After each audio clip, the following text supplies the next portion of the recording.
I was just about to excavate the supreme bone of my junior disciple, but I immediately withdrew my hand. I have discovered that the further I distance myself from the Chosen One, the more swiftly my cultivation progresses. When I am more than 10 meters away from the Chosen One, my cultivation speed can increase tenfold. At a distance of 1,000 meters, it escalates to 1,000 times and so forth, with the upper limit reaching 10,000 times. To realize that the Supreme Bone only offers a tenfold enhancement, I shall forego this bone altogether. At this moment, as the eldest senior brother, I am employing acupuncture to incapacitate my junior disciple, Lin Xiao, with the intention of extracting the Supreme Bone from within him. However, I swiftly ceased my nefarious actions. Lin Xiao was originally an extraordinary genius. 3 years ago, he inexplicably lost his cultivation, and his fiancée came to break off their engagement, subjecting him to the scorn of the world. As the heir of the illustrious Qin family, well-versed in the art of toxins, I stumbled upon an ancient tome during my studies. It revealed that Lin Xiao possesses the visage befitting the Supreme Bone, which ignited a nefarious desire within me. At this moment, I stand on the precipice of claiming the Supreme Bone, having already administered 99 needles into Lin Xiao. Only one final step remains to fully awaken the Supreme Bone, and it shall be irrevocably mine. I turn my gaze towards the gleaming blade resting on the table. The original owner had intended to activate the Supreme Bone and then extract it with the blade. However, at this moment, I found myself hesitating.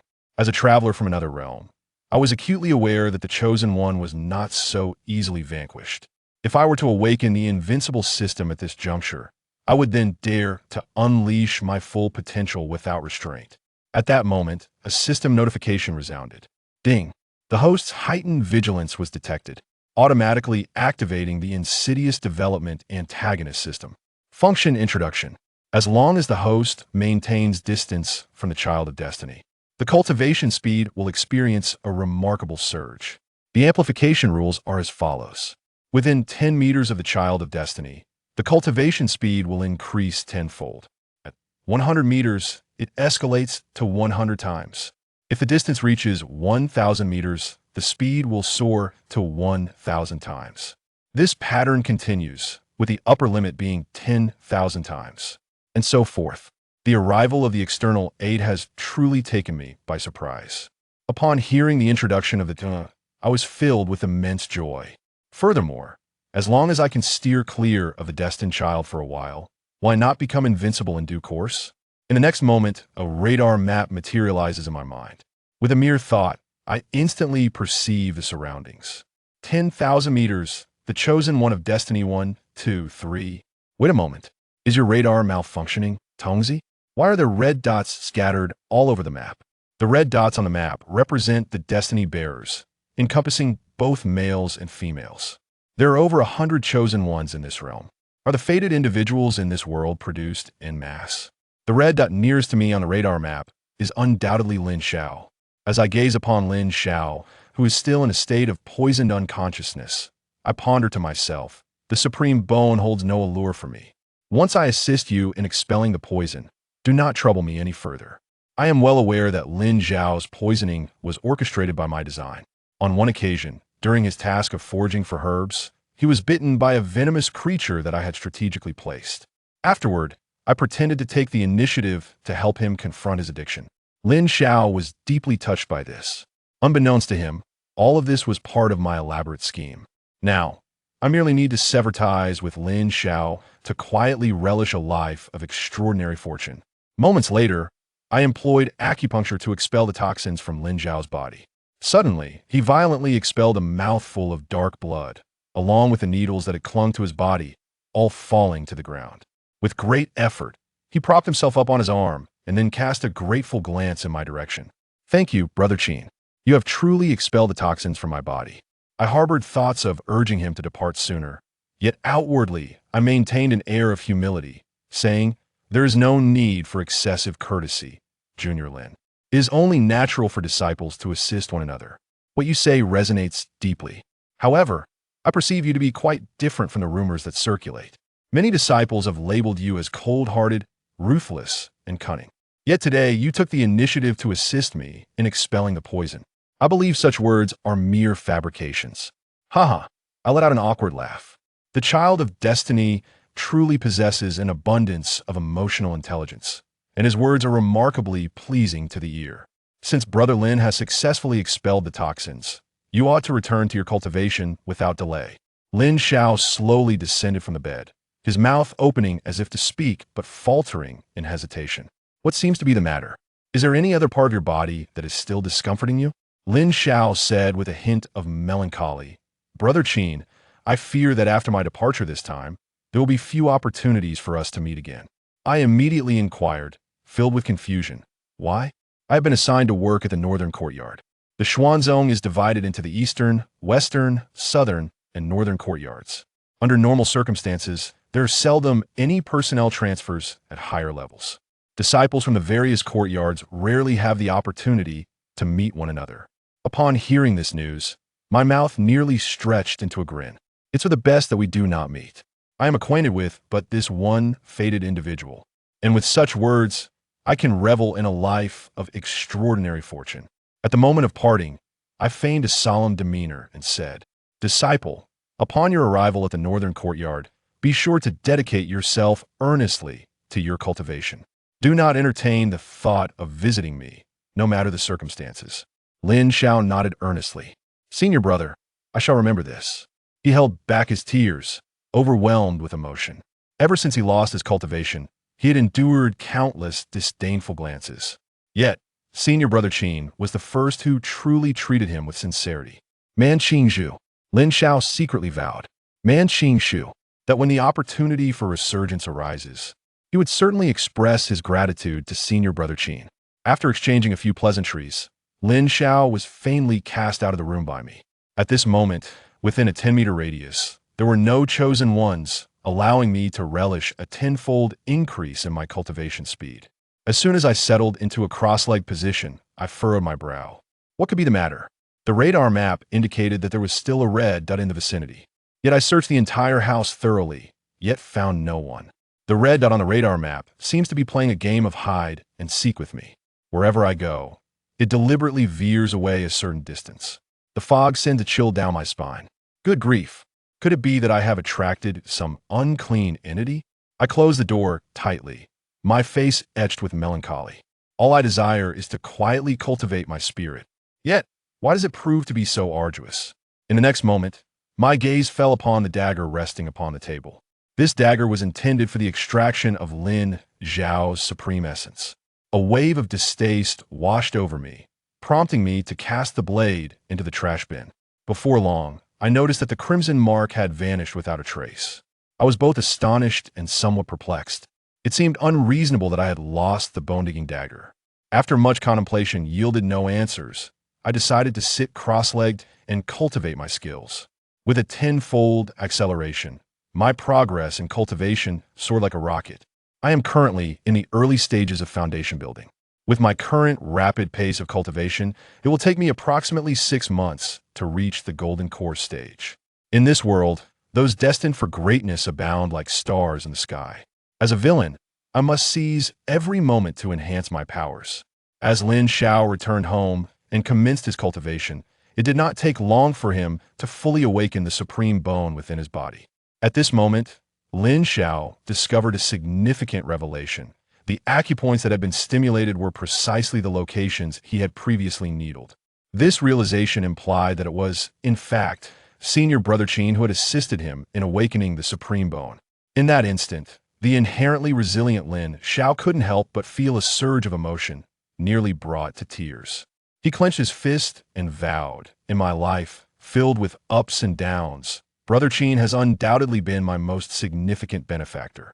Once I achieve success, I shall certainly express my gratitude to Brother Qin. At that moment, his door was abruptly flung open, and a graceful figure entered, a young girl clad in a flowing white dress, as enchanting as a celestial being. Ellen Qi anxiously exclaimed, Brother, please do not be deceived by that man, surnamed Qin. He is a scoundrel. At merely 19, Lin Liqiu has already ascended to the pinnacle of foundation establishment, embodying the essence of an extraordinary prodigy. Upon her induction into the Xian sect, she was swiftly taken under the wing of the former saintess as her chief disciple. Barring any unforeseen circumstances, it is anticipated that in a few years, Lin Liqiu will undoubtedly emerge as a renowned and illustrious saintess of prodigious talent. There exists a younger sister, Lin Xiao, of whom she is undoubtedly proud. However, upon hearing her sister insult Brother Qin, Lin Xiao's countenance darkened instantly. Qin Fan actually intends to seize your supreme bone. I have even stealthily glimpsed the bone-excavating dagger upon his desk, Lin Liqiu hastily elucidated. Although she later witnessed Qin Fan dispose of the bone-piercing dagger into the trash bin, this was not the sole reason she refrained from further observing him. Deep down, Lin Liqiu harbored an unsettling conviction that Qin Fan was not a person of good character. She resolutely believed that her brother should not be entangled with someone whose intentions were so questionable. So, did Senior Brother Qin take away my supreme bone? Lin Xiao calmly inquired of Lin Liqiu. The calm demeanor of her elder brother left Lin Liqiu feeling somewhat unfamiliar. She bit her lip, struggling with her response, and said, "I did not dig it out, but what else do you wish to slander Brother Qin with? The venomous python that bit you was, in fact, secretly released by Qin Fan. Foraging for herbs in the forest is inherently fraught with uncertainty. It is quite natural for me to be bitten by a venomous beauty. No, I have used my spiritual energy to investigate. The poison emanating from that creature bears the essence of the poison scorpion Pavilion. And then, was it the toxic beauty herself who conveyed this to you? Or did you witness with your own eyes the release by Senior Brother Qin? In conclusion, dear brother, you must cease all associations with Qin Fan. He is a treacherous individual skilled in the art of poison, and one cannot predict when he might choose to administer his venom." Lin Xiao took a deep breath. "Liqiu, allow me to inquire. Where were you when I succumbed to poison and fell unconscious? And where were you when Senior Brother Qin came to my rescue?" "Brother, as you are aware, since entering the Xuanzong, my cultivation has been meticulously arranged by my master. I am permitted to emerge for merely half an hour each month. Nonetheless, you have activated the supreme bone, and your future cultivation will undoubtedly progress by leaps and bounds. There shall be no need to concern yourself with trivial figures like Qin Fan." Lin Xiao, unable to endure any longer, struck Lin Liqiu across the face, the force of a slap leaving her hand slightly numb. Lin Liqiu was struck so fiercely that her eyes were filled with bewilderment. She turned her head, staring at her brother in disbelief. Then Lin Xiao resolutely declared, "It is not for you to dictate what I wish to do." Lin Liqiu pressed her aching cheek, enveloped in silence. She had not anticipated that her brother would strike her for that man. Yet, Lin Liqiu bore no resentment, rather, she was engulfed in bewilderment. Could it be true, as her brother had claimed, that Qin Fan was indeed a kind-hearted and virtuous individual? At this moment, Lin Xiao felt a twinge of regret for having acted so harshly. Liqiu embraced the wash. "I just now. Brother, there is no need for you to explain. The one who should apologize is me. I am truly sorry, brother. I have been somewhat self-centered. In a few days, I shall return to visit my brother. Let today's unpleasantness be forgotten as if it never occurred. I shall take my leave now." Lin Liqiu softly uttered these words before turning and departing from the quaint wooden cabin. Meanwhile, I awakened from the experience of a tenfold enhancement in my cultivation. It was truly exhilarating. In merely the span of 1 hour, I managed to catch up to the cultivation achievements of others that had taken them several days. This surreptitious advancement felt exceptionally gratifying. Congratulations, esteemed host, for having one destined child strike another due to your influence. You have been granted the blueprint for the exile to divine symbol. Upon utilizing this charm, you may instantaneously transport yourself to a random dimension for a duration of 2 hours. You shall enter a realm of absolute safety, free from any external presence. This charm serves as an ultimate safeguard against perilous assaults and lethal vendettas. Please note that this reward is a blueprint template. Once you have gathered the necessary materials for the charm, the system will automatically forge it for you. Upon hearing the hinted content, I was left utterly bewildered. What is the situation? The destined child sets forth to confront another destined child because of me. The destined child resorts to violence against another destined child due to my influence. At present, I'm only acquainted with Lin Xiao, one destined child. Did Lin Xiao, upon hearing someone speak ill of him on his way home, resort to violence? Do not unwarrantedly incite enmity within me. What if I inadvertently attract another destined child? I have only just begun to relish the benefits of a hundredfold increase. Thus, I find myself yearning to cultivate discreetly. However, the talisman templates awarded by the system are indeed valuable treasures. Upon deciphering the talisman of departure from the mortal realm, I cannot help but feel a sense of anticipation. To extricate oneself from the vast world and seek refuge in an uninhabited domain, what a remarkable prospect.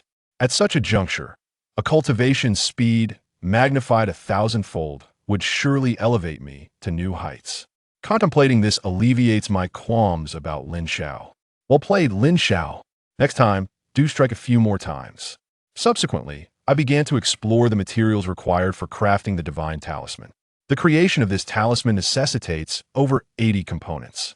While this may seem daunting, 90% of these materials can be procured with a mere expenditure.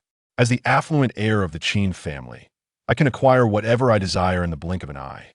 Without delay, I immediately departed from Xuanzong and returned to the Qin residence, whereupon I requested the steward to assist me in procuring a list of materials.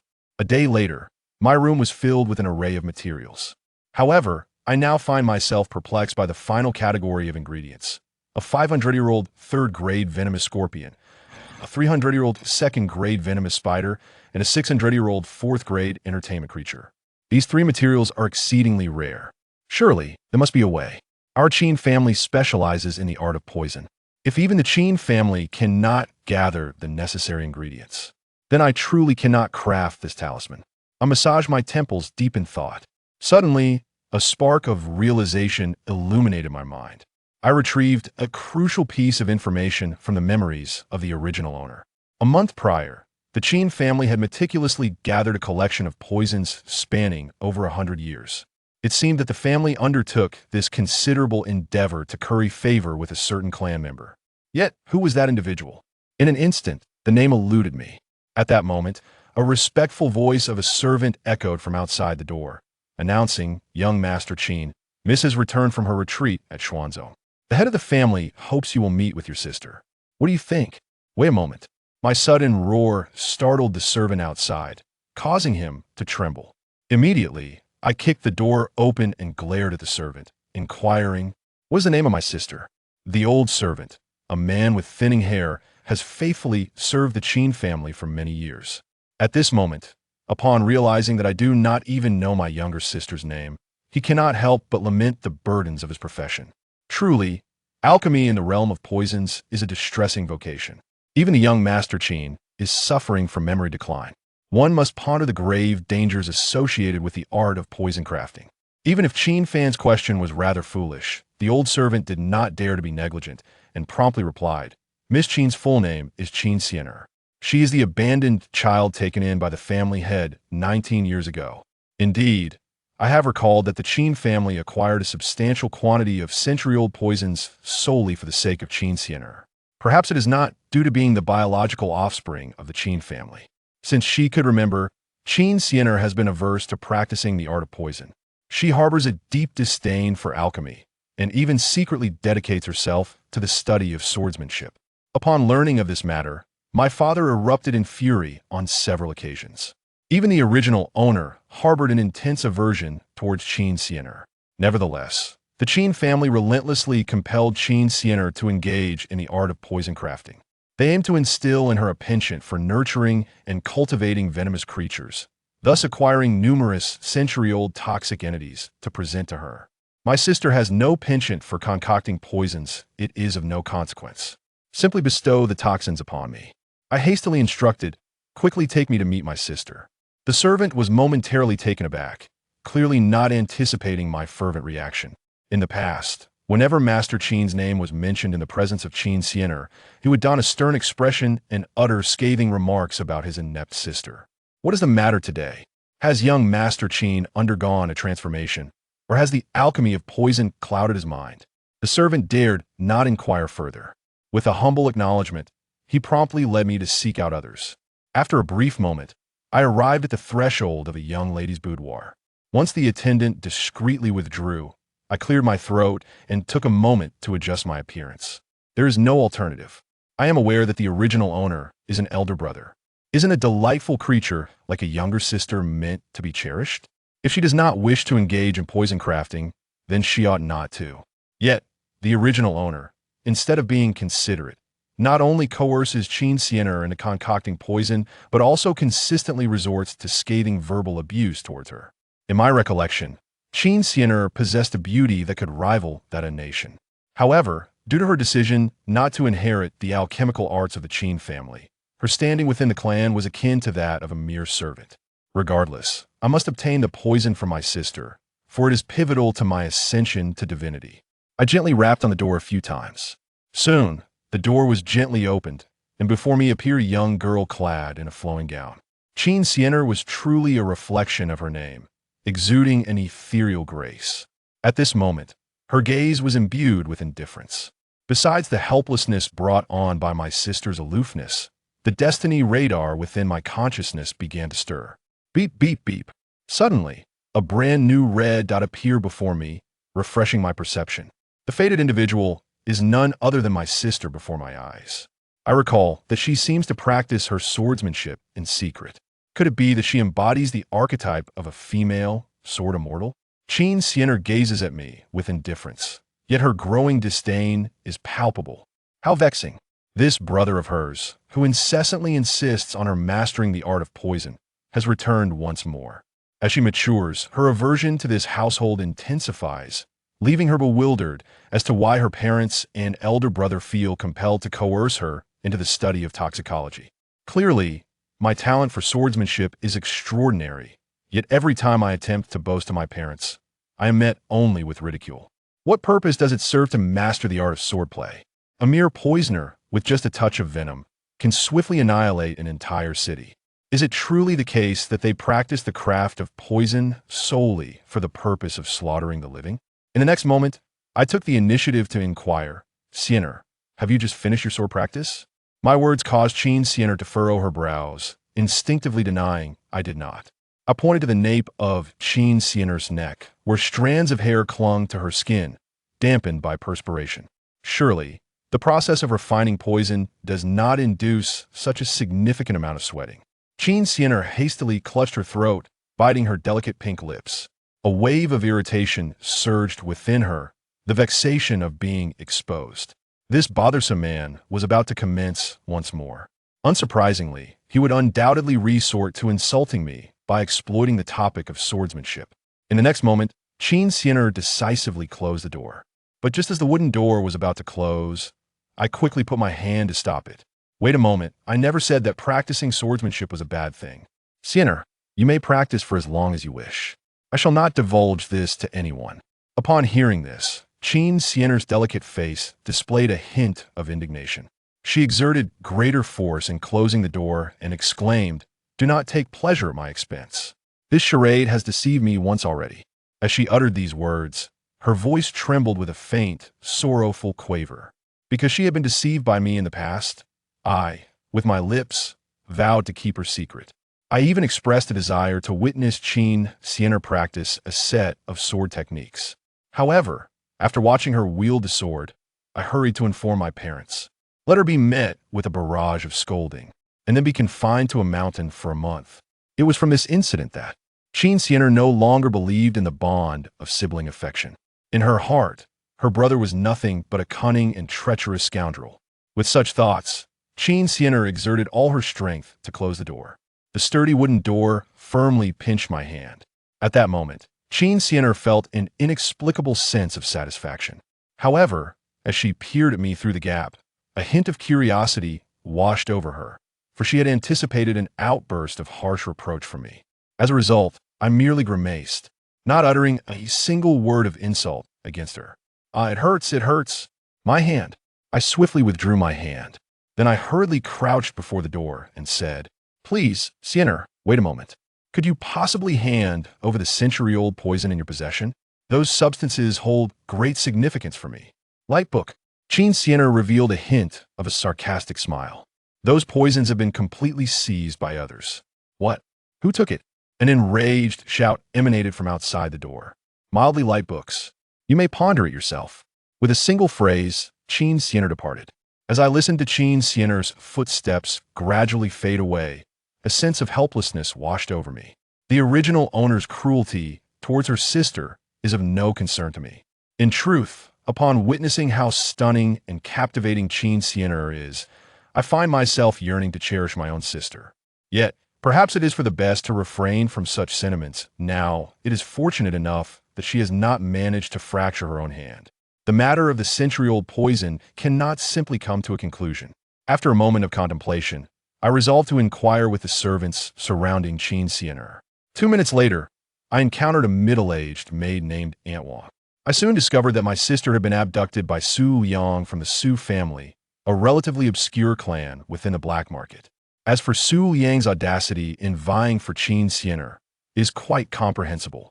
It is widely known that Qin Fan is not favored within the Qin family. Even when she is mistreated, the members of the Qin family remain indifferent. Upon reflecting on this, I could not help but feel a surge of anger. What does a mere small family think they are capable of? I coldly inquired of Aunt Wang, "How much has this Su Yang taken?" Aunt Wang swallowed her saliva and exclaimed repeatedly, "It seems as though the venomous scorpion, the poisonous spider, and the lethal centipede have all been seized. It appears that the venomous scorpion, the poisonous spider, and the treacherous snake have all been taken away. I cannot restrain my curses. The damned quantity has just aligned with the materials for the spell. Today, Su Yang of the Su family is destined to perish."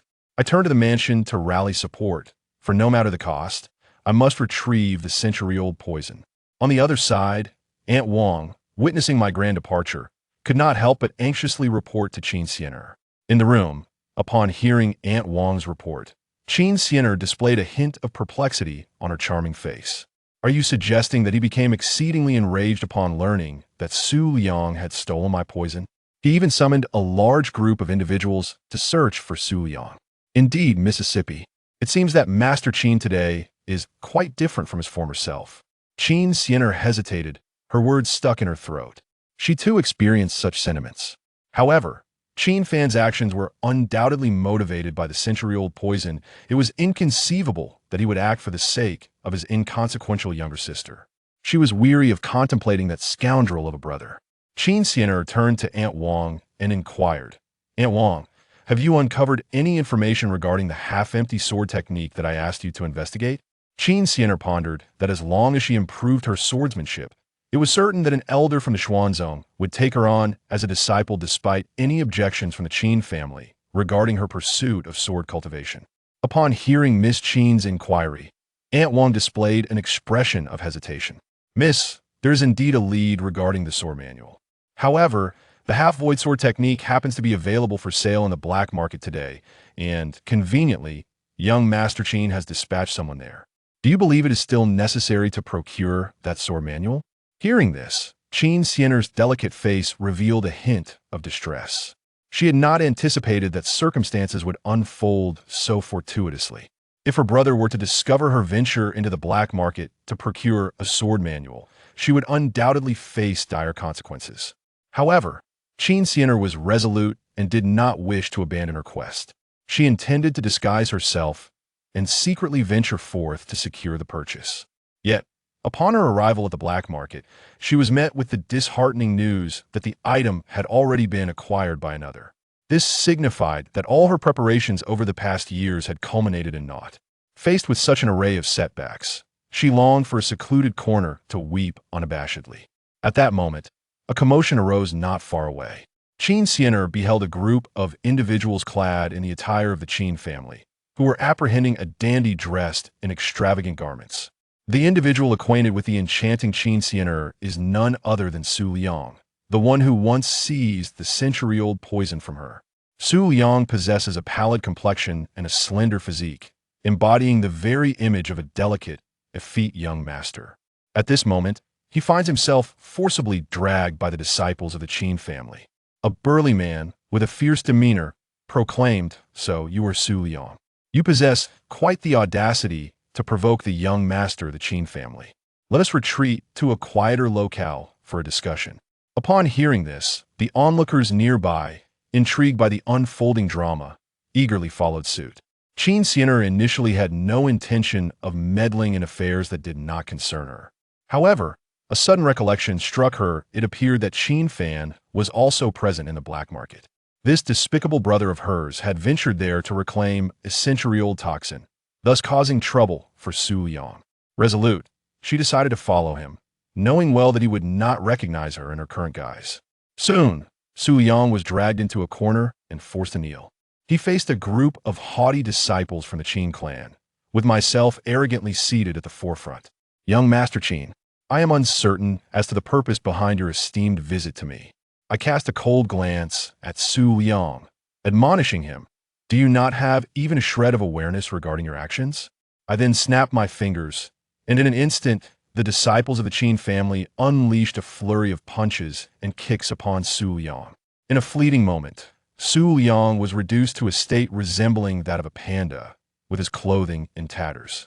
With another snap of my fingers, the disciples of the Qin family continued to relentlessly teach Su Yang a lesson. This cycle repeated itself more than a dozen times. Su Yang lay on the ground, his body covered in bruises, with 2 of his front teeth knocked out. I inhaled deeply, unable to suppress my admiration. You still refuse to speak, do you? You certainly possess a strong will. Wait, Su Yang shouted with all his might.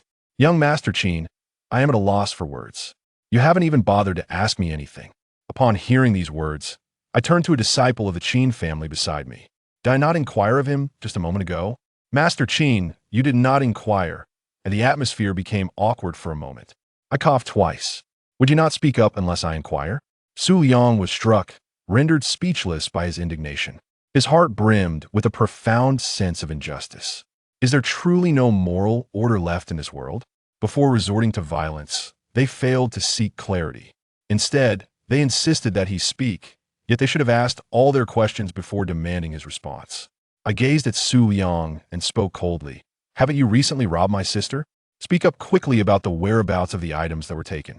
Upon witnessing this, Su Yang could not help but feel astonished. In the past, there had been instances where others bullied Qin Fan, yet he had never seen the Qin family come to her aid. Su Yang, driven by a sense of reckless optimism, seized the opportunity to take away the poison belonging to Qin Fan. He inquired hesitantly, may I dare to ask, are you referring to Miss Qin Fan? At this point, Su Yang still could not believe that I would come to Qin Fan's aid. The Qin family has always regarded Qin Fan, who is unwilling to practice the art of poison, as an outcast. Not only Su Yang, but also the onlookers in the vicinity wore expressions of utter bewilderment. With a swift motion, I delivered an uppercut to Su Yang's abdomen. He writhed in pain, his body convulsing. After landing the blow, I seized his hair and spoke coldly. I have but one sister, Qin Fan. Should anyone dare to bully her, I shall ensure they endure a fate worse than death. Are you attempting to take my sister's belongings, believing she has no one to support her? Chapter 20. The return of the saint is having set aside thoughts of Su Xiaoyang. Qin Fan returned to the Xian sect and proceeded to clock in at the Scorpion Hall. As the senior disciple of the Scorpion Hall, he was obliged to remain on standby there, regardless of the lack of pressing matters within the sect. Yet, Qin Fan's daily life was remarkably leisurely. Upon returning to the Scorpion Hall, the first task he undertook was to concoct the female poison charm. Whether for trivial matters or significant ones, he would craft a few talismans for self-defense. At this moment, Qin Fan resided in the senior disciple-esque quarters of the Scorpion Hall, shaking his head with a sigh, lamenting, I have gradually grown accustomed to having a lackey by my side. Now that she is suddenly gone, I find myself somewhat unacclimated. The lackey he referred to as Su Xiaoyang, who had been assisting Qin Fan in crafting talismans for the past fortnight. Distrustful of the Qin family servants and the disciples of the Scorpion Hall, he feared that someone might divulge the secrets of the female poison charm. Thus he allowed no one but Su Xiaoyang to assist him in this endeavor. Human beings are inherently creatures of inertia. Even though Qin Fan had once worked tirelessly for 3 days to produce 1,000 talismans, he now found himself lacking the motivation to replicate such a miracle, especially after transforming Su Xiaoyang into Su Xiaoyang. While Qin Fan languidly crafted talismans, pondering whether he should indulge in idleness, his mind was suddenly invaded by a series of chilling notifications from the system. Ding, your subordinate Su Xiaoyang has successfully frightened the fated maiden Luo Yuyan with her unappealing appearance. Congratulations! You have acquired mastery of crafting within a designated area. The designated area is the Senior Disciple S room of the Scorpion Hall. Within this area, your speed in crafting any Toxicist tool will be multiplied by 10. Additionally, if other individuals are present in the Senior Disciple S room, this beneficial buff will temporarily cease. Your subordinate Su Xiaoyang has revealed her true nature, successfully provoking the fated maiden Luo Yuyan. Congratulations once again! You have obtained the blueprint for the Toxic Puppet at the Golden Core stage. The Toxic Puppet, a companion that assists you in any Toxicist endeavors. It is the most reliable partner of a Toxicist. Upon hearing the notifications, Qin Fan noticed that the leisurely pace of his talisman crafting had suddenly surged dramatically. He found himself able to craft the female poison charm almost instinctively, completing it in the blink of an eye, thanks to his newfound proficiency. This must be the reward for mastering crafting within the confines of the Senior Disciple S room. After a moment of surprise, Qin Fan's expression darkened as he murmured. Revealed her true nature? Provoked Luo Yuyan? Hey, Su Xiaoyang, it seems that half a month of rigorous training has yet to transform you completely. Based on the content of the system notifications, he surmised that Su Xiaoyang's assessment as a disciple had failed. Once she returned, he intended to take her to the Qin family's basement of instruments, where she would face appropriate punishment for her transgressions. Before that, however, Qin Fan was quite intrigued by the Toxic Puppet. This golden core level creation perfectly aligned with his expectations for an assistant. Thus, he utilized the doubled crafting efficiency of the Senior Disciple S room and, within half an hour, promptly fashioned the prototype of the Toxic Puppet that had formed in his mind. Interestingly, the appearance of the Toxic Puppet was crafted based on a person's visage. The system even provided facial molds for free, but after sifting through them, Qin Fan found none to be suitable. He ultimately fashioned a poison puppet version of Su Xiaoyang. And as for that unattractive visage, he, driven by his subjective intent, replaced the head with a truly beautiful lowly face. With a series of mechanical clicks, the iron skeletal structure of the poison puppet twisted and turned, and upon animating its limbs, it stood upright, gazing at Qin Fan. Greetings, master. Its voice was remarkably mechanical and monotonous, but that was to be expected. The enchantments embedded within the poison puppet were primarily designed to assist poison masters, leaving its emotional voice and other core aspects lacking. Qin Fan, without hesitation, gave a couple of firm pats on the iron head of the poison puppet, nodding in satisfaction. From now on, you shall be called Little Poison. Indeed, this face is far more pleasing than Su Xiaoyang's. With the creation complete, he issued the first auxiliary command to Little Poison. He instructed it to produce female poison talismans. The core concept of the female poison talisman had already been inscribed within the talisman and implanted into Little Poison's puppet motherboard. Shortly thereafter, he witnessed a breathtaking display of speed. Whoosh, whoosh, whoosh. Little Poison stood before the crafting table, its hands moving so rapidly while creating the female poison talismans that they appeared as mere blurs. Given that its form was modeled after Su Xiaoyang's lowly physique, one would expect Little Poison to struggle with handling materials or moving about. However, being a poison puppet, when confronted with a table several heads taller or materials located 10 meters away in storage, Little Poison would simply extend its mechanical limbs, transforming into a mechanical embodiment of efficiency to complete the tasks set by its master. In just 5 short minutes, Little Poison had exhausted all the materials in the room, producing 1,000 female poison talismans. Qin Fan stared in awe at the neatly stacked talismans on the table, utterly dumbfounded. The auxiliary efficiency of this poison puppet was terrifying, rivaling that of a super AI. With this thought, he also considered that Little Poison was benefiting from the tenfold buff of its senior brother's expertise. The combination of the senior brother's chamber and the super tool like Little Poison was nothing short of invincible. As Qin Fan pondered whether to create additional poison puppets, he was suddenly interrupted by a rustling commotion outside the door. His brow furrowed in curiosity as he murmured, "What could be happening? Isn't the Scorpion Hall usually quite tranquil? It seems there are quite a few people outside." Unable to contain his curiosity, he pushed the door open for a glimpse. Upon seeing the courtyard filled with disciples of the Xuanzong, his head felt as if it might burst. The throng at the entrance was immense, comprising both male and female disciples. Even more astonishing was the sheer delight on their faces upon spotting Qin Fan. They respectfully clasped their fists in greeting, exclaiming, "Senior Brother Qin, we are finally graced with your presence. I have resigned from other factions within the sect solely to join your Scorpion Hall. Senior Brother, the Hall Master seems to have vanished. I implore you to grant me entry into the Scorpion Hall." It seemed the revered talents had spoken true. The senior brother of the Scorpion Hall was indeed a remarkable figure, and following him would pose no issue. Seeing this enthusiastic crowd of junior disciples, Qin Fan felt a mischievous urge to toss the female poison talismans at them. However, he merely entertained the thought, as actually doing so would completely expose his villainous identity.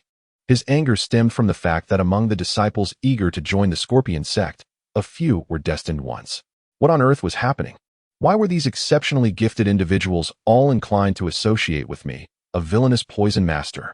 Just as Qin Fan pondered the absurdity of his situation, a familiar and graceful figure suddenly descended from the sky. Lin Liqiu, adorned in a resplendent platinum gown from the Holy Maiden Peak, exuded an aura of purity and elegance. The moment she appeared, the previously boisterous crowd fell into a notable silence, casting her gaze over the throng of disciples crowded before the eldest brother's door. Lin Liqiu spoke coolly, "Please remain calm, everyone. Stand outside the courtyard for a moment. I have matters to discuss with Brother Qin." Her words resonated with an undeniable authority. The other disciples, compelled by her command, reluctantly subdued their enthusiasm and distanced themselves from Qin Fan's room. Immediately thereafter, Lin Liqiu turned, her expression bright with a smile as she regarded Qin Fan, and said, "Qin Fan, some recent events have transpired. Let us converse inside." Chapter 21. The artificially intelligent fool. As Qin Fan gazed upon Lin Liqiu's ethereal and flawless visage, he felt the urge to curse. What was there to discuss? Was the Scorpion Pavilion your backyard? A throng of disciples bursting in was one thing, but the imminent arrival of Lin Liqiu, the prospective Holy Maiden, was altogether another. Before Qin Fan could gather his thoughts, Lin Liqiu entered the room unperturbed and settled herself into a chair. Observing her composure, Qin Fan felt a sense of helplessness wash over him. He contemplated summoning Lin Xiao to deliver a resounding reprimand to Lin Liqiu. However, since she had already taken a seat, it would have been impolite to evict her, so he shut the door and sat down on the chair beside her. "Xiaodu, pour a cup of tea," Qin Fan commanded. The automaton responded mechanically, "Yes, master." Lin Liqiu's eyes widened in surprise at the sight of the seemingly ordinary puppet. She inquired, "Qin Fan, who is this girl named Xiaodu?" "Just a servant I hired. No need to concern yourself," Qin Fan replied dismissively, eager to avoid elaboration. He then cut to the chase, asking Lin Liqiu directly, "What brings you here?" At that moment, Xiaodu delivered the tea to Lin Liqiu. After murmuring her thanks, she took a sip and then slowly addressed Qin Fan. "You must have noticed the large number of disciples outside eager to join the Scorpion Pavilion, correct?" "I'm not blind," he retorted. "Well, the truth is, they were all recommended by my brother," she continued. "What? My brother attempted to join the Scorpion Pavilion half a month ago, but the pavilion master was nowhere to be found. Consequently, he exceeded the time allotted by the sect leader in his search," Lin Liqiu explained, taking another sip to soothe her throat. "In the end, my brother had to obediently cultivate beside the sect leader. But he didn't want you to be overlooked at Xuanzong, so he took the time to promote the exceptional reputation of the Scorpion Pavilion after his training sessions, leading many disciples to desire membership." Upon hearing the backstory, Qin Fan was nearly dumbfounded. Lin Xiao was indeed a nuisance. Half a month ago, Qin Fan had intentionally sent Pavilion Master Han Duchuan away, successfully preventing Lin Xiao from joining the Scorpion Pavilion. Yet, instead of joining, he had incited other disciples to seek entry.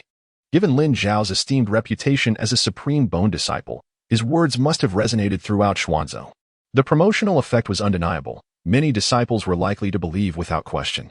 Suddenly, Lin Liqiu's expression turned somewhat exasperated as she hurriedly added, "By the way, my brother initially told the other disciples that the supreme bone within him was awakened by you, but as the tale spread, it morphed into you being the one who invented the supreme bone within Lin Xiao, prompting countless disciples to clamor to join the Scorpion Pavilion." "I invented the supreme bone? Goodness, am I an inventor of grand proportions?" Qin Fan exclaimed, rubbing his temples, unable to suppress his sarcasm. Now that the pavilion master had returned, the influx of talented individuals could not be impeded. It was all over. If new fated individuals mingled among them, how could he continue to cultivate in blissful tranquility? Meanwhile, Lin Liqiu appeared to be engaged in casual conversation while discreetly observing Qin Fan's demeanor and actions. He appeared to be exceedingly vexed. Could it be that he truly does not wish for talented juniors to follow in his footsteps? Since sending Qin Xianer to the esteemed Master Wang Ning, Lin Liqiu had been discreetly observing Qin Fan. She was eager to unveil the terrifying truth behind Qin Fan's fade. Take, for instance, the influx of disciples joining the poisoned Scorpion Pavilion. It was conceivable that Qin Fan might employ the same deceitful tactics again in his quest to seize Lin Zhao's supreme bone. Qin Fan had meticulously orchestrated a series of preparations. Should he harbor ulterior motives towards the other disciple seeking refuge, he would undoubtedly feign an exaggerated warmth. Or perhaps I have misconstrued Qin Fan from the very beginning. Did he not genuinely intend to usurp my brother's supreme bone? In the tea room, Lin Liqiu wrestled with these thoughts. In the next moment, she suddenly felt her limbs growing weak and her consciousness fading. This tea is problematic. Have I been poisoned by Qin Fan? Lin Liqiu had no time to channel her spiritual energy and resistance when, with a sharp crack, she closed her eyes and collapsed heavily to the ground. As she succumbed to unconsciousness, she inadvertently spilled the tea all over herself. The unexpected commotion left Qin Fan bewildered. He picked up a pestle from the table and gently prodded Lin Liqiu's small foot. Liqiu, little sister, what has happened to you? Rest assured, master. This woman has succumbed to my fainting powder, perfectly blended into the tea, colorless and tasteless, the ideal choice for incapacitating guests. At that moment, the little puppet known as Poison stepped forward to introduce itself. Qin Fan, irritated, swung a fist towards the iron head of the puppet, exclaiming, "Are you out of your mind? I never instructed you to knock her out. Master, did you not issue the command to pour a cup of tea? Indeed. But what does that have to do with poisoning? I am a poison puppet, and all service commands revolve around concocting poisons. Even if you have no intention to poison, I will proceed to do so autonomously." Saying this, the little puppet began to explain with an air of grievance. Moreover, master, the fainting powder is my most rudimentary toxin. Upon hearing this, Qin Fan's eyes widened in shock as he pointed at his own cup of tea. You poisoned my cup as well? Yes, master. I have truly been a fool. Qin Fan slapped the puppet's head again. After 2 consecutive slaps, he found his hand stinging. The poison puppet, forged from hard iron, offered a much different sensation compared to Su Xiaoyang. Thus, Qin Fan opted to kick it instead. He delivered 2 kicks, eliciting a couple of unbothered ouch sounds from the puppet. Subsequently, Qin Fan hurriedly carried Lin Liqiu to the bed to expel the poison. Outside the door, a throng of admirers had gathered, eagerly awaiting his attention. Should the matter of Qin Fan drugging the next holy maiden become public, it would spell utter disaster for him. I deeply apologize, Liqiu. Qin Fan sighed helplessly before proceeding to expel the poison. 5 minutes later, he managed to extract 90% of the fainting powder from Lin Liqiu's system. Soon, the holy maiden would awaken on her own. Chapter 22. The unprincipled poisoning. In the next moment, a notification echoed in his mind. Ding. As expected of a decisive individual, you have rendered the fated saintess unconscious. Congratulations. You have received an automatic upgrade reward for the poison puppet. The poison puppet Little Poison is currently undergoing an automatic upgrade. Ding. Upgrade successful. Notification. The emotional core of Little Poison has been upgraded. Its operational logic will no longer be confined to the art of poisoning, and it will better comprehend your directives. Feeling unjustly accused by the system, Qin Fan was quite displeased. He quickly perused the rewards and soon grasped the implications of the emotional core upgrade. Furrowing his brow, Qin Fan pondered. So, does this mean, if I instruct Little Poison to pour tea, it will obediently do so without adding poison to it? He then glanced at the quietly standing Little Poison beside him. Although Little Poison's appearance had not changed significantly, there seemed to be a new spark of vitality in its eyes. Following that, Qin Fan attempted to command Little Poison. You've upgraded, right? Come here and wash this dress clean, then swiftly dry it in the dryer. In the room was a dryer capable of storing spiritual energy and converting it into heat. Lin Liqiu's dress had been dampened by tea, and if she woke up like this, it would surely expose him. Qin Fan dared not divert his attention to laundry, fearing that if Lin Liqiu regained consciousness midway, he would have no opportunity to defend himself. Upon receiving the command, Little Poison acknowledged with a sound and proceeded to pick up the dress to wash it. Concerned that this clunky entity might malfunction again, Qin Fan hastily reiterated before it could depart. Little Poison, make sure to dry the clothes properly. Do not create any mischief. Otherwise, I will dismantle you. Understood, master. I shall behave. Very well, off you go. Afterward, Qin Fan wrapped Lin Liqiu's body in a blanket, silently praying that she would not awaken at this moment. Suddenly, Lin Liqiu furrowed her brow and emitted a faint sound. Realizing she was on the verge of waking, Qin Fan swiftly turned to Little Poison, urging, Little Poison, have you finished yet?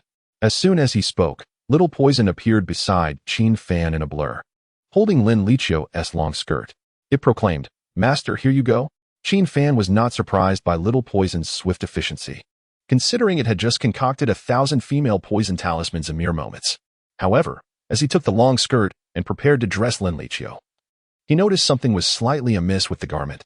The skirt had indeed been washed and dried, but it emanated a chilling aura. Little Poison. Did you tamper with it in some way? As expected of the master, you discerned it immediately. In the next moment, Little Poison, akin to a child caught in a lie, shyly scratched its head and said, while washing the clothes, I couldn't resist adding some deep cold poison water. What is this deep cold poison water? Deep cold poison water is a toxin that perfectly integrates with the fabric. Its specific effect is to make the wearer feel an overwhelming chill, piercing to the bone. Upon hearing this, Qin Fan felt a chill run down his spine. He gazed incredulously at the shy yet subtly eager Little Poison. In that moment, he suddenly comprehended the meaning behind the system's reference to an emotional core upgrade. The emotional language of the Little Poison had indeed become more vivid than before, yet it was undeniably overreaching. Just as Qin Fan contemplated whether to dismantle the Little Poison, Lin Liqiu, wrapped in the quilt, murmured somewhat unconsciously, it's so cold. At this moment, Lin Liqiu was swaddled by Qin Fan like a rice dumpling, while her lips continued to protest the chill. With her awakening imminent, Qin Fan felt he had no choice. In a fit of frustration, he kicked the Little Poison. Subsequently, he adorned Lin Liqiu with a long dress soaked in the frigid poisonous water. Once she was properly dressed, he cradled her back to the seat where she had just succumbed to unconsciousness. Qin Fan then settled himself into the chair where their previous conversation had unfolded. He exchanged for a new teacup and poured himself a safe and normal brew, feigning that everything appeared harmonious. 1 second, 2 seconds, 3 seconds. Lin Liqiu slowly opened her beautiful eyes. The instant her consciousness returned, she instinctively felt a sense of vigilance.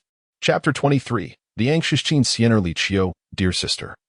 You have finally awakened. Did I fall asleep in the chair?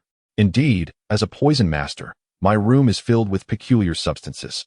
I must admit, it was my carelessness that caused you to inhale some faint-inducing toxic gas. But how come you and Xiaodu are unharmed? We had previously consumed antidotes that grant us immunity, hence we remain unaffected by the poisonous air. Lin Liqiu regarded Qin Fan with a hint of skepticism, ultimately nodding slowly. She yearned to pose further inquiries. However, the chilling sensation enveloping her made her quite uncomfortable. Just as she opened her mouth, a series of sneezes escaped her. Qin Fan noticed that Lin Liqiu seemed to be quite cold, realizing that the potency of the toxin might be escalating. He promptly stood and said, Liqiu, please wait a moment. I have some matters to discuss with Xiaodu. Lin Liqiu obediently nodded, appearing to acquiesce to whatever Qin Fan proposed. Soon after, Qin Fan led the enigmatic Xiaodu to the back door. Once he ensured that Lin Liqiu could not overhear their conversation, he inquired, Speak quickly. Will she be in danger if we do not alleviate the effects of a deep chill toxin? Xiaodu immediately shook her head, explaining no. The toxin will naturally dissipate after 2 hours. During this interval, she will remain uncomfortably cold. Are you still hoping for a compliment? Really? Thank you, master. Upon my return, I shall confiscate your battery. No, your core talisman. Startled by the threat, Xiaodu stood frozen, bewildered as she watched Qin Fan return to the room, unable to comprehend why her master would not reward her but rather frighten her instead. Inside the room, upon Qin Fan's return, he found Lin Liqiu shivering uncontrollably, her body trembling like a leaf in the wind. He felt helpless in this dire situation. The immediate priority was to safely escort her home. Liqiu, are you feeling unwell? Allow me to take you back to Sanus Peak, Qin Fan proposed. Lin Liqiu nodded quietly, saying nothing further. She too felt something was amiss with her body and believed she could no longer remain in the same room as Qin Fan. The back courtyard was free from disciples' blockade, allowing Qin Fan to lead Lin Liqiu outside. Rising on his sword, they soared towards Sanus Peak. During their journey, Lin Liqiu stood behind Qin Fan. The cold was so intense that her spiritual energy could not withstand it, and she could no longer bear it. With arms outstretched, she suddenly embraced Qin Fan's waist tightly. Feeling the unexpected softness behind him, Qin Fan was momentarily taken aback, though he felt more resigned than anything else. Then came his exasperated thoughts directed at the poison puppet. Xiaodu, you truly are insufferable. Fortunately, Lin Liqiu did nothing beyond the embrace. She closed her eyes, a serene smile gracing her face as she quietly savored the moment, relishing in the warmth of their contact. At the summit of Wangning Peak, The mountainside was etched with countless streams of sword energy. A young girl clad in a white dress wielded her sword with precision and grace. After completing an intricate series of sharp sword techniques, she wiped the sweat from her brow and gazed at the azure sky, sighing contentedly, "How wonderful! For the past fortnight, I have mastered 90% of my master's original sword techniques. Once I have perfected the final set, I shall have the opportunity to visit my brother in the Qin family," thought Qin Fan, her beautiful eyes filled with anticipation. During this period, her innate talent for swordsmanship had flourished remarkably. Master Wang Ning had bestowed upon her 100 sword manuals, and to everyone's astonishment, she had comprehended 99 of them within just half a month, a testament to her extraordinary aptitude. Unbeknownst to Master Wang Ning, the motivation fueling her relentless practice was none other than her brother, Qin Fan. Qin Fan felt that her brother was enduring pressure from their family, as he had allowed her to devote herself to sword training. Thus, she resolved that once she had acquired unparalleled sword skills, she would sweep away all the disparaging remarks, ensuring her brother would no longer suffer. In the next moment, while gazing skyward and reminiscing about Qin Fan's visage, she suddenly spotted a familiar figure soaring through the sky on a sword. Squinting, she realized it was her brother. Just as her heart swelled with joy, she noticed, to her astonishment, a young girl embracing him from behind. The girl was clad in the distinctive uniform of the Holy Maiden Peak, none other than Lin Liqiu, who had previously introduced herself as her sister.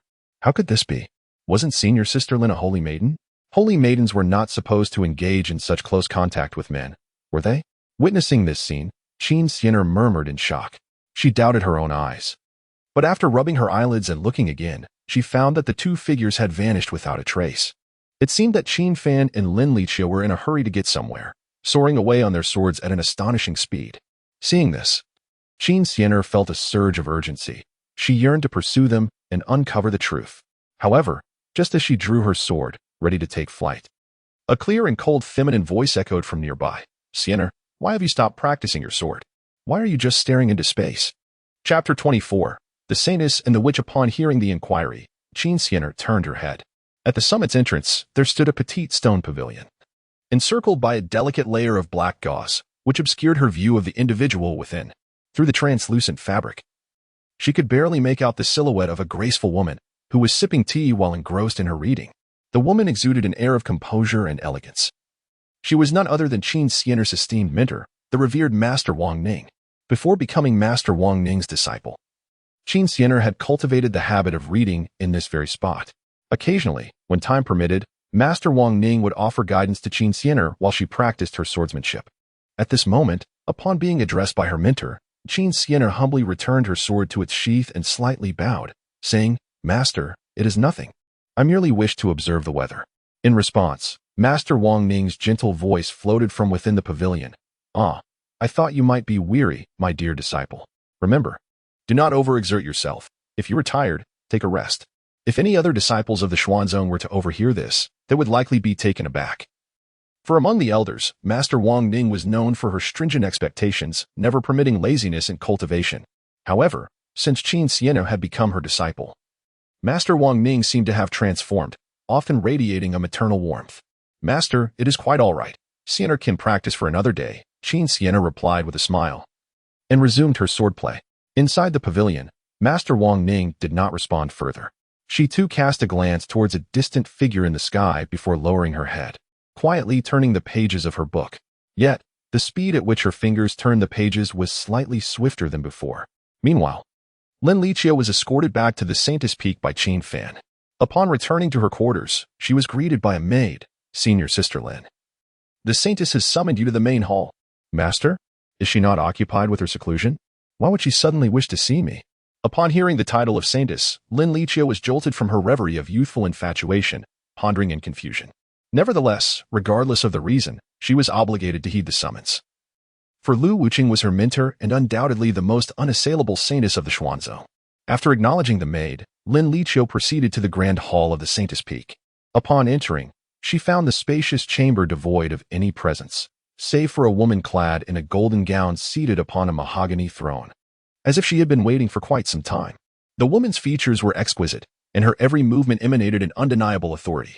However, at that moment, her brows were furrowed with a hint of cold disdain. Lu Wuqing had recently been in a rather foul mood, for her beloved disciple had, to her dismay, sent a female sword master to that detestable woman. Only those of a certain age within the Xuanzong were aware of the past conflict between Lu Wuqing and Master Wang Ning. Thus, Lin Liqiu's act of sending warmth to the enemy was undoubtedly a severe blow to the reputation of the Saintess Peak. Even if it meant being betrayed by her own cherished disciple, Lu Wuqing maintained a forced composure, continually persuading herself that it was her own fault. Had she disclosed her discord with the emotionless master to Lin Liqiu earlier, perhaps Qin Fan would have sought refuge under the latter's tutelage. Upon entering the hall, Lin Liqiu performed a courteous bow to Lu Wuqing and inquired earnestly, "Master, what is it that you require of me?"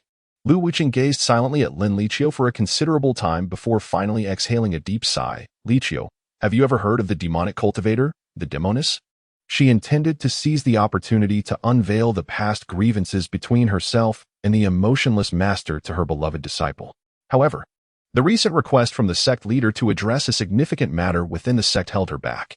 Thus, Lu Wuqing refrained from lecturing and fixed her serious gaze upon Lin Liqiu, her lips parting to speak. "The demoness, Qiaoying, is your contemporary, an exceptional prodigy among demonic cultivators who has emerged this year." Hearing this, Lin Liqiu's expression turned earnest as she nodded. "I have heard of her. The duties of the Holy Maiden bear a striking resemblance to those of the demoness. The Holy Maiden is tasked with perceiving the sacred heavenly Tao, spreading its blessings to all beings, thereby shielding the populace under its divine protection. In contrast, the demoness seeks to comprehend the forbidden powers sealed by generations of cultivators, willing to pay any price for such knowledge. Once these forbidden powers are unleashed, peace will elude the people of the vast summer, with inevitable sacrifices and casualties among the innocent. In essence, both the Holy Maiden and the demoness are tasked with understanding the great Tao. Yet their fates are destined to clash. One strives to safeguard the populace, while the other seeks to empower herself at the expense of the masses. As the designated Holy Maiden for the next generation, Lin Liqiu is naturally aware of the dynamics within the demonic cultivation realm. The demoness, Qiaoying, is of the same age as she, both being 19, while Lin Liqiu is still in the late stages of foundation building. Qiaoying has already reached the pinnacle of the Golden Core stage, a remarkable prodigy indeed. The disparity in their realms is attributed to the differing thresholds of comprehension between their respective lineages. Lin Liqiu must officially assume her role as the Holy Maiden to gain the right to grasp the sacred heavenly Tao. However, the demoness has been immersed in the baptism of divine and demonic power since childhood. Thus, the starting points of the Holy Maiden and the demoness diverge significantly. There have been instances where a Holy Maiden, upon inheriting her position, was surpassed by a demoness, just as there are tales of a demoness outpacing generations of Holy Maidens. Today, Lu Wuqing mentioned the demoness Qiaoying to Lin Liqiu because she had learned of a matter from an informant, one that could instill fear within the hearts of the entire Xuanzong. Lu Wuqing observed her beloved disciple with an impassive demeanor, suppressing any feelings of pity, her voice icy as she stated, "Liqiu, the current demoness possesses the most extraordinary talent seen in a millennium. You are her destined rival, and thus your responsibilities are immense. Therefore, the tasks assigned to you in the near future must be approached with utmost vigilance." Chapter 25. From today on, monitor Qin Fan upon witnessing Lu Wuqing's grave demeanor. Lin Liqiu could not help but kneel on one knee and solemnly speak, "Master, please instruct me." Lu Wuqing's voice was cool and measured as she responded, "Recently, the demonic cultivation realm has been actively recruiting, and it is likely that they intend to prematurely unleash the divine and demonic prohibitions of the southeast continent, in order to bolster the power of the demoness." She continued, "Numerous sects within the Xian sect alliance have reported infiltration by many demonic cultivators, who are inciting disciples to betray their own. To date, the main forces within the demonic cultivation realm consist of assassins, ancient inheritors, and poison masters, and our sect also boasts exceptional disciples among these categories." Lin Liqiu was momentarily taken aback upon hearing Lu Wuqing's words. She had already surmised the nature of the task Lu Wuqing was about to assign, to protect the sect's strength and prevent any disciples from defecting to the demonic cultivators. The moment she heard that the demonic cultivation realm was recruiting poison masters, Lin Liqiu's thoughts immediately turned to Qin Fan. As the elder brother of the poison scorpion Pavilion, although his cultivation and talent were mediocre, his aptitude for poison crafting was undoubtedly remarkable. If Qin Fan were to join the demonic cultivators, it would indeed represent a significant loss of talent for the Xian sect. In the next moment, Lu Wuqing continued with the latter part of her statement, "Liqiu, your task is to monitor the ancient inheritors within the Xian sect. I hope you can both supervise them while gathering intelligence on the movements of the demonic cultivators, in order to eliminate the possibility of traitors infiltrating the Qian sect. Of course, I will assign other disciples to oversee the assassins and poison masters cultivated by our sect. As soon as Lu Wuqing finished speaking, Lin Liqiu clenched her fists and abruptly interjected, "Master, I wish to oversee the batch of poison masters within the Qian sect." Surprised, Lu Wuqing raised an eyebrow. Her beautiful eyes filled with confusion as she looked at Lin Liqiu. Did you not express your disdain for Qin Fan of the Poison Scorpion Pavilion?" A few days prior, Lin Liqiu had conveyed to Lu Wuqing her belief that Qin Fan, the elder brother of the Poison Scorpion Pavilion, possessed an untrustworthy character. She had even stated that upon becoming the saintess, her first target for scrutiny would be Qin Fan.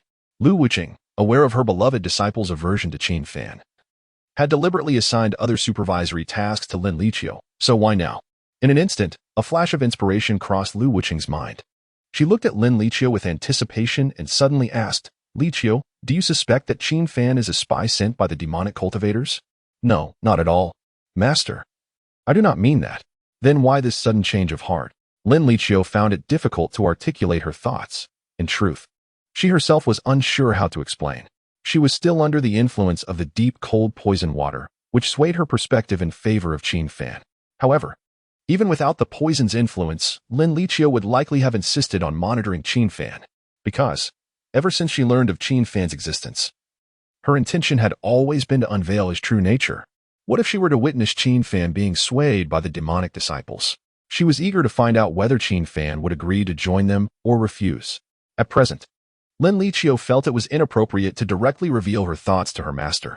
After some contemplation, she delicately suggested to Lu Wuqing, "Master, Qin Fan is the brother of Qin Xianer, and since we are close friends, I wish to take responsibility for looking after her brother." Upon hearing this explanation, Lu Wuqing was rendered speechless. How could this possibly be related to Qin Xianer? The memory of Lin Liqiu gifting Qin Xianer to her sworn enemy, Wang Ningzhenren, still ignited a smoldering anger within Lu Wuqing. However, if Qin Fan were to fall into the hands of the demonic sorceress, Chao Ying, the situation would be entirely different. Nevertheless, seeing Lin Liqiu's earnest expression, Lu Wuqing chose to trust her beloved disciple and advised, "Very well. Remember, this matter is of utmost importance. Regardless of whether Qin Fan is being targeted by the demonic cultivators, you must ensure his protection and that he remains at Xuanzong." "Understood, Master," Lin Liqiu replied. "That will be all. You may leave." "Farewell, Master." After their exchange, Lin Liqiu departed from the palace hall of Saint's Peak. Upon stepping outside, her thoughts turned melancholic. From this day forth, could she rightfully monitor Qin Fan? "From this day onward, you are not to speak with anyone other than myself, and your duties are strictly confined to the creation of toxic artifacts." In the Poison Scorpion Pavilion, within Qin Fan's chamber, he was sternly reprimanding the small creature, Xiaodu, who was standing in the corner as punishment. "Master, I apologize. I was wrong. I will never do it again," Xiaodu whimpered, wiping away the cold tears from its eyes. Seeing Xiaodu's pitiful demeanor, Qin Fan was momentarily at a loss for words.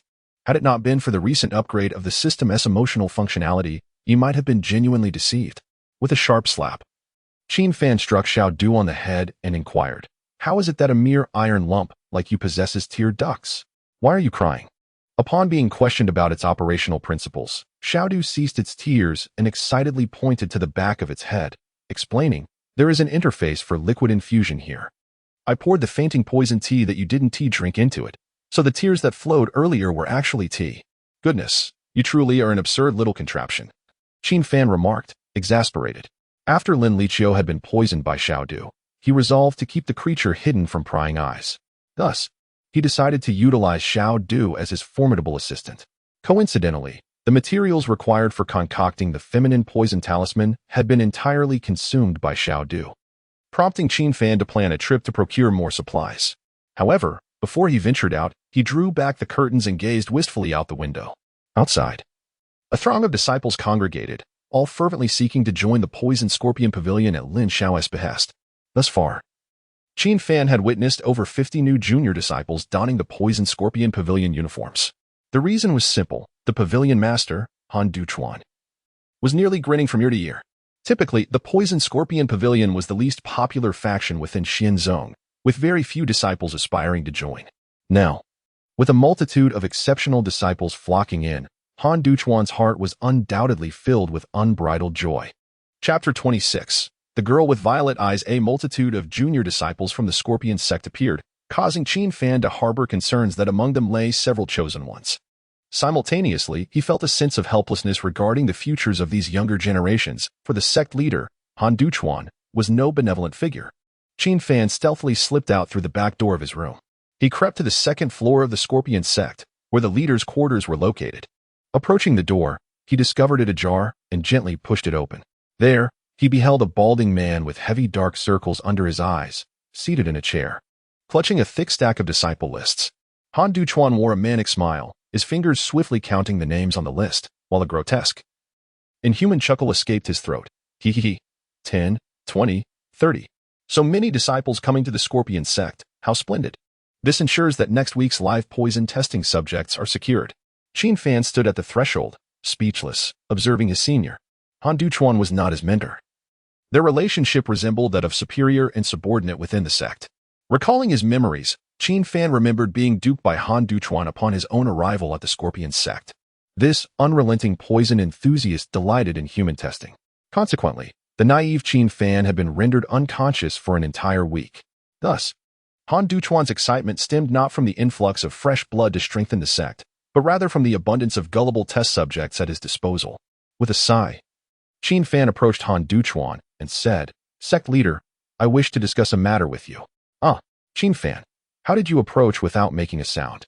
Han Duchuan, still preoccupied with his schemes for live poison testing, jumped at the unexpected voice. Presently, Qin Fan had ascended to the golden core stage, while Han Duchuan remained in the latter stages of foundation establishment. Most poison masters did not prioritize profound cultivation levels, but someone like Qin Fan, who both refined poison and aspired to elevate his cultivation, had to be cautious. If he were not vigilant, he might find himself tricked into becoming a test subject by Han Duchuan in no time. "Sect leader, you are undoubtedly aware of the reason these new disciples have come, are you not?" Qin Fan remarked, glancing at the list in Han Duchuan's hands. Han Duchuan, feeling a twinge of guilt, cleared his throat and nodded. "Yes. I concede that your contributions to the profession of poison refinement in the Xin sect are significant. However, I am still the leader here, and you. Spare me the lectures. I care not how you conduct your live poison testing, provided it does not result in fatalities." Ignoring the elder's attempt to assert his authority, Qin Fan interjected, continuing, "What I wish to convey is that those new disciples should maintain a distance of at least 100 meters from my living quarters. Ideally, I would prefer a separation of 1,000 meters, as that would allow me to isolate myself from the chosen ones, translating to a 1,000-fold increase in my cultivation efficiency. However, given the limited size of the Scorpion sect, 100 meters will have to suffice." Han Duchuan could not comprehend why Qin Fan had suddenly adopted such a distant demeanor. He promptly inquired, "Qin Fan, do you truly dislike interacting with others so much? Just look at those junior disciples. They are so lively and endearing. With just one venomous needle, they could all be bouncing around. Let us not digress. If you refuse to agree, I shall withdraw from the Scorpion Pavilion," Qin Fan replied with a nonchalant shrug. His unyielding and forthright declaration left Han Duchuan momentarily dumbfounded. Qin Fan was the one disciple who absolutely could not leave the Scorpion Pavilion. Firstly, he was a descendant of the Qin family, renowned for their expertise in poison. Secondly, Qin Fan's skills in alchemy were indeed remarkable. Han Duchuan had been contemplating retirement in a few years, intending to hand over the management of the Scorpion Pavilion to him. How could he simply withdraw without reason? "I agree. Of course, I agree. You are the beloved senior brother of the Scorpion Pavilion, and it is entirely normal to maintain some distance from others," Han Duchuan quickly replied, his face flushed with eagerness. Having received the desired answer, Qin Fan felt no inclination to linger any longer. He needed to venture into the market to procure materials for the female poison incantation. Before departing, he waved his hand dismissively, as if he were a shopkeeper, and said, "All right, the matter of delineating 100-meter distance is entrusted to you. If I return and find it unresolved, well, I'm afraid I shall withdraw from the Scorpion Pavilion." Han Duchuan stood with his mouth agape, staring blankly as Qin Fan made his exit. "Wait, are you the pavilion master, or am I? Must your tone be so imperious?" Despite his irritation, Han Duchuan chose to comply with Qin Fan's directives. Armed with a measuring tool, he descended the stairs and proceeded to mark out the designated area for Qin Fan's quarters. Once the 100-meter boundary was established, the new disciples of the Scorpion Pavilion gathered, chattering excitedly outside the yellow warning line. The Pavilion Master just said that no one is to cross this yellow line, otherwise the Senior Brother will be displeased. Has Senior Brother Qin always been so aloof? I learned from Lin Xiao that he is a kind-hearted Senior Brother, which is why I specifically sought out the Scorpion Pavilion. Perhaps he simply wishes to quietly refine his poisons, and with so many of us suddenly appearing, he must be feeling quite overwhelmed, right? Ah, I see. I can't lag behind then. The Pavilion Master just mentioned he would take me to a small room for an injection. I wonder what kind it will be. How exciting. Most of the new disciples were perplexed by the appearance of the yellow warning line, yet they chose to abide by the rules. However, among the crowd, there was a mysterious girl in a black hat. Her eyes, glimmering like amethyst, playfully glanced at the yellow line beneath her feet. As everyone else moved away from the warning line, she leaned forward. Upon crossing the line, her form became increasingly ethereal. Even as she moved against the tide of the other disciples towards Qin Fan's residence, no one noticed her presence, for at that moment, she appeared as an invisible wisp of air. Upon reaching the window beside the house, the girl gently pierced the paper. Through the small opening, her violet eyes scanned the interior, revealing that Qin Fan was not present. A faint smile curved her lips. Then let us wait for your return. Contemplating this, the young girl made no sound as she entered through the door. Xiaoying glanced at a chair beside her and quietly seated herself. In an instant, she transformed into the form of the chair, while the original chair was discreetly stored within her spatial ring. Her remarkable ability to assume such a guise was intrinsically linked to an item known as the Cloak of the Concealed Witch. This artifact could serve as a flawless disguise for inanimate objects, one so convincing that even a formidable being in the transformation realm would be unable to discern it. The possession of such a powerful item was undoubtedly tied to her esteemed identity. Xiaoying, the most illustrious witch in the demon cultivation world over the past millennium. She had heard whispers of a disciple in the Xian sect, a poison master whose temperament aligned harmoniously with that of demon cultivators, prompting her to come in person for an encounter. I have nearly depleted all possible candidates, from ancient inheritors to hidden weapon assassins. Now, the only one left is Qin Fan, the poison master. I hope he proves to be engaging. Xiaoying surveyed Qin Fan's room with interest swirling in her mind. In the next moment, the door burst open with a force. Little Poison dashed in from the adjacent room, leaping onto Qin Fan's bed and began rolling about excitedly. Master, why don't you praise me? I have worked so hard. Please, I beg you, commend me just a little. Chapter 27. The suspicious chair with the enhancement of its emotional core bestowed by the system, the little poison puppet now possessed a mentality indistinguishable from that of a human. Previously, it had felt its pride wounded by Qin Fan's reprimand, and thus, in his absence, began to unleash its pent-up emotions.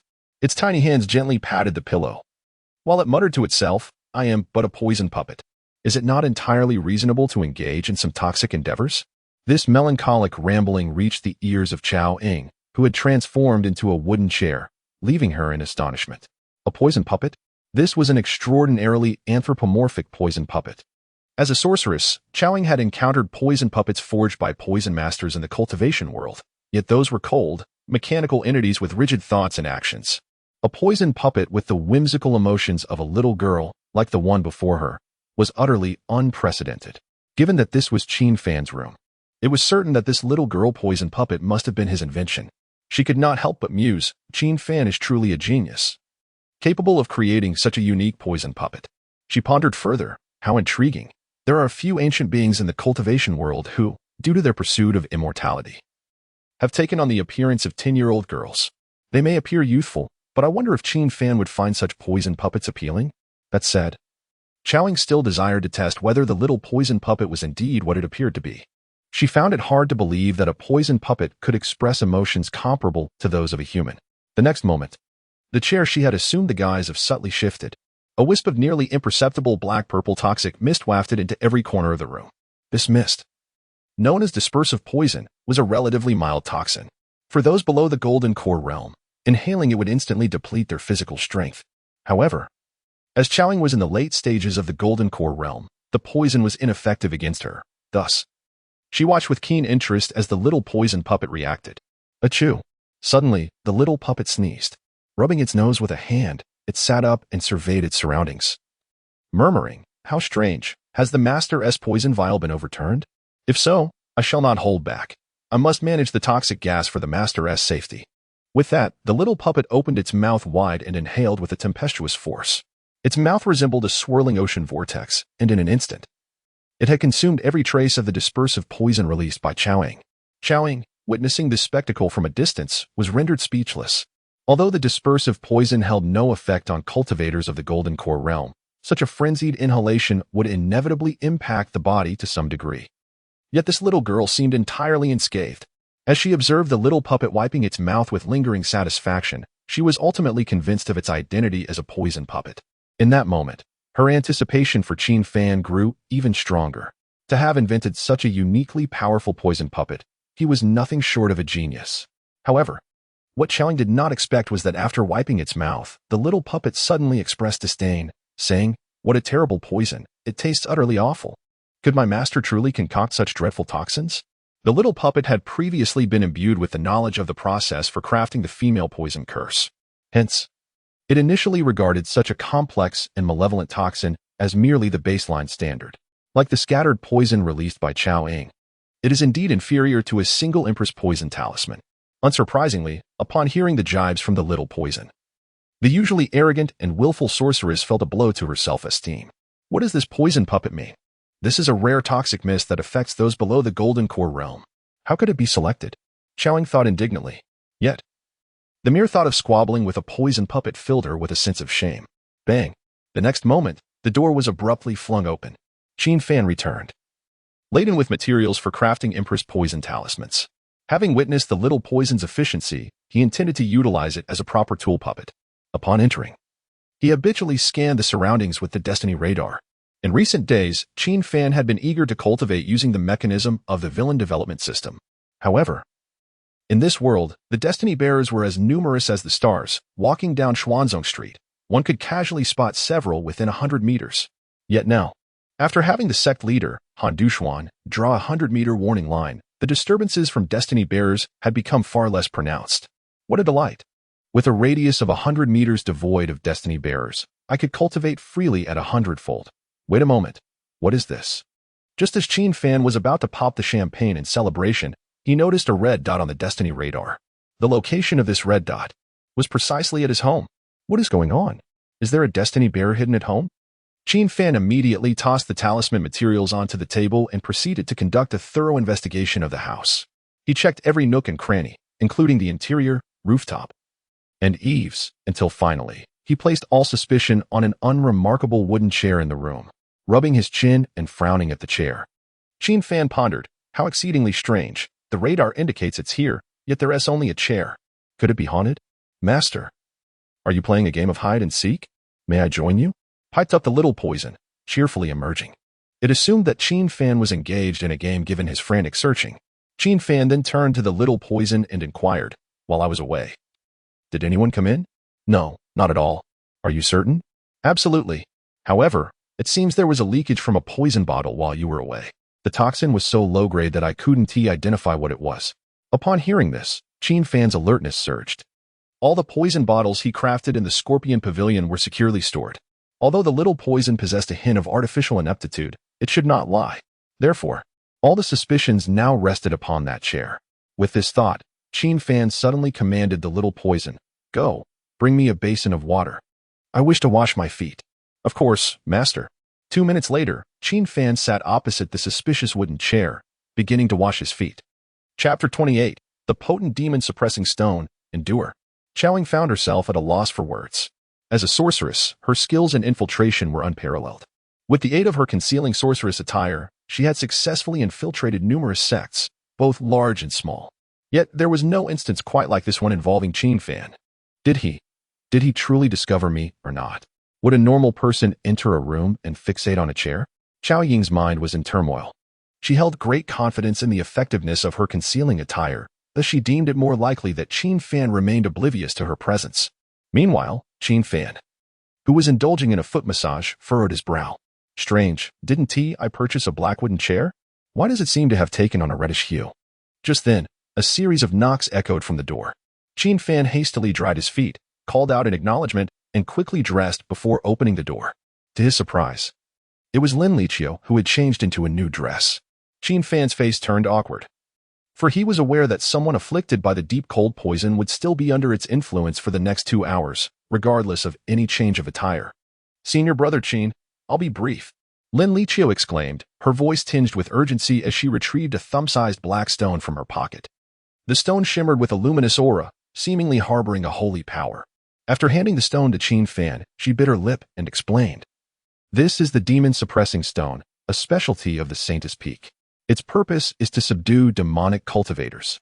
You must keep it safe." Upon receiving the stone, Qin Fan felt a wave of melancholy wash over him, not because of the gift itself, but due to Lin Liqiu's unexpected courtesy. She addressed him as senior brother with such familiarity. Thus, am I truly not safe in the Qin sect? What need have I for a demon-suppressing stone? He accepted the stone with a semblance of gratitude, casually inquiring, why the need for such a trinket? Lin Liqiu's expression turned grave as she furrowed her brow slightly. "I have heard from my master that demonic cultivators may soon infiltrate the Qin sect, and as you are a favored poison master among them, it would be prudent for you to prepare some means of self-defense." "Thank you then," Qin Fan replied. "Well, farewell, senior brother." "Farewell," he echoed, a wry smile tugging at the corners of his mouth as he waved goodbye to Lin Liqiu. After their conversation ended, Qin Fan idly toyed with the demon-suppressing stone while returning to his room. He felt indifferent to Lin Liqiu's warning. After all, this master brother's chamber was situated deep within the sect. The outer perimeter housed ordinary disciples' quarters, followed by the leader's chamber. Surely, those demonic cultivators would not be so reckless as to traverse all this way seeking him. It merely appeared to be a rather exquisite little stone for now. He would leave it here. After his idle musings, Qin Fan placed the demon-suppressing stone on the chair, the very suspicious black wooden chair.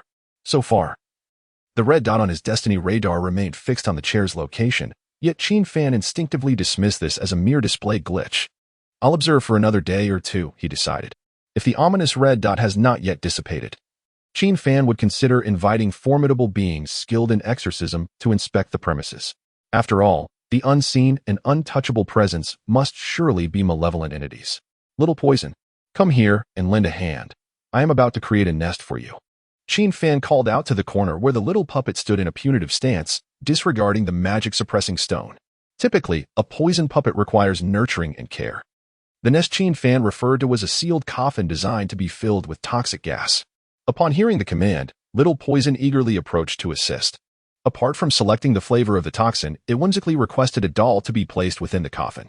Qin Fan acquiesced to Little Poison's preference for the toxin, as he could easily concoct it at any moment.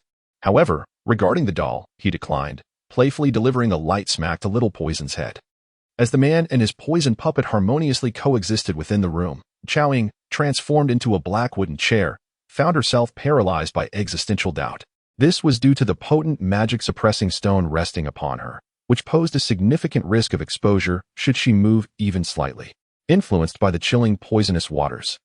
Lin Liqiu's concern for Qin Fan reached unprecedented heights. Thus, she had just claimed to Qin Fan that the stone was merely an ordinary magic-suppressing stone, when in truth, it was a powerful artifact she had cherished for a decade. This exceptional stone was unique to the entire Xuanzong sect, and it was said that only on the day of the new Holy Maiden's inauguration would the powerful stone be bestowed upon her by the previous Holy Maiden. Lu Wuqing held high hopes for Lin Liqiu and doted on her disciple, which is why she had discreetly gifted the powerful stone to Lin Liqiu in advance. It was impossible for Xiaoying not to feel regret, as she glanced at Qin Fan, who was busy crafting the coffin. She couldn't help but reflect. No one ever mentioned to me that Qin Fan was so closely connected with the next Holy Maiden. Chapter 29. A restful sleep, as the witch and the saintess are natural adversaries. Xiaoying had privately perused the portrait of her contemporary, Lin Liqiu. She acknowledged that this woman's beauty was slightly superior to her own, yet, wasn't it said that the saintess would be pure and unblemished before her ascension? Which saintess would clandestinely bestow such a precious item upon another man? This must undoubtedly be a token of affection. Xiaoying sensed the formidable energy of the demon suppression stone, which had diminished her own spiritual energy by 2/3. The capacity of this stone to effortlessly suppress a cultivator of her caliber in the late Golden Core stage indicated its extraordinary nature. Thus, the more she pondered, the more perplexed she became. Here I am, a witch who has yet to find a partner, while you, a saintess, are entangled in romantic ambiguity with a poison master. Xiaoying felt a surge of discontent within her, intensifying her desire to win Qin Fan's heart. Yet, a new dilemma arose. How to persuade Qin Fan? It was still daylight, and attempting to unleash the extraordinary effects of the demon suppression stone would undoubtedly attract unwanted attention. I must wait until the stillness of the night falls. Only then will I have my opportunity to act. Xiaoling gazed at Qin Fan, who was in the room, lost in her thoughts. In the blink of an eye, deep night had arrived. After crafting a pink coffin that pleased Little Poison, Qin Fan was utterly exhausted. He was disinclined to return to the Qin residence to sleep, opting instead to spend the night at the Poison Scorpion Pavilion, where he now lay in bed, sound asleep. Little Poison, content with its new cherished bed, smiled in its sleep within the sealed coffin filled with toxic gas, clutching a delightful rabbit doll in its embrace. In the midst of this profound silence, the black wooden chair suddenly transformed, taking on the graceful form of Chao Ying. Once in human shape, she moved stealthily, carefully holding the demon suppression stone that radiated a holy light. Should she discard the stone now, it would unleash a terrifying wave of energy. Chao Ying understood the stone's effects well. For a demon cultivator, touching the stone was akin to encountering sticky candy. To rid herself of it, she needed to slip out of the Xian sect and find a remote location to forcibly dispose of the stone. Afterward, she intended to return to Qin Fan to devise a strategy to win him over. At this moment, as Chao Ying prepared to quietly open the door and exit the room, the next instant, she felt her skirt being tugged unexpectedly as she passed by Qin Fan's bedside. A surge of anger flushed her face. She braced herself to unleash her cultivation and confront the audacious hand, only to turn and discover that Qin Fan remained in a deep slumber. He was gently tugging at Chao Ying's skirt while murmuring in his dreams, "The blanket, why is it so thin?" Chao Ying instinctively adjusted her skirt, her expression a mix of exasperation. "You are pulling at the skirt of a witch, not a blanket." Yet, due to the effects of the demon suppression stone, she hesitated to resist too vehemently. In the next moment, she noticed Qin Fan's murmurs growing more pronounced, and she saw his eyelids fluttering as if he might awaken. Goodness, is it impossible to sleep without a blanket? In a moment of desperation, Chao Ying had no choice but to grab a blanket and cover Qin Fan with it. In the early morning, as the dawn barely illuminated the sky, Qin Fan gradually awakened, only to realize that a gentle smile graced his lips. It seemed as though he had enjoyed a remarkably restful slumber the previous night. But what was this?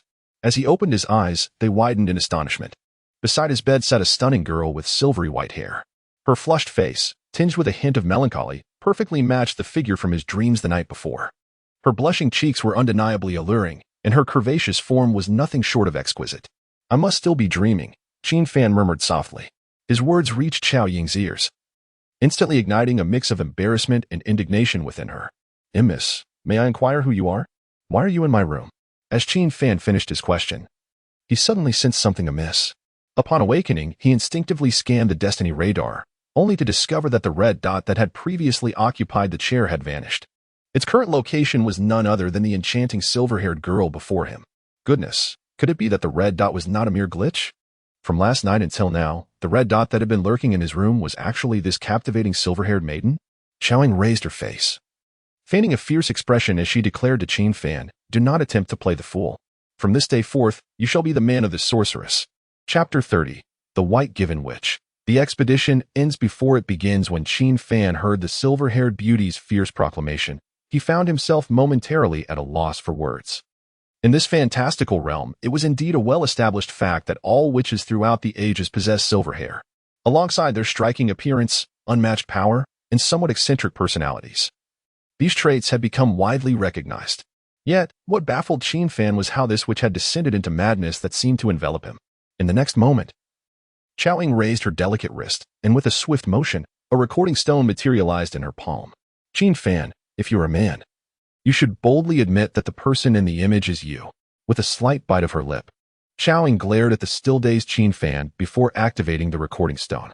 This artifact, which stored images and sounds using spiritual energy, functioned similarly to the video devices of Qin Fan's past life on Blue Star. As the recording stone activated, vivid scenes began to unfold before Qin Fan's eyes. In an instant, he witnessed his own public execution. After viewing the events, Qin Fan grasped the context of the situation. With a shy bite of her crimson lips and her beautiful eyes filled with complexity, Chao Ying resolved to lay everything bare before Qin Fan. They might as well go down together. Subsequently, with a blush adorning her cheeks, she provocatively addressed him. "Qin Fan, my husband, darling. Which of these three titles do you prefer?" The sudden contrast left Qin Fan momentarily bewildered. Yet, Drawing upon the last vestiges of his reason, he inquired, "What exactly do you intend to do?" Seemingly pleased with Qin Fan's composed inquiry, Xiaoying smiled with a hint of mischief. "It's simple. I offer you a chance. And then you will return with me to the demon cultivation realm, to become a demon cultivator and to be my man." Her sudden display of eccentricity was also a gamble. Should Qin Fan act impulsively, Xiaoying would feel a shiver of dread and would not hesitate to risk exposing her strength to push him away. Nevertheless, this did not imply that she would relinquish her pursuit of Qin Fan. She intended to use the allure of her demon cultivation harem to entice him into joining her realm. This interaction served as a little test devised by Chao Ying for Qin Fan. However, Qin Fan remained silent for an extended period. As he pondered, Chao Ying's heart raced wildly. From her observations over the past day, she believed that Qin Fan possessed a fundamentally kind nature. Otherwise, he wouldn't have attracted the attention of the Holy Maiden, nor would he have secretly purchased a sleeping bunny doll for the little poison girl. One of the witch's missions was to lead those with unwavering hearts astray, and Chao Ying's temptation and trials for Qin Fan were precisely that. Yet, she could not comprehend why she felt so anxious at that moment. Finally, Qin Fan spoke. "Miss Witch, I must admit, you are indeed very beautiful. But this is our first meeting." Upon hearing Qin Fan's ambiguous response, Chao Ying's previously taut nerves suddenly relaxed. Although it was a clear rejection, her spirits soared. Perhaps it was Qin Fan's compliment about her beauty that buoyed her. Concealing her inner joy, she feigned seriousness and asked, "So? Do you find me unappealing and intend to decline joining the demon cultivation?" "I do not look down upon you. You are the most exquisite woman I have ever encountered." Qin Fan shrugged, opting for candor. "However, becoming your partner in the realm of demonic cultivation is out of the question. I greatly prefer solitude. The prospect of engaging in demonic cultivation is utterly impossible." At the Xian sect, Qin Fan was already entangled with a group of fated individuals. Should he venture into demonic cultivation, the situation would only worsen. It is said that practitioners of demonic arts are often of erratic character, their methods disregarding consequences. If word of Qin Fan's intimacy with the demoness were to reach the ears of those within the demonic ranks, his subsequent days would surely be fraught with unrest. It is evident to any discerning eye that this silver-haired enchantress, with her striking beauty, undoubtedly has numerous admirers within the realm of demonic cultivation. In comparison, Qin Fan found the prospect of developing within the Xian sect far more appealing than navigating the turbulent waters of the demonic world. "Ah, I see your point now." Upon hearing Qin Fan extol himself once more, a smile of delight danced upon Chao Ying's lips. With a gentle leap, she sprang from Qin Fan's bed. She lightly brushed her silver hair with her fingers, and in an instant, her snowy locks transformed into a cascade of lustrous black tresses. Furthermore, the contours of her face subtly shifted. Though the disguised demoness may not possess the original breathtaking allure, she undoubtedly ranked as a beauty exceeding 80 points in attractiveness. Following the alteration of her hair color and appearance, even the black dress she wore morphed into the attire of an outer disciple of the Xian sect. This transformation left Qin Fan bewildered. Noticing the confusion etched on Qin Fan's face, Xiaoying smiled playfully. "Allow me to formally introduce myself. I was once the demoness Xiaoying, and now I am the outer disciple Ziying of the Poison Scorpion Pavilion at the Xian sect. I am still your little junior sister, Qin Fan Shixiao." A twitch at the corner of Qin Fan's mouth suggested he sensed that Xiaoying was up to mischief again, prompting him to retort, "Xiaoying, what do you mean by this? Do you wish to linger by my side and wear me down? Indeed, I shall win you over with sincerity. One day, you will become a pillar of strength in the realm of demonic cultivation. This is the very base of the Xian sect. Are you not afraid of being reported by me, or captured by the higher-ups of the Xian sect? Ah, I truly do not believe you possess the audacity for such an act." Upon hearing Qin Fan's threat, Xiaoying chuckled lightly. She then produced the recording stone that had captured the intimate moments from the previous night, adding, "Should you dare to report me, I shall expose this footage." Chapter 31 First, hide beneath the bed. "If I am captured by Xuanzong, the entire world will know you are the one who betrayed me. Not only have you taken advantage of me, but you also conspire against me. Just think about it. The entire demonic cultivation realm will rise in fury to hunt you down." Chao Ying's delicate face flushed slightly, her voice trembling with a threatening undertone. Upon hearing this, Qin Fan couldn't help but admire her audacity. Was this enchanting sorceress engaging in reverse intimidation? In the next moment, Qin Fan rose from his seat and slowly approached Chao Ying. Assuming that Qin Fan was cowed by her threat, Chao Ying relaxed her guard. However, to her astonishment, Qin Fan suddenly snatched the recording stone from her hand and infused it with spiritual energy. With a whoosh, The intimate scenes that had embarrassed Chao in the previous night materialized before them. Qin Fan, with a focused expression, pointed out the details in the imagery, speaking slowly. Look, I merely whispered in your ear, and you turned crimson, trembling with excitement. And here, when my stubble accidentally brushed against you, you let out a little whimper. From this, one could conclude that you possess no experience with the opposite sex. You must be quite innocent, indeed. Faced with this pointed inquiry, Chao Ying's cheeks burned with embarrassment. As a sorceress, she refused to be seen as weak at any moment. Yet, the truth remained, her experience in matters of romance was utterly non-existent. With a mixture of shame and indignation, she clenched her delicate fists and retorted, "So what if it's true? Do you think I would hesitate to expose the recording? That is not what I meant." Qin Fan sighed, glancing at the flustered Chao Ying. His tone softened. "I merely wish to point out that you are, after all, a young lady first, and a sorceress second. Thus, there is no need to use your inexperienced encounters to threaten me. Otherwise, when you grow older, you may find your current actions rather foolish." I. After hearing Qin Fan's counsel, Chao Ying gazed at him with disbelief. Why was he suddenly so gentle? She had intended to intimidate him into silence, only to find herself being cared for instead. Indeed, as Qin Fan had observed, Chao Ying was quite sensitive about her initial experiences. In the next instant, she swiftly snatched back the recording stone from Qin Fan's grasp. Humph, so desperate. What a rogue. Just then, there was a sudden knock on the door. Two sharp raps echoing through the room. Outside, Lin Liqiu's light voice called, "Qin Fan, are you inside?" Upon realizing that it was Lin Liqiu, Qin Fan was momentarily taken aback. He immediately glanced at Chao Ying. How was he to explain her presence in his room so early in the morning? Even though Chao Ying had changed her appearance, attire, and even disguised her identity, Qin Fan felt it prudent to avoid any encounter between these two destined women. Their fates were bound to clash, and should either of them reveal a hint of the truth, it could lead to chaos within the confines of the room. Qin Fan, are you not in the room? Lin Liqiu's voice echoed again. As he pondered, he noticed Chao Ying with a mischievous grin, confidently striding toward the door as if to open it. Despite the potent sealing stone still clinging to her, she seemed unconcerned.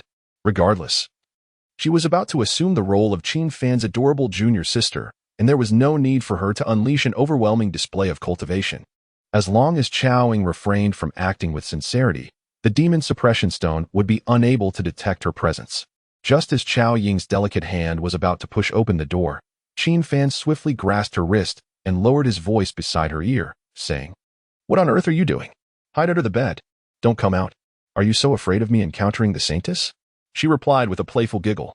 Ignoring the meaningful smile that curled at the corners of Chao Ying's lips, Qin Fan unceremoniously shoved her beneath the bed. He then approached the door and opened it.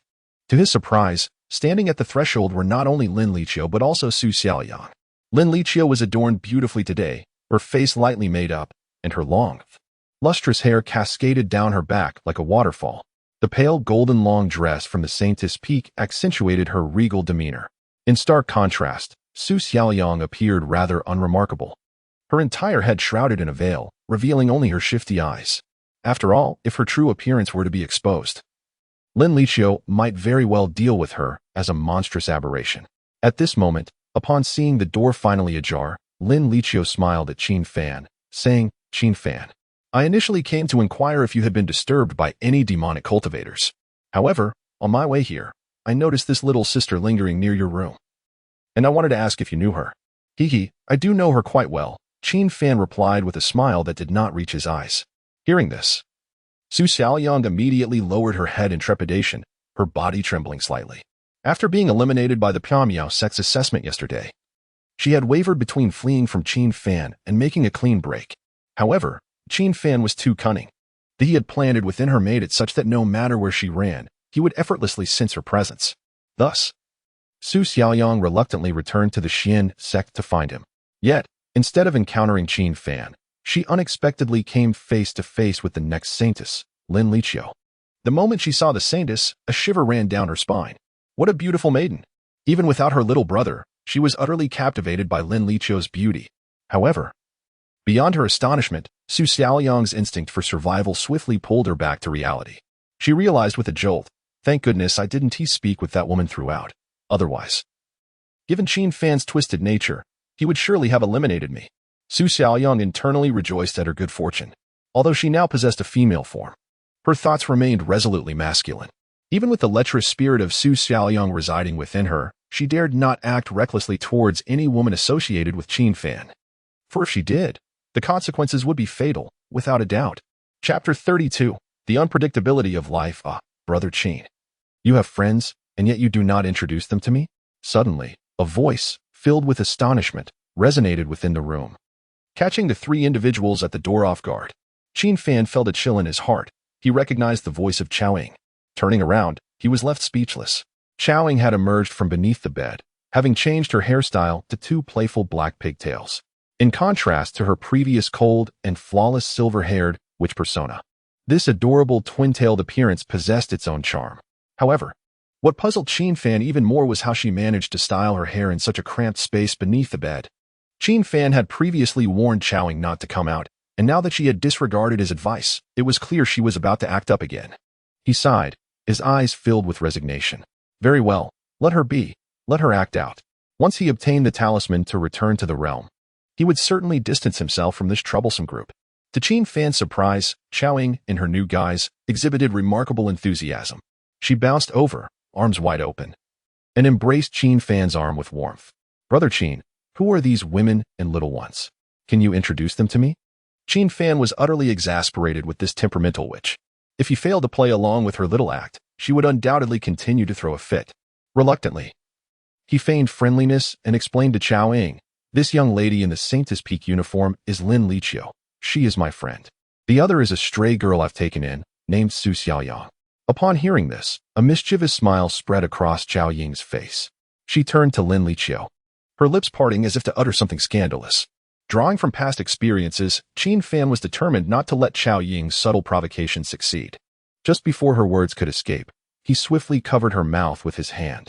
Ignoring the muffled protests of Xiaoying, he turned to the visibly embarrassed Lin Liqiu and said, Ahem, Sister Liqiu, this is my newly recognized junior sister from the Scorpion Hall.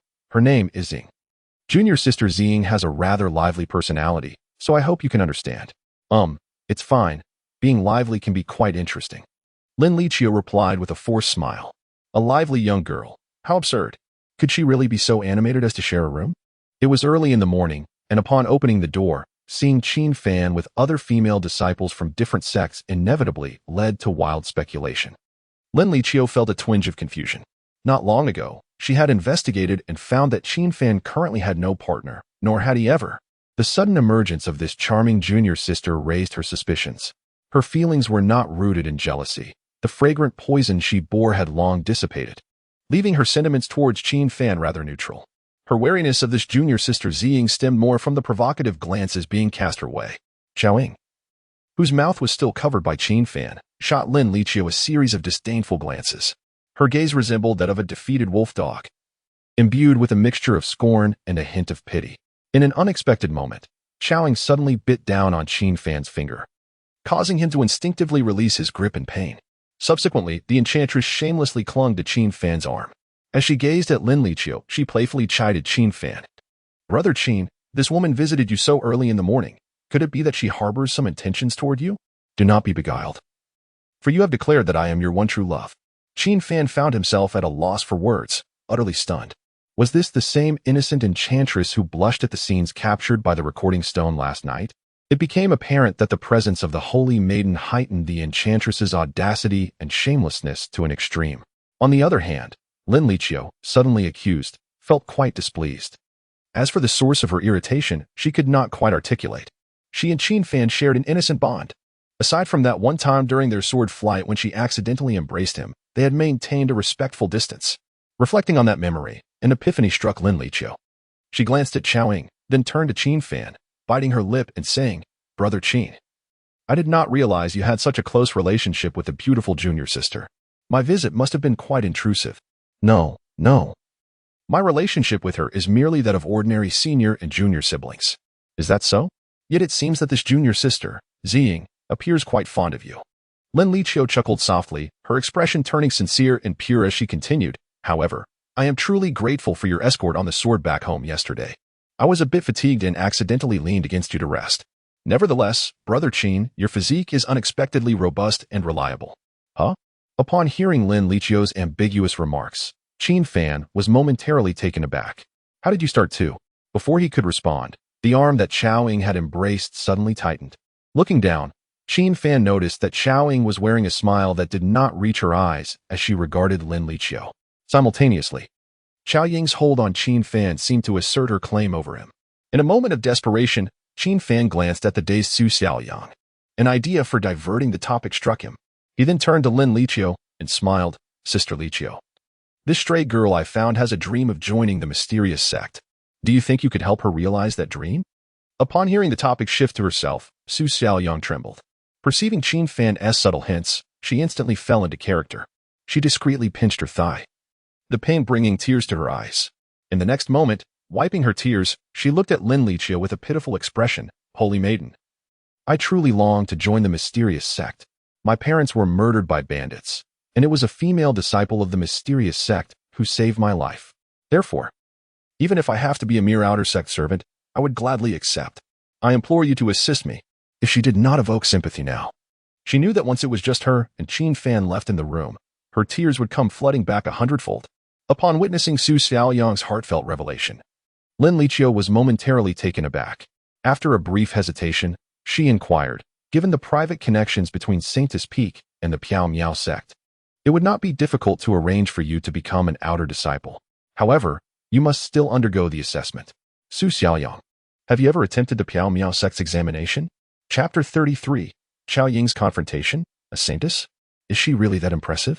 Lin Liqiu's words instantly made Su Xiaoyang feel a prickling sensation on her back.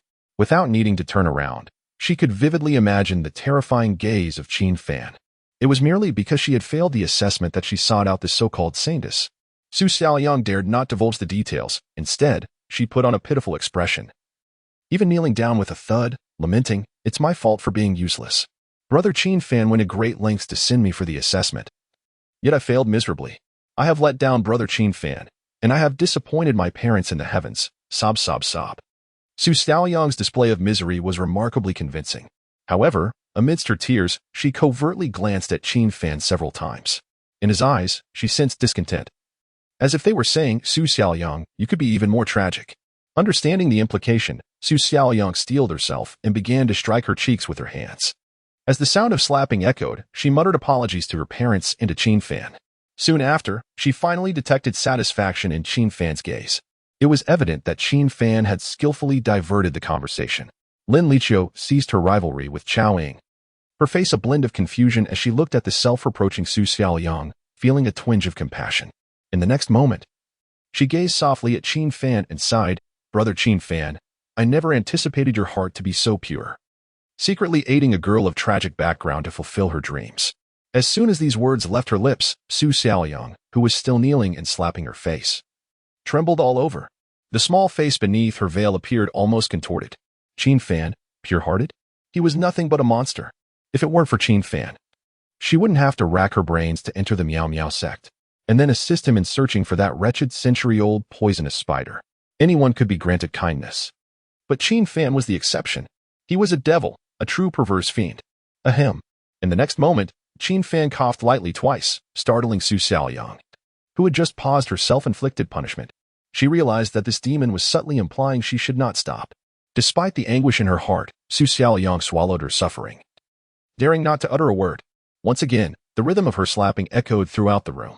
Seeing Su Xiaoyang in a trance as she continued to strike herself, Lin Liqiu was about to offer words of comfort, when suddenly, she seemed to realize something, turning sharply to Qin Fan and asking, "Wait, Brother Qin Fan, what is going on? I remember that the referrer for disciples to the Miao Miao sect must be at least at the Golden Core stage. Could it be that you?" "Indeed, I am currently at the early stage of the Golden Core." Qin Fan, taken aback by Lin Liqiu's attention to detail, had no intention of concealing the truth. With a slight focus, he unleashed an invisible yet powerful aura of the Golden Core stage. In an instant, Su Xiaoyang, Lin Liqiu, and Xiaoying were all momentarily stunned. Su Xiaoyang, now more fervently striking her cheeks, was on the verge of swelling up like a pig's head. This demon was growing stronger. She would need to heed his words even more in the future. Lin Liqiu and Xiaoying were both astonished, their eyes brimming with disbelief. Among them, Xiaoying's shift in demeanor was the most pronounced. She had initially thought that Qin Fan was exceptionally gifted in the art of poison crafting. But to her surprise, his cultivation level was equally impressive.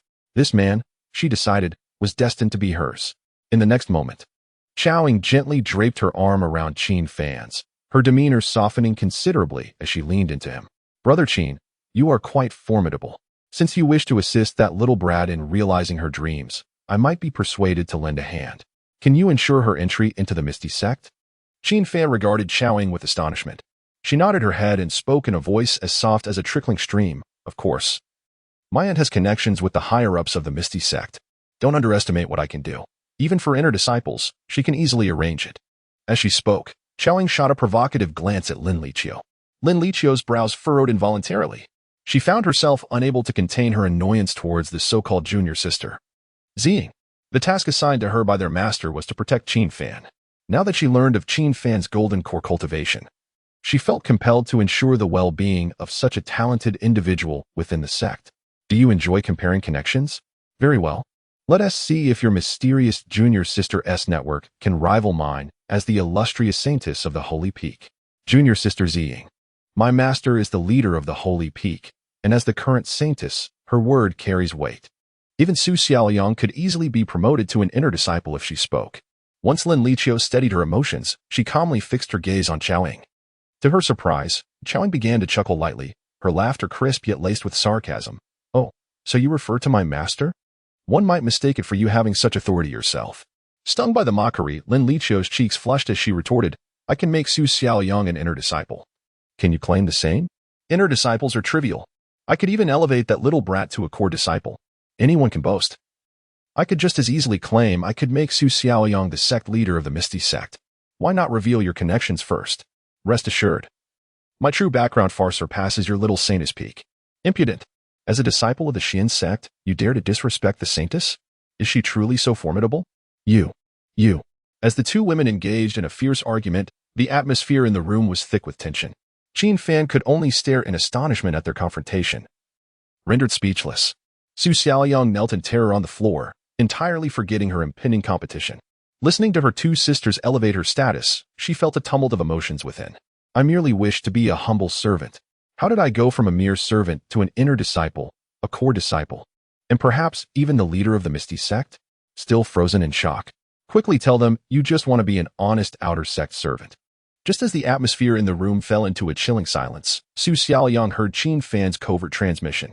In the next moment, she took a deep breath, as if making a monumental decision, and suddenly prostrated herself before Lin Liqiu and Xiao Ying. Bang, bang, bang. With each kowtow, he exerted all his strength, causing the floor to resonate with an unparalleled sound. Only after such a startling commotion did the two women cease their confrontation. They turned in astonishment towards Su Xiaoyang. Shortly thereafter, they observed a trickle of blood seeping from beneath the veil on Su Xiaoyang's forehead as he implored, Sisters, please, cease your quarrel.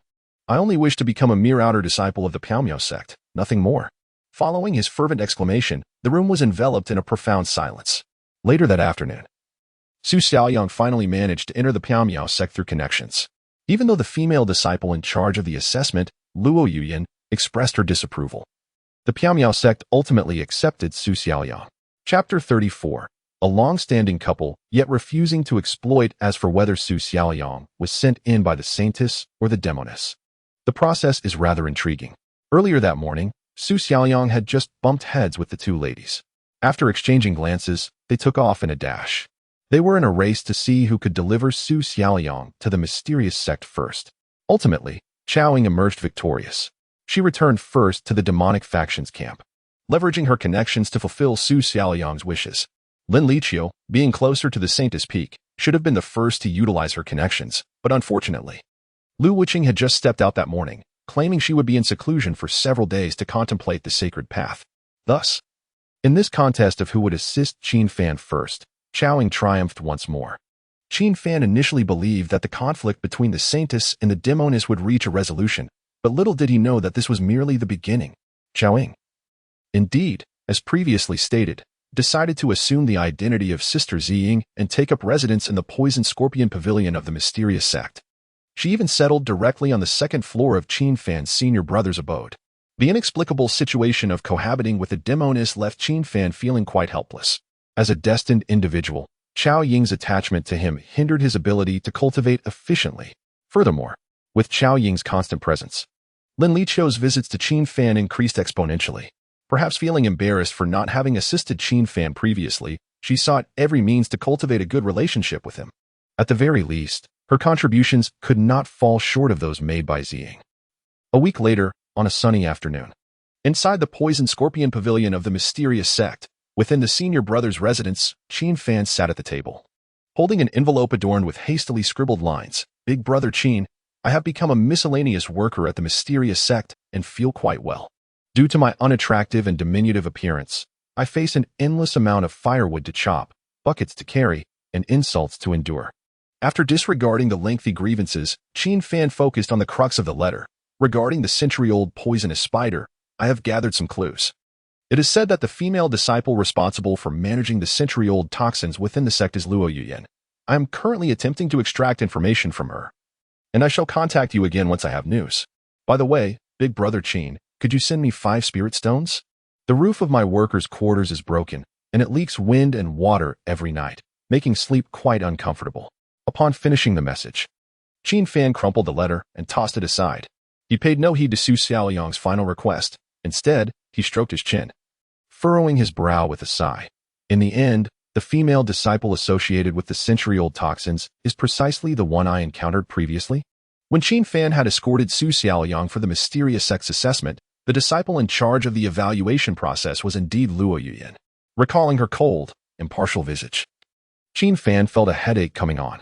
He sensed that it would be exceedingly difficult for Su Xiaoyang to extract information from Luo Yuyan.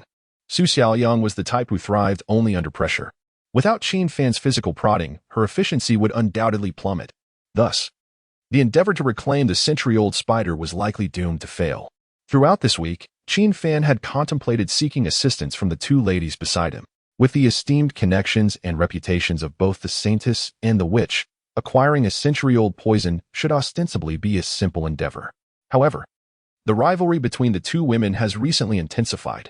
Should Qin Fan request such a thing from one, the other would undoubtedly present an even greater surprise. To avoid unnecessary complications, Qin Fan refrained from approaching either of them. Aside from the commotion caused by the 2 women nearby, this past week, Qin Fan also learned some news regarding Qin Xianer while at the Xian sect.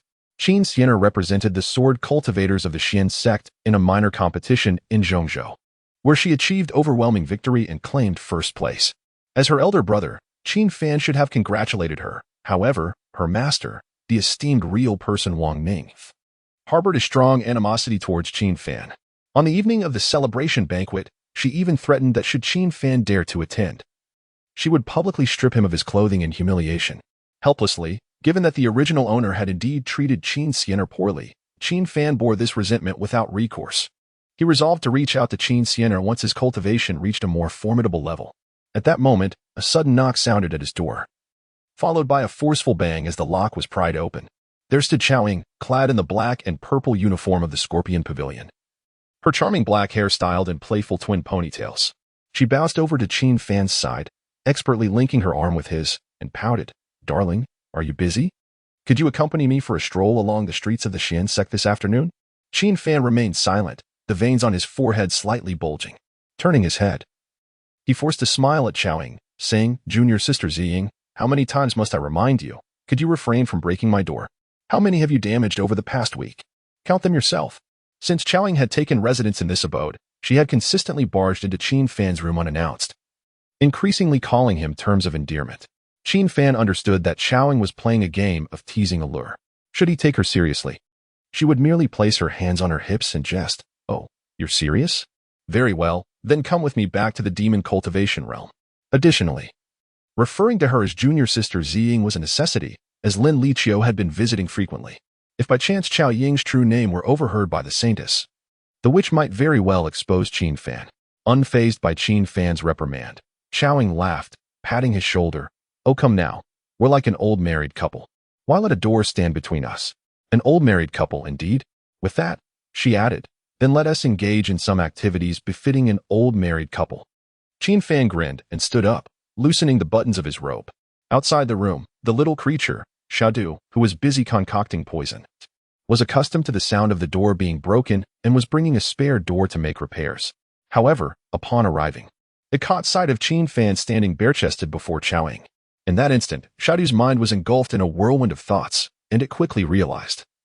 The master intends to create a little master. I cannot be a third wheel. I must escape. With the door still in tow, Xiaodu dashed outside. But its parting words reached Chao Ying's ears. Meanwhile, witnessing Qin Fan's serious disrobing, Chao Ying's face flushed crimson, despite her overwhelming shyness.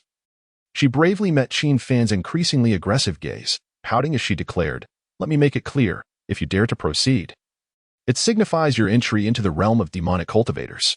Qin Fan quickly shook his head in denial, exasperated by this little sorceress's daily temptations. He candidly replied, "No, no, no. My intentions are purely personal and have no connection to demonic cultivation. This simply cannot be. Who is it that spoke of us as an old married couple? Are you unwilling to grant me even a small indulgence?" "Bah, you lecher." Chao Ying huffed. Her cheeks flushed, before turning on her heels and retreating to the second floor. Watching her graceful figure leave the room, Qin Fan resignedly sank onto the bed.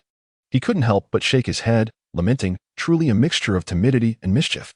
Through their recent interactions, he had gradually unraveled Chao Ying's temperament. Although her words and actions were often quite straightforward, when Qin Fan truly took the initiative, she would instantly retreat. What does it mean to be a contrastive sorceress? This is it. Following their recent exchange, Chao Ying would not descend to disturb Qin Fan anytime soon. Seeking tranquility, he ventured to the storage room to gather materials, intending to repair the broken door. On the second floor, after returning to her room, Chao Ying threw herself onto the bed, her rosy face buried into the pillow. And after a prolonged moment, she finally lifted her head to catch her breath. She retrieved a crystal hidden beneath her pillow and, gazing at it, murmured softly, "Have I been too excessive in my words and actions lately? Does he truly believe he can take advantage of me so easily? That scoundrel." Chapter 35. The cloud-seeking hand. After expressing her grievances about Qin Fan, Chao Ying suddenly activated the recording stone in her hand. At this moment, her intent was not merely to reminisce. She sought to alter her image within the stone. "If I hadn't been shopping, I would never have realized there existed a tool for modifying the portrayal in the recording stone," she murmured. She turned to sit on the bed and subsequently retrieved a carving pen from her spatial ring. The pen, when gently pressed against the recording stone, would transform the contents of the image according to the owner's will. If Qin Fan were present, he would succinctly and bluntly describe the function of the carving pen as photo editing. However, it is worth noting that the altered recording stone retains a record of the modifications, making it possible for the observant to discern that the image has been tampered with. Chao Ying was currently in the process of modifying her appearance. Utilizing the carving pen, she transformed her likeness within the image to reflect her current self, changing her silver locks to black twin ponytails, subtly adjusting her features, and slightly reducing the size of her bear. Upon completing her work, Chao Ying smiled with a hint of mischief, concealing the recording stone beneath her pillow and declaring, "The masterpiece is finished. If you dare to act recklessly again, I shall threaten you with the version of junior sister Ziying." Indeed, having backed up the original recording stone, Chao Ying also intended to use Ziying's likeness to intimidate Qin Fan. After all, given his recent flirtations, it was essential to employ special measures to rein him in.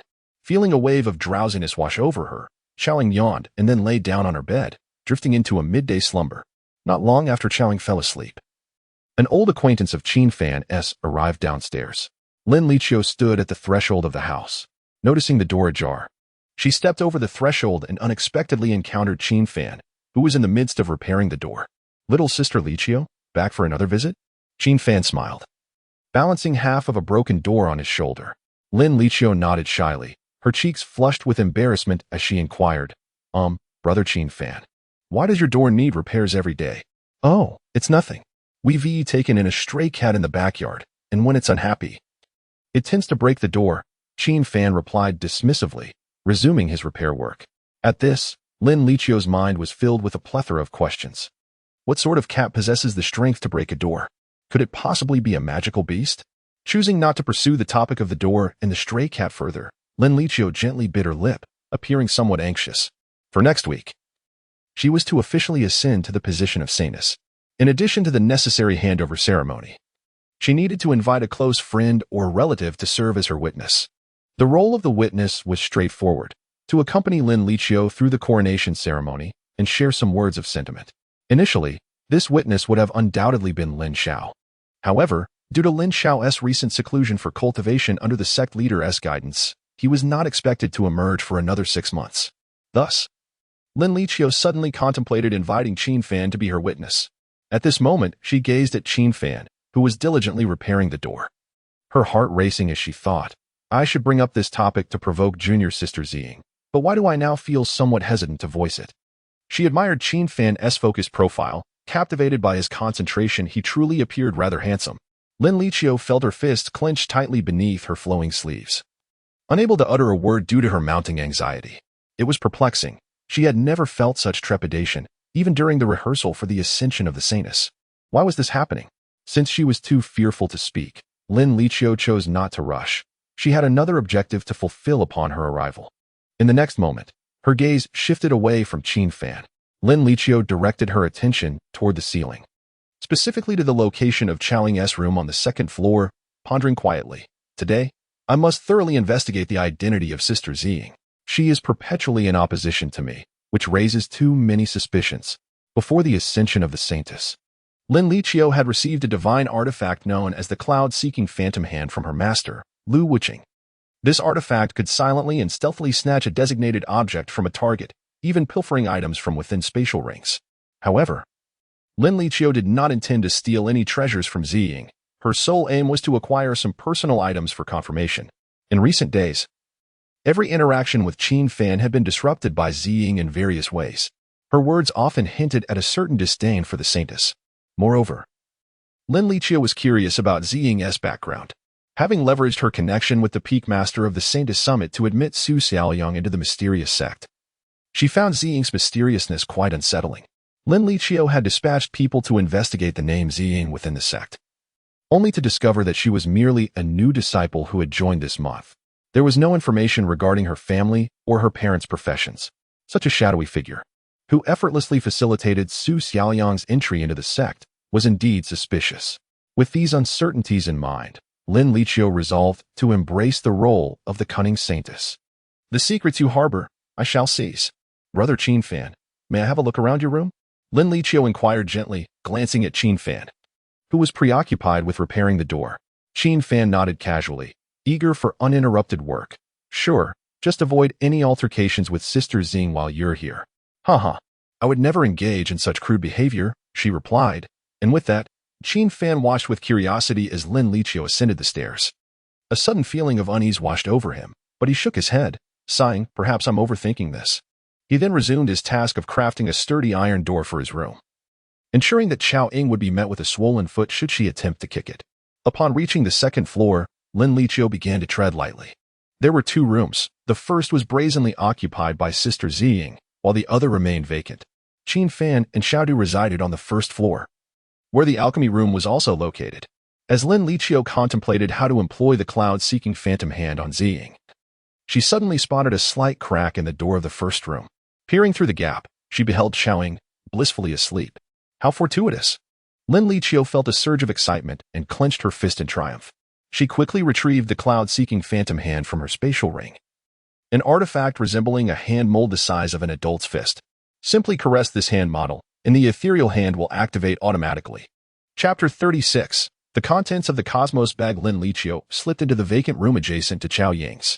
The room was devoid of any furnishings, so she reclined against the wall and activated her ethereal probing technique, the ethereal hand of cloud exploration. This technique transcended spatial barriers, manifesting as an intangible mist that silently drifted to the bedside of her junior sister, Ziying. Immediately, Lin Liqiu employed her divine perception through the ethereal hand, discerning the locations of Ziying's spatial rings and cosmos bags. Ah, how intriguing. Let us examine an item from within the cosmos bag. Just as this thought crossed her mind, Lin Liqiu suddenly realized that there was something hidden beneath the pillow. With her eyes closed and focus intensified, she amplified her perception, and soon, a stone of reflection, modified by Qiao Ying's engraving pen, came into view. Had this stone been tucked away in a spatial ring or a cosmos bag, Lin Liqiu might have overlooked it.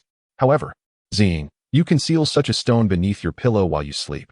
Surely it harbors a significant secret. This conclusion stemmed from Lin Liqiu's childhood habit of hiding cherished possessions beneath her pillow. Therefore, she altered her intention from searching through the cosmos bag to stealing the stone of reflection for a closer inspection. With a swift motion, the ethereal hand locked onto the target, and in an instant, The stone hidden beneath the pillow vanished. The indentation left in the pillow caused Qiaoying to furrow her brow slightly, though she remained blissfully asleep. With a soft murmur, she turned over, mimicking Qin Fan's habit of hugging a blanket as she continued to slumber. Truly, the ethereal hand is remarkable. It pilfers without a sound. Lin Liqiu mused, and then she ceased her perception. Opening her eyes, she looked down at the stone of reflection that had materialized in her palm, her expression gravely serious.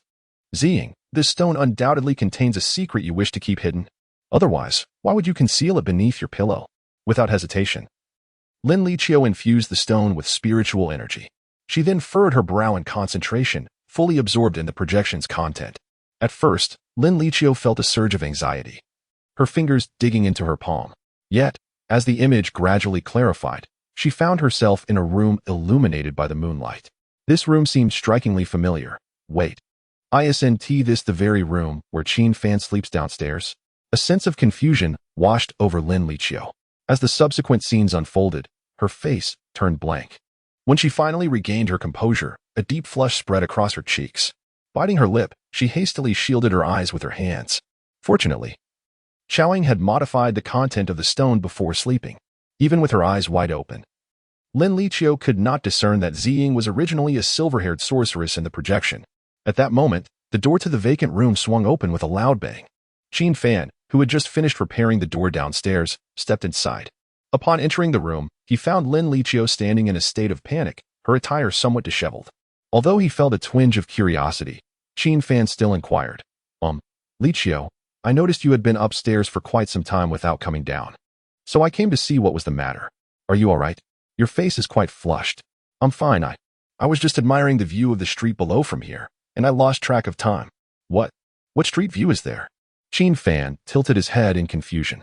His elder brother's room was located within the scorpion's den, and outside the building was merely a narrow path and the backyard. There was no view to speak of. Realizing her blunder, Lin Liqiu clenched her delicate fists and forced a smile, saying, I meant the scenery outside the window. What was there to admire? It was merely a wall of the whitewashed backyard. Qin Fan pointed towards the surrounding walls, growing increasingly perplexed. This time, he noticed that Lin Liqiu offered no further explanation. She simply lowered her head, her face still flushed, enveloped in an enigmatic silence. Chapter 37. The Unmasked Conspiracy. The sound of Qin Fan opening the door roused the slumbering Qiaoying in the next room. Rubbing her sleepy eyes, she fumbled beneath her pillow for the shadow stone. Just before Qin Fan's interruption, the stone had been returned to its resting place by Lin Liqiu's ethereal hand. Upon discovering the stone still nestled under her pillow, Qiaoying felt its warmth and was momentarily puzzled, yet she dismissed the thought. She promptly descended from her bed, still rubbing her eyes, and called out, Darling, I'm sorry, I promise not to damage your door again. Was it really necessary to wake me up on purpose? No sooner had she uttered those words than she caught sight of Qin Fan and Lin Liqiu in the adjacent room. Upon observing Lin Liqiu standing rigidly as if in punishment, her spirits lifted instantly, and she pointed at her. Oh, you saintly figure. How extraordinary. Attempting to steal away while I slumber? Junior sister Ziying, I did not. Lin Liqiu protested. Did not? Then what were you doing in the next room? Isn't this an attempt to bestow upon me a green hat? Absolutely not. I merely came to tour the second floor, and coincidentally, senior brother Qin Fan arrived. Lin Liqiu stammered, her anxiety causing her to bite her tongue. Furthermore, she had not anticipated the intimate rapport between Ziying and Qin Fan had progressed to such a degree that they referred to each other in endearing terms. However, Lin Liqiu chose not to dwell on the terminology. Instead, she turned to Qin Fan and suddenly inquired, Senior brother Qin Fan, did you not mention that the door downstairs was damaged by a stray cat? Well, Qin Fan was momentarily taken aback, evidently perplexed as to why Lin Liqiu posed this question. Since Qiaoying had just apologized for not damaging the door, he found himself unable to feign a lie to Lin Liqiu. In the next moment, Qiaoying's beautiful eyes twinkled with mischief. She bounded towards Qin Fan, wrapping her arms around his, and playfully cooed, Darling, am I not your little wild cat? In the face of such a brazen display, Qin Fan maintained a stoic expression. He had grown accustomed to Qiaoying's sudden whims over the past few days. He understood that this mischievous enchantress was merely attempting to provoke Lin Liqiu.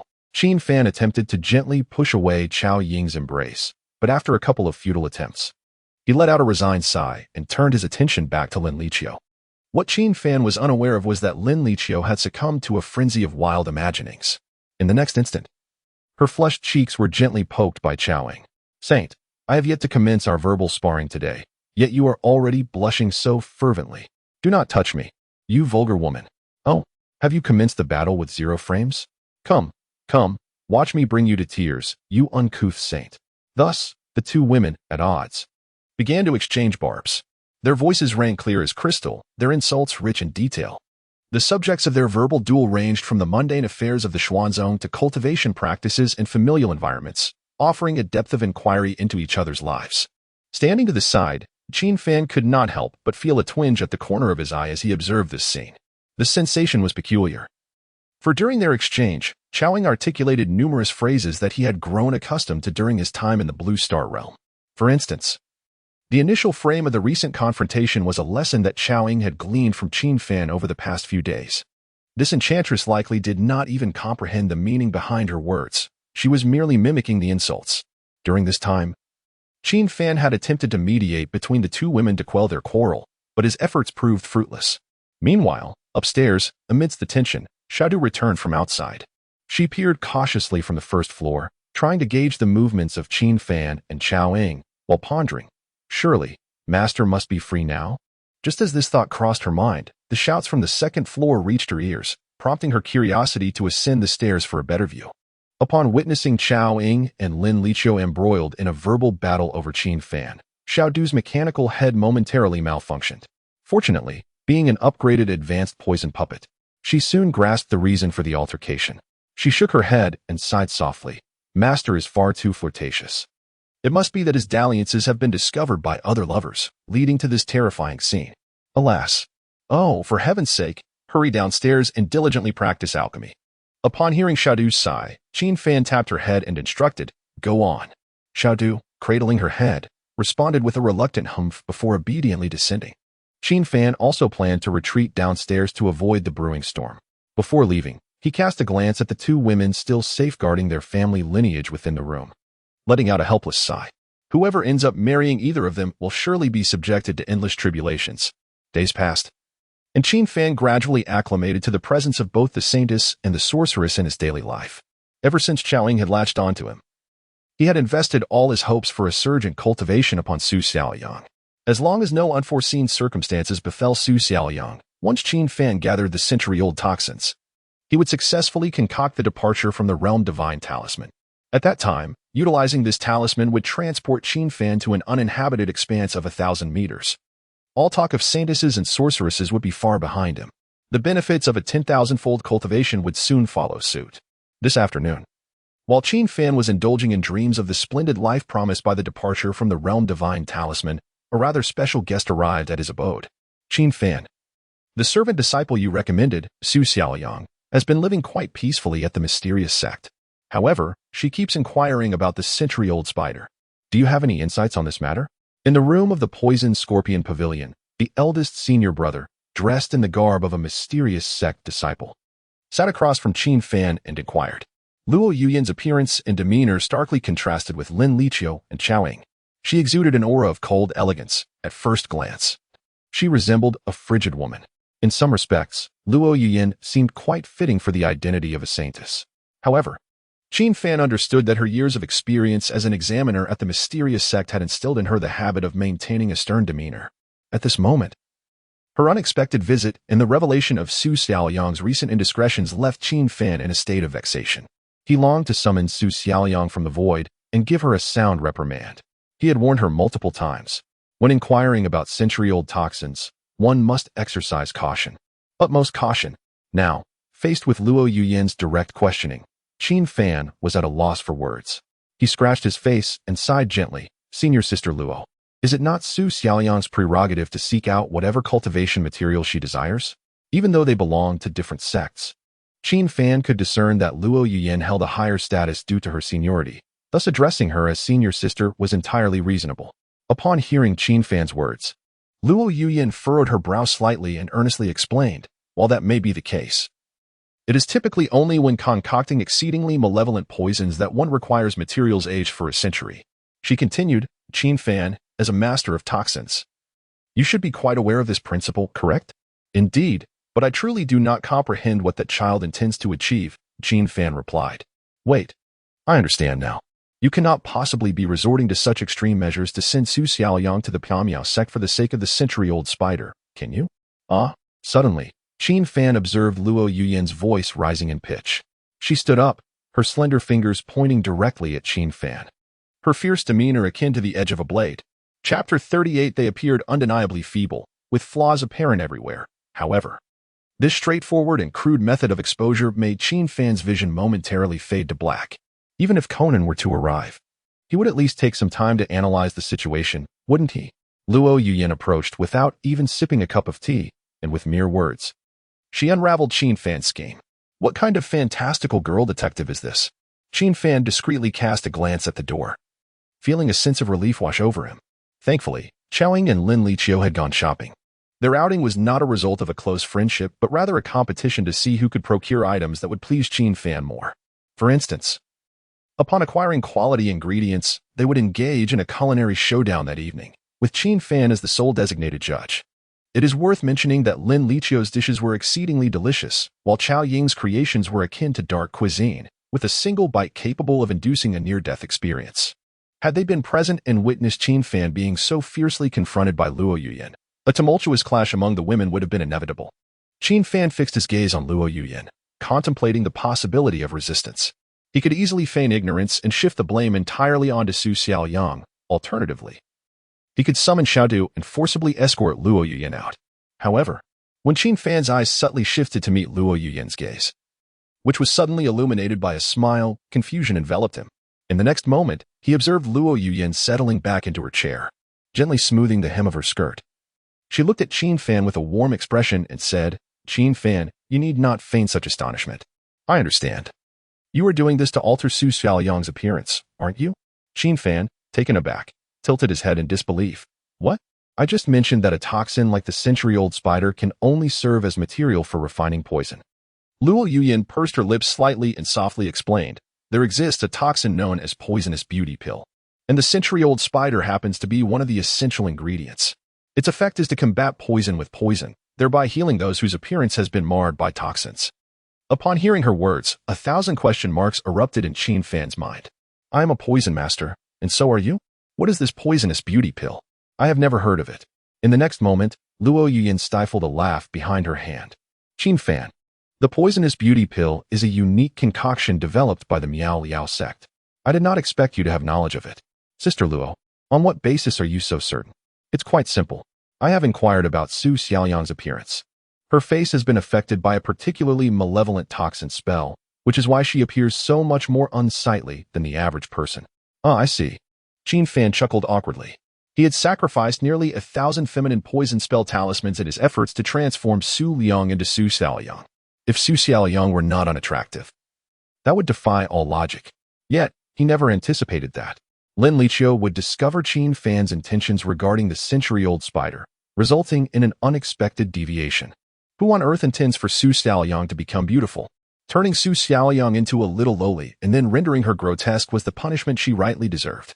At present, Qin Fan found it impossible to reveal his true thoughts, so he sighed with a grin. Sister Luo, you truly possess keen insight. You have discovered this. Luo Yuyan's beautiful eyes sparkled as she leaned closer to Qin Fan, eagerly inquiring, do you admit it? You did this to help Su Xiaoyang with her unfortunate appearance, thus allowing her to enter the Misty sect in search of the century-old spider? Before seeking Qin Fan at the Xin sect, Luo Yuyan had specifically inquired about his reputation in the vicinity. To her surprise, she learned that Qin Fan was held in high esteem within the Xin sect. Whether it was the junior disciples of the Poison Scorpion Pavilion or other students in the Xin sect, they all spoke highly of Qin Fan's character. In truth, this reputation was largely influenced by Lin Xiao. Qin Fan had the endorsement of a prodigious disciple with a rare supreme bone, akin to a popular celebrity endorsing him. Under such prevailing influences, Luo Yuyan could not help but view Qin Fan through the lens of a virtuous individual. Surely, he acted thus to assist Su Xiaoyang. Qin Fan found himself unable to withstand the fervent gaze of Luo Yuyan, suddenly understanding the sensation of being pursued by ardent admirers. There was no alternative. To maintain the inexplicably constructed persona of a good-hearted individual, Qin Fan rubbed his nose and said, ahem, curing that child's affliction is one aspect, And on the other hand, it is indeed as Su Xiaoyang stated, her genuine intention is to enter the Misty sect to repay her life-saving grace. I merely offered a helping hand. Indeed. Qin Fan, you were truly kind-hearted.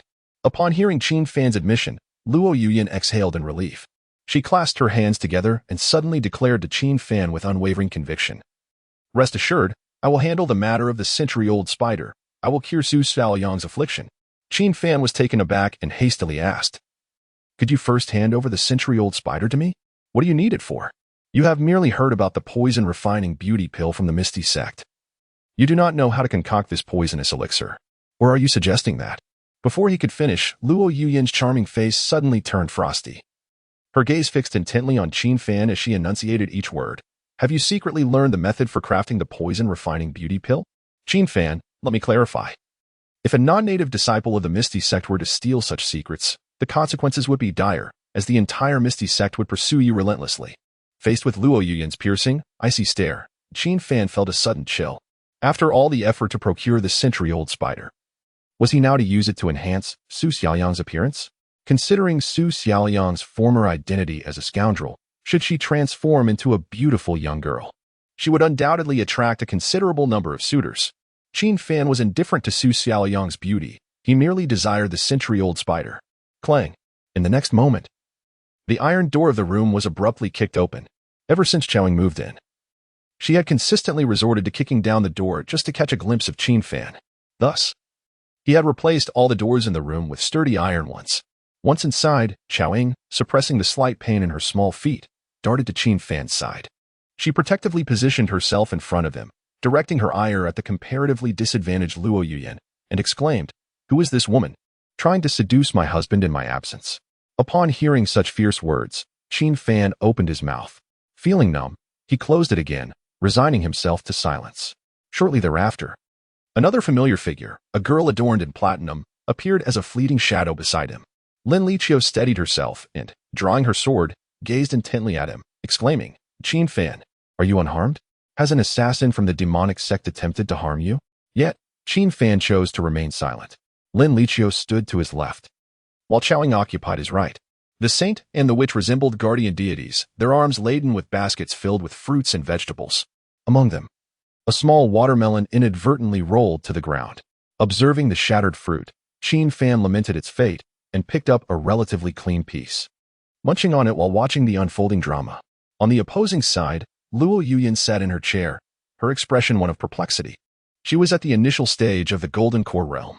Sensing the aura around her, she tentatively concluded that the two girls before her were not as formidable as herself. However, both Lin Liqiu and Xiaoying emanated a sense of danger that eluded her comprehension.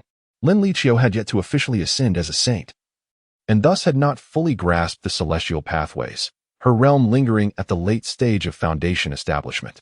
Nevertheless, having been immersed in the teachings of the celestial paths since childhood, and possessing numerous sacred treasures bestowed by Lu Wuqing, even with her foundation establishment realm, Lin Liqiu possessed the strength to contend with those at the initial stage of the Golden Core. As for the other girl, with her charming black hair styled in twin ponytails, Xiaoying was even more inscrutable. She intentionally concealed her peak Golden Core prowess. Even so, her combat aura was several times more potent than Luo Yuyan's, an undeniable truth that could not be masked. Gulp. Faced with the standoff between the saint and the witch, Luo Yuyan could not help but swallow hard, her heart racing as she pondered, what is happening? These two beautiful sisters appear incredibly weak, full of flaws, yet, if I were to act against Qin Fan, it seems I would be dispatched by them in the blink of an eye. All right, little sister Liqiu, Ziying, please lower your weapons. This gentleman is a guest from the mysterious sect, not an enemy. After finishing the watermelon, Qin Fan discarded the rind into the trash bin and addressed the two girls with a commanding tone. Upon hearing this, Lin Liqiu and Xiaoying gradually lowered their weapons. However, as Xiaoying sheathed her sword, her face was filled with resentment. She cast a sidelong glance at Qin Fan, grumbling inwardly. Why must he call her name first before mine? Little sister Liqiu, pfft, what a nuisance. Chapter 39, The First Wife and the Second Wife. I overheard the conversation you were having just now. Xiaoying, no longer fixated on the order of titles, turned her attention to Qin Fan and, with crossed arms and a hint of dissatisfaction, remarked, Darling, are you in search of a century-old spider? Why not ask me directly? I can provide one for you. Well? Before Qin Fan could respond, Lin Liqiu interjected with surprising boldness, Brother Qin Fan. If a century-old spider can enhance your poison master abilities, I can certainly arrange to procure one for you. Who asked you to offer? Aren't you ashamed of pestering my husband these days? Go away. Xiaoying shot a glance at Lin Liqiu, who seemed to be competing with her in the shadows. She then affectionately wrapped her arms around Qin Fan's, continuing, a mere century-old spider is beneath our consideration. Darling, how about I gift you a spider that is a millennium old? Is a mere millennium worthy of such a title? Brother Qin Fan, I could leverage my master's connections to provide you with one that is 5,000 years old. Oh, a 5,000-year-old poisonous spider sounds formidable. Darling, let's not pay attention to this impoverished saneness. I'll get you a spider that has attained spiritual essence for 10,000 years. Listening to the banter between Lin Liqiu and Xiaoying, Qin Fan could only helplessly cover his forehead. He had deliberately refrained from mentioning the matter of the century-old spider to avoid this very scenario. However, with his expertise in crafting the divine return talisman, he understood that the older the poisonous spider, the more terrifying the distance of the random teleportation spell. Nevertheless, he only wished for a peaceful zone within 10,000 meters, free from the interference of fated ones. Meanwhile, Luo Yuyan was taken aback by the verbal sparring between Lin Liqiu and Xiaoying.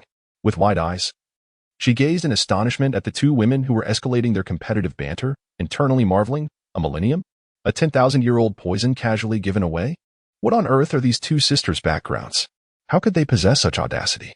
Even within the upper echelons of the Misty sect, she believed that poisons over 100 years old were exceedingly rare. The notion of casually gifting such items seemed utterly implausible, at least for the Misty sect. Moreover, noticing that the focal point of their competition consistently revolved around Qin Fan, she sensed an air of jealousy and rivalry. Turning her gaze toward the subject of their affections, she couldn't help but be astounded. Qin Fan is truly remarkable, possessing a righteous heart and kindness. Now pursued by two seemingly influential sisters. Alas, if only the Misty sect accepted male disciples, I might have considered drawing Qin Fan closer. Qin Fan felt utterly at a loss with Lin Liqiu and Xiaoying, both of whom appeared to have noteworthy backgrounds. Yet, upon catching sight of Luo Yuyan's pitying expression, the corners of his eyes twitched. He was all too familiar with this sudden sense of being understood. Please, stop with the strange fantasies. I am merely an ordinary, minor poison master. Ahem, senior sister Luo, I apologize for the awkwardness. As we previously discussed, I will leave the matter of Su Xiaoyang's affliction in your capable hands. Understanding it was inappropriate for an outsider to linger while they squabbled, Qin Fan stepped away and approached Luo Yuyan, preparing to escort her out. Luo Yuyan nodded gently, and under Qin Fan's guidance, she departed from the Scorpion's Denver. As they parted, she vowed to ensure that she would cure Su Xiaoyang's affliction. Qin Fan merely smiled and remained silent. Even if Su Xiaoyang had indeed become more attractive, he would not hesitate to ruthlessly pluck the flower. He intended to mold Su Xiaoyang into his very own tool, perhaps even to cultivate her into a seductress for his adversaries. She dared to bully Qin Xian, and thus, Qin Fan was resolute in ensuring that her later life would not be easy, and that was all there was to it. Subsequently, as Qin Fan watched Luo Yuyan's silhouette fade from view, he sighed. I shall set aside the matter of the century-old spider for now. If I were to involve them, these two women would undoubtedly probe into my affairs, even inquiring about the color of my undergarments. Having concluded this line of thought, he returned to his room only to discover that Lin Liqiu and Xiaoying were both absent. The only presence remaining was Xiaodu, who was diligently sweeping the floor while donning the pink apron that Qin Fan had crafted with his own hands. During times when she was not concocting poisons, Xiaodu managed the cleaning duties in the room. Qin Fan halted Xiaodu mid-sweep and inquired, Xiaodu, where have they gone? Master, your first and second wives insisted on returning to fetch rare poisonous spiders and then flew out of the courtyard, Xiaodu replied. So it seemed they were indeed quite earnest. Qin Fan shook his head in resignation, but suddenly, he seemed to realize something and shot a glare at Xiaodu. No, Xiaodu, who permitted you to refer to them as first wife and second wife? You little tin can. Do not take liberties. After being scolded, Xiaodu pouted and explained with a hint of grievance, it's not my fault. They insisted that I address them this way. What do you mean? Elaborate. The first wife is Ziying. She said I should call her first wife, and she took me out to play. And what of the second wife? That would be Lin Liqiu. She bought me 10 candied hawthorns and promised that I could have free candied hawthorns in the future, as long as I called her first wife. Then why do you call Ziying first wife and Lin Liqiu second wife? Don't they both aspire to be the first? Well, that's true. But the problem is, first wife Ziying showed me many interesting things. She took me to a place where the clouds were dark purple. And I met many of my fellow poison puppets. They spoke so melodiously. I absolutely loved it there. Upon hearing this, Qin Fan could only facepalm in exasperation. He surmised that Xiaoying had secretly taken Xiaodu to the demon cultivation realm for a brief excursion. It was rumored that the skies in the demon cultivation realm were perpetually shrouded in dark purple clouds, and it was entirely plausible that numerous poison masters resided there. Hence the presence of many poison puppets akin to Xiaodu Bang Bang Bang. Once Qin Fan grasped the situation, he proceeded to rap Xiaodu's metallic head repeatedly. Grinning as he said, "You truly are something else. No wonder you and Ziying suddenly vanished from home the day before yesterday. Remember, whether it is Ziying or Lin Liqiu, you must not call them wife. Otherwise, I shall take your head off." It was impossible not to feel anger. Should someone like Lin Xiao happen to overhear Xiaodu referring to them as first wife and second wife, the consequences would be dire. Xiaodu quickly clasped her own head. Her large eyes brimming with trepidation. "Understood, master." After reprimanding Xiaodu, Qin Fan shook his head and entered the house, patiently awaiting news from the two women. Xiaodu picked up a broom to tidy the backyard. As she swept the ground, she murmured, "Miss Ziying truly possesses foresight. She anticipated that the master would not permit me to address them as madams. From today onward, I shall refer to the two young ladies as the master's first wife and second wife." Having concluded his instructions regarding the century-old spider, the three women within the house each took their respective actions. Lian was the first to return to the Piamiao sect. She contacted a female disciple well-versed in the art of concocting detoxifying pills and, in an exceptional move, requested the retrieval of the century-old spider from the sect. Convening the alchemists and ensuring the collection of materials was complete, the next step would be to craft the antidote pill capable of curing Su Xiaoyang's disfigurement. Chapter 40. Reluctant to become a fool were it anyone other than Qin Fan, Luo Yuyan would never have extended a helping hand. However, after personally experiencing Qin Fan's dependable nature during their visit to the Xin sect, she resolved to make an exception this once. While the two young women were willing to offer thousands of years' worth of toxins to please Qin Fan, I thought it entirely reasonable to present merely a century-old spider. Luo Yuyan mused. At that moment, she found herself in the alchemy chamber, quietly awaiting the alchemist's preparation of the detoxifying beauty pill. Before long, Su Xiaoyang was summoned by Luo Yuyan, her head still shrouded in a thick veil. Her unsightly visage had terrified many young women of the Misty sect. Thus, she dared not remove the veil for even a moment, despite the stifling heat of the chamber. "Luo, senior sister, why have you called me here? I still have 3 buckets of excrement to carry," Su Xiaoyang inquired, glancing at Luo Yuyan. Luo Yuyan merely cast a sympathetic glance her way, remaining silent. This unfortunate girl. Surely she had been afflicted by a mysterious foe's poisonous curse, leading her to such self-deprecation. In the days past, Luo Yuyan had discerned that the ugliness etched upon Su Xiaoyang's face was the result of poison, yet she remained oblivious to the specific nature of the toxin. After all, the female poison curse was a unique concoction devised solely by Qin Fan, requiring even the most skilled poison masters considerable effort to unravel.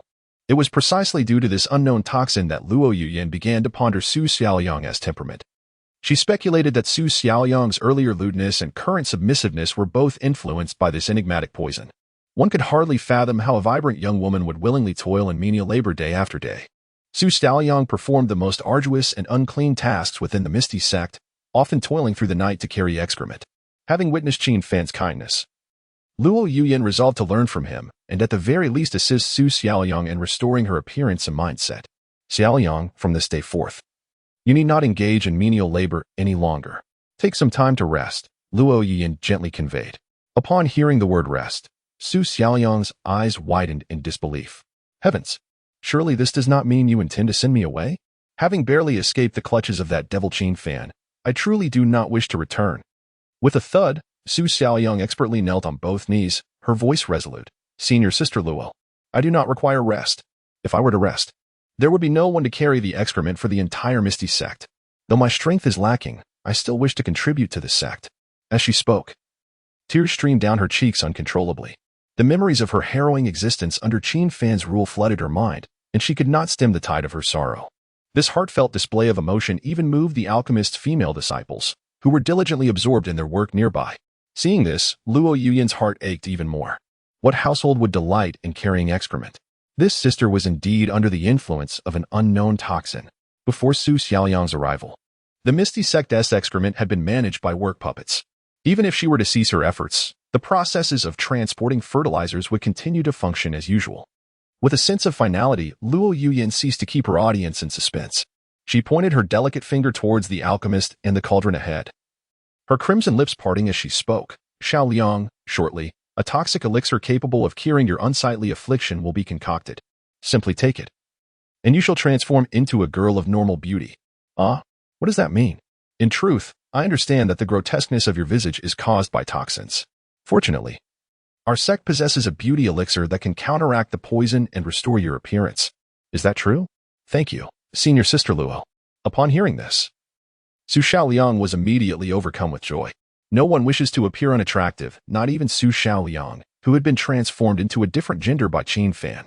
One form is a diminutive, unsightly girl with a face covered in sores, while the other is a sweet and delightful petite maiden. Naturally, Su Xiaoliang would prefer the latter. After all, even transformations ought to consider aesthetics. However, before Su Xiaoliang could bask in her elation for too long, Luo Yuyan, gazing intently at the roaring flames of the cauldron, continued, "As for the century-old spider you have been inquiring about, it happens to be one of the ingredients for the beauty elixir. The only century-old spider our sect possesses has already been placed into the cauldron." What? What did you say? In an instant, the joy that Su Xiaoliang had felt was replaced by shock, as if struck by lightning. The very reason she had come to the Pavilion sect was to reclaim the century-old spider, and now it was being used as an ingredient for alchemy? This.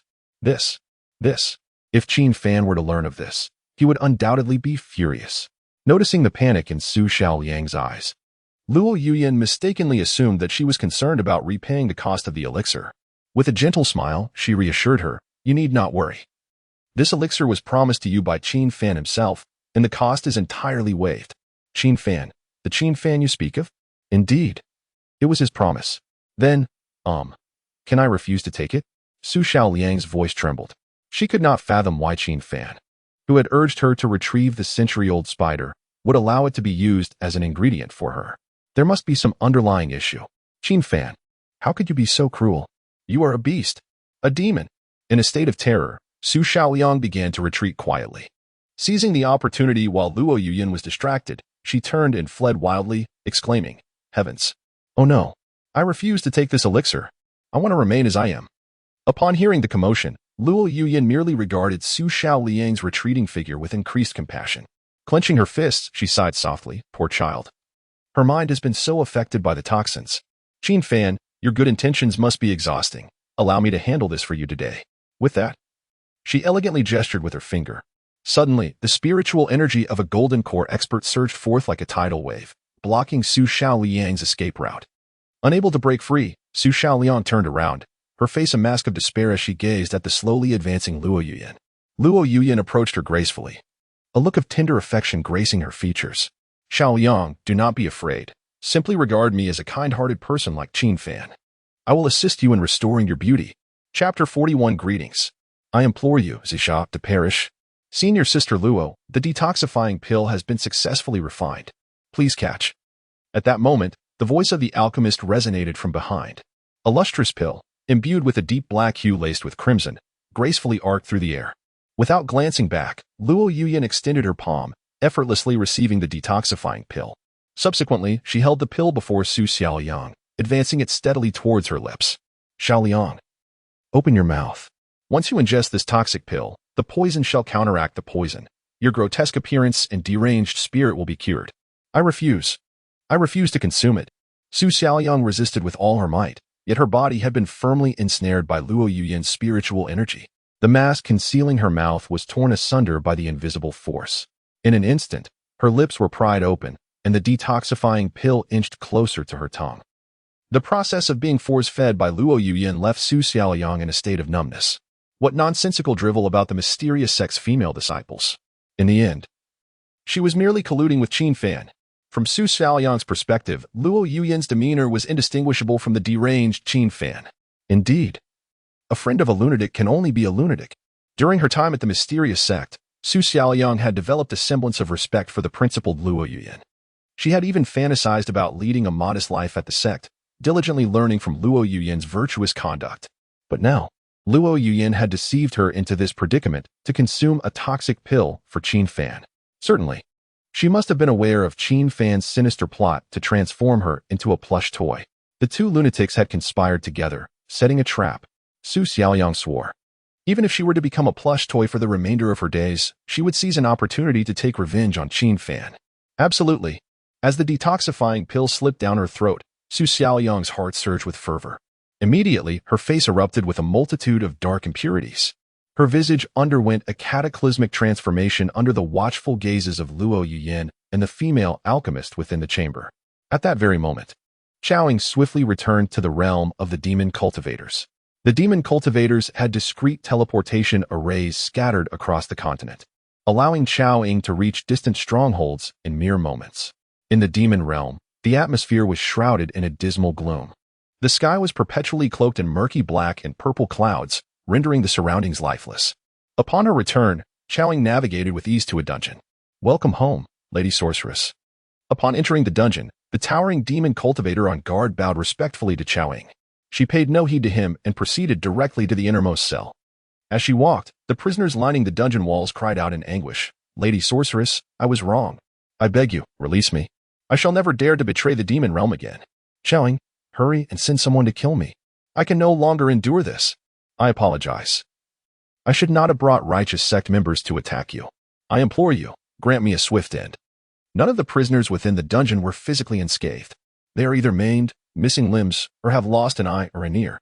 Torture is a common practice within the realm of demonic cultivators, yet the one responsible for such cruelty is singular, the dark sorceress, Qiaoying. Whenever she tires from her training, she seizes a few prisoners who are adversaries or traitors to the demonic sect, subjecting them to punishment.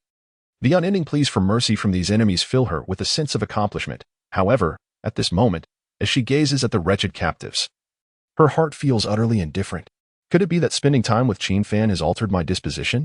Qiaoying slowed her pace, her thoughts becoming muddled. Initially, her intention in approaching Qin Fan was purely to exploit him. Yet now, she finds herself involuntarily considering his feelings. If Qin Fan were to witness her inflicting torment upon these prisoners, would he come to despise her? The thought of Qin Fan potentially harboring disdain for her made her reluctant to derive amusement from torturing the captives. After all, these are indeed tense times. Should Qin Fan reject her, the Saintess Lin Lichio would undoubtedly seize the opportunity. Enough of such musings. I must hasten to meet the sentient spider. Qiaoying shook her head and continued her descent into the depths of the dungeon. Moments later, she arrived at her destination. Before her, a dimly lit candle flickered on the ground, while in the corner crouched a man-headed spider, standing at a height of nearly 6 feet, voraciously devouring a male corpse. Its countless spider limbs skillfully dismantled the body, methodically stuffing its mouth with flesh. The air was thick with the acrid stench of blood and decay, accompanied by the unmistakable sound of its gruesome chewing. This grotesque creature, the man-headed spider, is the gift Qiaoying intends to present to Qin Fan, a millennia-old venomous beast. The sentient spider. In the realm of demonic cultivators, this ancient spider holds little significance. Only a select few poison masters require it to periodically extract venom from its body. Otherwise, it survives solely by consuming human flesh. Nurtured over thousands of years by demonic cultivators, the number of lives this spider has taken is incalculable. Qiaoying stood unafraid before this terrifying creature, for she had reached the later stage of the Golden Core realm, while this beast was merely at the early stage. She observed the spider still feasting on flesh, thoughtfully stroking her chin and contemplating. Qin Fan's abilities as a poison master far surpassed those of traditional practitioners. Hence, presenting him with this ancient spider, held in high esteem by conventional poison masters, could win his favor. Once Qin Fan officially becomes a demonic cultivator, the rewards he brings will undoubtedly be substantial. Having witnessed the little poison puppets created by Qin Fan, Qiaoying was determined to win him over to their side.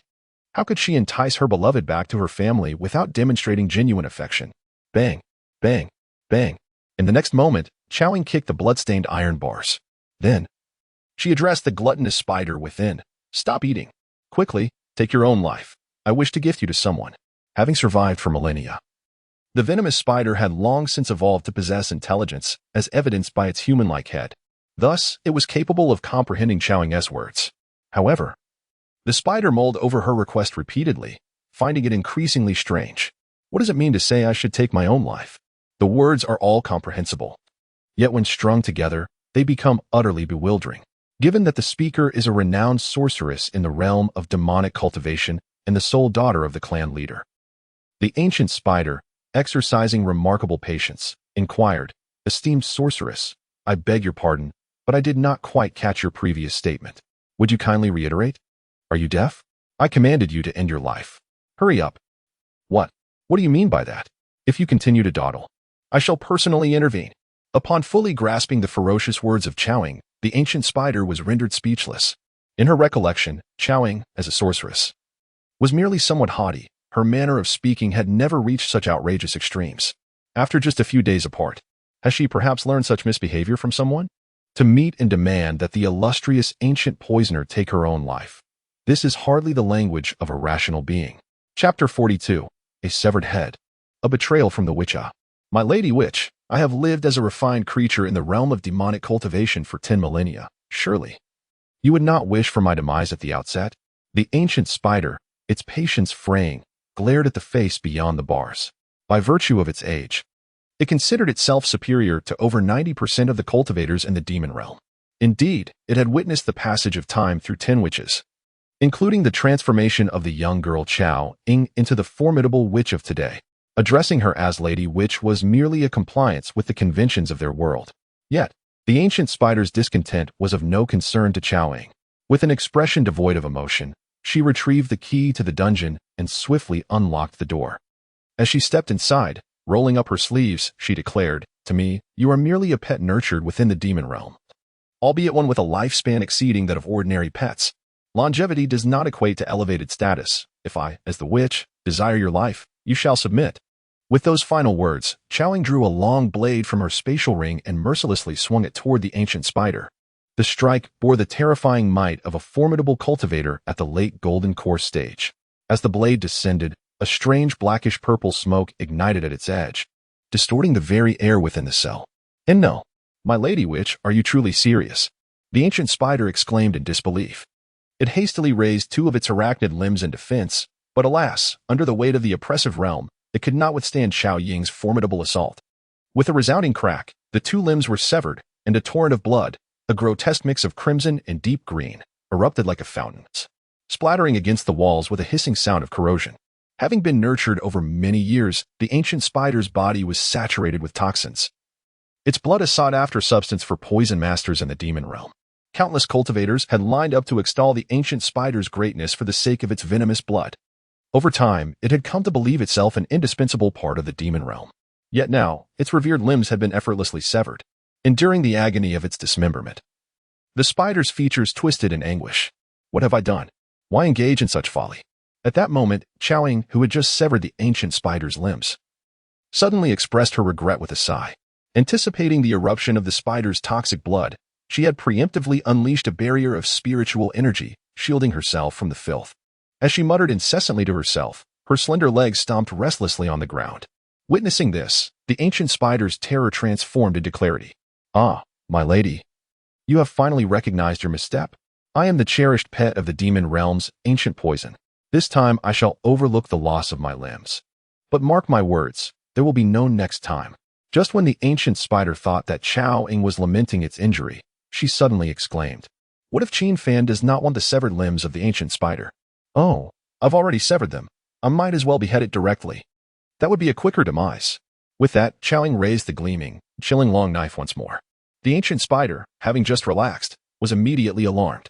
It realized that she was not regretting its injury. This sorceress deemed the dismemberment too slow, and now sought to sever its head. Who is Qin Fan? Why have I never heard of this individual in the realm of demonic cultivators? The ancient spider swallowed hard, watching in despair as Chowing approached, its mind racing with thoughts. From her earlier soliloquy, the ancient spider deduced that Qin Fan was the mastermind behind it all.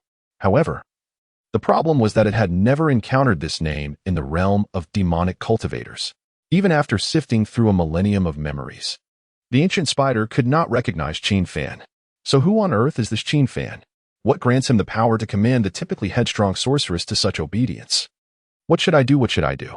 Must I resort to that technique? The ancient spider, gazing at Chao Ying's knife raised high, sighed helplessly within. Suddenly, with a chilling sensation at its neck, The severed human head of the spider fell to the ground with a crisp thud. Its lower spider body slumped down, seemingly lifeless. Having been accustomed to witnessing murder and the slaying of monstrous beasts since childhood, the bloodshed was merely a trivial spectacle for Qiaoying. She neatly stowed the ancient spider's body into her storage bag. Then a faint smile of sweet anticipation spread across her lips, as she skipped out of the demonic cultivator's dungeon like a joyful maiden. Hee, my dear, I have prepared the ancient poison for you. This time, I will undoubtedly triumph over that hypocritical saintess, Lin Liqiao. Not long after Qiao Ying's departure from the dungeon, the freshly severed head on the ground began to convulse. In a moment, blood vessels sprouted from the severed surface of the head. The vessels twisted and grew at the wound, and soon, 2 legs, the length of fingers, emerged to support the head as it stood upright. Subsequently, the eyes that had been rolled back suddenly returned to focus. It spat out a mouthful of black blood and weakly muttered, damn it. How dare that sorceress kill me? Just for that Qin Fan? Fortunately, over the past 10 millennia, besides eating, drinking, and other mundane activities, I learned a life-preserving technique in secret. Now, I must quickly find the Mad Commander to grant me a new body. I aspire to become the longest-lived poisonous entity in the world. During its 1,000-year captivity in the realm of demonic cultivators, the ancient spider had stealthily acquired a forbidden technique of parasitism. Now, even with its head severed, it needed merely to find a suitable body within a day and reattach its head. Thus, the ancient spider could continue to live. However, upon revival, its advantages as a poisonous creature would be greatly diminished. With its original spider body gone, the toxicity produced by its human form would be virtually negligible. Nonetheless, the ancient spider remained unfazed. It has long grown weary of its existence as a spider. It has even contemplated its future arrangements upon transforming into a human. If it assumes a male form, it shall be named Blood Calamity. If it takes on a female guise, it will be called Shadow Calamity, regardless of whether it becomes Blood Calamity or Shadow Calamity. The millennia-old spider intends to seek a companion for the pleasures of intimacy. It has heard that the affairs between men and women in human form are quite delightful. Certainly far more interesting than merely existing as a tool-like spider. However, in its current naked and bald state, it is, of course, unable to attain either a male or female form. At this moment, it plans to sneak out of the dungeon and seek the high-ranking commander of the demonic cultivators, the infamous Chao Kuangma. Years ago, it was Chao Kuangma's ancestor who brought the millennia-old spider into the realm of demonic cultivation, thus appealing to this commander. The spider is certain that it will be granted a human body. Furthermore, the millennia-old spider also intends to lodge a serious complaint. It aims to expose Qiao Ying's heinous act of murdering a mysterious figure, Qin Fan. After the spider transforms, its head can become a mist of blood, allowing it to slip past the bars of the dungeon unimpeded. Just as it eagerly anticipates its escape from the prison, it suddenly realizes a crucial point. Wait a moment. I recall that Commander Chao Kuangma is supposedly Qiao Ying's uncle. If I report her, will he not seek revenge against me? Chapter 43. Sacred Blood in the Depths of a Luxurious Mansion Within the Realm of Demonic Cultivators. A burly middle-aged man with disheveled hair glared intently at a scroll in his hands. His very presence exuded an imposing aura, and in this moment of heightened emotion, the air around him felt suffocating, as if drained of life. Suddenly, the man, known as Chao Kuangma, crushed the scroll with a fierce grip, emitting a low growl akin to that of a wild beast. Sacred blood. Once again, this accursed sacred blood. Where am I to procure such a thing? As he finished his outburst, the servant who had just presented the scroll regarding the forbidden grounds of gods and demons fell to his knees in terror. 5 minutes earlier, Chao Kuangma had been perusing the scroll, which detailed the intricate layout of opportunities for demonic cultivators across the continent.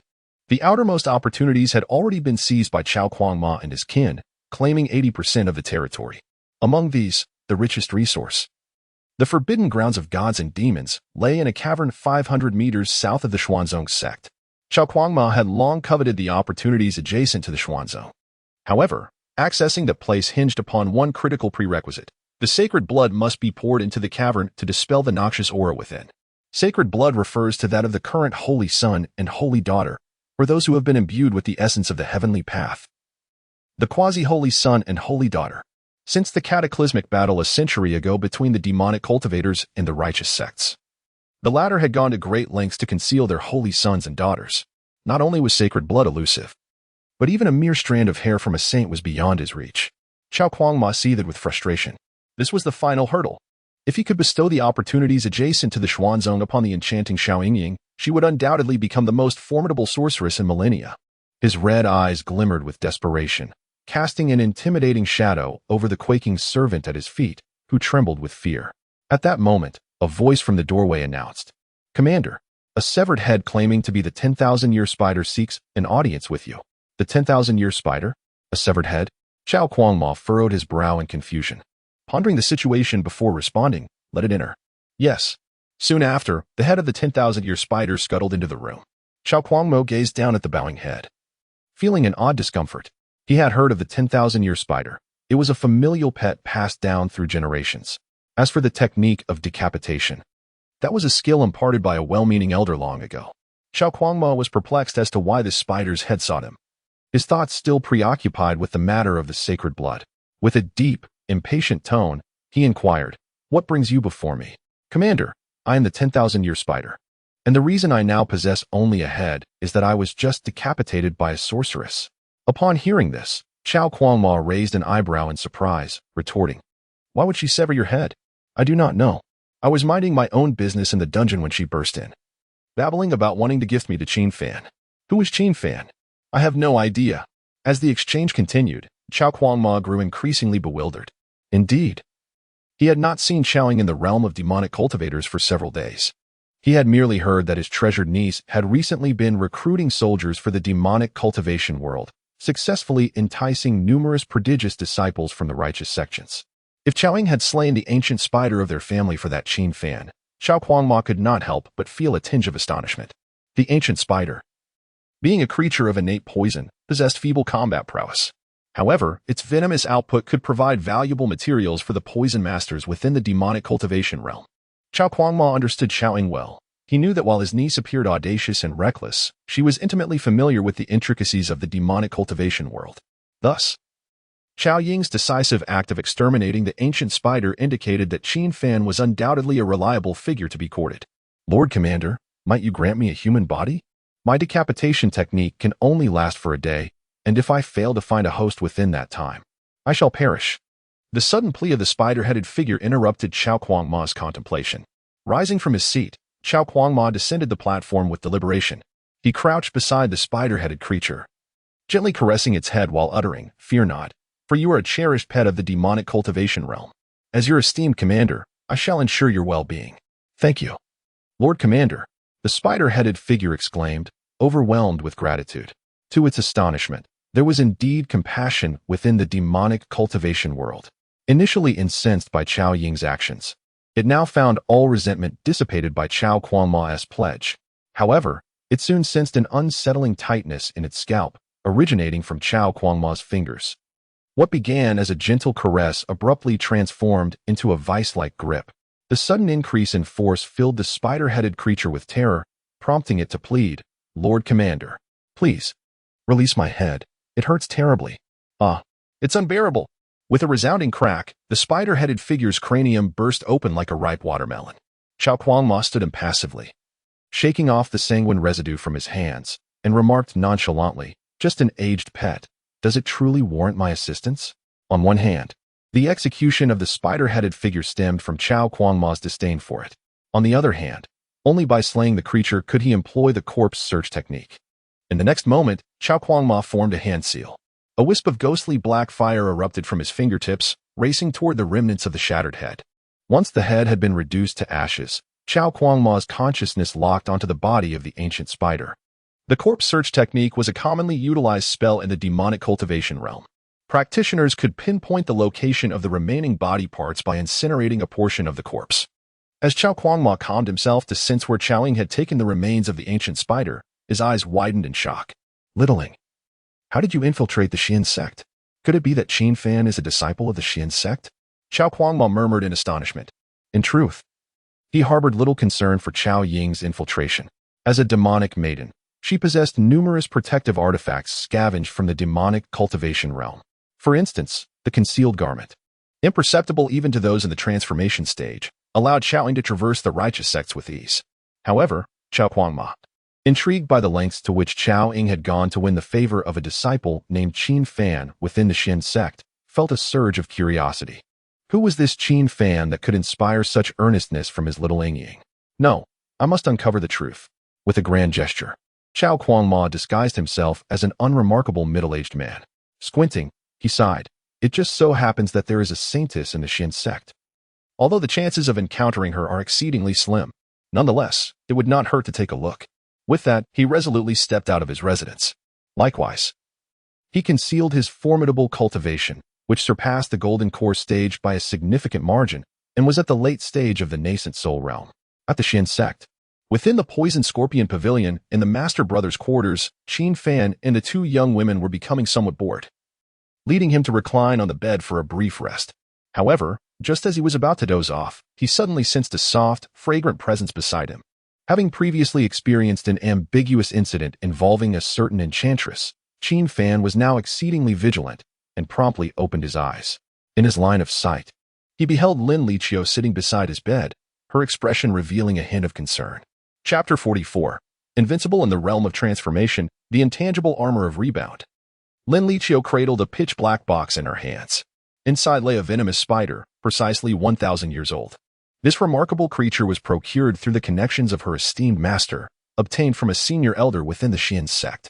Before presenting the ancient spider to Qin Fan, Lin Liqiu took the opportunity to consult the celestial path at the Holy Maiden Peak, seeking to divine her future fortune.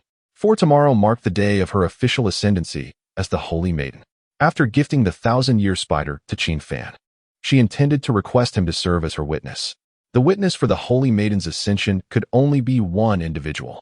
With Lin Xiao currently in secluded meditation, Lin Liqiu hoped Qin Fan would fulfill that role. However, the results of her fortune-telling left her utterly astonished. Gold signified abundant fortune, purple denoted extraordinary luck. Black indicated a slight misfortune, while red foretold calamity. Lowering her gaze, Lin Liqiu recalled the vivid crimson light from the divination, her fingers instinctively tightening around the box. Could it be that her ascension as the Holy Maiden would be marred by bloodshed? How could that be? She initially contemplated sharing the divination results with Lu Wuqing, but hesitated, feeling somewhat reluctant to trouble her master again after having just borrowed her connections to acquire the ancient spider. Perhaps she would discuss it with her master later that evening. Now, upon entering the poison scorpion pavilion and discovering Qin Fan in slumber, she quietly sat beside his bed, lost in thought. Liqiu, what's the matter? Are you feeling down? Qin Fan's sudden inquiry jolted Lin Liqiu from her reverie. Noticing that he was awake, she brushed aside her earlier worries and extended the box towards him.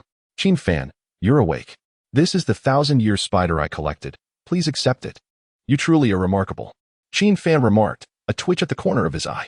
It took him considerable effort to uncover the whereabouts of a century-old poison. Yet Lin Liqiu had effortlessly procured a 1,000-year spider while he slept. It could only be said that the connections of the Holy Maiden were indeed formidable. Qin Fan accepted the black box but did not open it immediately. He placed it aside and gazed at Lin Liqiu, who seemed somewhat distracted. Thank you for your generous gift, but it appears you have something on your mind. Would you care to share it with me? I'm fine. Do not lie. The moment you utter a falsehood, your eyes shy away from meeting mine. Qin Fan, having spent time together in recent days, accurately discerned her deception. Upon hearing his words, Lin Liqiu felt a pang of guilt, her fist tightening in a mix of emotions.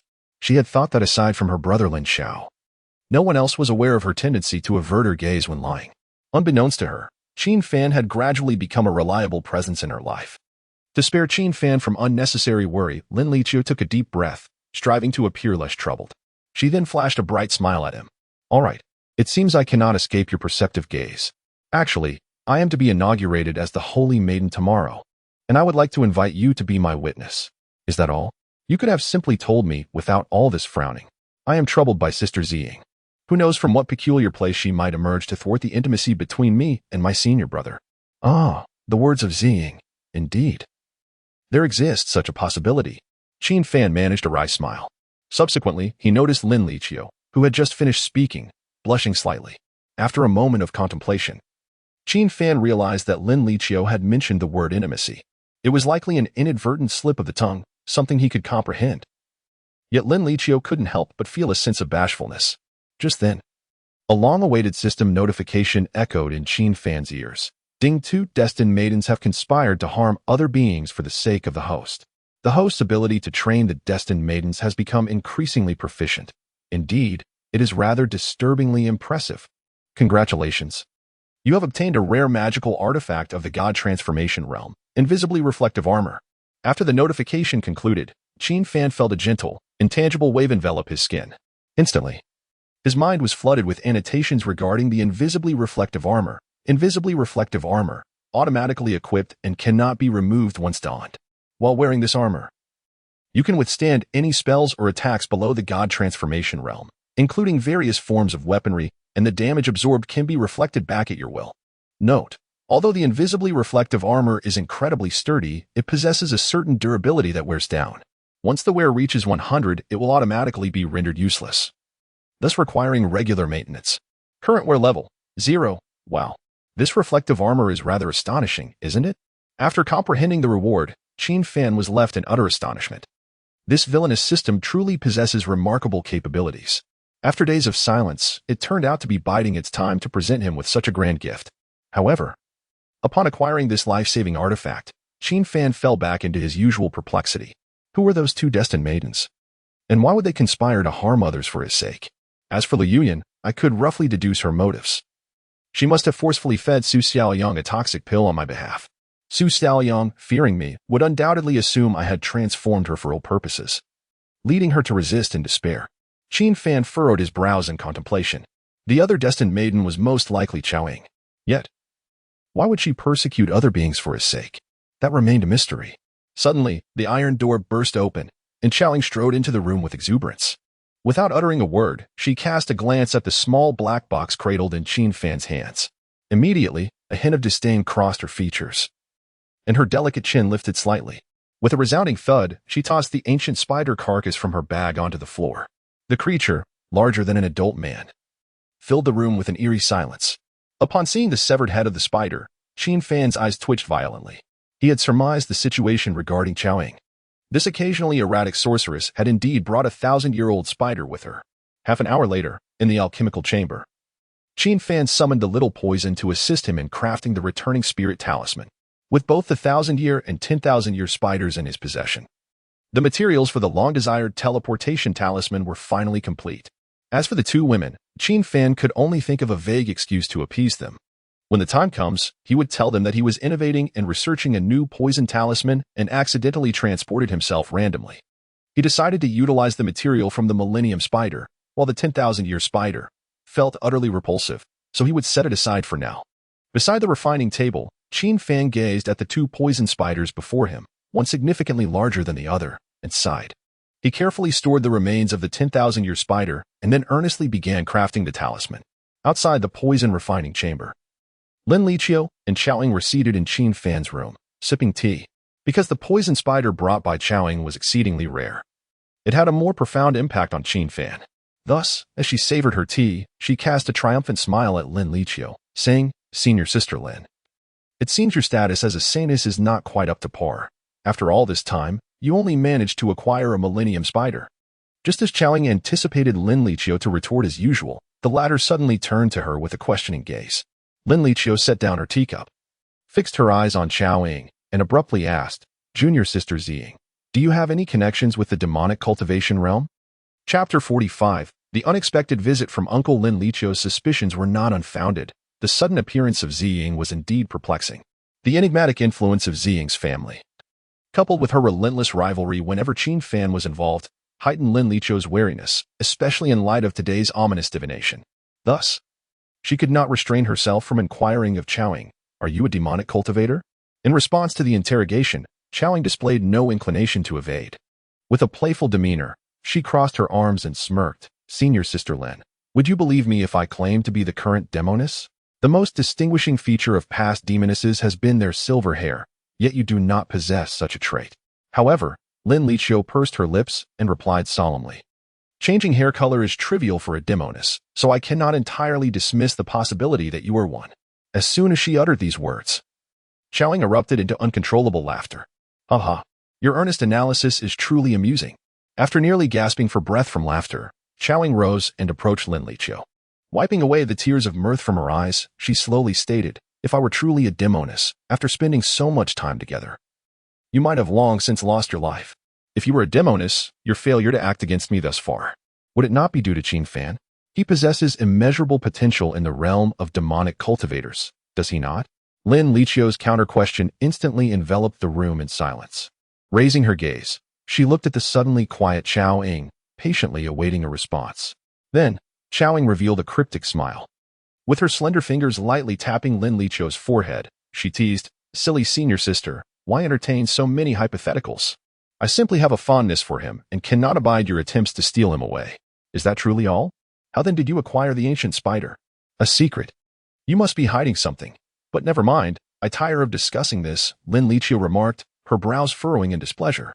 She gently brushed off Chao Ying's hand resting on her shoulder, but the gesture was soft. Indeed, after speaking, her mood lightened considerably, compared to their usual confrontations. Engaging in an occasional calm conversation seemed rather pleasant. Had Ziying not constantly vied with her for Qin Fan, Lin Lichio might have even forged a genuine friendship with her. She was more than willing to associate with beautiful female disciples, as evidenced by her rapport with Qin Xianer. On the other hand, Chao Ying's heart gradually settled. Returning to her seat at the tea table, her heart still raced. While silently sipping her tea, she covertly observed Lin Lichio, wondering where she had revealed her true self. Yet, upon noticing Lin Lichio's lowered guard, a subtle shift occurred within Chao Ying. Before meeting Qin Fan, I never imagined I would become friends with a saint. As Chao Ying savored the tea upon her palate, her thoughts became somewhat tangled. However, this is quite intriguing, at the very least. Lin Lichio is not the type of hypocritical saint who annihilates all in the name of righteousness. After their tense confrontation, an awkward silence enveloped the atmosphere. Both women sipped their tea, and whenever their gazes inadvertently met, they would swiftly avert their eyes. In the next moment, the door outside burst open to reveal Qin Fan's ecstatic voice. "Oh yeah, finally, I have completed this thing." Immediately, the two women at the tea table rose simultaneously, exclaiming in unison, "I shall go see Qin Fan." After sharing a glance filled with intrigue, a peculiar tension ignited between them once more. At that instant, it seemed as if their former rivalry had resurfaced. Yet, this standoff was short-lived as Lin Lichio suddenly stifled a giggle, returning to her seat. She waved her hand dismissively at Chao Ying, saying, "You go ahead. I won't contest with you. Why are you so generous today? Not vying for Qin Fan?" Lin Lichio quipped. Well, after all, the principal must yield to the concubine. Chao Ying rolled her eyes, at a loss for words regarding Lin Lichio's brazen attitude. With an exasperated huff, she turned and opened the door. Qin Fan had mentioned he was in the poison chamber developing a new toxin using venomous spiders. Since he had achieved a breakthrough, as the woman behind a successful man, Chao Ying was determined to be the first to celebrate.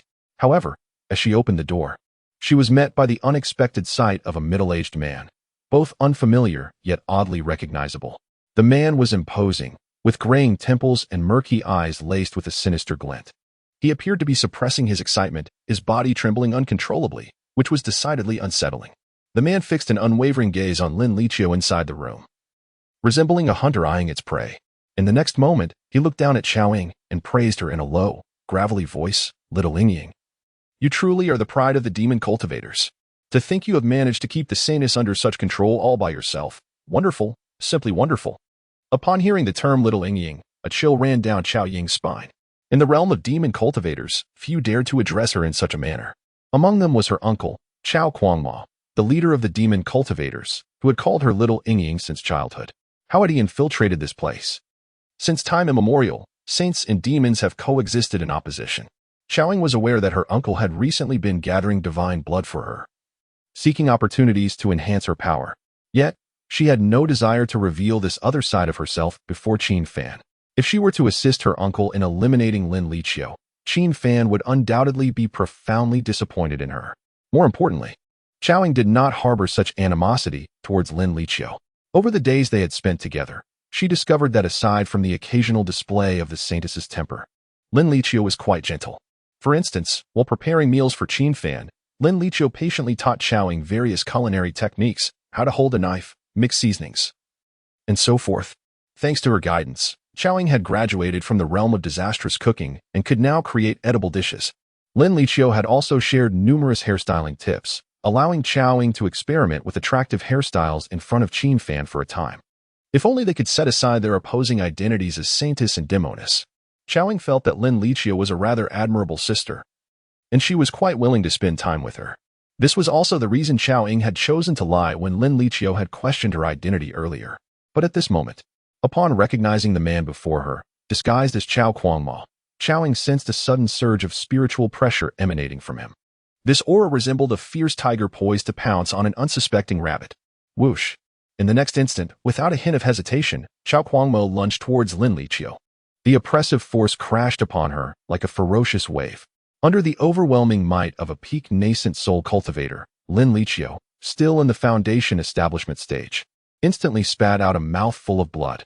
Before she succumbed, her beautiful eyes reflected disbelief as she cast a glance at Xiaoying, then closed her eyes and fell into unconsciousness.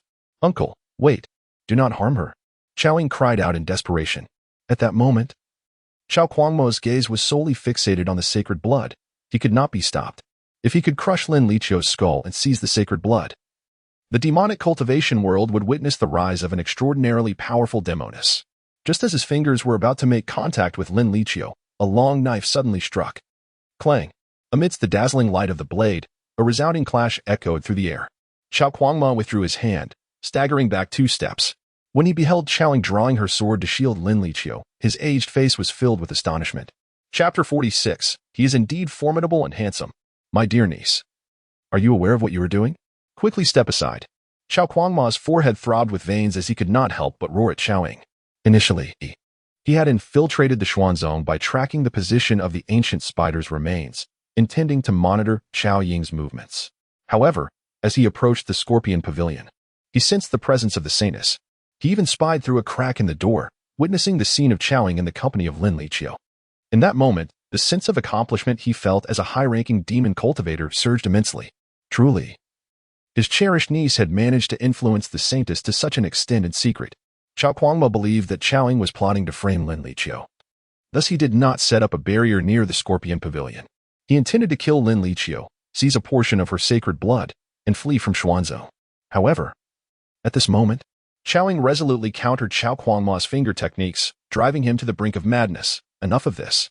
Step aside. I have not set up a barrier. The demonic aura has already been exposed, and soon the disciples of Xuanzong will surround us. Hearing Chao Kuangma's frantic words, Xiaoying trembled slightly. Yet, she did not move away from the unconscious Lin Liqiu. She gazed earnestly at her uncle and declared, "Commander Kuangma, I command you in the name of the demoness to leave this place at once." You. Chao Kuangma's eyes widened in shock, rendering him speechless. In terms of status within the demon cultivation realm, the title of demoness held greater authority. However, Chao Kuangma had personally raised Xiaoying, teaching her the techniques and skills she possessed. The feeling of being bitten by an ungrateful wolf filled him with despair. Subsequently, disregarding everything, Chao Kuangma began to channel his demonic finger techniques, his fingers emanating a scarlet malevolence. Xiaoying, it seems you have been influenced by the saintess and neglected your duties as a demoness. I must confine you within the demon realm for a period of reflection. With that, Chao Kuangmo reached out towards Xiaoying, unleashing several waves of crimson energy that tore through the air towards her. He aimed to severely injure Xiaoying before seizing the sacred blood from Lin Liqiu. This had to be done swiftly.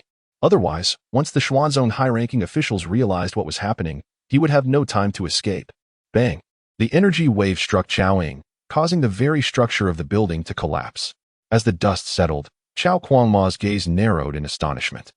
He beheld Xiaoying standing unmoving before Lin Liqiu. Even as blood poured from her mouth and her weapon shattered, she shielded Lin Liqiu with her own body against the falling debris. Silly girl, foolish girl.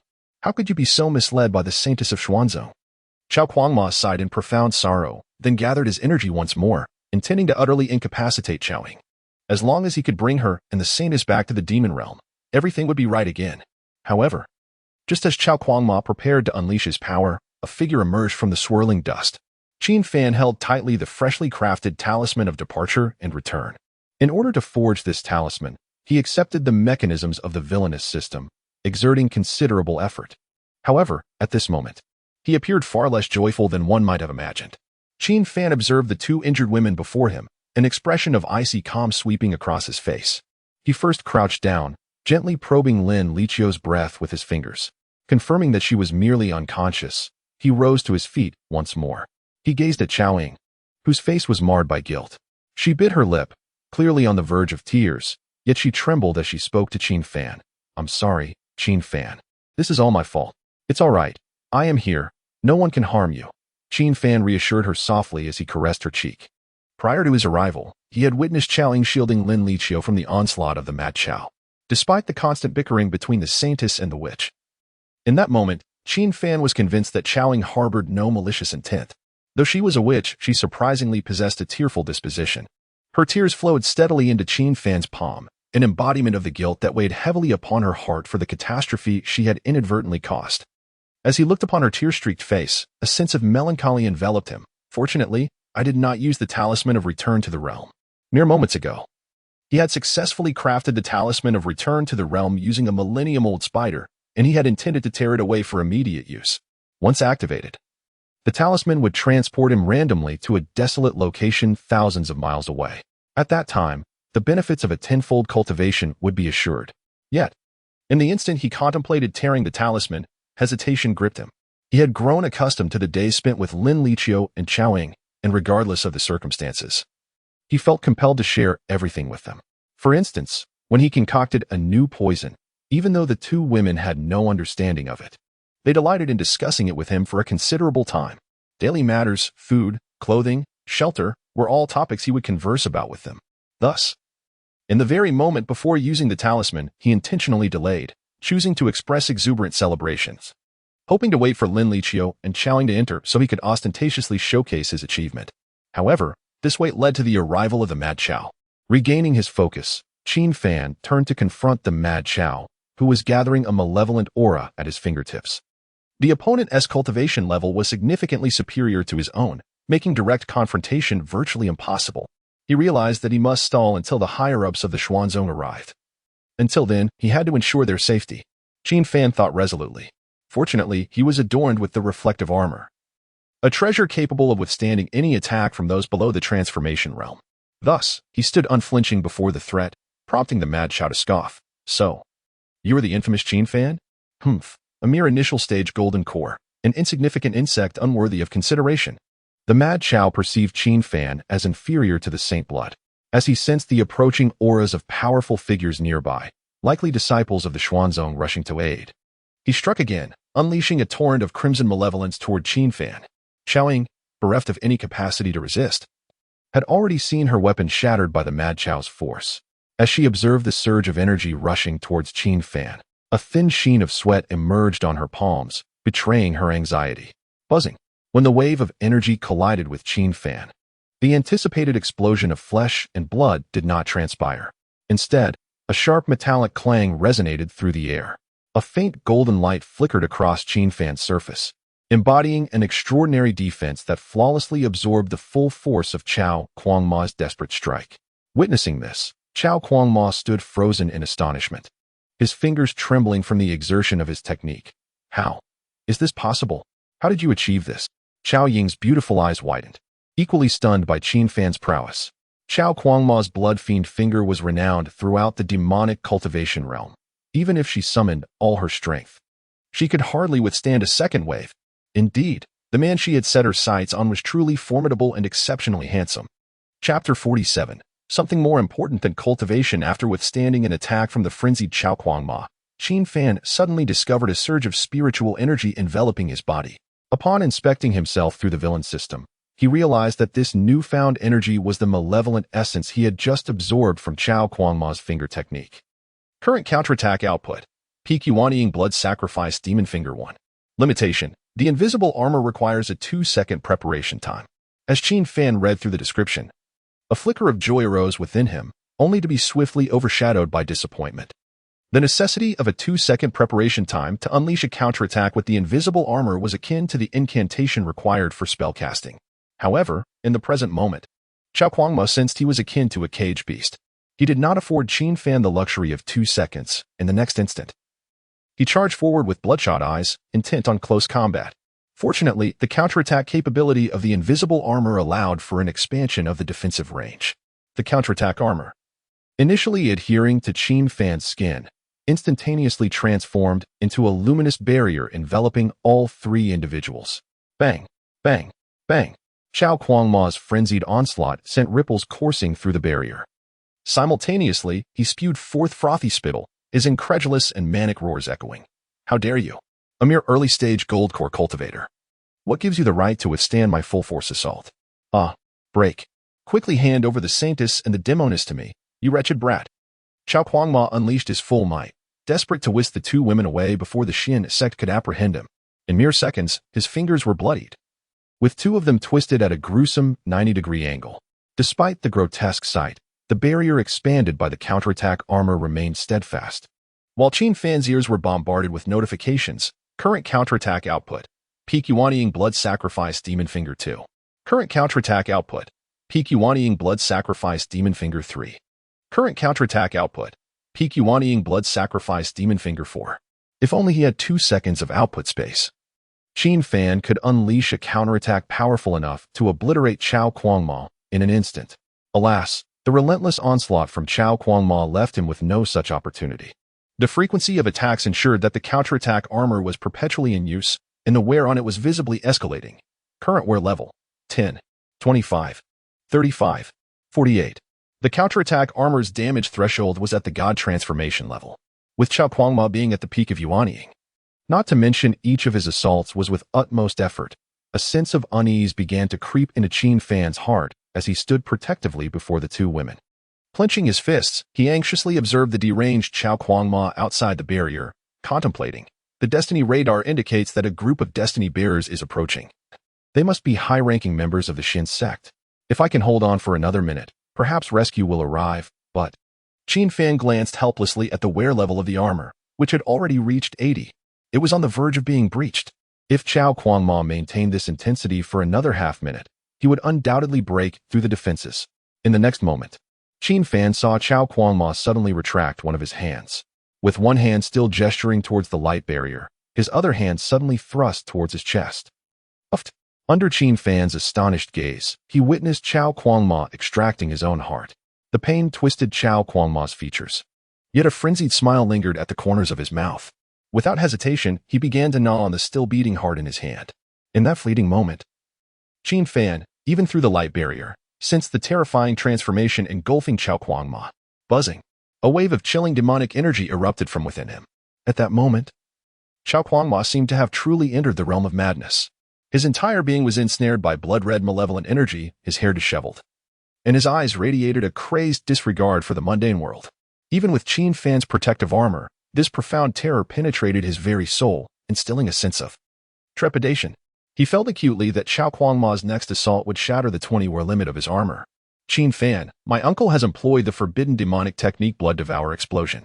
Chaoing exclaimed in shock, staring at the completely possessed Chao Kuangma, and hastily explained to Qin Fan, Blood Devour Explosion is a forbidden technique that requires the sacrifice of organs. Upon successful sacrifice, the user can unleash an attack 3 times stronger than their original power.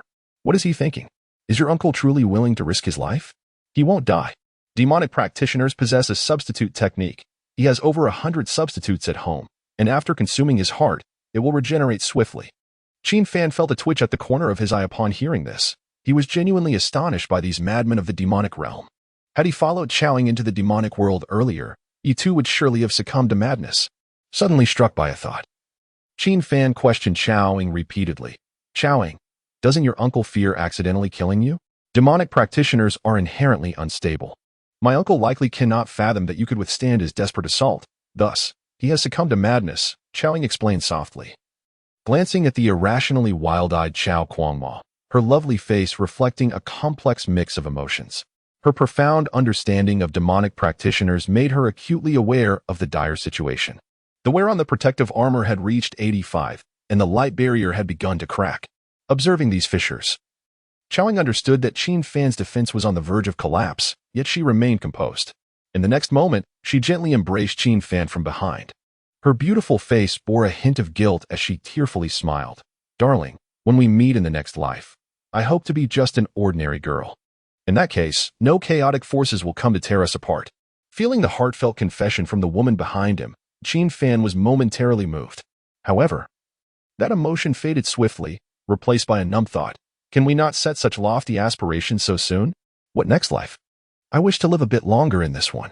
Before Qin Fan could utter a word, the system interjected within his mind. Current wear level, 95, friendly suggestion. Please seek a divine craftsman of the transformation realm for repairs. Otherwise, if the wear surpasses 100, This artifact will be completely rendered inoperative. After the blood-imbued enhancement, Chao Kuangma had yet to land a formal strike.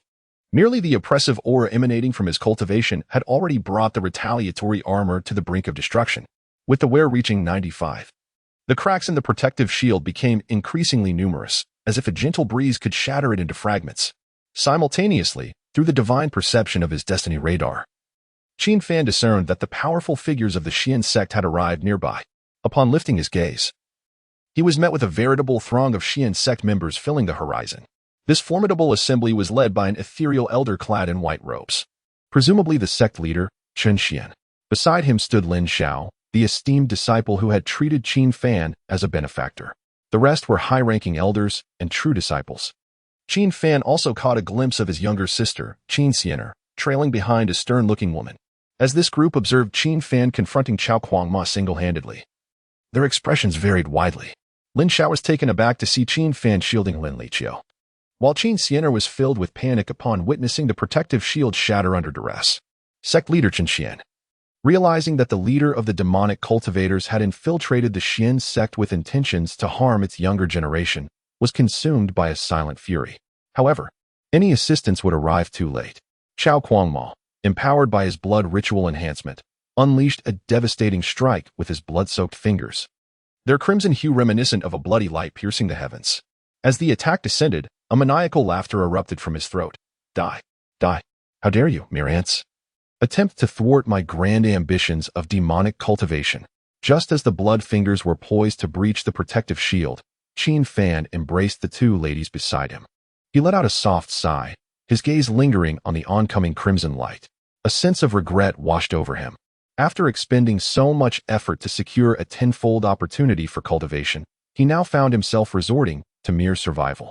He cast a tender glance at the saintess and the demoness flanking him, realizing in that moment that certain aspects of life might hold greater significance than cultivation itself. In the next heartbeat, he tore apart the boundary-reversing talisman in his hand. The three of them vanished from their location in an instant. Chapter 48. The Land of the Red Moon. Crafting houses from trees. Upon the instantaneous activation of the realm-returning divine talisman, Qin Fan found himself ensnared in a state of weightlessness. He plummeted as if into an endless abyss, his consciousness traversing through the cycles of time and space, chaotic and fragmented. Fortunately, he clung tightly to the two women throughout the ordeal, fearing that the turbulence of time and space might separate them. Under the immense pressure of the temporal currents, Qin Fan struggled to open his eyes. Yet, as long as he could feel the warmth of the two women beside him, he knew he had not lost them. However, amidst the tumult, he faintly heard the cry of the little poison puppet. Master, wait, take me with you. I don't want to die. This reminder jolted Qin Fan into recalling the existence of the toxic automaton at home. Before the formidable attack from Chao Kuangma, he had been solely focused on protecting the saintess and the sorceress, seemingly leaving the little poison behind in his abode. Coughing lightly, he dismissed the concern. The core of the poison puppet was merely a runestone, as resilient as 10 pieces of mysterious iron, even if little poison were to be obliterated by Chao Kuangma's assault. As long as the runestone remained intact, Qin Fan could recreate the little puppet, preserving its prior memories. Time meandered on, and gradually, Qin Fan's awareness began to sharpen. Upon opening his eyes, he found himself lying upon an eerie expanse of red earth. Above him hung a faintly crimson full moon. The surroundings were barren, devoid of any vegetation, presenting a landscape of desolation and chill. Rising to his feet, he surveyed the area, muttering in disbelief. Incredible. Where has this talisman brought me? Is this still the realm of fantasy? Due to the substitution of the century-old spider in the original materials with a millennium-old variant, the theoretical range of random transportation had vastly increased, making it possible to be teleported beyond the realm of fantasy altogether. Furthermore, the duration required to return to the Xuanzong after such a random teleportation had also extended, shifting from the original 2 hours to several days. Qin Fan was uncertain about how long it would take to automatically return to the Xuanzong, as this was his inaugural use of the realm-returning divine talisman. At the very least, his life was preserved, and the two women were sleeping soundly, seemingly oblivious to the looming danger. With a sigh, Qin Fan glanced at Lin Liqiu and Chao Ying, who were still in a state of unconsciousness. Lin Liqiu had been rendered senseless by Chao Kuangma's overwhelming aura, while Chao Ying likely succumbed to the mental strain of the teleportation. As a transmigrator, Qin Fan possessed a soul strength double that of an ordinary person, thus avoiding fainting during the random teleportation. As the first to awaken, Qin Fan began to assess his surroundings. His field of vision revealed no living beings, only some withered trees. Under the illumination of the red moon, the ground and everything on it appeared disturbingly uncanny. He soon realized that if he gazed at the red moon for too long, an unsettling heat would engulf his body, leaving him dizzy and unsteady. Fortunately, he maintained his focus and, before his consciousness could become distorted, swiftly averted his gaze. Consequently, he began to gather wood and construct a small house. The only resources available to Qin Fan on the land of the red moon consisted of grotesque, claw-like withered trees. He had also utilized the Destiny radar to sense that within a radius of 10,000 miles, no other Destiny bearers were present, only he. Along with Lin Liqiu and Xiaoying. After half an hour of diligent effort, Qin Fan successfully erected a modest wooden dwelling. Within the confines of the humble abode lay a rough-hewn wooden bed, spacious enough to accommodate 3 individuals for a moment's repose. However, during his endeavor to harness spiritual energy for the construction of the dwelling, he stumbled upon a mysterious, seemingly bottomless black hole situated 200 meters away. This abyss, roughly the size of an adult's torso, was inviting enough for Qin Fan to consider venturing into its depths. Yet, mindful of the need to ensure the comfort of Lin Liqiu and Xiaoying, he refrained from embarking on an adventure just yet. Once the cabin was completed, he gently carried the 2 unconscious women inside one by one. He first laid Xiaoying upon the bed, and as he cradled Lin Liqiu beside her, she slowly opened her eyes and remarked, "Qin Fan, why is your face so dirty?" Having just engaged in the strenuous tasks of tree chopping and house building, Qin Fan, despite the aid of his cultivation, found himself somewhat disheveled. Nevertheless, although Lin Liqiu teased him about his unkempt appearance, she felt no aversion. Nestling against his sturdy chest like a soft, affectionate kitten, a hint of a reassuring smile gracing her lips. "I will explain everything that transpired in due time," he assured her, gently placing Lin Liqiu on the bed, where she sat up in response. Subsequently, Qin Fan spent 5 minutes recounting the events that had unfolded at Xuanzong. As Lin Liqiu listened intently, she fell into a contemplative silence. She could surmise why Chao Ying's uncle sought to harm her. The conflict between the saint and the witch was well known, and as the leader of the demonic cultivation realm, Chao Kuangma was undoubtedly after the sacred blood. Yet, what perplexed Lin Liqiu even more was Chao Ying's unwavering protection of her, a witch herself. During his narration, Qin Fan candidly revealed Chao Ying's true identity and name. Recognizing the necessity for transparency as the 3 of them would soon coexist in this enigmatic place. "Liqiu, once Xiaoying awakens, please inform her about my use of the random teleportation talisman," he instructed, rising to his feet. Lin Liqiu, still deep in thought, suddenly looked up with concern. "Qin Fan, are you truly going to explore that black hole?" During their earlier conversation, he had mentioned his intention to investigate the mysterious abyss. Nodding reassuringly, Qin Fan replied with a smile, "Yes, but do not worry. I have some means of self-preservation. But, after enduring so long against the demonic general for our sake, is it truly safe for you to venture alone?" Lin Liqiu's worried expression warmed Qin Fan's heart. While outsiders perceived him as struggling under the weight of Chao Kuangma's might, in truth, his reflective shield had accumulated the force of 5 peak-dimensional infant realm attacks. With a mere 2 seconds to unleash this pent-up energy, he could obliterate the very foe that had relentlessly pressured him. Reassuring Lin Liqiu once more, he declared, "Fear not. Remain here and await Chao Ying's awakening. I shall return shortly." Chapter 49, A Bounty of Food, Stealing Piglets. Not long after Qin Fan departed, within the wooden cabin, Xiaoying gradually regained consciousness. Supporting her throbbing head, she rose to find her gaze locked with Lin Liqiu's, plunging both women into a profound silence. Xiaoying had already been informed by Qin Fan. After a moment of stillness, Lin Liqiu broke the awkwardness first. Xiaoying lowered her eyes, her discomfort evident as she murmured, "I see. So it has already been discussed. Can you tell me the truth?" "What?" Lin Liqiu replied, her tone laced with caution. "Have you ever considered obtaining sacred blood from me?" Upon hearing Lin Liqiu's wary inquiry, Xiaoying pressed her lips together. A sudden smile graced her face, tinged with guilt and resignation. "No." Meanwhile, at the Red Moon Land, Qin Fan stood beside the only surface black hole in the vicinity, silently praying, "Heavenly Lord, I hope there are no strange creatures lurking within." He had to descend today to uncover the truth. With no other options, and 2 mouths to feed back at the cabin, he focused solely on the abyss before him. the damage to his invisible armor had diminished to 5. However, the accumulated power of his peak Yuanying realm retaliation was more than adequate. Indeed, it was his trump card. In the next moment, Qin Fan cautiously leaped into the black hole. During his descent, he glided with his sword, a small oil lamp in hand. The chasm was deep, approximately 500 meters. For the first 200 meters, darkness enveloped him, but as he descended further, the light gradually illuminated the cavern, revealing glowing rock walls. Within the cavern, a plethora of vegetation thrived alongside a babbling brook, creating a vibrant underground world. Once Qin Fan landed safely, his spirit soared. There's a water source and plants. Splendid. Living here is certainly preferable to the oppressive and glaring red moonlight outside, which could wear down one's sanity over time. As he contemplated making this place his home, his attention was drawn to a group of giant hedgehog monsters drinking from the stream. These creatures were 3 times the size of ordinary hedgehogs, with formidable quills and tusks, exuding a menacing aura of dark energy. Through his cultivation, Qin Fan discerned that the dozen or so hedgehog monsters were all at the Jindan realm. This revelation piqued his curiosity further. Where exactly had the returning to the realm divine talisman transported him? It was known that even the strongest beast tamers in the Xuanzong could not control Jindan realm beasts. Yet here he was, stumbling upon a horde of them.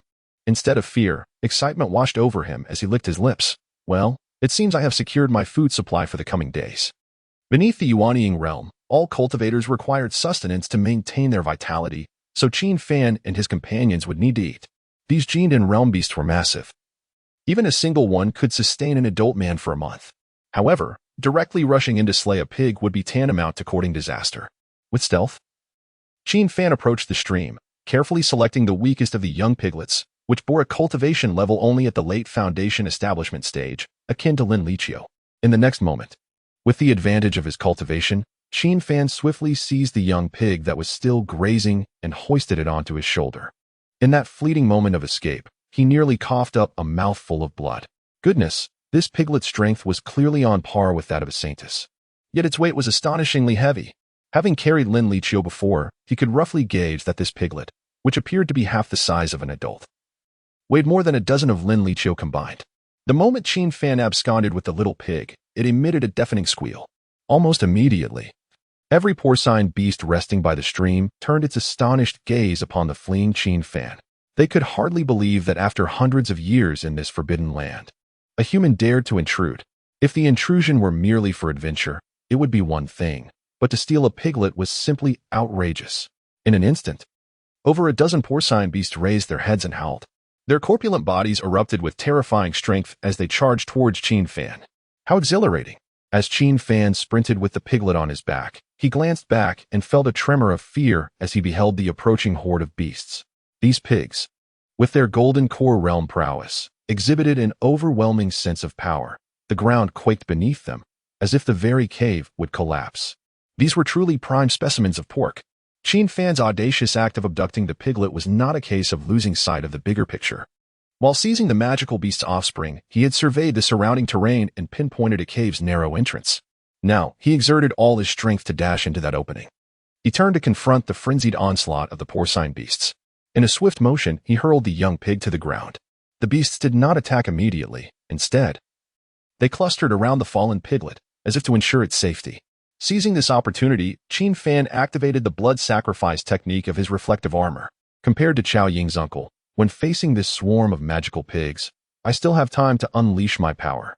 Qin Fan murmured, and soon, a golden light enveloped him. The reflective armor's counter damage was formidable. After just 2 seconds of preparation, he could fully restore the damage absorbed by the armor. He raised his hand and unleashed a furious finger technique of the demonic cultivator. This technique, infused with the strength of the late-stage nascent soul realm, released a crimson light that struck down an adult porcine beast. One after another, he dispatched them with effortless grace, as though slicing through fruit. However, after slaying 3 adult porcine beasts, he gradually retracted his technique. He looked down at the piglet he had just rescued, now trembling beside a sow. The other magical pigs had long since fled from the malevolent aura he had unleashed. Indeed, had he desired, he could have annihilated the entire horde of porcine beasts. Nevertheless, there was no need for such slaughter. Qin Fan sighed softly before descending to gather the remains of the 3 slain beasts. Upon seeing him approach, The mother and son porcupines stumbled away in haste. Qin Fan made no attempt to pursue. Instead, he deftly wielded his sword to slice through the chunks of porcine flesh while musing, "I shall spare you this time, but should there be a fated pig amongst your herd, I would undoubtedly eradicate you all. After all, I am a villain." Chapter 50. The Art of Transmission. Why does one dare to proclaim the extermination of the fated swine while refraining from annihilating the clans of the destined ones? The rationale is rather straightforward. Qin Fan fears death. The land of the Red Moon is a place of random teleportation, where Qin Fan finds himself unencumbered and free to act without hesitation.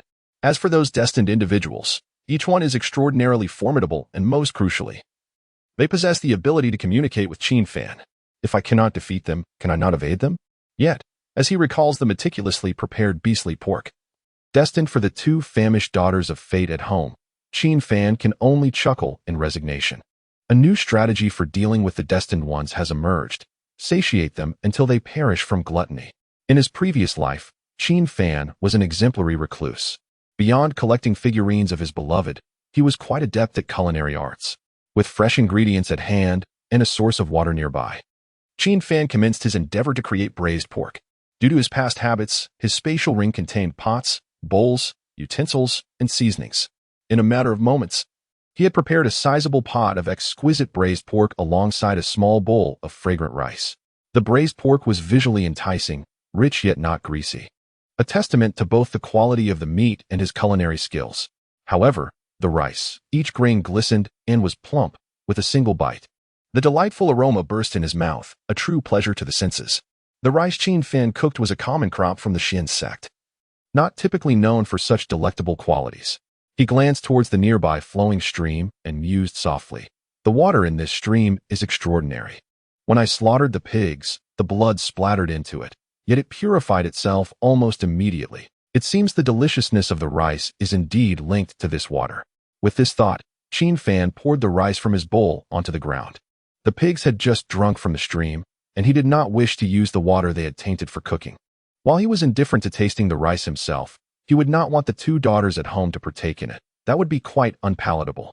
However, upon realizing the exceptional nature of the stream's water, Qin Fan followed the bank upstream to trace its source. After a brief 10-minute walk, Qin Fan arrived at the stream's terminus. To his astonishment, he discovered a small pool capable of accommodating 3 or 4 individuals. The water appeared to be in a state of tranquility, yet it provided a continuous flow to the stream. Qin Fan felt a sense of bewilderment. He was uncertain whether this fell within the realm of his knowledge or if it was merely a natural phenomenon of this fantastical land. In the next moment, he noticed a terrifying fissure in the rocky wall adjacent to the pool.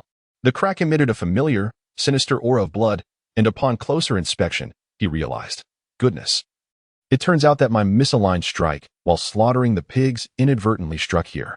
Earlier, during the slaughter, a blood sacrificial curse had unintentionally missed its mark. At that moment, the prominent crack in the mountain wall suddenly shimmered with a blinding red light. Curiosity piqued, Qin Fan inched closer to the crevice. Upon closer inspection, he discovered a book glowing with a radiant red light nestled within the wall's fissure. The moment he beheld this tome, the antagonist system within his mind began to elucidate. Name of the technique: Lingang Transmission, Transformation Realm. Description: this technique represents the pinnacle of cultivation methods in the current realm, capable of aiding oneself or others in mending and fortifying the soul, classified as a soul-based technique. Origin: this technique was crafted by a powerful being who completely renounced earthly emotions. In her quest to seal away her past, she created the infamous 18 forbidden domains, of which one forbids Lingang transmission. After absorbing the details of the concealed technique, Qin Fan stood frozen in place for a moment. With the system's guidance, he could ascertain that the red moonlit land to which he had been randomly transported was one of the 18 forbidden domains forged by a formidable entity. Within this domain lay the haunting remnants of the creator's past. The technique known as Lingang transmission undoubtedly harbored a multitude of backstories, yet what precisely was a soul technique? For a soul transmigrating cultivator like himself, would it not offer even greater benefits? Qin Fan stroked his chin, his brow furrowing deeper in contemplation. After a brief moment of deliberation, he shook his head. Whatever the case, he would take it and sort things out later. In an instant, Qin Fan reached out and retrieved Lingang transmission from the wall. However, the moment the technique was liberated from its stony confines, the entire cavern trembled violently. Dust cascaded, and stones plummeted. It was as if the Lingong transmission he held had triggered a cataclysmic mechanism, causing the entire cave to shudder. Realizing the urgency of the situation, Qin Fan dared not linger. He concealed the technique and swiftly fled upon his sword. 10 minutes later, he emerged from the cavern, returning to the red moonlit land. Strangely, as he stood beside the cave, gazing into the profound darkness below, it seemed as if nothing had transpired within. He recalled that the cave lay beneath a pitch-black zone, extending roughly 200 meters from the surface. He had traversed this obscure area, unable to discern the tremors from the cave's collapse. In the recesses of his mind, the dark zone felt less like a shadowy realm and more like a transitional space between times. Never mind, there was no need to dwell on it. At the very least, he had reaped some rewards. Qin Fan diverted his gaze from the abyss, glancing toward the modest wooden cabin he had constructed nearby, a smile gracing his lips. This excursion had yielded both braised pork and an intriguing technique. The only lament was that he had not collected water before leaving the cave, rendering him unable to cook rice. Moments later, Qin Fan returned to his quaint wooden abode. Chapter 51. Dangerous Taboo Inside the Room. Qin Fan observed that the space had been meticulously arranged. Lin Liqiu was extracting furniture from her cosmic bag, diligently wiping away the dust with a cloth. Chowing folded the bedding by the bedside, neatly organizing each piece of clothing. In one corner of the quaint wooden cabin, a chimney had been erected, with a makeshift stove set up nearby, adorned with pots, spatulas, bowls, utensils, and seasonings. Among them, one cooking pot was simmering, releasing an enticing aroma of rice. In this cozy abode, despite its small size, Qin Fan couldn't shake the illusion that he had just returned home from a hunt, greeted by his two skilled and beautiful wives engaged in household chores. Yet, if the figures in this scene were indeed Lin Liqiu and Chao Ying, he felt an unsettling dissonance. Their expressions were vacant, akin to emotionless puppets.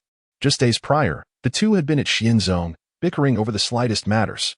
At that moment, the soul technique Lingdong Chuangong inadvertently slipped from Qin Fan's pocket. As it fell to the ground, all three turned their gaze downward. Upon noticing the book, an eerie silence enveloped them. The cover of Lingdong Chuangong was a vivid red, devoid of any text.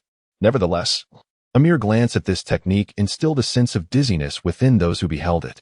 The pull emanating from the depths of the soul bore a striking resemblance to the allure of the crimson moon outside. Qin Fan, catching sight of the red moon, was suddenly struck with a sharp pain in his head, prompting him to quickly avert his gaze. In contrast, the reactions of the two women before and behind him were markedly pronounced. After examining Lingdong Chuangong, Lin Liqiu gradually regained some semblance of awareness, no longer mechanically performing her chores. Chao Ying too paused, staring blankly at the technique, feeling a sense of unease. Qin Fan attempted to retrieve the technique and conceal it from their sight. Once he did, they resumed their robotic demeanor, their eyes vacant, devoid of spirit, like soulless zombies engrossed in their own tasks. This red moon outside posed a significant threat. Qin Fan concluded, if he remained shrouded by its influence, he might end up like the two women. Yet, throughout it all, Qin Fan remained acutely aware of his circumstances. He found himself in a mysterious region known as the 18 Forbidden Domains, surrounded by desolation, yet confronted by a peculiar cave. The soul disorientation induced by gazing at the red moon mirrored the effects of Lingdong Chuangong, albeit with the latter meant to mend the soul, while the former caused its loss. With these connections swirling in his mind, Qin Fan felt an intangible presence silently observing all that transpired. He needed to utilize this technique on them without delay. He pondered the dire consequences if they continued in this soulless state, for once the soul departs the body for too long, complications are bound to arise. In the next moment, Qin Fan drew forth Lingdong Chuangong, attempting to channel its power towards the two women. Then, as if doused with cold water, the two women, who had been mindlessly engaged in their chores, suddenly regained clarity in their eyes. They exchanged glances across Qin Fan, a newfound awareness dawning upon them. The memories of their earlier stunned silence surged back into their minds like a tidal wave. The most embarrassing realization for Lin Liqiu was that she was washing Qin Fan's clothes, while Chao Ying was occupied with his trousers, overwhelmed by shame. The cheeks of both women flushed a vivid crimson at an observable pace. With a sudden movement, they recoiled from Qin Fan as if repelled by a magnet. The two feigned busyness, pacing around the room, either disarranging the bedding only to fold it again or remarking on the table, "This table truly resembles a table." Qin Fan, regaining his composure, observed the two women who dared not meet his gaze, and a wry smile crept across his face. It was only the first day since their arrival in this impoverished realm of the 18 prohibitions. In the days to come, he wondered what peculiarities might further complicate their existence. A moment later, Qin Fan turned his face toward the window, gazing at the desolate trees illuminated by the crimson moon, and sighed deeply. I had always wondered why those red trees seemed so peculiar. It now appears they are likely the remnants of human cultivators who have lost their souls. Chapter 52. Exquisite Black Soil. Rapid cultivation in the realm of the 18 forbidden domains lies the main domain, where the solitary floating island resides. This island stretches endlessly, its periphery adorned with two colossal chains that pierce the heavens, connecting it to other islands. If one were to gaze from above, it would be evident that the floating island serves as the central nexus of the 18 forbidden realms, tethered on the left to 9 islands and on the right to another 9. At this moment, the floating island lay in utter silence. Yet, at its heart stood a majestic palace. Within its shadowy confines, a woman seated in darkness abruptly opened her eyes, sensing 3 unfamiliar presences intruding upon her domain. She could not help but murmur with a hint of mockery, "How intriguing, 3 human cultivators have slipped in." In the next instant, the sound of footsteps echoed through the gloom. A man, with a fox perched upon his shoulder, clasped his fists in greeting and inquired, "Lord of the domain, shall I dispose of them?" "That won't be necessary," the woman, referred to as the domain lord, gently declined. In the darkness, her golden eyes shone with an unusual brilliance. It seemed as though she pierced through layers of spatial barriers, gazing towards the distant figures of Qin Fan and his companions.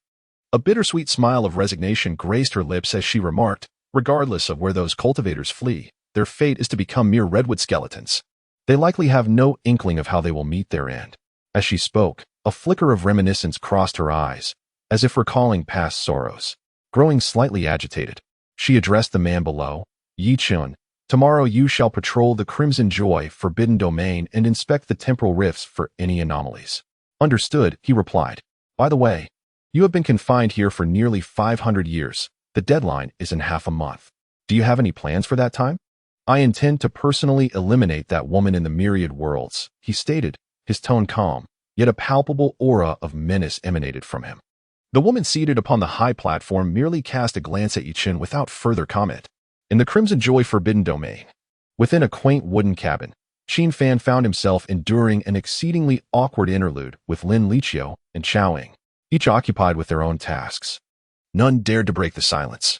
Moments later, Lin Liqiu, having wiped the table repeatedly, could no longer contain herself and said to Qin Fan, "Senior brother Qin, I just remembered something I must show you. Come with me to the back of the cabin." Upon hearing this, Qin Fan glanced at the visibly anxious Lin Liqiu. A mere fleeting connection of their eyes led her to misconstrue his gaze as suspicion, prompting her to clarify, "I swear by my title as Holy Maiden. The item I speak of is something advantageous for our prolonged survival here."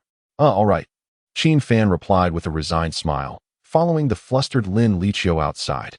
Once they reached the back of the cabin, Qin Fan noticed her absent-mindedness, as if she were wrestling with some inner conflict. She led him to the edge of the wooden dwelling, where a piece of black cloth covered something on the ground. The dark cloths were evidently arranged by the 2 women, yet upon noticing Lin Liqiu's prolonged silence, Qin Fan inquired, "Liqiu, dear sister, were you not going to show me something? Why the silence?" At the sound of Qin Fan's voice, Lin Liqiu was abruptly roused. Apologizing to Qin Fan, she bent down and swiftly lifted the dark cloth. Immediately, a stretch of black soil came into view before Qin Fan's eyes. Lin Liqiu conjured a seed from thin air and placed it into the rich black earth, explaining to Qin Fan, "Senior brother Qin, while you were adventuring in the cave, I discovered a patch of this black soil not far from home. It appears to possess properties akin to that of spiritual farmland, and its efficacy seems to surpass that of regular spiritual soil by several folds." As she spoke, Lin Liqiu infused a thread of spiritual energy from her palm into the seed she had just buried. Within mere seconds, the seed began to take root and sprout. Qin Fan, witnessing this miraculous transformation, widened his eyes in astonishment. "What kind of soil is this? The speed of growth is truly astonishing." Before he could fully grasp the wonder, a fully matured cabbage appeared before him. Lin Liqiu crouched down to pluck the vegetable, then stood up and smiled at Qin Fan, saying, "All the fruits and vegetables at home were just grown using this black soil. Their appearance and flavor are both exceptional. With this black soil, we can ensure a balanced diet of meat and vegetables moving forward." "Meat and vegetables?" Qin Fan replied. Indeed, during my expedition in the black hole, I had slain some beastly pigs, and I still have pork stored within my spatial ring. I even prepared a dish of braised pork. Would you care to taste it? Absolutely. I eagerly anticipate your culinary skills, Senior Brother Qin. Lin Liqiu exclaimed, then added, by the way, I forgot to ask, do you have enough seeds on you? Certainly. I possess over 1,000 bags. Why so many? When I was at the Xin sect, my master taught me the art of cultivation and nurturing, claiming it would aid in attaining a more tranquil disposition. Hence, I prepared an abundance of vegetable and fruit seeds in my spatial ring. Chuckling lightly, Qin Fan responded, how eloquent. It seems you are treating your disciple as a mere tool for cultivation, with both meat and vegetables at hand. Qin Fan decided to first satisfy his hunger. He turned to Lin Liqiu with a smile, saying, let us return indoors for a meal. Chapter 53. The attack of the wooden men. As night fell, the sky of the Honghuan Forbidden Domain was not entirely engulfed in darkness. A peculiar shade of dark crimson tinged the horizon, an enigmatic hue that seemed to blend red into black. At this moment, Qin Fan and his companions were dining indoors. His culinary prowess was showcased in the exquisite braised pork, which effortlessly captivated the palates of the two women. Typically, they would consume but a single bowl of rice. Yet tonight, astonishingly, each indulged in 3 bowls. Lin Liqiu was the first to finish her meal. After lauding Qin Fan's culinary skills, she ventured outside the wooden cabin to the dark earth, planting vegetables and fruits. As she scattered the seeds, she sighed softly, reflecting, alas, I promised Chowing, so I should allow them some time together during this period. The narrative then shifted back to the moment when Qin Fan embarked on his exploration of the black hole. Shortly after Chowing awoke, she had proposed a matter to him. The Soul Pact, a notoriously treacherous contract spell among demonic cultivators. Lin Liqiu murmured to herself as she raised her delicate wrist, gazing at the faint black rose mark upon it. This mark bore the potential to determine Chao Ying's fate. Lin Liqiu vividly recalled Chao Ying's heartfelt plea, Saintess, this predicament is the result of my negligence. Therefore, I implore you to allow me to make amends to Qin Fan. I harbor no ulterior motives towards him, nor towards you. I understand you may not trust me, thus, let us establish this soul pact with a duration of half a month. After reminiscing about Chao Ying's words, Lin Liqiu shook her head in resignation. It was evident that Chao Ying's desire to recompense Qin Fan was genuine. Otherwise, she would not have entrusted her life to Lin Liqiu. Understanding this, Lin Liqiu finished her dinner and stepped outside to sow the seeds, intentionally granting the pair some space. However, after a brief period of planting, Lin Liqiu felt a sense of tedium wash over her. Rising on her tiptoes, she peered through the window to catch a glimpse of the two inside. She witnessed Chowing delicately offering food to Qin Fan, who, after a reluctant shake of his head, accepted the morsel. As Qin Fan chewed, Chowing rested her chin in her hands, gazing at him with a blissful smile. Lin Liqiu, lost in observation, soon felt a surge of anxiety and resolved to resume her task. Suddenly, a sharp creaking sound pierced her ears. Confused, she turned her head, and her heart raced in alarm.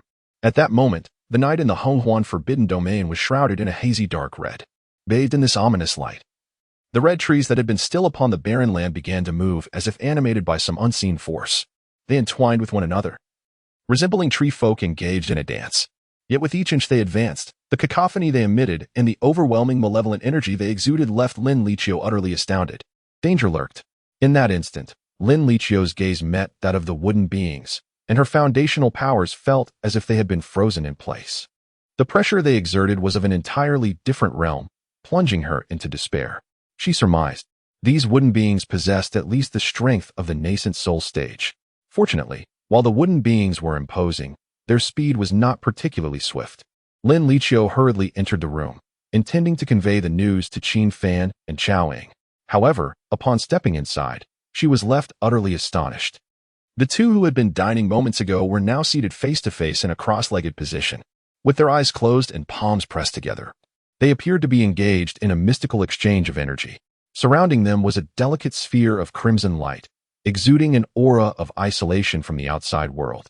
The sounds of Lin Liqiu's entrance, along with the sharp friction of the red trees and the people outside, seemed powerless to disrupt the serene connection enveloping Qin Fan and Chowing within the radiant sphere. Chapter 54. Mastering the rules. The agile transmission of skills is a technique belonging to the divine transformation realm, yet grasping its intricacies is not excessively challenging. The sole aspect requiring attention is the coordination between Qin Fan and his auxiliary partner. After finishing his meal, Qin Fan endeavored to engage with the practice. He and Xiaoling pressed their palms together, and torrents of potent spiritual energy swirled around them. At this moment, the vast spiritual force surged into Qin Fan's body like an ocean. Given the vivid memory of the prior incident involving the Red Moon, Qin Fan resolved to familiarize himself with the technique through one of the two women. Under the present circumstances, he could invite Lin Liqiu to join him in mending their souls. However, recalling the strained relationship between the two women, he opted to discreetly continue his soul cultivation with Xiaoling. The clandestine nature of this arrangement left Qin Fan with an odd sensation, as if he were engaging in something improper, though he dismissed such thoughts for the sake of safety. On the solitary floating island, within the palace, the Scarlet Master tossed and turned in bed, unable to find slumber. As the ruler of the 18 desolate domains, she had presided over this realm for a full 8 centuries. This lengthy passage of time had been monotonous, yet it had also cultivated numerous daily habits within her, including the need for sleep. Even a formidable being like herself, who no longer required rest to replenish her strength, had grown accustomed to lying down to sleep. However, throughout these years, she had never experienced insomnia until now. The cause of her unrest lay in the absence of the familiar crisp, buzzing sound by her ear. Each day, the Red Moon domain would produce a drop of Tao Essence blood. Upon the emergence of this drop, the Scarlet Master, as the domain's sovereign, would hear the distinctive buzzing sound. Once it resonated, the essence would automatically float into her spatial ring. Only upon hearing this sound would her mind and body relax, allowing her to drift into a state of comfortable slumber. Yet tonight, the incessant buzzing had not materialized, prompting the Scarlet Master to sit up in agitation. The dark red moonlight filtered through the window, casting its glow upon her alluring form. With hair as crimson as fresh blood, she donned a loose-fitting red nightgown that revealed ample, smooth, fair skin. Her curves were pronounced, and her visage was exquisitely beautiful. At this moment, her brow was furrowed in annoyance as she summoned a crystalline floating orb. This artifact was designed to monitor and perceive all the floating islands within the domains. As her mind focused, images of various forbidden realms immediately appeared within the orb. Given the immense expanse of each domain, the search required considerable time. As she swiftly scanned with her spiritual awareness, confusion enveloped her thoughts. What could be the matter? Had the Red Moon revelry failed? Otherwise, why had the Tao Essence blood not yet arrived in her possession this evening? The Red Moon revelry was a phenomenon unique to the 18 desolate domains. Each nightfall, the red tree men from various domains would entwine and dance, annihilating any visible living beings in their vicinity. One merely needed to wait for the red tree men to gather and conclude their dance for a drop of Tao Essence blood to be born. This had been the established pattern of the 18 desolate domains for centuries. As for the Scarlet Master, she had been deceived and toyed with by that man, leading to a shattered heart and the commission of grievous acts, ultimately resulting in her expulsion to this desolate place by the ancient clans. During her confinement, the esteemed Yin Qi buried anything related to that individual within the floating islands of her domain, including the art of spiritual transmission. In the next moment, she sensed the presence of Qin Fan and others within the confines of the Crimson Forbidden Realm. When she realized that the 3 human cultivators were still alive, Yin Qi's beautiful eyes widened in disbelief, her face painted with astonishment. Wait, how are those 3 human cultivators still alive? How could this be possible? Did those crimson puppets not eliminate them? Each red treant within the 18 impoverished forbidden domains is referred to as a crimson puppet. Their original forms were intruders, now transformed into beings governed by the laws of the realm. Chapter 55, The Indestructible Body of Qin Fan among the 18 prohibitive laws of the boundless forbidden domain. 1 mandates that intruders refrain from utilizing techniques of the transformation realm or above for cultivation. Should they disregard this and proceed, they shall be beset by the initial onslaught of the crimson puppets. Upon their demise at their hands, intruders will metamorphose into the form of the Red Tree people, a grotesque reflection of their former selves. Thus, within the ethereal confines of the Crimson Joy Forbidden Domain, there exists a veritable horde of over 2,000 early-stage nascent soul crimson puppets. Zhanqi, having reached the initial stage of the immortal realm, discerned with clarity that the 3 reckless souls who had intruded into the Crimson Joy Forbidden Domain were not even at the nascent soul level. Could it be that they have mastered the laws of this realm? Even so, they are doomed. Common cultivation techniques could never fulfill the conditions required by these laws, unless they have unearthed the dynamic transmission of power buried within the cave by my own self. Contemplating this singular possibility, Zhang expression bore incredulity. She could scarcely comprehend how anyone in this world could truly cultivate such a defiant path. The dynamic transmission of power I concealed in the cave indeed possesses the efficacy to withstand the forces of the laws at the level of the transformation realm. Yet there is no record of its severe negative repercussions. No one in this world could possibly endure that. Zhang swallowed hard. Peering through the floating orb in her palm to observe Qin Fan and the others within the Crimson Joy Forbidden Domain, under the protection of the dynamic transmission of power. Even she could not pierce the crimson light barrier to see Qin Fan, but she sighed with regret. That negative effect, even at her peak, she would not dare to confront lightly. Those who cultivate the dynamic transmission of power find their flesh and bones eroded by toxins, gradually rotting away until they become mere remains. This was the very means by which that man sought to eliminate me, yet fortunately, I had discerned it in advance. While Zhang was astounded that Qin Fan had fortuitously discovered the dynamic transmission of power, she felt a deeper sense of helplessness at the thought of someone succumbing to that man's poison. In the next moment, she shook her head dismissively and returned to her slumber. Over the past century, countless individuals had ventured into the Crimson Joy Forbidden Domain, invariably transforming into crimson puppets. Zhang surmised that Qin Fan and his companions could not escape the same fate. Once she had gathered the next drop of Tao Essence blood, she could bestow 500 drops upon Yichun. Thus, Yichun would be able to emerge from his seclusion and attempt to restore Zhang to the mortal realm. Just 5 more minutes. In less than that time, the human cultivator would inevitably experience the backlash of his cultivation, and the Tao Essence blood would find its way into my spatial ring. Zhang murmured softly before turning to seek slumber once more. Within the dilapidated wooden cabin of the Crimson Joy Forbidden Domain, Qin Fan sat cross-legged in meditation, beads of sweat dotting his forehead. He felt increasingly grateful for his familiarity with the operation of the dynamic transmission of power. Just as he channeled the technique, an immense pressure upon his soul assailed him. Were it not for him and Xiaoying currently engaging in their cultivation, they might have suffered its effects. However, during the struggle against this overwhelming pressure, Qin Fan felt his soul being battered relentlessly, a veritable torment. His brows knitted tightly, his lips pale, as he endured the excruciating pain. Qin Fan? What is happening? Are you all right? Xiaoying inquired anxiously through their mental connection. Qin Fan kept his eyes closed, unresponsive, which only intensified her anxiety. Meanwhile, a chilling notification echoed in Qin Fan's mind. Ding, your villainous cultivation has reached remarkable heights. A random reward has been dispatched. Congratulations, you have successfully acquired the indestructible body. Indestructible body. Those possessing this physique will disregard any negative effects of cultivation. You may freely engage in any peculiar techniques. This is the only unique physique in the world of fantasy, and you alone, Qin Fan, are its bearer. Chapter 56. A strange sound. Qin Fan was merely ensnared by the adverse effects of the Linggong transmission, not in a state of coma or death. Therefore, upon hearing the unexpected praise from the system, he could not suppress his inner joy. It is indeed you, my dear system.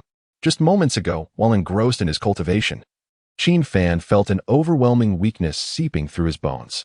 It was as though he had been cast into a barrel teeming with ants, with countless creatures ascending to gnaw at him. The terror of his flesh and blood gradually dissipating instilled genuine fear within him. Fortunately, after acquiring the undying body, he swept aside his lethargy. How foolish of me! I should have been more wary of this mysterious cultivation technique. Yet now, I can disregard any detrimental effects on my training. As Qin Fan pondered this, he resumed his practice. As time passed, Qin Fan's spirits soared during his cultivation. Although 100-fold training could not compare to 1,000 or 10,000 times, the speed was nonetheless formidable. He sensed that he was on the verge of breaking through to the early stages of the Golden Core realm, which filled him with immense delight. Throughout his practice, the Linggong transmission periodically invoked the horrific sensation of being devoured by ants, but each time the adverse effect struck, Qin Fan's undying body proved to be even more resilient. However, after over 100 cycles of training, unfamiliar images suddenly emerged in Qin Fan's mind. He saw before him an enchanting woman with crimson hair, pleading desperately beside another man. Brother Guisu, why do I love you so deeply, yet you repeatedly seek to bring about my demise? Can we not return to the innocence of our initial relationship? The voice of the red-haired woman was, unsurprisingly, melodious and captivating. Alas, The figures of both her and the man referred to as Brother Gui Su were turned away from Qin Fan's perspective, obscuring their features. Nevertheless, based on Qin Fan's years of experience, even a mere glance at the backs of this striking couple confirmed their beauty and allure. But what is this predicament? I am merely practicing a technique. Why am I experiencing an invasion of foreign memories in my mind? Suddenly, Qin Fan recalled the introduction of the Lingdong transmission by the antagonist system. The system had mentioned that this cultivation technique was buried by the master of the 18 forbidden domains. Thus, this melodramatic scene is, in fact, a memory of the technique's creator. Qin Fan was astounded. He could hardly fathom that a powerful being capable of controlling such a mysterious realm harbored such humble memories. Why humble, you may ask? Because after the red-haired woman finished her plea to Brother Gui Su, she pitifully clung to his leg, only to have her arm gently kicked away before her fingers could even make contact. The system had elucidated that the Lingdong transmission was born from the heartache of a mighty being. Therefore, this infatuated woman must undoubtedly belong to the domain's formidable master. The unfamiliar memories continued to unfold. Junior sister Ran, we are sworn enemies. If you remain with me, your kin may very well pursue you. Thus, let go, for we are not meant to be. Brother Gui Su said, his gaze fixed on the distant cliff.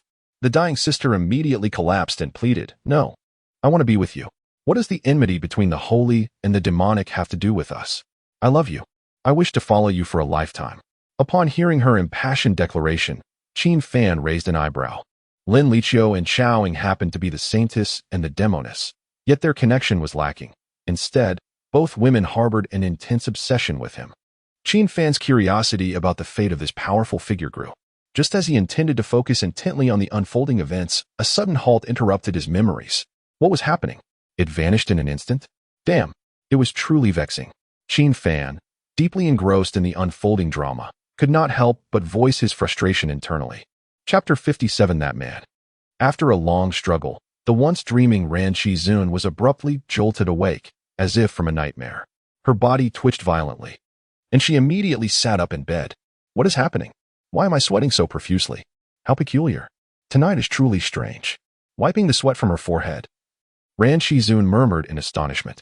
Recalling the content of her recent nightmare, her fists clenched tightly in agitation. She had dreamt that someone had thoroughly scrutinized her past as a devoted admirer, a past she wished to forget. Even after centuries of reflection, Ran Shizun could not tolerate the exposure of her dark history. She had once been a humble junior sister to that man. In her desperate quest for his affection, she had committed numerous foolish acts.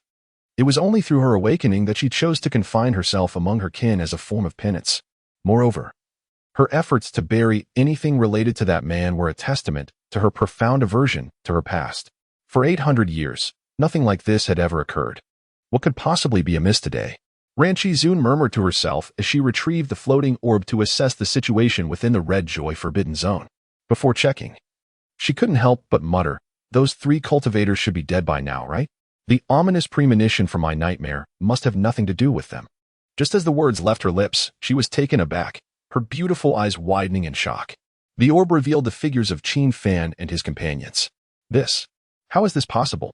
Ran Shizun instinctively brought the orb closer, desperately trying to discern Qin Fan's face. Because, aside from the man who had created this technique, she could not fathom anyone capable of evading its adverse effects.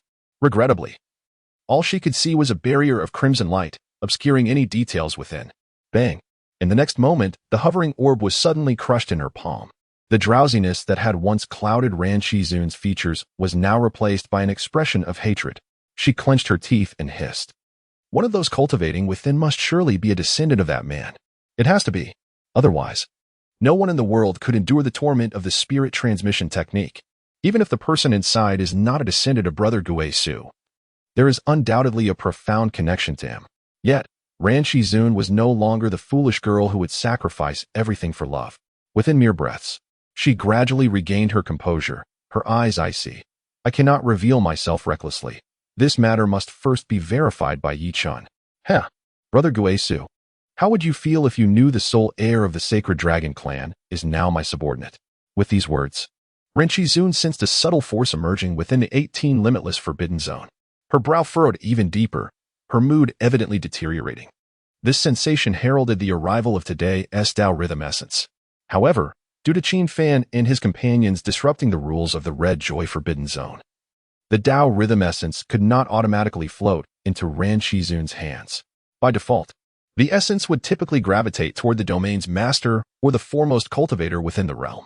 In other words, having just completed the practice of the Lingdong transmission technique, Qin Fan suddenly found himself holding a resplendent droplet of crimson essence in his palm. Within the confines of the Red Huan Forbidden Domain in a modest wooden cottage, he began to scan his own cultivation level with his spiritual awareness. Under the 100-fold enhancement of the Lingdong transmission technique, he had already brushed against the threshold of the early Golden Core realm. Upon noticing the ethereal blood of Tao that had inexplicably emerged from his palm, he looked up at Chowing before him and inquired, "What is the meaning of this? Chowing, have you clandestinely slipped something into my hand?" However, Chowing merely responded with a weary smile. In the next instant, she seemed to lose her last vestige of strength, her body teetering as if on the brink of collapse. Qin Fan hastily caught her. The assistance from the Lingdong transmission technique also demanded immense mental fortitude, and it was evident that Chowing was now utterly exhausted. With a resigned sigh, Qin Fan turned to the dazed Lin Liqiu beside him and said, "Liqiu, could I trouble you to take care of Chowing for a moment? By the way, how did this house end up with such a large hole?" As he spoke, his gaze fell upon the wooden wall that had been ravaged by the red puppet, leaving him momentarily astonished.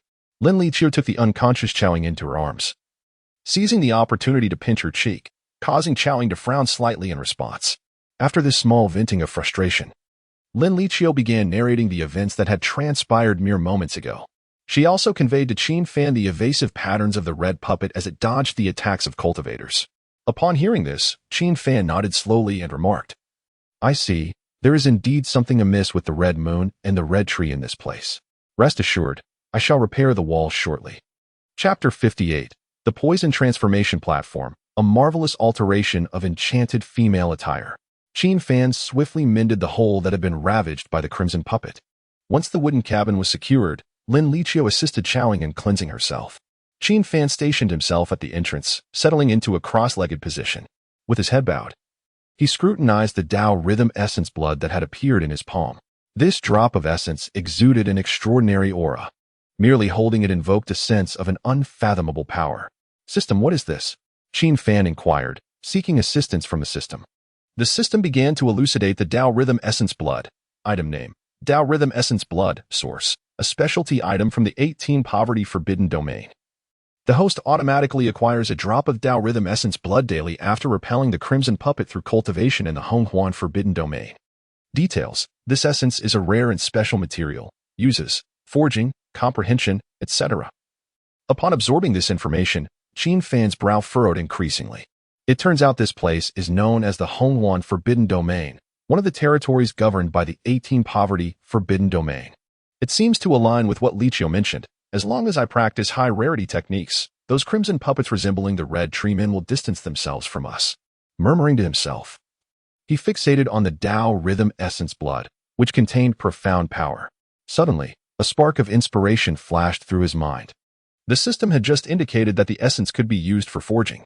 If that is the case, might it be possible to repair the nearly 100-worn reflective invisibility armor with it? Qin Fan found himself entirely at a loss regarding the repair and forging process. He was a poison master, not a craftsman. So, when faced with difficulty, why not attempt to leverage the omnipotent system? Subsequently, Qin Fan gently called out in his mind, "Hey, system, you've been with me for a while now. Since I am in need, shouldn't you show some loyalty?" Host: "Let me clarify. I am a virtual entity, so please refrain from having any inappropriate thoughts about a cyber system." "What? Do you perceive me as that lecherous?" "Indeed, you." The retort that nearly slipped from Qin Fan's lips was fortunately restrained by his composure, prompting him to redirect the conversation. "No need for banter. Tell me, can you utilize the Tao Rhythm Essence blood to mend the reflective invisibility armor?" "Yes." "Such alacrity?" "Splendid. Apologies, I experienced a brief lag." "So what were you initially intending to convey?" "It is indeed feasible. However, the host must unlock and utilize the Poison Transformation Platform once. Upon successful activation, this system will assist you in employing the Tao Rhythm Essence blood to repair the reflective invisibility armor." What exactly is this Poison Transformation Platform? As soon as Qin Fan posed the question, a brand new system module materialized in his mind. At that moment, it felt as though his brain had been infused with a universal workstation. By merely collecting the corresponding toxic items, he could concoct a myriad of diverse objects. Currently, he discovered that 2 clothing blueprints had been automatically unlocked. Outfit 1. Enchantress set. Name: black and purple veiled skirt, paired with moonlit black silk. Required toxic material: any toxic substance aged 10,000 years or more, 1 pound of material from any part. Garment 2. The perfect Saintess ensemble. Named the platinum flowing fairy skirt, paired with cherry blossom white silk. Requires toxic materials: any poison over 10,000 years old, and 1 pound of material from any part. Upon perusing the blueprints for these 2 garments, Qin Fan fell into silence. The garment blueprints feature a preview mode. The sorceress set is a form-fitting black gown. Its design reminiscent of fantastical, modified women's attire. Particularly striking are the moonlit black silks, which exude an air of exquisite quality. As for the platinum flowing fairy skirt, it is a counterpart to the sorceress set, embodying the essence of the saintess. The allure of the sorceress set is matched by the purity and elegance of the saintess set. The white skirt is embellished with a long golden trim, radiating grace and sophistication, while the cherry blossom white silks are adorned with several vividly realistic pink cherry blossoms. If only these modified ensembles could be donned by Qiaoying and Lin Liqiu. Wait a moment. What am I here for? System. What do you mean by this? Are you intentionally trying to lead me into becoming a lecherous old man? Just after Qin Fan posed this retort, the system hurriedly clarified. Host, the toxic conversion platform is the most comprehensive module of this system. Take these 2 garments for instance. If the destined daughters corresponding to these designs were to wear them, they would automatically enhance their fondness for you. Enhance fondness? Did you not encourage me to keep my distance from the fated ones? Otherwise, what does that absurd 10,000-fold cultivation imply? One thing at a time, host. You can indeed distance yourself from the crazily refreshing destined ones by your own merit. What does that mean? Are there also mind-bending tools within the conversion platform? Indeed, but those will only unlock once your villainous persona has sufficiently developed. Qin Fan feigned understanding, secretly cursing the system for its cleverness. In order to placate this dim-witted villain system, Qin Fan decided to first create a garment. Only by utilizing the toxic conversion platform once could he repair the reflective harmless armor. Possessing the reflective harmless armor would mean Qin Fan would have an additional means of survival within the Crimson Joy Forbidden Domain. Coincidentally, Lin Liqiu was aiding Qiaoying with her bath, and once completed, she would surely require fresh attire. Thus, Qin Fan resolved to craft a sorceress outfit first. As for the requisite 10,000-year poison material for the conversion platform, within his spatial ring there happened to be the remains of a 10,000-year-old spider yet to be utilized. Chapter 59. The Eternal Spider. Qin Fan, I curse you. Within Qin Fan's spatial ring, the eternal spider lay lifeless. Its head had been severed by Qiaoying, and the remaining head, which had survived through a decapitation technique, was crushed by the madman, Qiao. However, in this hazy and tranquil realm of the spatial ring, the corpse of the eternal spider suddenly twitched. With a soft pop, a brand new head unexpectedly emerged from the severed neck of the eternal spider. Damn it. Fortunate that I had reserved a head for these long years. These demonic cultivators are truly heartless, to slaughter a long-standing auspicious creature like me without a second thought. The eternal spider muttered coldly. The spare head it had stored within its body could only regenerate after the primary head was destroyed. It was impossible to survive for so long without being astute. As it pondered where Qiaoying had placed its body, the next moment, Qin Fan retrieved the eternal spider. The moment it exited the spatial ring, the eternal spider prepared to launch an attack. However, upon sensing that Qin Fan was a formidable figure in the Golden Core realm, it immediately closed its eyes and feigned death. Qin Fan scrutinized the eternal spider, squinting as he murmured, "Strange, I could have sworn this eternal spider was headless.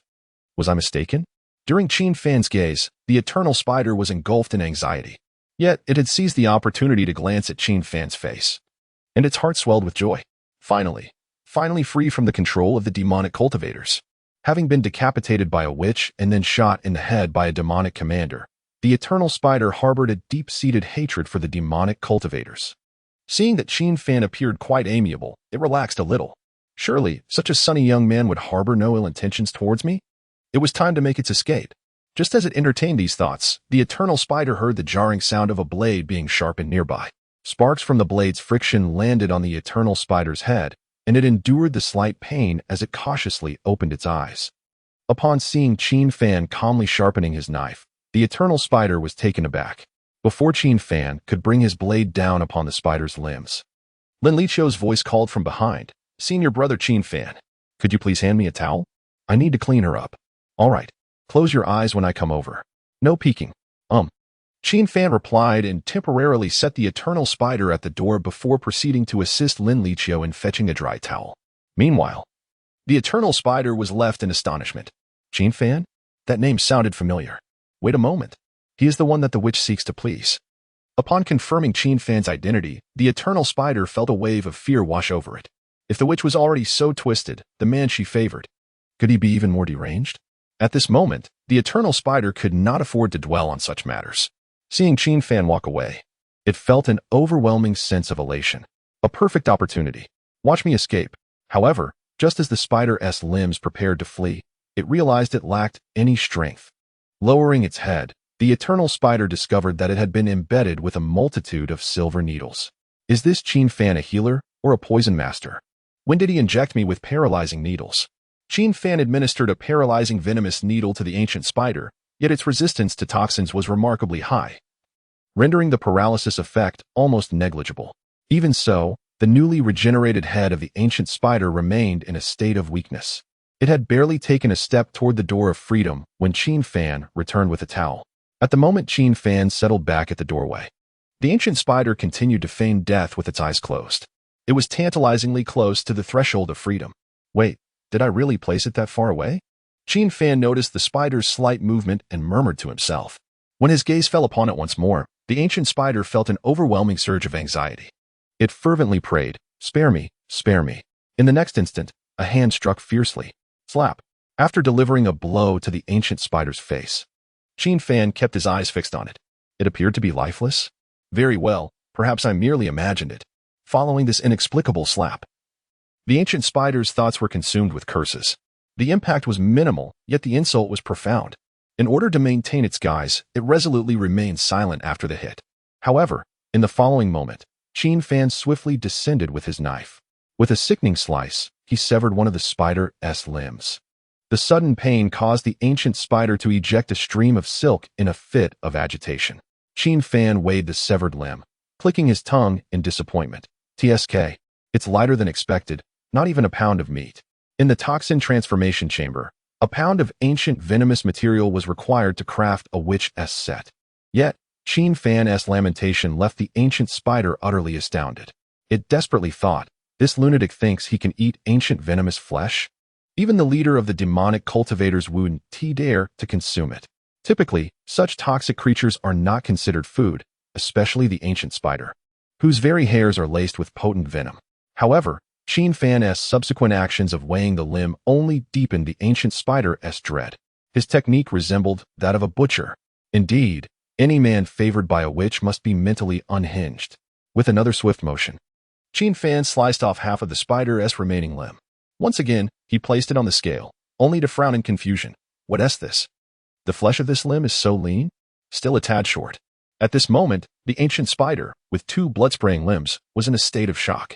"Brother, just tell me how much meat you need, and I'll cut it myself. Shall I?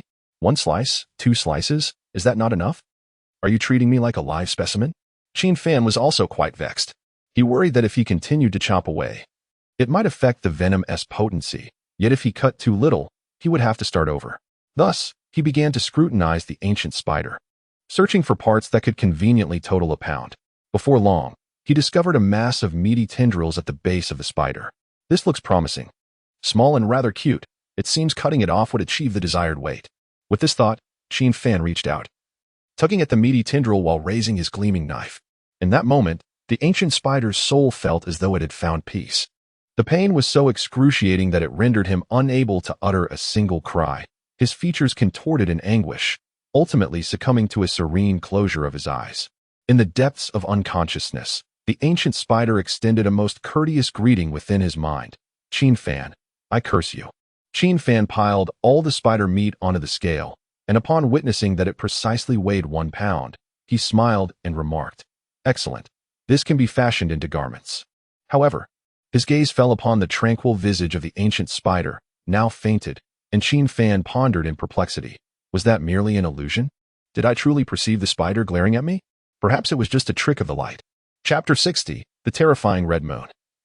A cozy home for three due to the numerous illusions he experienced while battling the eternal spider.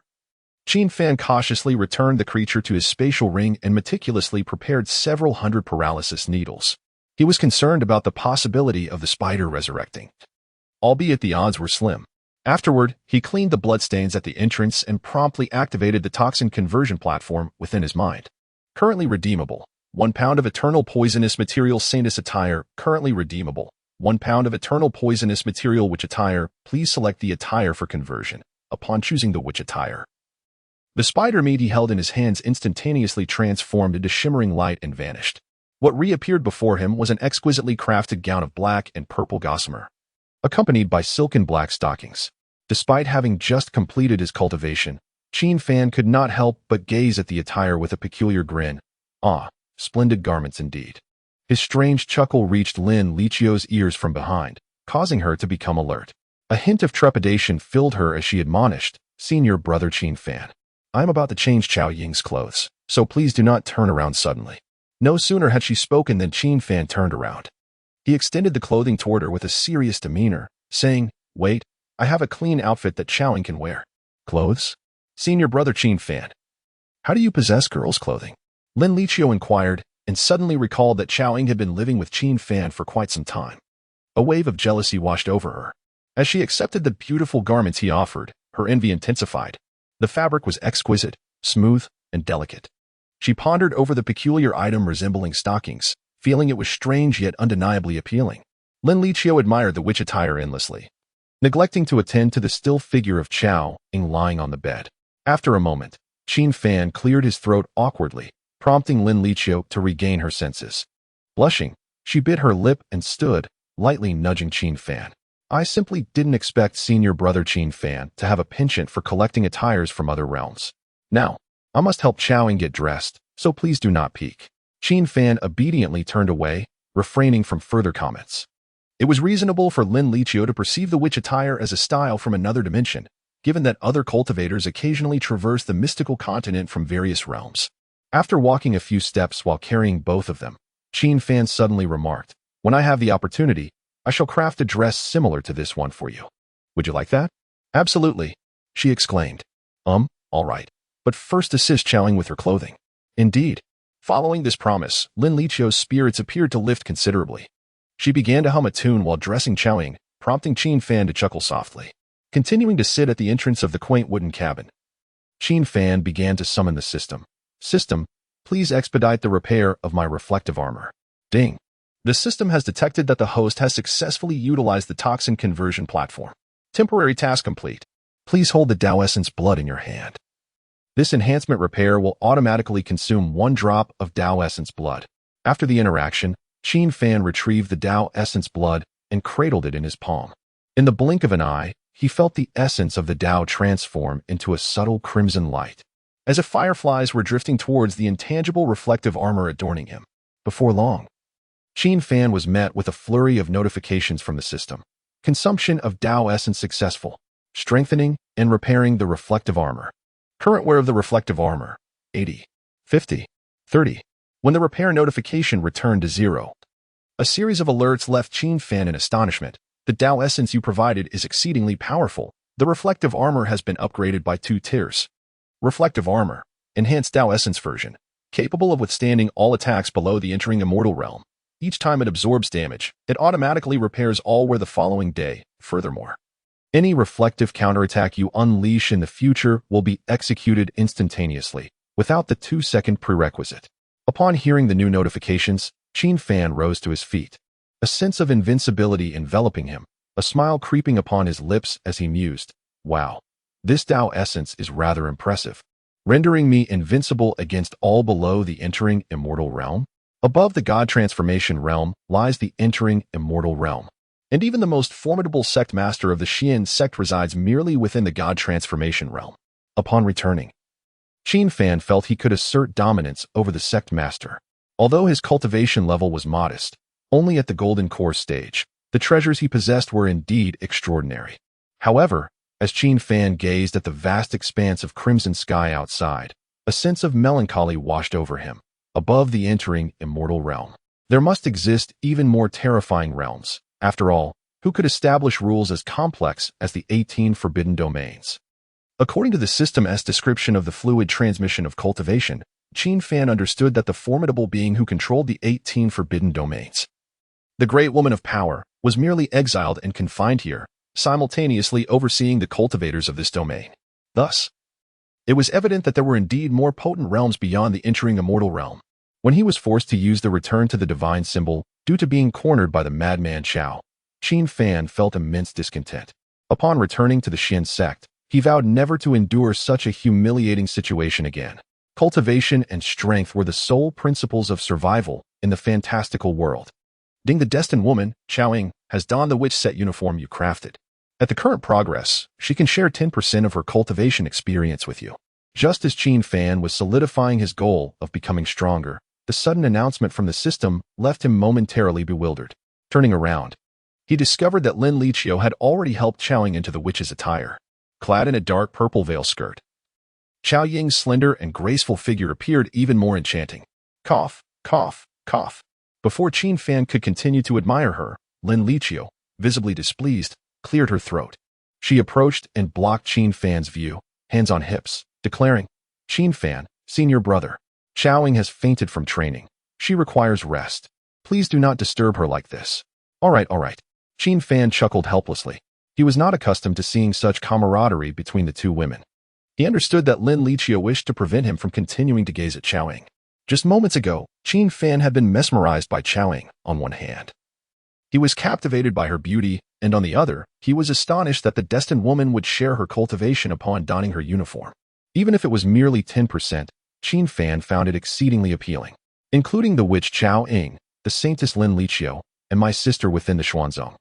I could also attempt to engage with Luo Yuyan from the Piamiao sect.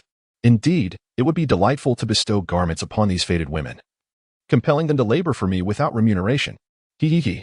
Qin Fan chuckled to himself as he departed from the quaint wooden cabin, making his way to the edge of the floating island in the Honghuan Forbidden Domain. In the next moment, he began to expand the defensive radius of his reflective armor. After enhancing the armor with the essence of Taoist blood, Qin Fan discovered that its protective range could extend several kilometers. After all, being able to withstand the relentless bombardment of the transformation realm at will, he deemed it prudent to refine his defensive measures. After much effort, he established an intangible protective barrier within a radius of 500 meters around the wooden cabin. Wiping the sweat from his brow, he gazed up at the vast crimson sky with a smile. From this day forth, this place shall be his cozy abode for a leisurely life. Chapter 61. Take your pets elsewhere. Wretched woman, when I return to the Yi clan, I shall make you regret ever being born into this world. The following day, in the early morning, high above the Crimson Joy Forbidden Domain, Yi Chen soared through the skies, casting his gaze down upon the floating islands and whispering softly. A chilling ripple danced within his eyes. After being slandered by that venomous cousin, he had been imprisoned here for nearly 5 centuries. Throughout those years, Yi Chen had diligently served the Scarlet Sovereign. In exchange, the Scarlet Sovereign provided him with the abundant Tao rhythm blood produced daily by the 18 desolate Forbidden Domain. But today, when Yi Chen sought the Scarlet Sovereign for his share of the Tao rhythm blood, he was instructed to first pay a visit to the 3 intruders who had ventured into the Crimson Joy Forbidden Domain.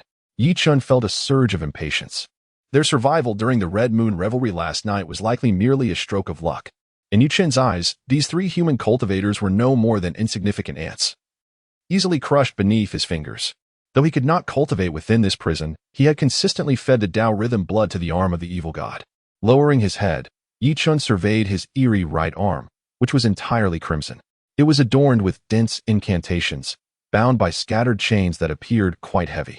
Initially, he had seized the arm of the evil god within the family's secret realm, only to be subsequently slandered by his envious cousin. Accused of attempting to violate his cousin, he had been confined in the 18 desolate Forbidden Domain for 5 years. Notably, time flowed differently within the 18 desolate Forbidden Domain. A year outside equated to a century within. During his nearly 5 centuries of confinement, cultivators were unable to cultivate, except for his unique circumstances. Despite the extensive duration of his imprisonment, Yi Chen had not forgotten the past. His hatred for that wretched woman had only intensified. He was unwilling to relinquish any opportunity to enhance himself and seek revenge. One day, he discovered that the arm of the evil god could devour Tao rhythm blood, growing more powerful with each drop consumed. To date, he had fed the arm over 180,000 drops of Tao rhythm blood. Even though I am only at the golden core stage, within this realm, I can easily sweep through my foes against those at the nascent soul stage. I can handle them with ease. Even against the formidable beings at the transformation stage and those who have entered the immortal realm, I possess the strength to contend. After boasting, Yi Qin's crimson arm suddenly released a wisp of pale blue specter. The spirit transformed into a white-furred fox, sitting gracefully upon Yi Qin's shoulder. It began to lick its pristine fur while speaking in a languid, melodious voice. Come now, enough of your prattling. Hurry and give me today's portion of Tao rhythm blood. Aren't you tired of putting on airs every day? The ethereal fox claimed to be the first contract spirit beast of the arm of the evil god. It further stated that the 180,000 drops of Tao rhythm blood Yi Qin had fed it were merely appetizers, utterly insufficient for satisfaction. Yi Qin held little interest in this audacious spirit, which had been a source of annoyance for centuries, often emerging to taunt him. At this moment, Yi Qin squinted at the small wooden house within the Crimson Joy Forbidden Domain. At the entrance of the door, there stood a man engaged in an eccentric dance. This man was none other than Qin Fan. Ever since he traversed into this fantastical realm, he had developed a daily habit of rising early to perform calisthenics. As a poison master, he constantly dealt with unsavory toxins, and a modicum of exercise was beneficial for his health. Just an insignificant ant. Yi Qin watched as Qin Fan completed his chest expansion exercises and snorted derisively. Just as he was about to take a step forward, with a resounding thud, his head collided forcefully with the invisible barrier of retaliatory damage that Qin Fan had set up the night before. Rubbing his head, Yi Qin frowned in displeasure, questioning, "What is happening? When did the domain master establish a protective barrier outside the Red Joy Forbidden Domain? You are quite foolish. If that well-endowed woman had erected a barrier, she would have surely informed you in advance," sighed the ghostly fox, leaping down from Yi Qin's shoulder. "Interesting," Yi Qin replied with a nod and a smile. "So this barrier, which I could not even sense, was actually set up by the man dancing inside? How intriguing." In the next moment, he raised his evil god arm, channeling spiritual energy into it. His arm swelled with muscle, expanding several times in size. Wisps of mist, reminiscent of steam at high temperatures, floated around its surface. Through the fog, shimmering golden patterns could be seen intricately spreading across the evil god arm. Yi Qin had already assumed a fierce stance, his long hair swirling as his expression turned icy. "I am a descendant of the Yi family and the Sacred Dragon clan. This Sacred Dragon fist, infused with the power of the evil god arm, is capable of annihilating all current nascent soul cultivators. This may be somewhat excessive, but the domain master has commanded that I hasten to return the 3 rats to the palace, not allowing too much time to be wasted on breaking the barrier."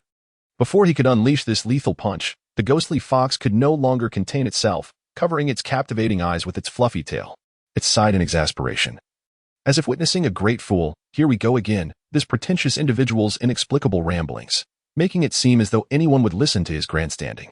For over 4 centuries, the ghostly fox had observed Yi Qin's countless displays of bravado and had grown weary of it.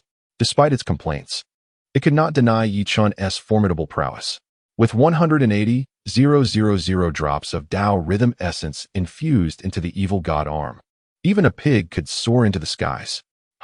In the next moment, Yi Qin unleashed a sacred dragon fist with the evil god arm. As he swung his fist, the air was abruptly compressed, as if the very fabric of time and space was on the verge of being torn asunder. Faintly, a powerful and majestic dragon's roar could be heard. Boom! A muffled sound reverberated as Yi Qin retracted his fist. He elegantly shook his robe, his gaze filled with arrogance. "It's my fault for not being able to hold back. If I were to frighten the 3 rats inside, that would indeed be excessive." Bang! Just as he finished speaking, Yi Qin took a step forward and once again struck his head against the invisible barrier. After 2 consecutive collisions, his forehead was nearly bruised. Yet, more perplexing than the pain in his head was the realization that the invisible barrier remained intact. In disbelief, Yi Qin reached out to touch the ethereal shield, but no matter how he probed, he could not find a single crack. How could this be possible? "I am the heir of the evil god arm and the Sacred Dragon clan, as well as the Leaf clan. I have infused the evil god arm with a staggering 180,000 drops of the essence of the Tao. The man beside the rustic cabin possesses a cultivation aura akin to mine.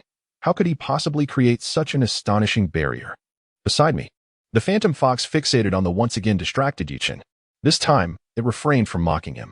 After witnessing Yuchen's failed display of bravado, it gazed in astonishment at the invisible barrier before it. In the next moment, the phantom fox gently sniffed the barrier with its nose, immediately trembling in shock. Unable to contain its bewildered utterance. This is actually a form of armor. What kind of prodigy could craft such a miraculous creation? Just as both the man and the fox were engulfed in doubt, Qin Fan approached, carrying a steaming bowl of millet porridge, grumbling. Hey, what are you doing? This is private property. Please walk your pets elsewhere. Chapter 62. The One Man and One Fox of Hong. When Qin Fan paused his gymnastics midway and returned to his residence for breakfast, he chewed on the freshly steamed bun prepared by Lin Liqiu, while holding a bowl of millet porridge cooked by Chowing. Upon sensing an attack against the intangible barrier, he hurriedly made his way back. Before arriving, he had utilized the Destiny radar, which allowed him to ascertain from a distance that the man outside the barrier was indeed a son of Destiny. Ding, your reflective intangible armor has successfully withstood the attack. You have absorbed the reflected damage, acquiring the initial stage killing move Evil God's Sacred Dragon Fist. 1. What is this? This man, seemingly of a similar stature to mine, possesses strength that reaches the God transformation realm. Upon hearing the notification of absorbed damage, Qin Fan nearly spat out his porridge. Fortunately, the reflective intangible armor, reinforced by the essence of Tao rhythm, was remarkably resilient. He glanced at the wear value of the armor. Current wear is 0.01. Currently, Qin Fan's reflective intangible armor had accumulated 3 peak attacks from Chao Kuangma in the Yuan infant realm, as well as 1 initial stage attack from this unfamiliar man. The original version of the armor was too weak, having been quickly worn down by Chao Kuangma, so now Qin Fan resolved to seize this opportunity to gather more skills for emergency use. Although he was unfamiliar with Yuchen, he couldn't help but think of a certain revered figure from the past, based on Yuchen's classic features of a son of destiny. This simpleton must be quite easy to deceive. In the next moment, Qin Fan devoured the bun in a few bites and finished the porridge. He then looked at Yi Chun and the ethereal fox before him, displaying a polite smile. Your dog has beautiful fur, but this is not a place for a stroll. Moreover, this is merely a transparent barrier I conjured, and it seems you cannot enter. So, my good sir, please take your leave. While it appeared he was ushering them out, Qin Fan was acutely observant. During his meal, he had stolen glances at the pair. The unfamiliar son of destiny, bold enough to employ a killing move immediately, must have been exceedingly confident. The ethereal fox, exquisite and intelligent, likely possessed some degree of sentience. Thus, with just a few casual words, Qin Fan inadvertently provoked both the man and the fox outside the barrier. I can't believe it. Yuchen, he called me a dog? How could he say such a thing about such a beautiful fox? Hurry and teach him a lesson, the ethereal fox exclaimed, darting about in agitation. While Yuchen remained unfazed. Silently, he removed the chain from the evil god arm. Boom. In an instant, the chain struck the ground, creating a deep crater. Observing this, Qin Fan felt a twitch at the corner of his mouth. Could it be that his first attempt at taunting would backfire? With the burden of the evil god arm lifted, Yuchen slowly raised his fist once more, assuming a fighting stance. He regarded Qin Fan with a cold smile. You are quite interesting. What is your name? It would be prudent to introduce oneself before inquiring about another's name, wouldn't it? I am Yuchen, a patrolling guard of the 18 desolate forbidden zones. Qin Fan. Qin Fan? Such a fine name. After their brief exchange, Yuchen once again began to channel the sacred dragon fist. After the deep crimson arm of the malevolent deity broke free from its chains, the oppressive force it unleashed was far more intense than before. Yuchen found himself engulfed in a swirling mist. The only visible aspect of him was his pair of resolute and exhilarated eyes. Today, I shall declare, I am determined to shatter this barrier and step inside for a leisurely stroll with my pet. Beside him, the ghostly fox was momentarily taken aback by Yuchen's aura. However, as it processed his words, it immediately bared its teeth in protest. A stroll with a pet? You must be joking. Foolish Yuchen. Boom.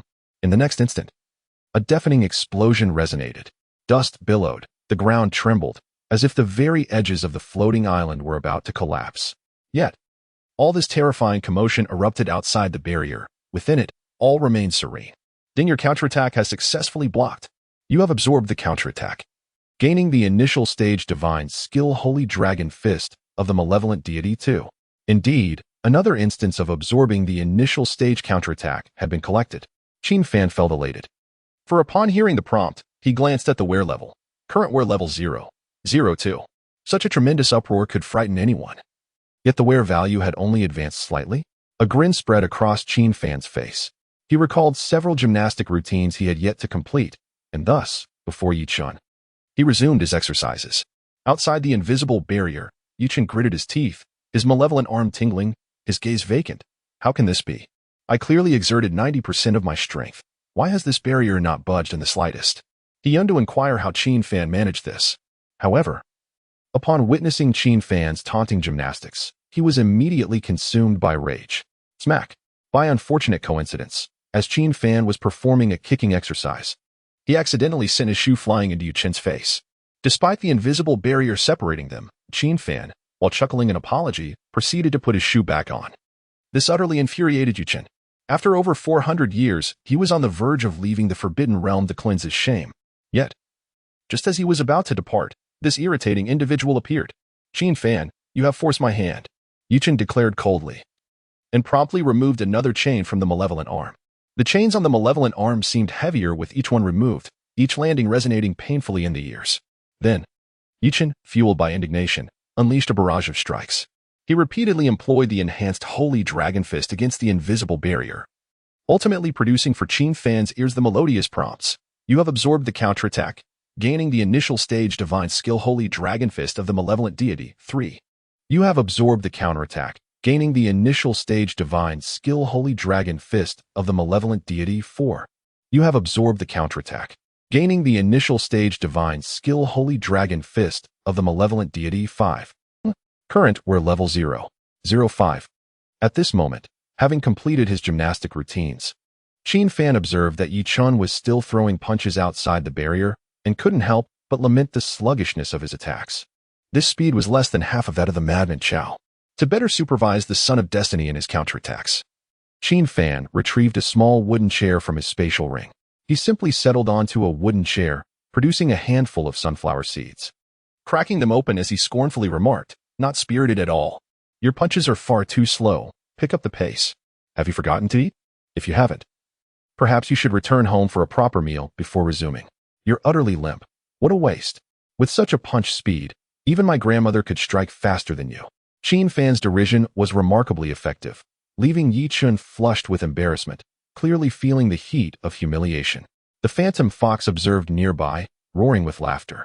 In a century, it had never witnessed Yichun, who so relished showing off, being ridiculed in such a pitiful manner. Initially inclined to support Yichun, it was now swayed by the fact that this fellow had just referred to it as a mere pet. Humph, while Qin Fan mocks you, I shall join in your ridicule as well. However, in the next moment, Qin Fan, caught up in his own jest, inadvertently directed a laugh towards the phantom fox. I've never seen a dog so joyful in all my years. Yichun, perhaps you should take a page from your pet's book. When it comes to boxing, the most important thing is to enjoy yourself. Chapter 63.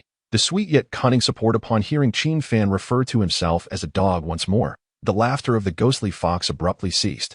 It became as enraged as Yichun, raising its paw and opening its mouth to scratch at the invisible barrier with fervor. You are the dog. If you dare, let me in. Let's see if I won't bite you to death. The ghostly fox's threats were thunderous, yet lacking in substance. Its cries were louder than Yichun's. But the damage warning relayed to Qin Fan's mind could only be described as a mere feather-light touch. Ding, congratulations. You have successfully withstood an attack from a Qi Refinement Realm Spirit Beast Puppy. Damage consumption, 0.00001. Huh? Is it really a dog? Qin Fan felt a surge of bewilderment within. The system promptly corrected itself. Apologies, error in judgment. You have successfully withstood an attack from a Qi Refinement Realm Spirit Beast Fox. Qin Fan fell silent. Had the ghostly fox heard the system's misjudgment, it would likely escalate its scratching speed even further. Just then, voices called out from behind. Brother Qin Fan, why did you leave without finishing your breakfast? In such a hurry? Husband, how does the porridge I made taste? I feel like I cook much better than Lin Liqiu now that I'm wearing the new clothes you gifted me. Turning to his side, Qin Fan beheld the two women standing on either flank. Upon seeing Yichun and the ghostly fox attacking the invisible barrier with such fervor, their faces paled slightly. This scene was all too familiar. It was precisely Qin Fan who had rescued them from the relentless assaults of Chao Kuangma. The current spectacle rekindled their fears. Fortunately, Qin Fan produced 2 small stools, ushering the women to sit down, then comforted them. Sit, both of you. Consider it a leisurely program after breakfast. Lin Liqiu took her place on the left, her gaze fixated on Yi Qin's grotesque visage, and she timidly remarked, "Is this program perhaps too inappropriate for children?" "Do not worry, I have reinforced my defensive talisman," Qin Fan reassured them, after which Xiao Ying's eyes widened with curiosity as she asked, "Husband, is the defensive talisman you mentioned the one that withstood my uncle's attack?" "Indeed," Qin Fan nodded, then smiled confidently. "I gained some fortuitous opportunities in the cave, and the reinforced defensive talisman is now immensely powerful. If your uncle were to come again, I am quite certain I could repel him." This fabrication was also intended to conceal the existence of the villain system. Upon hearing this, Xiaoying joyfully wrapped her arms around Qin Fan's, exclaiming, "Really? You are amazing." "Husband, huh?" Qin Fan gazed at Xiaoying, adorned in her beautiful witch's ensemble, and couldn't help but smile wryly. In truth, it was through Xiaoying that he had fortified the counter-damage invisible armor. Now, receiving praise from her felt somewhat embarrassing. Cunning witch, shamelessly taking the initiative. Lin Liqiu secretly scolded from the side. She had brought along a bamboo lunchbox, concerned that Qin Fan might rush out and not have enough to eat for breakfast. Opening the lid, she retrieved a piece of red cured meat with her chopsticks. She held one end of the meat while the other hand delicately pinched a piece of cured pork, offering it towards Qin Fan's mouth. "Senior Qin Fan, this is the cured pork made by us at the Xuanzong. Its flavor is exquisite." Just as the red cured meat was about to enter Qin Fan's mouth, Lin Liqiu caught an unintended glimpse. She noticed the crimson, cursed arm of Yi Qin and was instantly taken aback. With a swift motion, she returned the red meat to the bamboo box, leaving Qin Fan to bite only air. "Little sister Liqiu, what are you doing? Is there something wrong with the meat?" Qin Fan inquired, puzzled, as he wished to savor Lin Liqiu's culinary skills. After all, the porridge made by Xiaoying earlier was utterly unpalatable. A true example of culinary darkness, with its alternating sweet and salty flavors. Then, Lin Liqiu's brows slightly furrowed as she apologized to Qin Fan. "It's nothing. It's just that the man outside, practicing his punches, has arms as red as cured meat, which is quite repulsive. I felt it might be unappetizing for you to eat cured meat while looking at that arm. I didn't mean to react that way."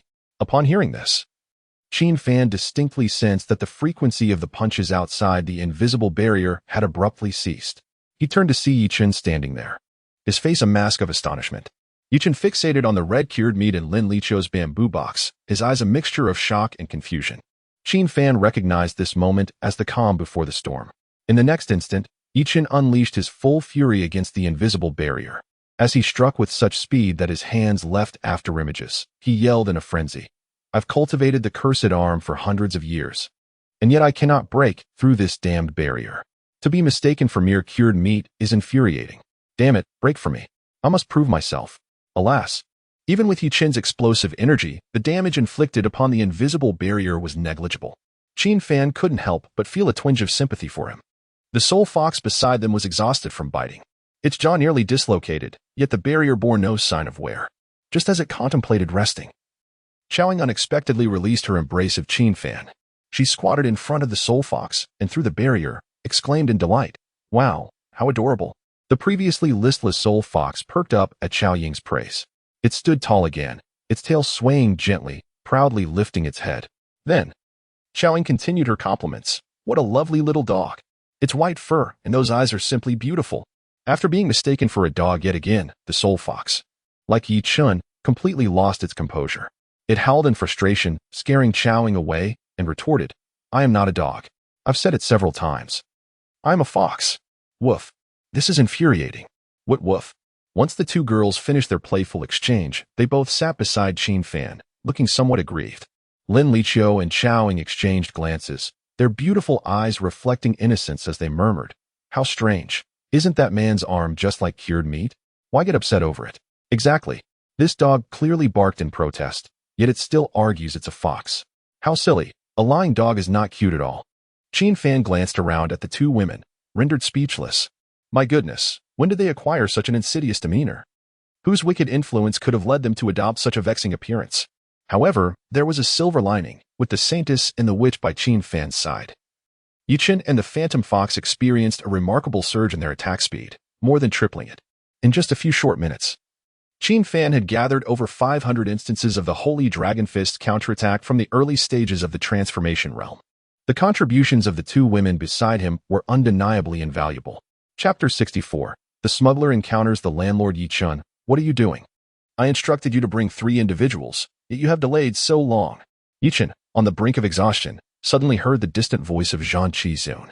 At that moment, his heart tightened, and he hastily replied, My lord, an unforeseen circumstance has arisen. Unforeseen? I have bestowed upon you centuries' worth of Tao rhythm essence. And you dare utter the word unforeseen? My apologies, my lord. The male cultivator named Qin Fan is far stronger than I anticipated. There was a brief pause in the transmission, as if Xuanzong was committing the name Qin Fan to memory. Soon after, she coldly issued her final ultimatum, regardless of the cost. You must bring Qin Fan before me today. Upon hearing this, Yichen felt a chill run down his spine. He was not only paralyzed with fear, but his hands trembled as well. He gazed at Qin Fan and the others behind the invisible barrier, feeling a despair he had never known before. Clearly visible yet utterly unattainable, why was it so difficult to reach them? He cast a glance at the ghostly fox beside him. The little fox was utterly exhausted from its struggles, lying flat on the ground with its jaw seemingly dislocated. Both man and fox had reached a dead end. In that moment, Yichen felt as though he had squandered hundreds of years in the 18 forbidden domains. In just a single day, Qin Fan had managed to outmaneuver him, who had spent centuries in hiding. It dawned on him how vast the chasm between individuals could be. He had thought that inheriting the evil goddess arm and acquiring countless drops of Tao rhythm essence would make him an unparalleled prodigy. As the reality sank in, a powerless smile crept across Yichen's lips. He then turned to Qin Fan within the barrier and bowed deeply, saying, Brother Qin Fan, I was wrong. I should not have arrogantly interrupted you and your companions. I implore you, please step outside. The Lord wishes to see you. With that, Yichen hoisted the nearly unconscious ghostly fox, manipulating it like a puppet, and bowed once more, adding, My pet fox, and I sincerely apologize. Truly, I beseech you to come forth. Goodness, has the version been upgraded? Is the Son of Destiny now capable of kneeling that swiftly? Inside the invisible barrier, Qin Fan was taken aback by the sincerity of Yichen's apology. However, the fox in Yichen's grasp seemed somewhat reluctant, kicking its little legs as if trying to escape its fate of being held by the neck. Yet after a swift slap from Yichen, the little fox immediately fell into submission.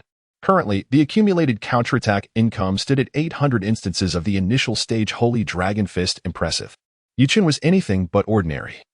While an average cultivator in the initial stage would be drained after 50 strikes, how had he managed to endure for so long? Qin Fan marveled at the numbers within his system. In the next moment, he waved his arm, retracting the counterattack's invisible armor. After all, it was the Lord of the 18 forbidden domains who wished to meet. As a stowaway who had arrived via a teleportation talisman, it would be prudent for Qin Fan to engage in dialogue. With an enhanced version of the counterattack's invisible armor, he felt sufficiently confident to meet the formidable presence. I can accompany you, but before we depart, you must ensure the safety of these 2 individuals. Qin Fan approached Yichen, gesturing towards the 2 women behind him. Upon seeing Qin Fan emerge unscathed, Yichen felt a rush of warmth in his eyes. The invisible barrier had nearly driven him to despair, but now, witnessing the true figure before him moved him deeply. Thankfully, he managed to suppress his emotions and solemnly assured Qin Fan, Rest assured, I will temporarily entrust the control of the red puppets within the Red Huan forbidden domain to them. Those puppets will safeguard your wives. After hearing this, Qin Fan chuckled awkwardly. The way he referred to them as wives was rather amusing. However, this mode of address was not entirely unwarranted. As a guard of the 18 destitute forbidden domains, Yichen was well aware of the chaotic revelry that ensued under the Crimson Moon. Only through cultivation could one survive the night in this land. Yichen, residing on the main floating island, was able to evade the chaos of the Red Moon revelry, while Qin Fan had not spent the night there. Thus, it was only natural for him to perceive Lin Liqiu and Qiaoying as Qin Fan's wives. Once their agreement was reached, Qin Fan followed Yichen to the solitary shadow floating island. Before they departed, he could faintly hear Lin Liqiu and Qiaoying debating who would be his first wife and who would be the second. At that moment, deep within the solitary shadow floating island, in the study adorned with shelves of books from every direction, there stood a wall radiating a golden red luminescence. The wall exuded a mysterious aura, Merely approaching it brought a sensation of lightness to one's body. As Qin Fan arrived, he was instructed to stand there. For only then could it be determined if he truly belonged to Brother Gui Su. Zhang Qizun gazed intently at the golden red wall, pondering to herself. In the next instant, she heard Yi Chun's humble voice resonate in her mind. Domain Master, I have brought Qin Fan to the palace hall. Understood, she replied. And with a gust of wind at her feet, Zhang Qizun swiftly arrived at the palace. She seated herself in the main chair of the hall, her gaze fixed intently on Qin Fan below. Upon seeing him, Zhang Qizun felt a moment of clarity. This expression resembled Brother Gui Su, resolute, carefree, with a hint of rebelliousness. It seems that all men in this world share the same trait. They are incorrigibly flirtatious. I have met the Domain Master. Yuchen knelt on one knee, respectfully greeting her. Zhang Qizun cast a sidelong glance at him before shifting her attention to Qin Fan. Noticing that he did not kneel. This defiant demeanor bears some resemblance to that man as well. However, until his identity was formally confirmed, Zhang Qizun would not act recklessly. With a calm expression, she addressed Qin Fan. Outsider, please introduce yourself. Greetings, Domain Master. I am Qin Fan, an ordinary disciple of a certain cultivation sect. Qin Fan, why have you intruded here? Do you know where this place is? Zhang Qizun narrowed her eyes slightly, her tone icy and devoid of warmth. Chapter 65, The Golden Rakshasa Heart Method, his masterpiece senior. I mean no offense. I inadvertently stumbled into this place due to a random teleportation spell, Qin Fan hastily explained, feeling the penetrating gaze of the esteemed Zun.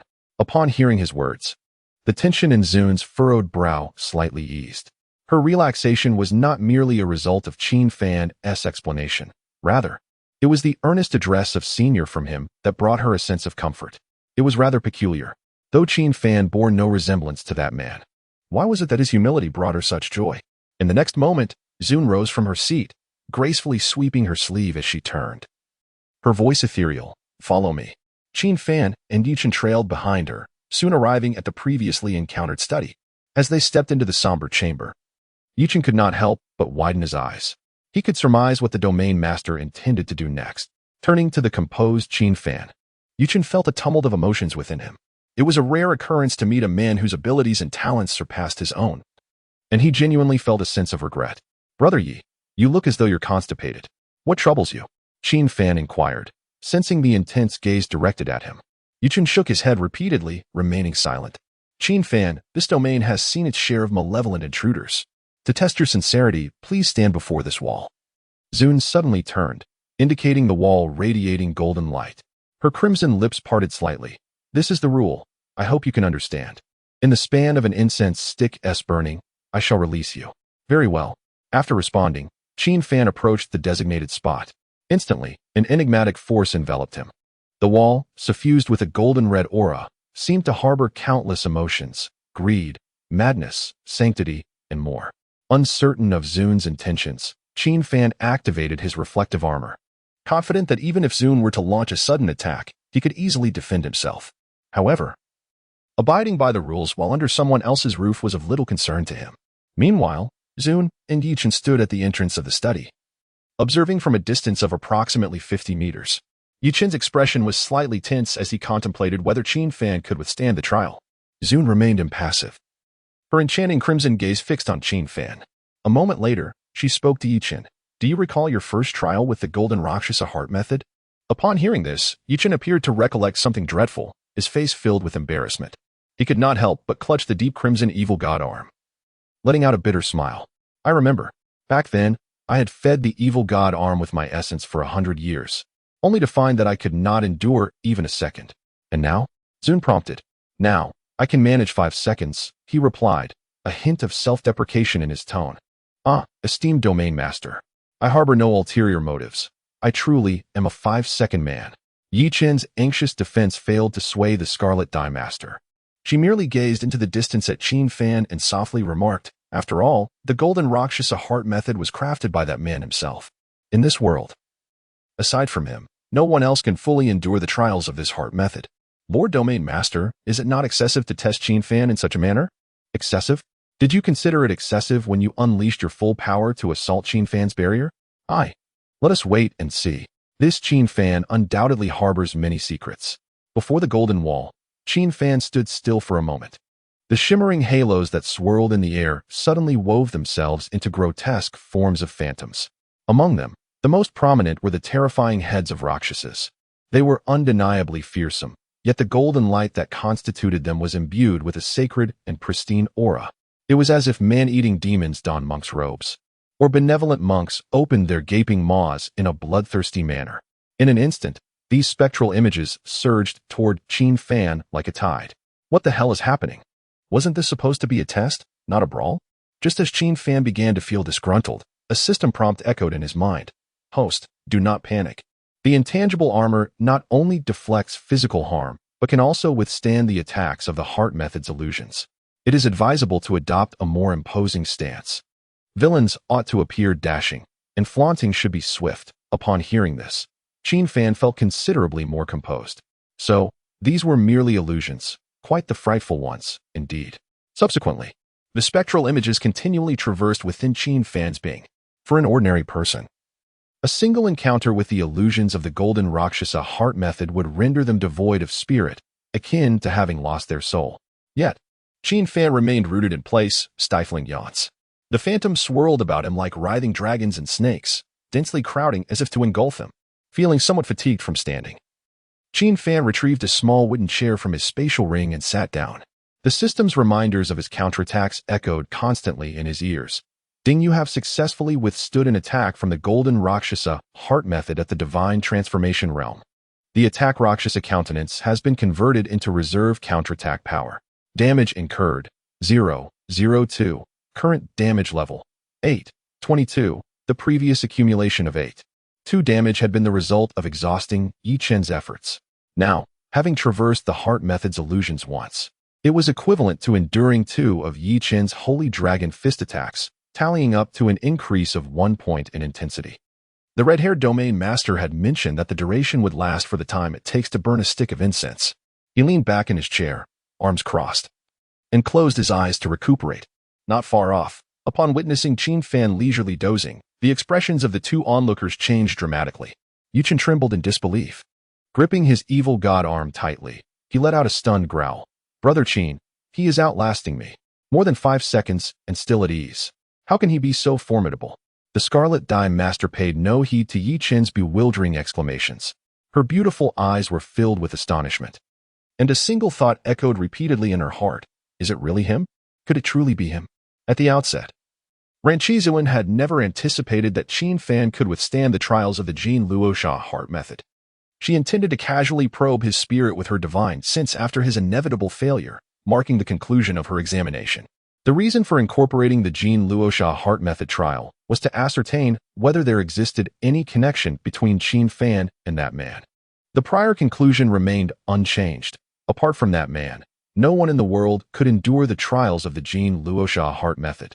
Even if Qin Fan surpassed 5 seconds in the initial trial, Ranchizuan would still ascertain his ties to that man. Consequently, she would relentlessly pursue the truth from Qin Fan, refusing to relent. However, she never expected that Qin Fan would be so peculiar as to fall asleep during the trial. It was as if the phantoms traversing through his mind and spirit were mere wisps of smoke, incapable of inflicting any harm upon him. How? Is this even possible? It cannot be. Absolutely cannot be. Even if the creator of this heart method, Brother Gue Su, were present, he would not be able to navigate it with such ease. Qin Fan, who exactly are you? As Ranchizuan gazed upon Qin Fan's increasingly peaceful visage in slumber, her mind became ensnared in a tumult of confusion. Chapter 66. A century of resentment following this trajectory. Not only did he surpass the trials of the Golden Rakshasa heart technique, but he would also come to fully comprehend its essence.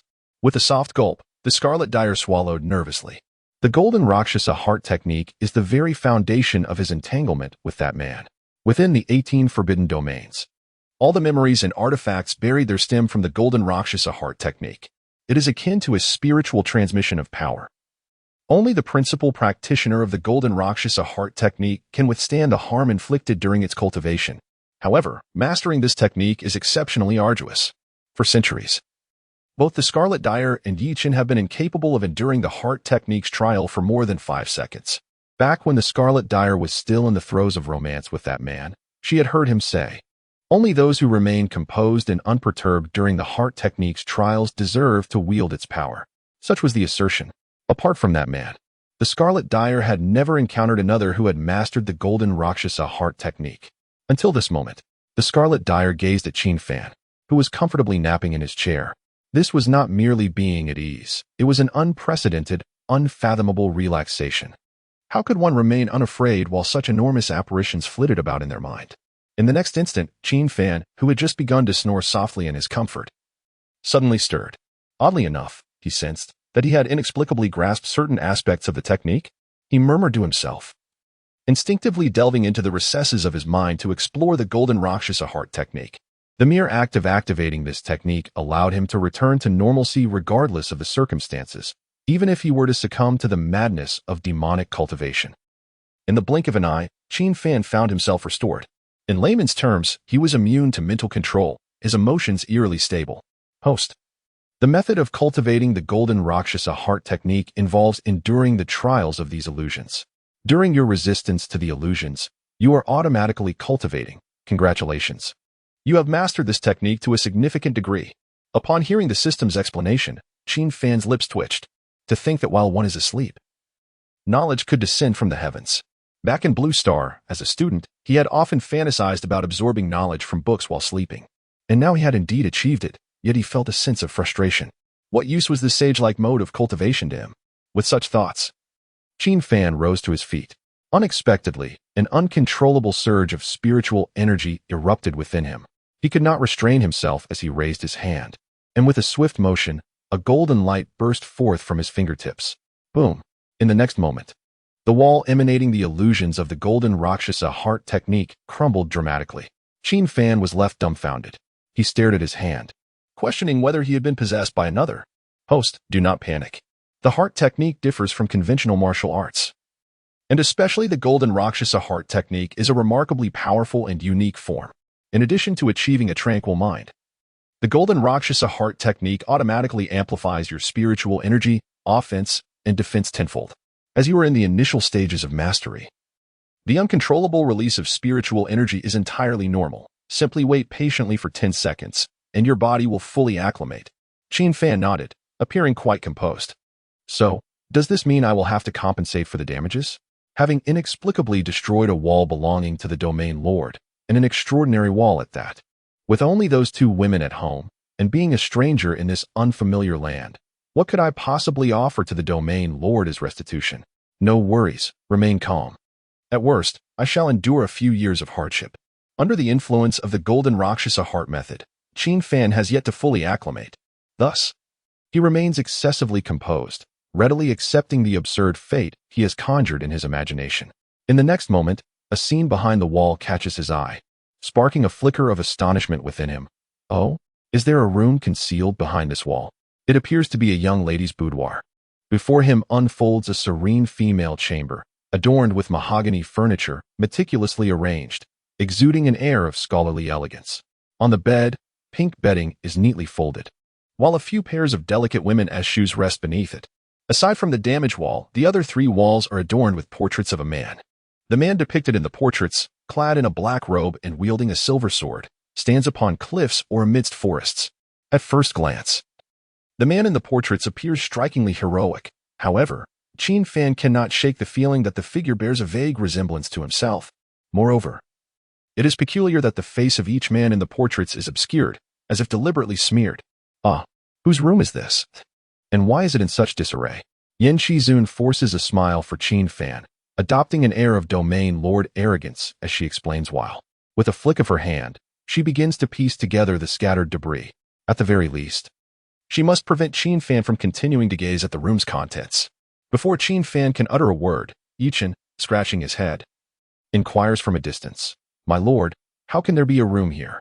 It makes no sense. I've been here for so long and was unaware of any additional chambers. Shouldn't we investigate this thoroughly?" Just as Yichen finishes his candid remark, an overwhelming aura of terror rushes in. With a swift motion, Yan Shizun turns and delivers a resounding slap. This is the formidable force of an immortal realm expert, cultivated over 8 centuries of solitude. Even from a distance, the resulting gust of wind is enough to instill fear. Yichen at the doorway is thus sent flying. as the sound of his body crashing through walls echoes in the distance. With each wall he breaks through, an image of an elder from the Yi family's ancestors appears in his mind, all smiling down upon him. Ultimately, he is expelled from the palace. Embedded within the stones of the floating island, unable to extricate himself, Qin finds himself ensnared in the depths of the rocks, utterly bewildered. My lord, what have I said to provoke this? You have never struck me in over 400 years. Has this outburst accumulated 4 centuries of resentment? Before long, Qin hears Yan Qizun's stern voice resonate in his mind. He swears he has never heard her sound so serious. I must speak with Qin Fan. You shall remain outside and refrain from speaking. Chapter 67. The Collapsing Palace and That Infatuation. Qin Fan, forgive my rudeness. I assure you, I am usually quite gentle. After effortlessly casting Qin aside, Ran Qizun turned to Qin Fan, casually tucking a strand of hair behind her ear. Despite having inherited the golden Rakshasa heart technique, Qin Fan could not help but raise an eyebrow. How amusing it is for a gentle lord to feign innocence after sending someone flying. In the next moment, Ran Qizun leaned in close to Qin Fan, her expression suddenly filled with anticipation as she grasped his hand. Her touch was as soothing as warm jade, enveloping Qin Fan in a comforting embrace. Gradually, the coldness that had once marked her features melted away, revealing a youthful smile. Is that you, Brother Guisu? What? Do not pretend. Did you not deliberately employ a skin-changing technique to adopt a false identity as Qin Fan, merely to test me? Qin Fan found himself at a loss for words, feeling her grip tighten around his hand. Her proximity was increasingly overwhelming. It was understandable for Ran Qizun to be somewhat blind to her surroundings. After all, countless individuals had traversed the 18 forbidden domains over the centuries. Yet none had passed the trials of the golden Rakshasa heart technique as Brother Guisu had. Not only had Qin Fan succeeded, but he had also dramatically damaged the walls in the process. This led Ran Qizun to conclude that it was all merely a clever ruse orchestrated by Brother Guisu. Surely, he still harbors feelings for me. He is simply too shy to face me, thus resorting to role-playing as a means of testing my affections. On the other hand, Qin Fan, who found himself mistaken for a lover, was struck by an unsettling sense of becoming a mere plaything. With a swift motion, he forcibly withdrew his hand from Ran Qizun's grasp, stepping back to maintain a respectful distance. My dear lord, I believe you are mistaken. Mistaken about what? For you. I willingly endured 800 years of confinement here, and now you wish to evade me? I am not Guisu. I am Qin Fan, an ordinary poison master. A poison master? Upon hearing this revelation, Ran Qizun's expression froze, as if she had been struck by an incredible shock. Immediately, a mixture of disbelief and frenzy washed over her, and she shouted, I do not believe it. Brother Guisu, if you truly possess the abilities of a poison master, produce some of your tools. Ran Qizun knew her brother well, perhaps even better than he knew himself. The tools of a poison master were a forbidden subject for Guisu. During her time with him, she had never dared to utter a single word about poison. The reasons behind his aversion remained a mystery to her. She merely accepted all aspects of her beloved and refrained from engaging with toxic substances in her daily life. Clang, clang, clang. In the next moment, Qin Fan deftly retrieved a collection of vials filled with toxic substances from his spatial ring. As the eldest disciple of the Xuanzong Scorpion Poison Pavilion, it was entirely reasonable for him to carry some materials for concocting poisons.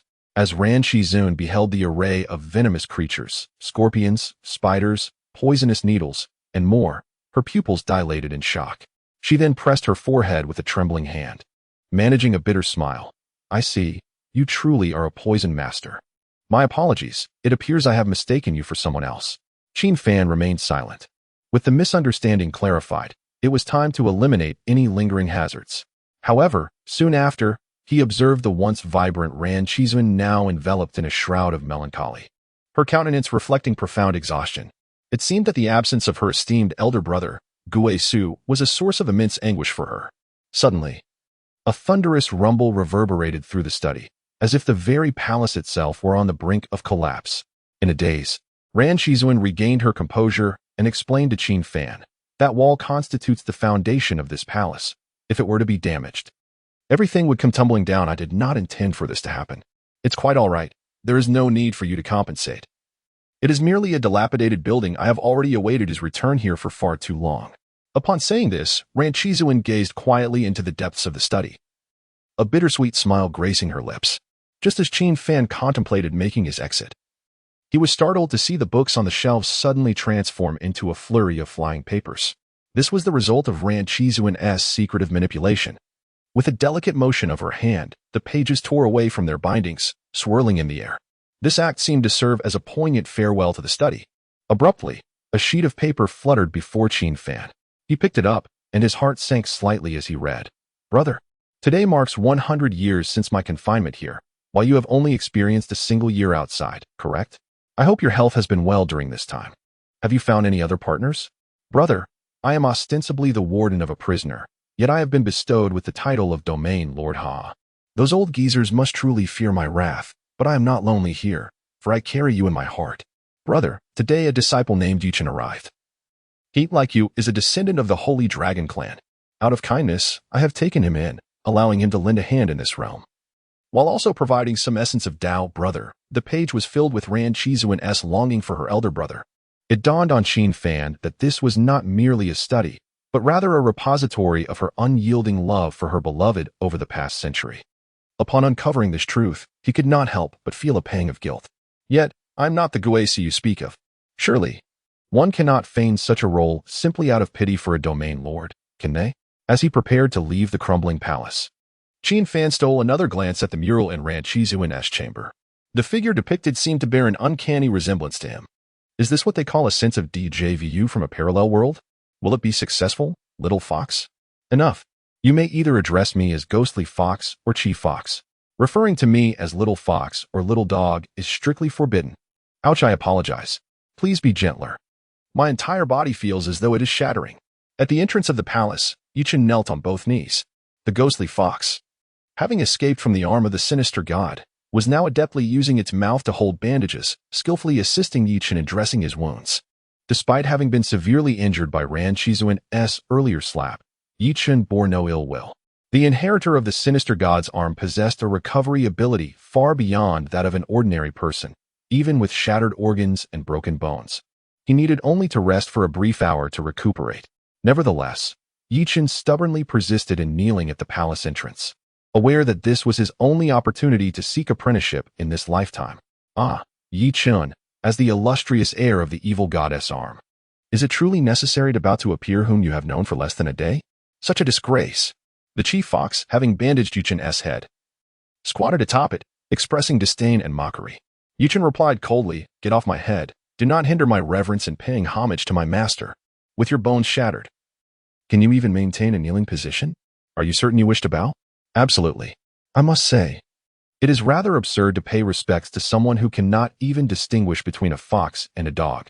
Do you not fear the loss of sight?" The chief fox teased, but ultimately leapt down from Yuchen's head.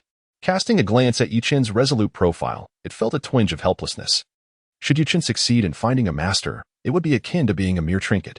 Yet, recalling Qin Fan's extraordinarily formidable invisible barrier and his effortless mastery of the golden Rakshasa heart technique, the chief fox found itself less averse to the idea.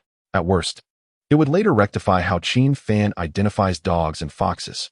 And let us not forget the two enchanting women by his side. They too require proper instruction.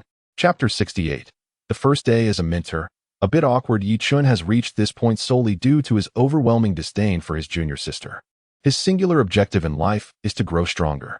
Even though I possess the capability to eliminate that woman, my contemporary, Brother Qin, boasts talents and strength that far surpass my own. He has now become my new aspiration. To slay that woman would equate to betraying my own lineage, inevitably attracting a death warrant upon me. Thus, I must strive to become even stronger. Yuchen resolutely contemplated this, his mind filled with images of Qin Fan effortlessly enduring the trials of the golden Rakshasa heart method. This man is undeniably extraordinary. In the next moment, he witnessed the palace suddenly collapse.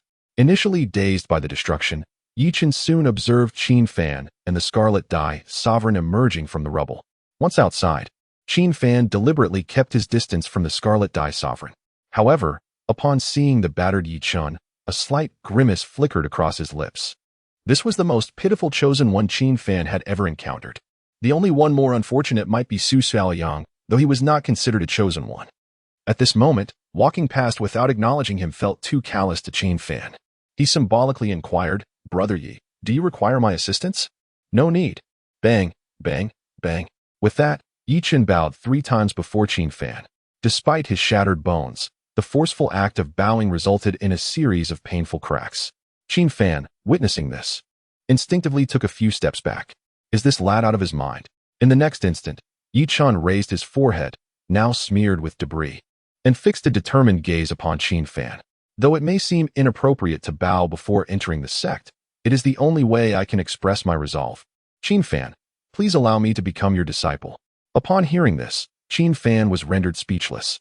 He gazed at Yi Chen, whose forehead was slowly oozing blood, and began to suspect that the Scarlet Dye Sovereign had knocked some sense out of him. Regardless of Yi Chen's intellect, Qin Fan could not accept him. The reason was simple. His antagonist system forbade him from getting too close to the Chosen Ones. Having already 2 women at home was surprising enough. He certainly could not handle another voluntarily entering his life. May I ask, how old are you, Yi Chen? 519. What the hell, old man? I'm just a young lad. I'm not old. Yi Chen nearly lost his composure at Qin Fan's words. Fearing that Qin Fan would disdain his age, he hastily clarified, 18 years in the Forbidden Domain equates to 100 years in the outside world. Qin Fan, I am still in my 20s. Regrettably, in my eyes, you resemble an ancient relic, and I am not interested in those who are aged. Upon hearing Qin Fan's jest, the Scarlet Dye Sovereign suddenly frowned in displeasure. She had arrived here earlier than anyone else. If Yi Chen were an old relic, then she would undoubtedly be a venerable enchantress. Sensing the sharp gaze directed at him from beside, Qin Fan hesitated for a moment before quickly addressing the Scarlet Dye Sovereign. Ah, well, esteemed Domain Lord, I did not imply your age. You shall forever be 18, as beautiful as a blooming flower. The compliment brought a slight smile to the Scarlet Dye Sovereign's face, her brows and eyes relaxing. It remains as it was before. Even if Qin Fan is not Brother Gui Su, the mere sound of his compliments brings an irresistible joy to one's heart. Yi Chen, witnessing this scene, was momentarily dazed, nearly forgetting to pay his respects as a disciple. The temperament of the Domain Master is notoriously fickle, a fact made evident when she had just flung him away with a mere gesture. Truly, Brother Qin possesses a remarkable ability. A simple phrase from him can warm the Domain Master's heart for an entire day. Subsequently, in his fervent desire to become Qin Fan's disciple, Yi Chen gritted his teeth and produced his prized possession. Master, your disciple is of humble means and has little of practical value to offer. Please accept this 100 drops of Tao Rhythm Essence blood. Initially, upon hearing Yi Chen presumptuously address him as his master, Qin Fan felt an urge to reprimand.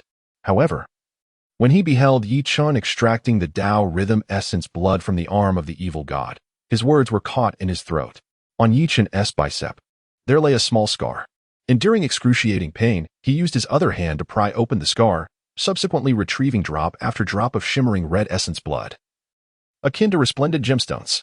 Witnessing this, Qin Fan could only think, by the heavens, this is magnificent. The Tao Rhythm Essence blood is indeed a treasure of great worth. Just recently, Qin Fan had enhanced the invisibility armor using a single drop, rendering him akin to a bug within the realm of cultivation. If he were to acquire this 100 drops, any future artifacts could be effortlessly augmented. Ah, Yi Chen, have you lost your mind? This is my sustenance. You cannot bestow it upon anyone else. As Qin Fan's eyes glimmered with greed, Qi, who suddenly leaped beside him, fervently protesting. Without hesitation, Yi Chen rendered Qi, who unconscious, causing the pitiful little fox to transform into a streak of light and swiftly retreat into the evil goddess arm. After dealing with the troublesome fox, Yi Chen earnestly addressed Qin Fan. Master, your disciple consumed precisely 18,000 drops of Tao Rhythm Essence blood within the 18 forbidden domains. Should you impart to me the insights of the Golden Rakshasa Heart Method as inheritance, I can present to you an additional 20,000 drops of unprocessed essence blood. This 100 drops is but a token of my sincere effort. Please accept it. Upon hearing this, Qin Fan's heart skipped a beat. 20,000 drops. Good heavens! How is it that these destined children possess such extraordinary capabilities? While cultivation can be pursued at will, this is a unique enhancement essence blood from the 18 forbidden domains. In the next moment, Qin Fan made his final decision. With a stoic expression, as if indifferent to the matter, he accepted the Tao Rhythm Essence blood from Yi Chen's hand. With a gentle wave of his palm, the essence blood vanished into a separate spatial ring. This particular spatial ring had previously contained nothing, not even the millennia-old spider. The reason for its exclusive storage of the Tao Rhythm Essence blood was clear. Qin Fan regarded these as precious treasures. 100 drops of Dao Rhythm Essence blood. If used to enhance a minion like the Little Poison, or even defensive gear, wouldn't that result in an extraordinary augmentation? Though internally exhilarated, Qin Fan maintained an outward composure. With a resigned shake of his head, he helped the increasingly exhilarated Yi Chun to his feet and spoke, "Very well. Since you exhibit such sincerity, I shall reluctantly accept this small gift. You shall be my first disciple, Yi Chun." "Indeed, Master. Pray tell. Might you permit me to gently pry open the scar on your arm, so that I may explore within? Why do you wish to delve inside?" Yi Chun inquired, his expression betraying confusion. Initially, he believed that Qin Fan held no regard for the essence of Dao, yet he could not refrain from retorting, "Master, I can regurgitate 100 drops of Dao essence daily. Today marks my limit. Beyond this point, it would merely be flesh and blood. Alas, you ungrateful disciple, to besmirch your master on your very first day of apprenticeship." Qin Fan feigned indignation, adding, "Did I imply that I desired the Dao essence within?" Clearing his throat in a manner that suggested unease, he continued, "I am merely expressing concern for your well-being, foolish disciple. Is that not apparent? Ah, I see now. Thank you, esteemed master." Upon hearing this, Yi Chun's confusion dissipated, and he promptly clasped his fists in a gesture of respect. Chapter 69. The Eye of Heaven's Hysteria. My lord of the domain, in half a month's time, my confinement will come to an end. Should anyone inquire, I hope you will refrain from disclosing my association with my revered master's trials. Upon successfully becoming an apprentice, Yi Chun was filled with joy. He did not forget to turn to the side and respectfully salute the Scarlet Dye Sovereign beside Qin Fan. The Scarlet Dye Sovereign waved her delicate hand and replied softly, "Very well. Thank you, Lord of the Domain." In the next moment, she turned her gaze to Qin Fan, hesitating for a brief moment before parting her crimson lips. "Qin Fan, may I request your assistance with a matter?" "Please, my lord of the domain. I shall do my utmost." Qin Fan nodded politely. The enhanced departure from the realm returning to Divine Talisman would eventually return the three of them to their original world. Though Qin Fan had no certainty as to when that might occur. It could be as soon as tomorrow, or it might linger for half a month or even a month. During this interval, it was prudent to maintain a favorable rapport with the Scarlet Dye Sovereign. To his surprise, the Scarlet Dye Sovereign raised her fair wrist, and suddenly a round, vibrant red orb emerged from her palm. Within the orb seemed to lie an entire world, with light and shadow swirling in a most enigmatic manner. This was the core of the realm, known as the Domain Core, which was also the source of the abundant Dao Rhythm Essence. With it, one could consistently harvest a drop of Dao Rhythm Essence each day. The Scarlet Dye Sovereign gazed quietly at the Domain Core in her hand, then fixed her eyes upon Qin Fan, smiling gently. "If you could inquire about the whereabouts of Brother Guisu after you leave, I shall bestow upon you the Domain Core." Before Qin Fan could respond, Yi Chun exclaimed in astonishment, "My lord of the domain, are you serious? If the Domain Core falls into another's hands, the entire 18 Forbidden Domain will cease to exist. At that point, you would surely be hunted by your ancient clan." Upon hearing the word hunted, the Scarlet Dye Sovereign scoffed dismissively. She turned to gaze at the ruins of the palace behind her. Her beautiful eyes lingered on the devastation as though through the dust. She could see the figure of the man she yearned for. The Scarlet Dye Sovereign softly murmured, "As long as I can learn of Brother Guisu's situation, what is there to fear in death?" Watching this woman's silhouette, Qin Fan could not help but feel a twinge of complexity in his expression. She was truly a romantic at heart. He could easily acquire the Dao Rhythm Essence from Yi Chun. But witnessing the Scarlet Dye Sovereign's deep affections stirred a sense of compassion within him. Very well, lending a hand would not be a burden. After all, he would be residing in the Forbidden Domain for a while longer. Should he refuse her face to face? Who knew if this formidable woman might resort to covert schemes out of displeasure? "My lord of the domain, I am willing to assist you," Qin Fan said earnestly. In response, the Scarlet Dye Sovereign turned back to him, her eyes glistening as if holding back tears. She nodded her head and smiled gently. "Thank you, truly. I am very grateful to you." Later, the Scarlet Dye Sovereign handed Qin Fan a tattered map. The map was aged, with many routes and place names obscured. Only at the destination could the words Mist Pool List be vaguely discerned. The Scarlet Dye Sovereign explained that this was a map left behind by Brother Guisu during one of his journeys. Following this lead might allow them to find him. Qin Fan did not wish to dampen the Scarlet Dye Sovereign's spirits. Silently tucking the map into his pocket, he returned to the small wooden cabin in the Red Joy Forbidden Domain. He had made an agreement with Yichen, promising to impart the comprehension techniques of the Golden Raksha heart method every morning henceforth. As noon arrived, Yichen chose not to disturb Qin Fan. In a secluded corner of the solitary shadow floating island lay his abode, and thus Yichen retreated into his room, awaiting further instructions. Once isolated from outsiders, the Scarlet Respect stood quietly, fixated on the ruins of the palace, motionless. With her abilities, reconstructing the palace would be a trivial pursuit, if nothing else. She could summon some servant puppets from her spatial ring to assist in the repairs. Yet, she did nothing, as if she had become a part of the ruins themselves, remaining utterly still. At that moment, in the 18 forbidden domains, high above, a murky gray light suddenly appeared. These two orbs of gray light concealed formidable realms, and upon their emergence, they effortlessly evaded the barrier's perception within the forbidden domain. Even the Scarlet Respect, who was at the early stages of transcending into the immortal realm below, seemed oblivious to her being watched. In the next instant, one of the gray orbs emitted a woman's lamenting sigh. It appears that Xuanzong's affliction has yet to improve. Alas, this cursed hysteria truly vexes her celestial eyes that can foresee the future of myriad realms. The other orb, emanating a deep male voice, echoed with disappointment. Indeed, the Golden Raksha heart method. She clearly glimpsed the inheritance of a true immortal through her celestial eyes, yet insists it was created by Senior Brother Guisu. The Red Joy Forbidden Domain, the Formless Forbidden Domain, the Ocean's Forbidden Domain, and so forth. Within them lie opportunities she had gleaned through her celestial vision. Yet, she stubbornly claimed these were mere recollections with that man. How tragically laughable, my poor Xuanzong. Gee, have you investigated this Guisu figure? No, not at all. It's likely our daughter has fabricated this entirely. After exchanging a few words, the two gray orbs fell silent, as if engulfed in profound sorrow. Apart from the two of them, the entire ancient clan believed that everything spoken by the Scarlet Respect was indeed true. Wounded by fate, hiding emotional burdens, imprisoned in waiting. In reality, only the Scarlet Respect's parents were aware of the entire charade. The moment their beloved daughter awakened her celestial vision, it was as though she had incurred the wrath of the heavens, and she began to weave tales daily. Her infatuation with Senior Brother Guisu was entirely fictitious. Everything was a mere figment of the Scarlet Respect's imagination. The hearts of parents are filled with sorrow. To prevent the extraordinary celestial eyes of the Scarlet Respect from being exploited by malevolent forces, the couple deliberately staged a performance, confining their daughter within the forbidden domain.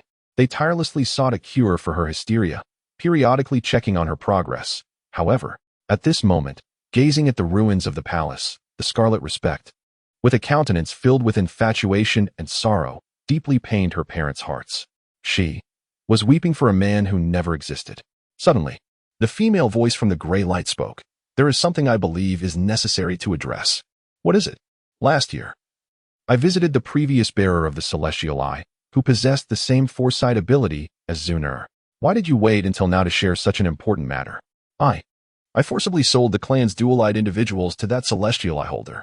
Fearing an investigation, I refrained from informing you. No wonder Xiao mysteriously vanished last year. It turns out it was you. I do not hold it against you, my dear. Has the subsequent handling been taken care of? Aside from Xiao himself, no one in the clan is aware of my true identity.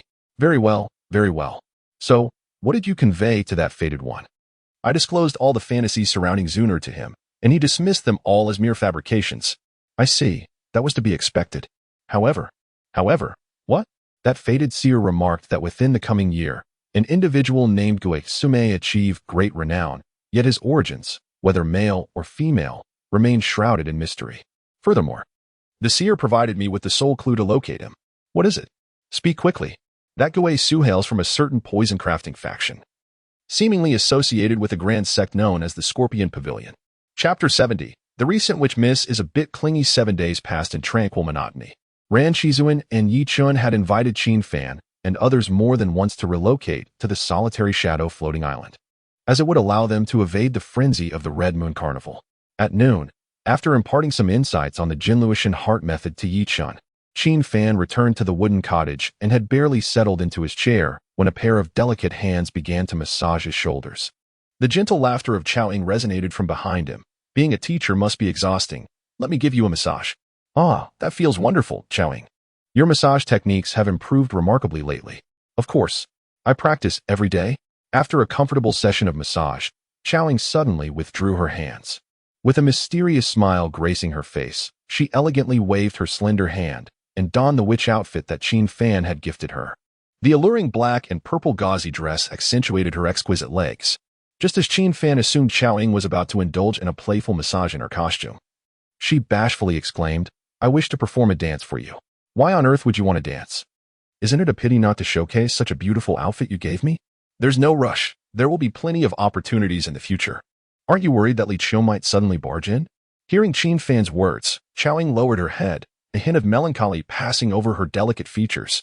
Biting her red lip, she softly chuckled, "Perhaps there won't be any chances in the future." "What?" Qin Fan could not quite catch Xiaoying's murmured words. Just as he inquired, she smiled mischievously. "I said, I will dance for you." All right, go ahead and dance," Qin Fan sighed, unable to resist the whims of this little witch. After all, he had grown somewhat accustomed to her clinginess, and watching her dance would not be a burden. In the next moment, clad in her witch attire, Xiaoying began a graceful dance. Her movements were light and harmonious, each swing of her arms and lift of her legs imbued with an enchanting elegance. Qin Fan was left in awe. Had he not known her identity as a witch beforehand, he might have instinctively believed he was witnessing a top-tier dancer. The main factor was that the witch outfit Qin Fan had given her enhanced her allure immensely. Wearing this perfectly fitting and stunning garment, she seemed to become the most captivating presence in the realm. After a prolonged performance, as her dance reached its conclusion, she twirled before Qin Fan, her skirt fluttering down.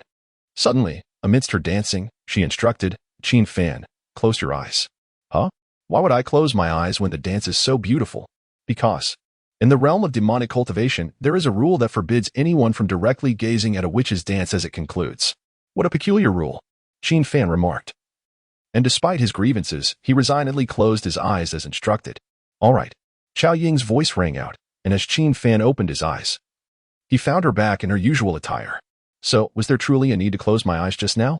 Qin Fan did not dwell on his earlier jest. Instead, he raised his hands in appreciation, and under Xiaoying's eager smile, he applauded. "Well done. That was truly a magnificent performance." "Really? I truly swear to the heavens." "Very well. I shall dance for you daily. If you are not weary, then so be it." In the blink of an eye, Qin Fan and his companions had spent half a month in the 18 wretched forbidden domain. Without any forewarning, they were abruptly returned to their original fantastical world. However, due to the change in the material for the interdimensional return talisman to a millennium-old spider, the effect became chaotic, resulting in a slight error in the location of Qin Fan's return. "Master, I have just inquired at the nearby market. And this place is called Slanting Stone Town, situated 2,000 to 3,000 miles from the Xuanzong," reported Yichen, in the lush woods 100 meters away from Slanting Stone Town. Qin Fan and his group were seated in tranquility. After hearing Yichen's report, he nodded thoughtfully and then rose, stating, "All right, Xiaoying, sisterly Qiu. Let us remain in this town for a day and inquire about the whereabouts of the mist pool ranking." The two women nodded in agreement, indicating their consent. As the group strolled toward the bustling town, Qin Fan sighed. "It is regrettable that I did not bid farewell to Lord Rand before leaving. To depart without a word is rather impolite." Upon hearing this, Yichen promptly replied, "That is not the case. Although the lord of the domain may seem aloof, she will surely understand your plight regarding the sudden teleportation." "Then, how did you manage to consistently follow us to Slanting Stone Town?" Qin Fan inquired. Casting a glance at the respectful Yichen, Yichen immediately revealed the red evil god arm concealed beneath his sleeve, explaining, "To be frank, the Chihu residing within the evil god arm possesses the ability to traverse time and space. I had informed it in advance, which is why I could keep pace with the master and the others during the teleportation." "I see." Qin Fan nodded in understanding. Before long, the group arrived in Slanting Stone Town. It was a vibrant little town, bustling with merchants' calls and a continuous flow of pedestrians. After pondering for a moment, Qin Fan decided to delegate a task to his capable apprentice. He addressed Yichen. "Yichen, please inquire about the mist pool ranking and also check if there have been any recent developments at Xuanzong. I will seek out an inn nearby to rest. And once I find a suitable place, I will contact you with the Soundstone." "Understood, master." After Yichen departed, Qin Fan glanced at the two women beside him and added, "Let us see if there are any suitable inns nearby. I can find it myself." "Master Qin Fan, you and Xiaoying can explore for a while," Lin Li Qiu suddenly interjected, leaving Qin Fan somewhat perplexed. He recalled that she had been rather averse to being alone with the witch. How had Lin Liqiu become so docile after spending some time in the 18 wretched forbidden domain? As Qin Fan stood in astonishment, he noticed Lin Liqiu exchanging glances with Chao Ying, the two of them sharing a look of trust that only they could decipher. After a gentle nod to one another, Lin Liqiu departed. Qin Fan remained rooted to the spot, gazing at Lin Liqiu's retreating figure and then at the obedient Chao Ying who was entwined with his arm, feeling utterly bewildered. Could it be that the two of them were conspiring some scheme? Darling, let us go. I just saw some candied hawthorn on the street, and I wish to have some. In the next moment, Chao Ying's playful whimpering drew Qin Fan back from his reverie. He wished to inquire further, yet noticed that today, Chao Ying appeared even more delicate and dependent than usual. Surrendering to his softened heart, he nodded in acquiescence. After all, what ill intentions could the Saintess and the witch harbor? They are, in a sense, arch-rivals. How could they possibly conspire against one another? Chapter 71. I wish to bestow you the entire demon cultivation realm. Qin Fan purchased 2 skewers of candied hawthorn, consuming one himself while offering the other to Chao Ying. As they strolled along the street where performers recited tales and sang, Qin Fan desired to indulge in the spectacle while savoring his treat. However, Chao Ying was notably reluctant. She tugged at Qin Fan, leading them to a secluded pavilion. Seated in the empty, tranquil gazebo, Chao Ying remained still, occasionally licking the candied hawthorn while scrutinizing Qin Fan's face intently. After a moment of contemplation, a perplexing, dreamy smile graced her lips. Has this child lost her senses? By the way, Chao Ying, do you intend to accompany me back to the Xin sect? Qin Fan inquired, biting into a piece of candied hawthorn as he spoke. The subtle smile that had lingered at the corners of Chao Ying's mouth abruptly vanished. She pursed her lips and, with a tone of melancholy, asked, What if I say I wish to follow you for a lifetime? What about your uncle? Will he return to confront you? Qin Fan asked without a hint of fear. At this moment, he felt no trepidation. Given his current fortuitous circumstances, if Chao Kuangma dared to return, he would ensure the latter would not return unscathed. There was no need for him to deploy the counterattack of the intangible armor. With just Yuchen, he could easily handle Chao Kuangma. They are indeed quite troublesome thus. I aspire to seize the authority over the demon cultivation realm, compelling all practitioners to heed my call. Suddenly, Chao Ying's expression turned frigid as she spoke with grave seriousness, leaving Qin Fan momentarily stunned. In the next instant, her demeanor shifted entirely, and she smiled at him, saying, Before that, you must wait for me, okay? Wait for what? Wait for me to dominate the entire demon cultivation realm and bestow it upon you. Surely, you are not attempting to entice me into the realm of demon cultivation with this rhetoric, are you? Hee, you've seen through me. Observing Chao Ying's smile, Qin Fan swallowed the sweet and sour taste, then casually remarked, In truth, if you wish to be by my side, you can do so at any time. The two had resided in the 18 poverty forbidden domain for half a month, their cultivation in the Lingdong transmission technique having become remarkably adept.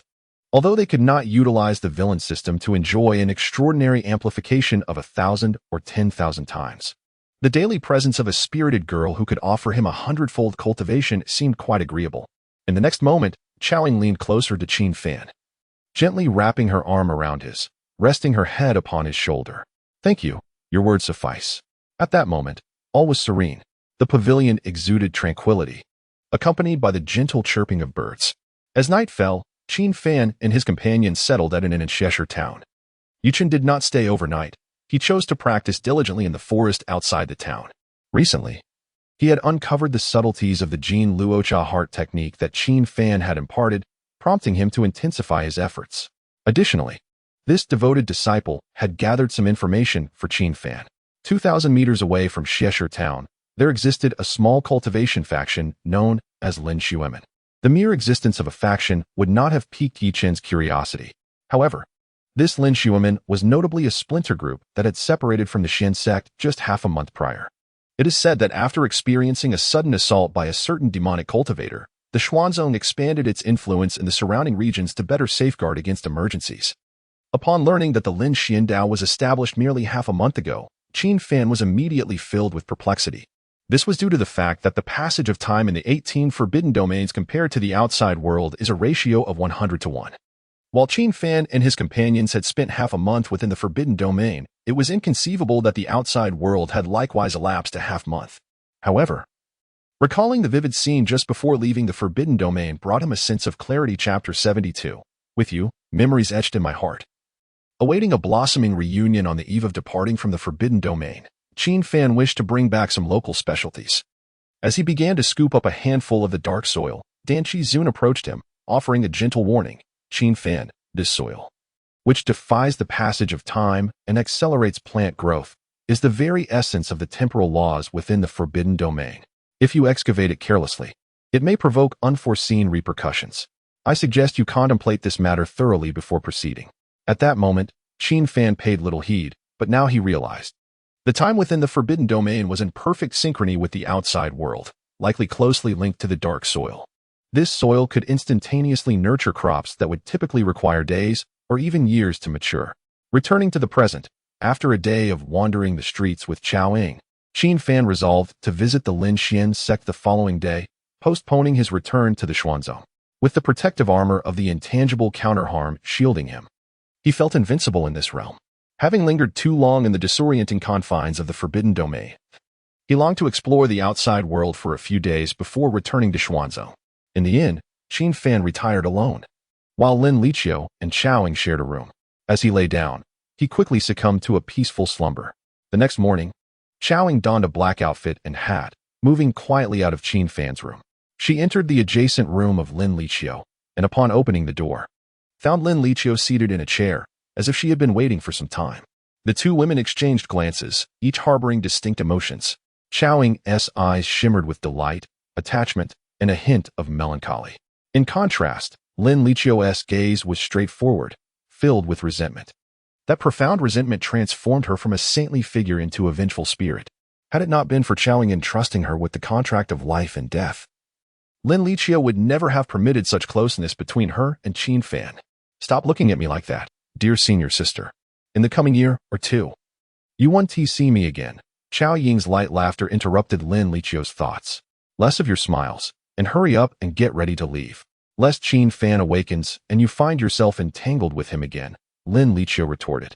Chao Ying, seemingly oblivious to Lin Liqiu's impatience, continued cheerfully, well then, I shall return to the demonic realm. In the days to come, I hope you can keep a close watch over Qin Fan. Do not let him be led astray by any dubious women. Aside from you, that witch, I can hardly think of anyone more suspicious, Lin Liqiu replied.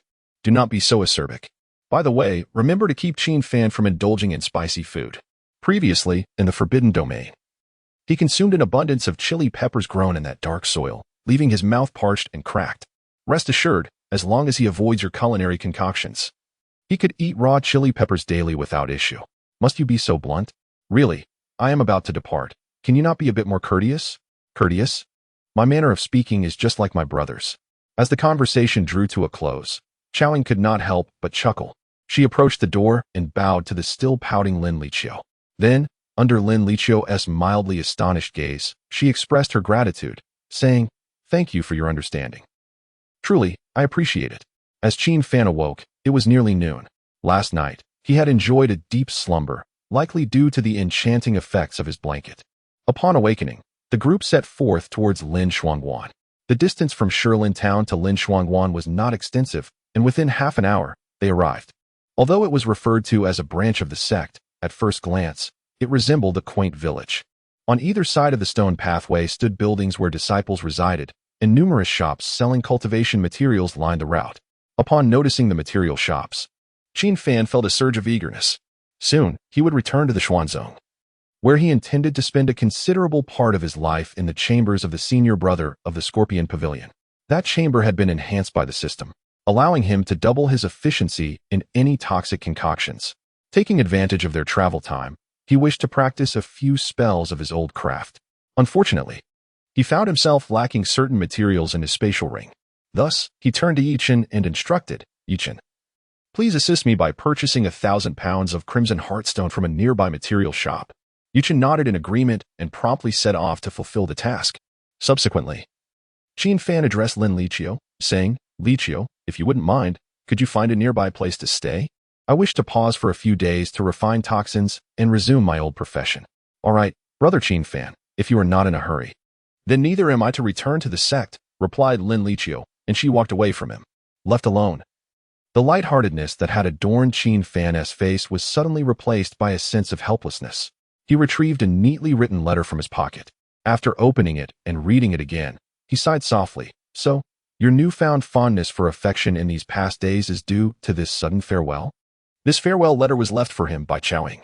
In it, she detailed everything, including Lin Liqiu's willingness to conspire with her in relinquishing herself to Qiaoying.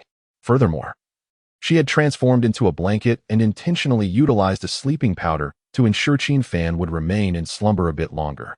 Her explanation revealed that she feared he might awaken en route, which would certainly lead to an awkward farewell. In conclusion, Qin Fan repeatedly read the final line Qiaoying had pinned. With you, the past is etched in my heart. I await our reunion when the flowers bloom. Sighing once more, he neatly folded the letter and returned it to his pocket. He wandered aimlessly, his eyes feeling a hint of warmth. Meanwhile, Yichen discovered a shop specializing in selling crafting materials. He approached the elderly proprietor at the front desk and inquired, "Sir, do you have crimson heartstone for sale?" "Indeed." "How much would you like?" The elder responded. 1,000 pounds. Yichen exclaimed. "Very well, please hold on for a moment." After a brief period of preparation, the elder emerged from the warehouse with 1,000 pounds of crimson heartstone. Wiping his brow, he was about to hand over the goods when, in an instant, he stiffened. Yichen, puzzled, turned to see a man's calm voice behind him. "Old Wang, sell me all the crimson heartstone in the store." Chapter 73. The Destiny Bearer of Definable Relationships. Chun, the young master, found that the small shop had only 1,000 pounds of red heartstone left. The shopkeeper, known as Old Wang, was a man of fairness and suggested to the young master, "Perhaps you might consider returning next week?" However, his voice trembled, revealing a palpable fear of the imposing figure before him. The young master, Chun Lingxian, stood at the entrance, his demeanor regal and spirited. Clad in opulent attire, he emanated the aura of a pampered aristocrat. In the next moment, Qin Lingxian silently approached the cart laden with red heartstones. Without a word, he grasped the cart's handle, seemingly ignoring the shopkeeper's plea, declaring, "I shall take these goods, charge it to the Qingyan sect." With that, he produced a cosmic bag, preparing to stow the stones within. Yet before he could do so, Yichen suddenly yanked the cart towards himself with such force that the handle twisted in his grip. His speed was astonishing, and amidst the scattering stones, Yichen swiftly filled his cosmic bag to the brim. This was his inaugural procurement task assigned by Master Qin Fan. To return empty-handed would be a disgrace to his title as the inheritor of the evil goddess arm. How intriguing, daring to seize my belongings. Young scoundrel. Do you know who I am? Step aside. Qin Lingxian, unfazed by the theft, merely chuckled at Yichen's audacity. Having caught a glimpse of the evil goddess arm during the confrontation, Old Wang, in a state of panic, tugged at Yichen's clothing, urging, "Esteemed guest, you should relinquish the red heartstones to the young master. Come back next week, and I shall offer you a half-price discount." Though Old Wang had no intention of mediating, witnessing Chun Lingxian channeling his powers made him uneasy. A faint green hue enveloped Chun Lingxian, with shadows weaving together to form an image of the Xuanwu. During their interaction, Old Wang discerned that Yi Chun was a headstrong outsider, and the reputation of the obstinate Chun Lingxian was well known throughout the Lin Xuangu. If a conflict were to ensue, his shop would undoubtedly suffer the consequences. To his surprise, Yi Chun proved to be no pushover either. He brushed aside the anxious Old Wang and fixed an unwavering gaze upon Chun Lingxian. How fortuitous.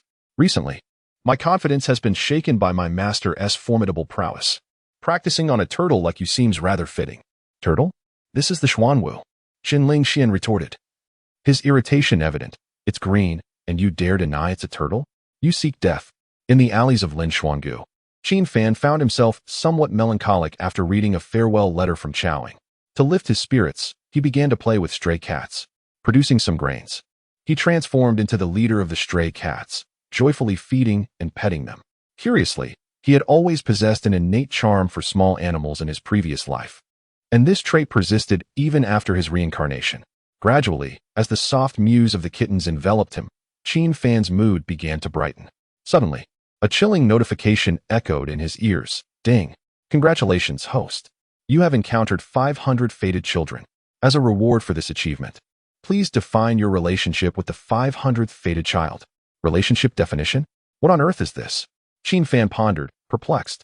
Encountering 500 fated children was not particularly astonishing. In the fantastical world he inhabited, fated individuals were everywhere, and such encounters were quite reasonable. In the next moment, the system displayed the details for relationship definition. Definition 1. Experience sharing. The cultivation achievements of the undefined relationship fated individual will return to you at a rate of 10%. Definition 2. Win-win brawl. You or the fated individuals under your command may attack the undefined relationship fated individual, with both parties receiving a random probability of cultivation years in return. Definition 3. Exclusive furnace. Directly convert the undefined relationship fated individual into your cultivation furnace, and the individual will not resist psychologically. After perusing the relationship details, Qin Fan swallowed hard, momentarily forgetting to feed his meowing cat. What a domineering villainous system. However, after a cursory glance, Qin Fan promptly dismissed Definition 1. He had activated the Poison Transformation platform in the 18 forbidden domains. Equipment like the Witch set and the Saintess set could be donned by fated individuals, returning 10% of their cultivation results to him. Unfortunately, there had been no returns from Chao Ying's cultivation. She was likely still en route back to the demonic realm. Too busy to cultivate. Definition 2 felt somewhat like a gamble. After a brawl, I might receive a mere hour of cultivation or possibly 100 years. Perhaps even more. It felt rather unstable. Now let us examine Definition 3. How wicked. Qin Fan gazed repeatedly at the cultivation furnace of Definition 3. Even a borderline pervert like him found it unsettling. If this fated individual he had brushed past happened to be a gentle and beautiful older sister, wouldn't he that be? Cough, cough. No, Chowing had only just left, and if she discovered this, she would undoubtedly return wielding a kitchen knife. With a swift motion, the system suddenly presented the details of the 500th fated individual before Qin Fan. Undefined relationship fated individual. Chen Lingxian, male, 21 years old. Cultivation method. Qingmu Chongxing Shield. Cultivation level. Late Foundation Establishment. Affiliated faction. A male. Definition 2. Quickly, hurry with Definition 2. What a waste of anticipation. Qin Fan decisively made his choice. Immediately, a faint stream of light surged into his brow. In that moment, it felt as if he had permanently locked onto a particular direction in his mind. Presumably, the source of that direction was the bound 500th fated individual. Unbelievable. There was actually a fool daring enough to challenge young Master Qin? I must hurry to join the fray. I just witnessed the battle. It was extraordinarily intense. I have never seen young Master Qin in such a predicament. Is this for real? Young Master Qin is the true heir of the Qing sect. Who knows? That red-handed lad who struck the young master appears to be of a similar age. He is likely a prodigy nurtured by some formidable faction. As Qin Fan pondered the direction of his perception, he overheard the discussions of numerous passers-by. Among them were disciples from the Lin Xian sect as well as ordinary townsfolk. Upon hearing the term red-handed lad, Qin Fan felt a twinge of uncertainty. However, after binding his relationship with Chun Lingxian, a ceaseless stream of notifications echoed in his mind, startling him immediately. Ding, your destined subordinate Yi Chen has induced Chen Lingxuan to expel gastric acid. Randomly awarded 4 years of cultivation. You receive a 2-year cultivation reward, while the other 2 share the remaining. Suddenly, Qin Fan sensed a subtle yet potent energy descending from above, invigorating his spirit. Can I cultivate in such a manner? While elated, he was also apprehensive about unforeseen circumstances. No, I must hasten to take a look. Chapter 74, Ding. Your destined disciple is currently delivering a severe beating to the experienced baby. No, brother, big red hand. I kneel before you. Please stop hitting me. My cultivation technique is the tortoise. I swear it is. Please be gentle. Don't strike my face. Ouch. At this moment, the material shop of Elder Wang lay in utter chaos. Once arrogant and domineering, Chen Lingxian was now rendered compliant by the lessons imparted through Yi Qin's demonic arm. The Qingmu Chongxing Shield, a defensive technique intertwined with the ancient Xuanwu, was also a supreme skill of the Qingyan sect. Chen Lingxian relished the act of wielding the shield while unleashing a plethora of explosive talismans and concealed weapons to engage in a war of attrition. However, now, in all his years, he had never encountered someone as monstrous as Yi Chen. What in the world? One punch, and it shattered the Chongxing shield, which was nearly indestructible even at the nascent soul stage. Is this even human? At this moment, Chen Lingxian bore the marks of a bruised face, his mouth stained with blood and gastric acid. Yi Chen, relentless as ever, delivered yet another blow to his face. Bam! Regret washed over Chen Lingxian, and he instinctively cried out, "Ah, wait, what is happening? This punch feels oddly pleasant." Following the strike, a warm sensation coursed through his entire being. Subtly, he sensed the burgeoning energy in his dantian, indicating a potential breakthrough. Qin Lingxian had been stuck in the late foundation establishment stage for quite some time, intricately linked to the Qingmu Chongqing shield. Training as a successor of the Xuanwu lineage, his rate of advancement and comprehension had significantly waned. Yet the rewards in the later stages were astonishing. After receiving this punch, he felt as though a year's worth of cultivation surged through him. What should I do? Should I ask him to hit me again? But no, I am the face of the Qingyan sect. A practitioner of the Xuanwu lineage cannot be so degraded. Yet, if being struck truly enhances my cultivation, I certainly do not wish to let this opportunity slip away. After a moment of contemplation, he spat a mouthful of blood onto the ground and, with a similarly bewildered expression, addressed Yuchen. Hee, little red hand. Haven't you eaten? Your grandfather was just laughing at you in tears. Hit me harder. At this moment, Yuchen also received a year's worth of cultivation reward. Sitting atop Qin Lingxian, he raised his fist, his expression frozen. As a disciple of Qin Fan, he was indeed one of the destined ones under his command. However, the notion that one could gain cultivation simply by thrashing a young scion was rather peculiar, was it not? Could it be that this is the feedback from the golden Rakshasa heart method taught by my master? Is it truly possible to cultivate merely by beating others? In the next instant, Yi Chun redirected his attention to the golden Rakshasa heart method. That was a formidable technique undetectable even to the likes of the Scarlet Emperor. And Yi Chun had yet to grasp its depths.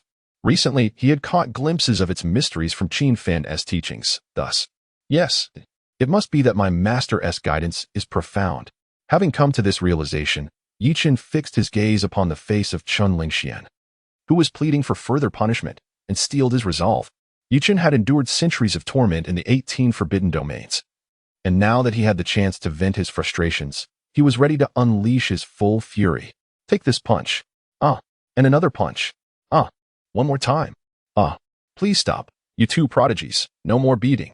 In my shop, the material store, old Master Wang concealed himself behind a pillar, tears streaming down his face. He had just wiped his eyes, and his expression grew increasingly peculiar. Before him, the brawl between Yi Chun and Qin Lingxian appeared to be slightly off-kilter.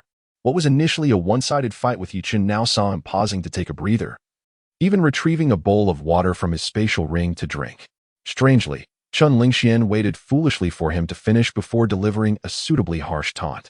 After enduring a beating, Qin Lingxian would consume healing pills and apply ointments.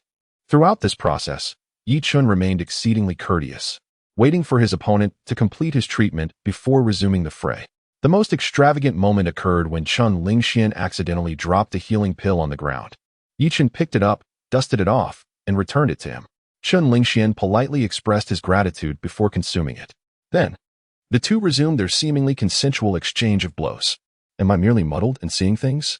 Are they truly fighting, or are they merely performing? Old Master Wang questioned the essence of life, his eyes nearly bulging out of their sockets. At the entrance, a crowd of onlookers had gathered, displaying expressions akin to Old Master Wang's bewilderment, their eyes wide in astonishment. Is this pair genuinely engaged in combat? Fighting? I swear I saw young Master Qin smiling while taking a hit. Not to mention young Master Qin, even the boy with the crimson hand seemed to be smiling. They appeared rather harmonious. Perhaps it was best for everyone to disperse and not disturb them. In the back of the crowd, Qin Fan, having overheard these comments, helplessly covered his face. He had only just arrived at the shop and witnessed Yi Chun and Qin Lingxian enjoying their spirited exchange. Just from the system notifications ringing in his ears, he could surmise the delight of these two brothers. Dang. Your destined subordinate Yi Chun has swollen Qin Lingxuan's eyes. Randomly gained 6 years of cultivation. You receive a 3-year cultivation reward, while the other two split the remainder. Ding. Your destined subordinate Yi Chun has knocked out Qin Lingxuan's front teeth. Randomly gained 4 years of cultivation. You receive a 2-year cultivation reward, while the other two split the remainder. Ding. Your destined subordinate Yi Chun has caused Qin Lingxuan to bleed from his nose. Randomly gained 100 years of cultivation. You receive a 50-year cultivation reward, while the other two split the remainder. With the final notification echoing, Qin Fan felt a surge of profound energy, several times more potent than before, flooding into his dantian. 50 years of cultivation propelled him directly past the initial stage of the Golden Core, stabilizing him firmly at the mid-Golden Core stage. The other two, sharing the 25 years of cultivation, were equally exhilarated. Yi Chun, like Qin Fan, was at the initial stage of the Golden Core. Although he could not break through as Qin Fan had, he reached the threshold of the initial stage.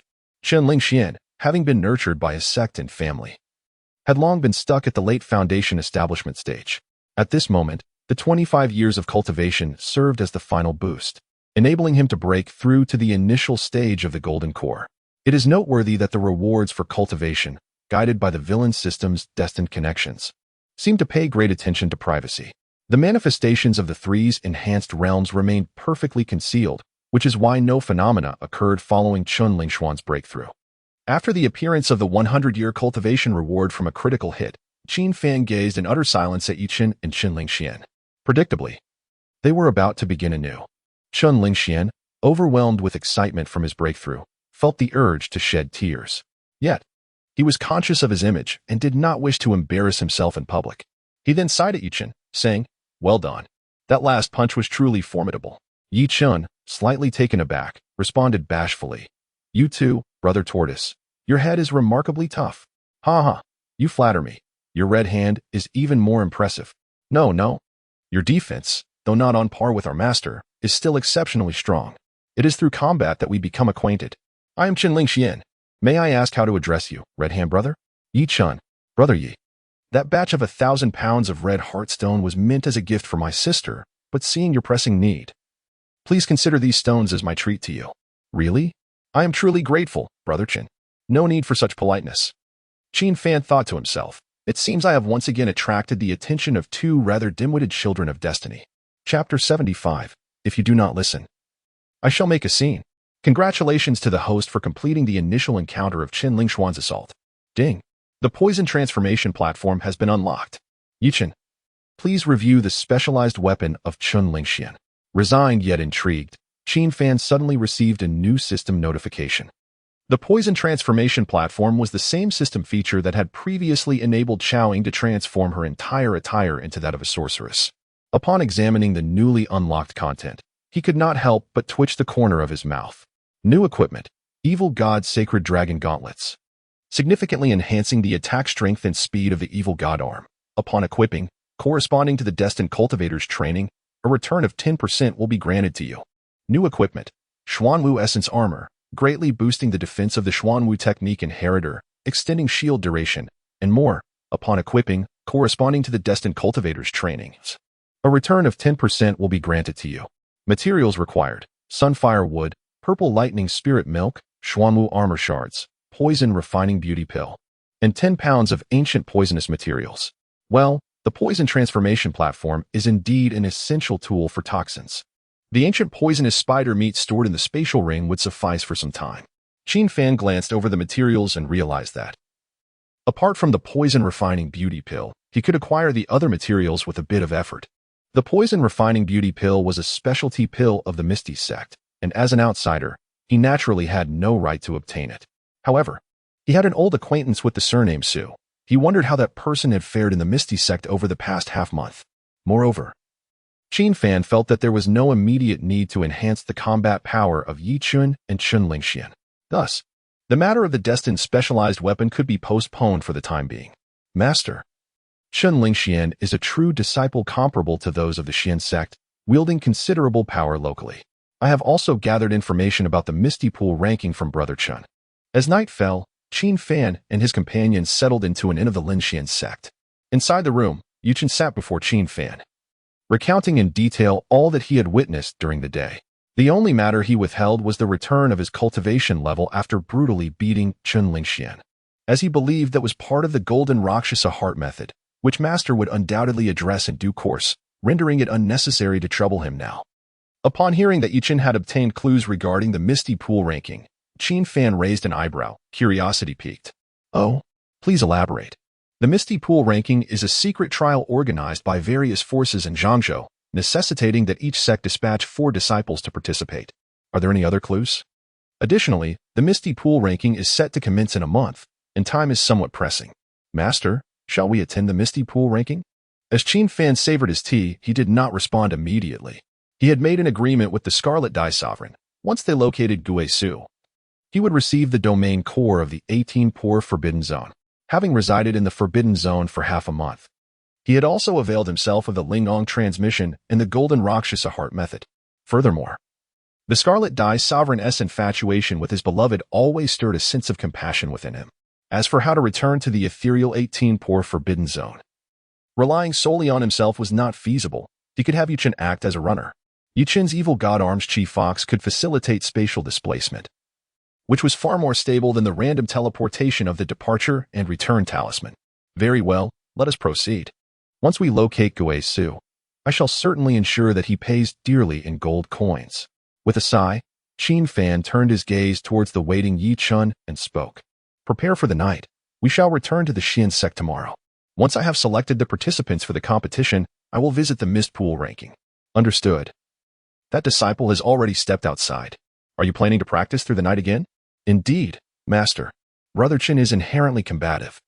He has invited me to spar outside the forest, and I wish to engage in a spirited battle with him. Oh. The cold response was sufficient to convey Qin Fan's exasperation.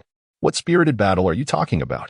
Very well, let these two reckless youths exchange experiences. In the end, the one who reaps the greatest benefits will still be me. After Yuqin departed, only Qin Fan and Lin Liqiu remained in the room. Liqiu, you should return to your room and rest. After such a long journey, we must head back to the Xian sect tomorrow. At that time, I still need to explain to those in the sect what has transpired. Qin Fan stretched lazily and addressed Lin Liqiu, who was silently gripping her skirt. In the next moment, Lin Liqiu, her head slightly bowed, shyly inquired, Brother Qin Fan, have you forgotten something? Huh? Did I? Qin Fan scratched his head in confusion. Lin Liqiu tightened her grip on her skirt, then could no longer hold back, saying, Witness. Have you forgotten that you are my witness? Witness. Oh, it seems there is such a matter. Qin Fan murmured in realization. It appeared that before being transported to the forbidden domain, he had indeed agreed to be Lin Liqiu's witness for her ascension as a saintess. The role of a saintess witness pertains to a partner required at the time of the saintess's ascension. However, Qin Fan was unclear about the specific duties of a witness. He only knew that there could be only one, designated personally by the prospective saintess. Brother Qin Fan, once I ascend to the position of saintess, I will need to focus on my cultivation on Saintess Peak for an entire year. Thus, I cannot accompany you to the mist pool ranking.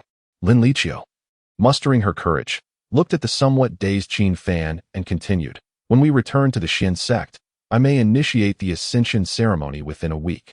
So time is of the essence. I would like to request, brother, that we rehearse the witness ceremony together. A rehearsal for the witness ceremony? Is it truly necessary to be so grand? Haha. Qin Fan chuckled awkwardly, only to see Lin Liqiu puffing her cheeks in frustration. Well then, let us proceed with the rehearsal. Though Qin Fan wished to express more, he ultimately resigned himself to the request. He thought it best to complete the rehearsal quickly so he could rest. In the next moment, after receiving permission, Lin Liqiu gracefully approached Qin Fan. With a flush on her cheeks, she shyly instructed, Hurry, wrap your arms around my waist. Qin Fan did not rush to take advantage, his eyes widening in disbelief as he questioned, Sister, is this witness ceremony truly proper? In all my travels, I have never heard of a witness for a saintess needing to embrace her waist. Is this the witness to the ascension of a saintess, or a public display of affection? Lin Liqiu gently gritted her teeth, adopting a fierce demeanor reminiscent of Chao Ying. If you do not listen to me tonight, I will cause a scene. All right, no need to sulk. Qin Fan sighed, gently placing his hand on Lin Liqiu's waist. Throughout the night, he found himself entangled in this so-called ritual with Lin Liqiu. Chapter 76. The two additional chosen ones upon waking the following day. Qin Fan felt a refreshing vigor coursing through him. He had ascended to the pinnacle of the mid-gold core stage. Last night, as he drifted off to sleep, the incessant notifications of Yiqin and Qin Lingxian engaging in mutual combat for experience points echoed in his ears. Disturbed by the alerts, he decided to disable them. Consequently, upon awakening, he found himself reaping experience points as a clandestine antagonist. Judging by his progress, it seemed they had saturated their experience gains and halted their activities. Otherwise, sporadic rewards of a century's worth of cultivation would have made leveling up as effortless as idling. As he donned his attire, Qin Fan reflected on the previous night. Before succumbing to slumber, he had listened to the reward notifications for a while. Each time, Yi Chun inflicted damage upon Qin Lingxian. The system's return of cultivation rewards grew increasingly meager, diminishing from 1 year for a single punch to half a year, and then to a mere month. In light of this, Qin Fan concluded that defeating Qin Lingxian was a long-term strategy. He intended to wait until the saturation fatigue period had passed before dispatching his chosen disciples to extract further gains, thus ensuring the maximization of his benefits. After dressing, he encountered Lin Liqiu and Yi Chen at the inn's entrance. The trio, no longer lingering as they had in previous days, swiftly mounted their swords and set off. Midway through their journey, Qin Fan halted and instructed Yi Chen, I plan to return to the Qin family first.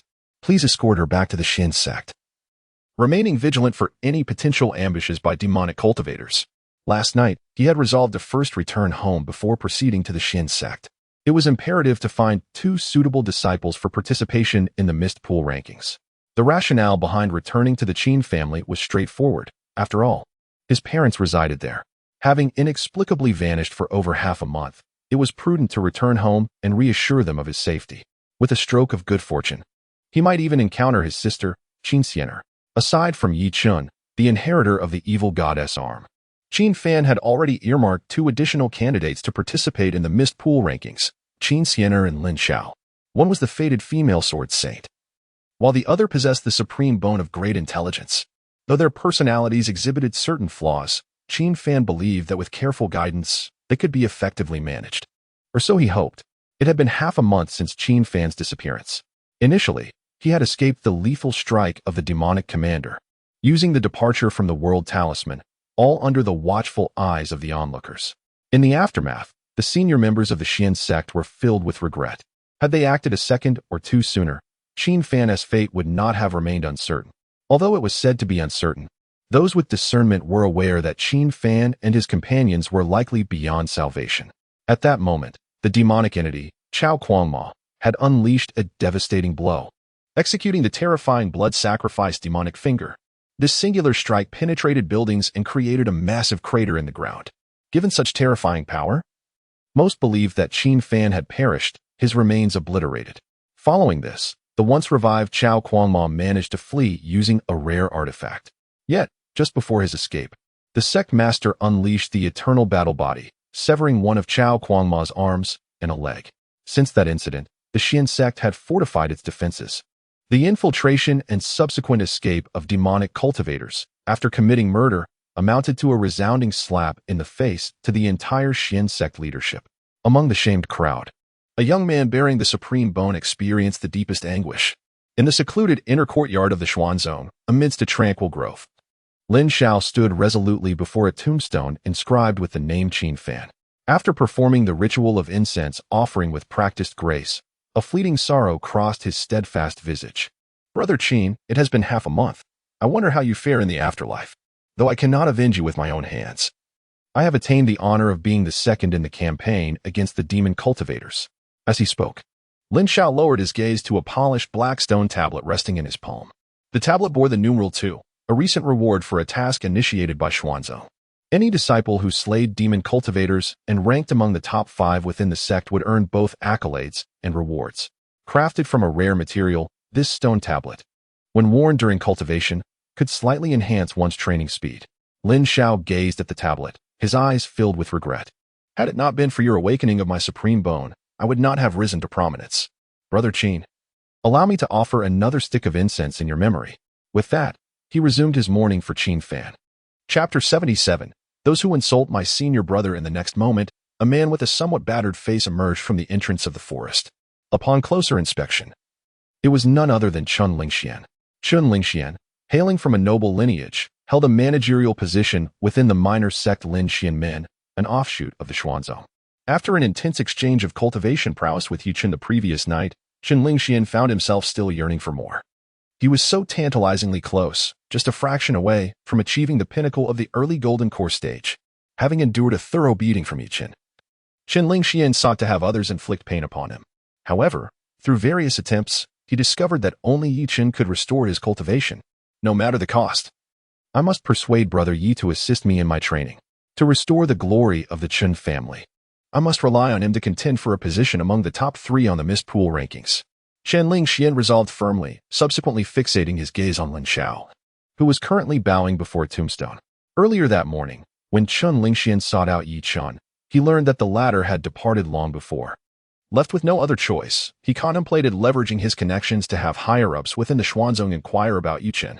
Among them, Lin Xiao was one of the esteemed figures he admired the most, a possessor of the supreme bone and the inheritor of the ancient battle body. He grasped any technique with astonishing speed. After the establishment of Lin Xiamin, Qin Lingxian had shamelessly introduced himself to Lin Xiao.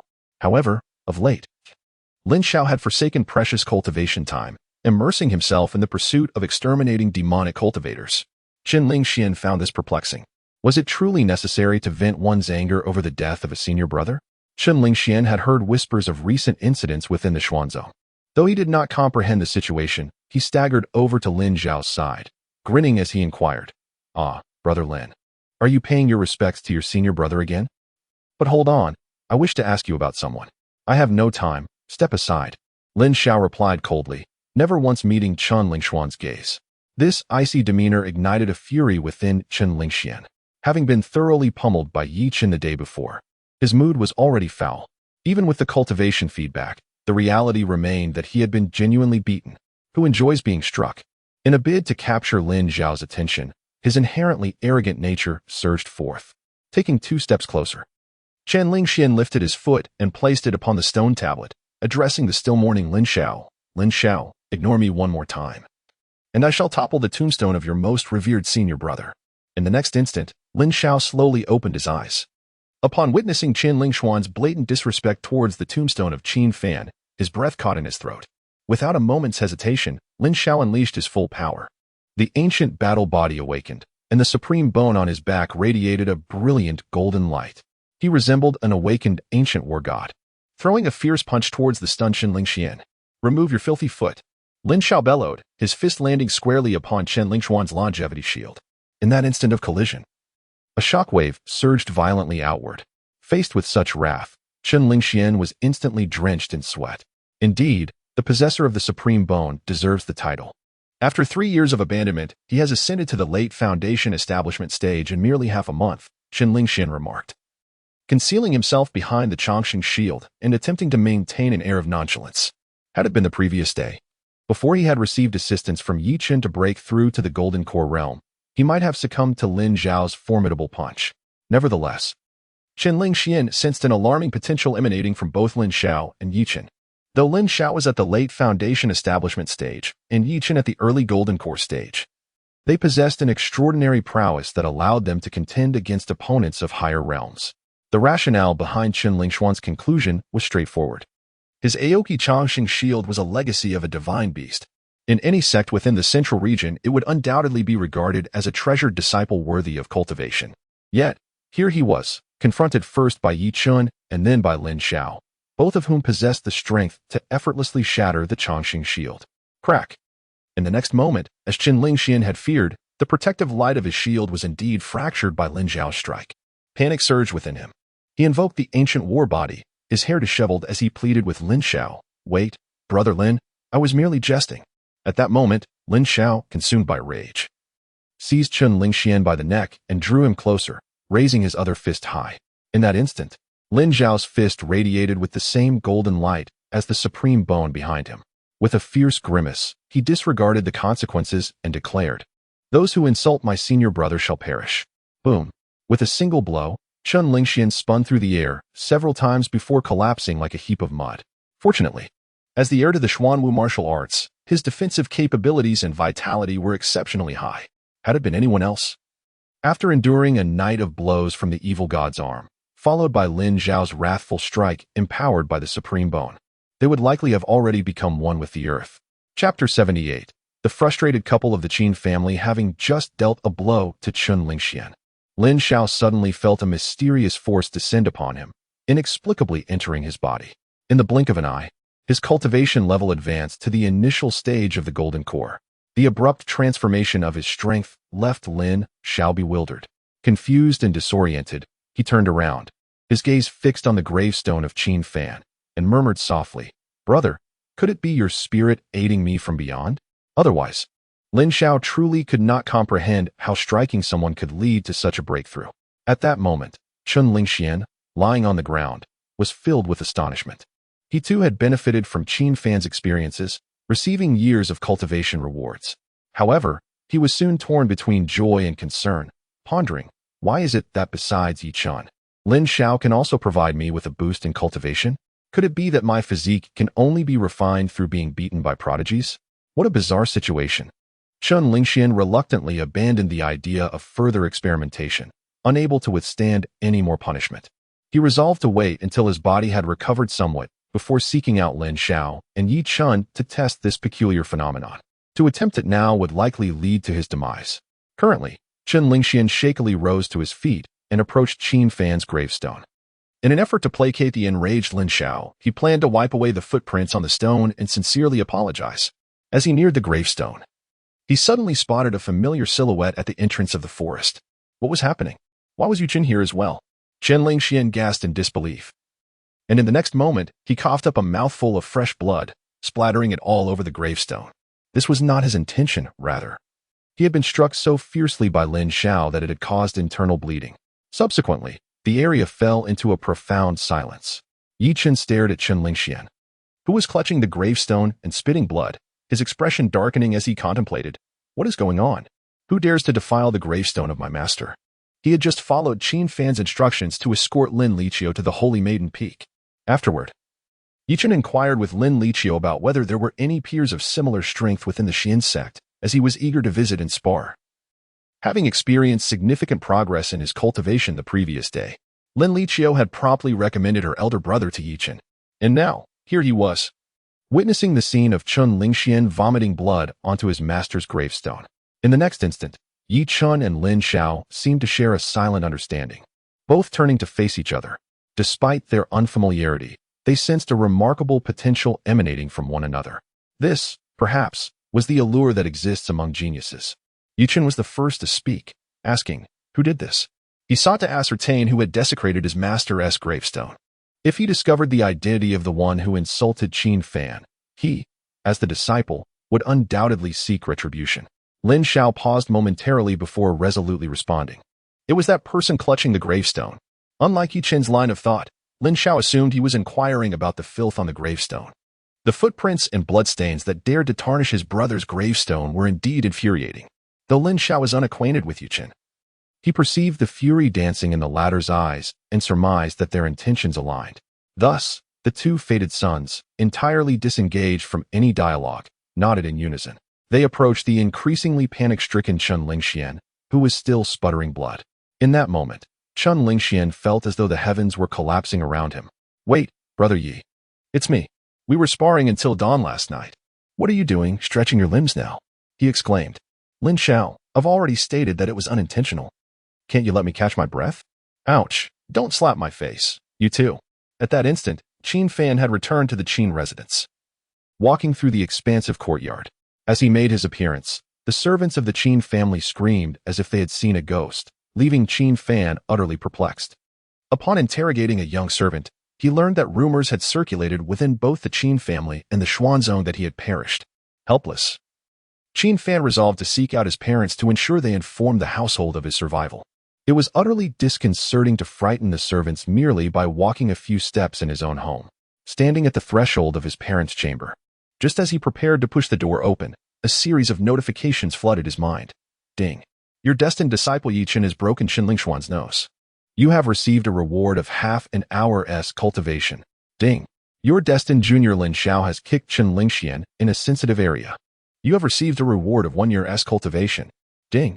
Your destined disciple Yi Chen has knocked out Qin Lingshuan's front teeth. You have received a reward of half an hour's cultivation. Ding. Your destined junior Lin Xiao has delivered a fierce kick to Qin Lingshuan's backside. You have received a reward of 2 years cultivation. Qin Fan, bewildered, froze mid-motion, his hands suspended in the act of knocking. A peculiar sensation washed over him. What on earth? Shouldn't Qin Lingxian still be at Lin Xuangu? How did he end up in a brawl again? Moreover, Lin Xiao had joined the fray? Goodness, after a brief absence, his fighting techniques had grown rather sinister, targeting the most vulnerable spots. Unable to fathom how the three had converged, Qin Fan shook his head. Perhaps he should visit his family first. As he tentatively rapped on the door, he discovered it ajar, barely concealing a narrow gap. He decided to push it open. Just as he crossed the threshold, he overheard the terrified exclamations of his parents. Why didn't you close the door, dear? It's all over, we're doomed, guarantee you the last one to enter? They lamented. Well, we've been hiding here for half a month. We might as well just embrace death for relief. Amidst their frantic words, Qin Fan beheld his parents, a middle-aged couple, huddled together in the corner of the room. They gazed at him, and he at them, as an indescribable awkwardness enveloped the space. Suddenly, his mother, Qin Fan, pressed her forehead and sighed deeply. Look at me. Frightened by the immortal, now I can even see my son as spirit. Qin father, Qin Yu, nodded, his face appearing aged by several years, echoing a bittersweet smile. Indeed. Our precious son is truly handsome, just like me. What nonsense. He clearly resembles me. Fine, then his talent for poison surely comes from me, right? This is rather intriguing. However, if one were to compare Xiao Fan's looks to someone, anyone on the street would undoubtedly claim he resembles me. Qin Fan listened impassively as his parents conversed.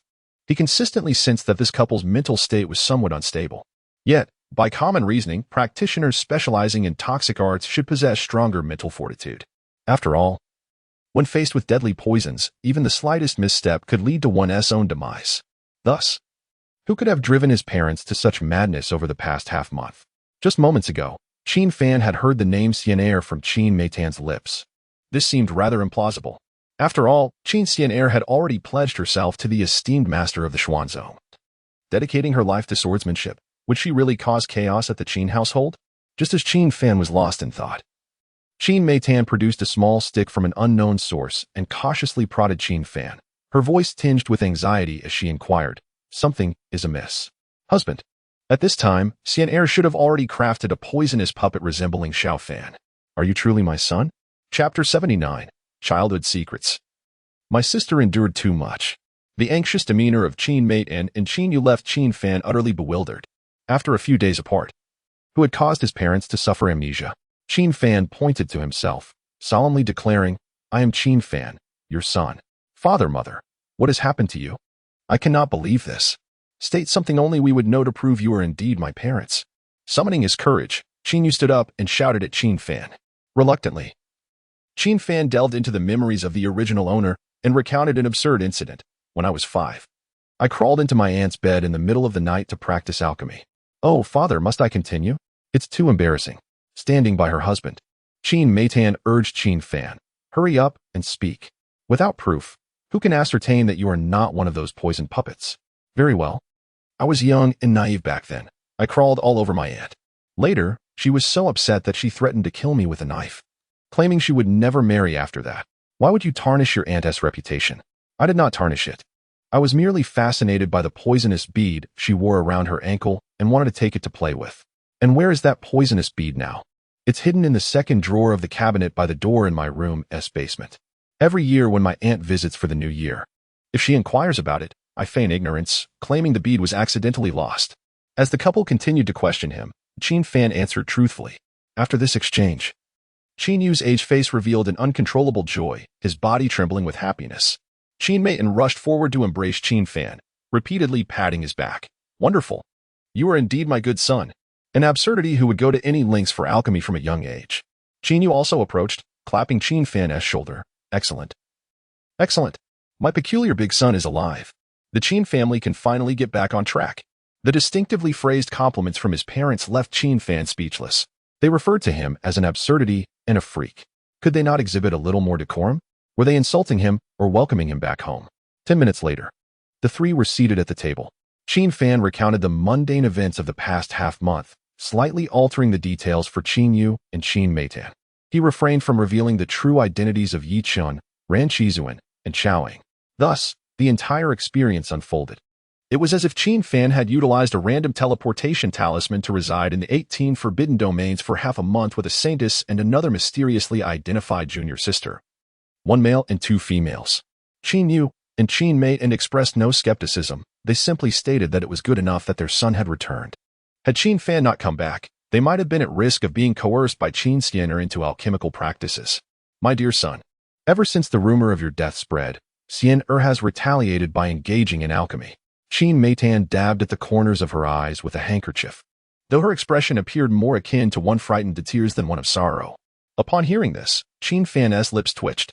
Before entering the 18 forbidden domains, he remembered his sister's vehement disdain for alchemy. Thus, He could hardly fathom that Qin Xian would willingly participate in it. "Mother, are you jesting?" Qin Fan ventured to ask. Unexpectedly, Qin Meitan's hand trembled slightly as she wiped away her tears. With a heavy sigh, she lamented, "I am not jesting.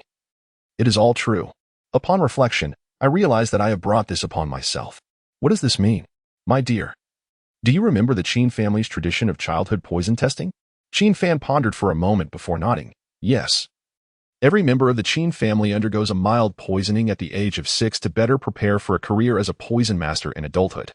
He thought this childhood trial resembled the inoculation against viruses in his past life on Blue Star, primarily aimed at acclimating the body in advance. In the next instant, Qin Meitan lowered her head, her expression melancholic as she softly confessed, "During the childhood poisoning of Sienna, a grave error occurred. The intended tenure toxin was inadvertently replaced with a millennium toxin." Upon hearing this, Qin Fan's eyes widened in disbelief.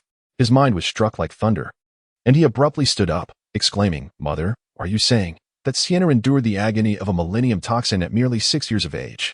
In his memories, when he faced the tenure toxin at the same age, he had already been in excruciating pain. He recalled lying flat on his bed, his vision fading as his thoughts seemed to drift to the netherworld. How could such a small child like Qin Sienna withstand the terror of a millennium toxin? Qin Meitan appeared startled by Qin Fan's shock. Her gaze cast downward as she replied ambiguously, "I regretted it deeply afterward. I provided Sienna with numerous resources from poison masters as an apology, but she simply would not accept them. What could I do?" After she spoke, Qin Yu gently embraced Qin Meitan, comforting her by patting her shoulder. "My dear, do not blame yourself. I understand your sincere intentions in raising Sienna. Still, my dear, be mindful of your actions. Our son is watching." "Oh, what does it matter? He is grown." Qin Fan thought to himself, case solved. Observing this unreliable pair of parents, who managed to intersperse their serious conversation with affectionate banter, Qin Fan finally comprehended the extent of Qin Sienna's torment in her refusal to engage with poison crafting. At the tender age of 6, she had endured the piercing pain of a millennium toxin. It was likely she had recalled the names of her ancestors in that moment. With his face concealed in his hands, Qin Fan lamented, "Why have I never heard Sienna speak of these experiences? Oh, at that time, I stood firmly with our parents. She must have believed I intended to harm her." As realization dawned upon him, a profound sense of guilt towards his sister welled within him. Returning to the present, Qin Fan gazed at his middle-aged parents, still wrapped in their affectionate exchanges, his expression one of numbness. He thought to himself, "Let it be. These two poison enthusiasts are beyond saving. When Qin Meitan and Qin Yu pass, I shall ensure they are buried at the poles of the continent, one in the South Pole, the other in the North Pole. Their daughter's psychological scars are nearing a breaking point, and yet they continue to rub salt in the wound? Truly remarkable." So, Sienna began studying poison crafting out of longing for me. Qin Fan rapped the table forcefully, interrupting the display of affection from his parents. Upon hearing Sienna was engaged in poison crafting, Qin Meitan and Qin Yu's faces suddenly paled. The two individuals sat apart, maintaining a demeanor of seriousness and propriety. Yet it was Qin Meitan who spoke first. It is as follows. "My son, you are the only one in the entire Qin family who can stop Sienna. I implore you, please make her cease her alchemical endeavors." Qin Fan, perplexed, furrowed his brow. Is it truly that dramatic? No matter her antics, she is merely a novice who has only been practicing for half a month, is she not? Qin Yu solemnly replied, "The current Sienna is quite formidable. Not only is she engaged in alchemy, but she has also not neglected her swordsmanship. She has exhausted all the alchemical materials in the house. When there are no materials left, she resorts to robbing from the demon cultivators. It is utterly chaotic. I cannot possibly believe it." After hearing this, Qin Fan slammed the table in indignation. How could his usually introverted sister, who harbored an intense aversion to toxins, have transformed so drastically? Engaging in alchemy was one thing, but resorting to robbery against demon cultivators? If Chaoing were to discover this, Qin Fan felt he would be plunged into embarrassment. With that, he waved his sleeve and turned, resolutely stating, "I shall go to Sienna's room at once to ascertain the truth." Chapter 80 Farewell. Brother, it seems implausible that Sienna has transformed into a maniacal poison alchemist. Nevertheless, the sight before me, an array of poison puppets meticulously crafted in my likeness, raises countless questions. In a fleeting moment, Qin Fan reached the residence of Qin Sienna.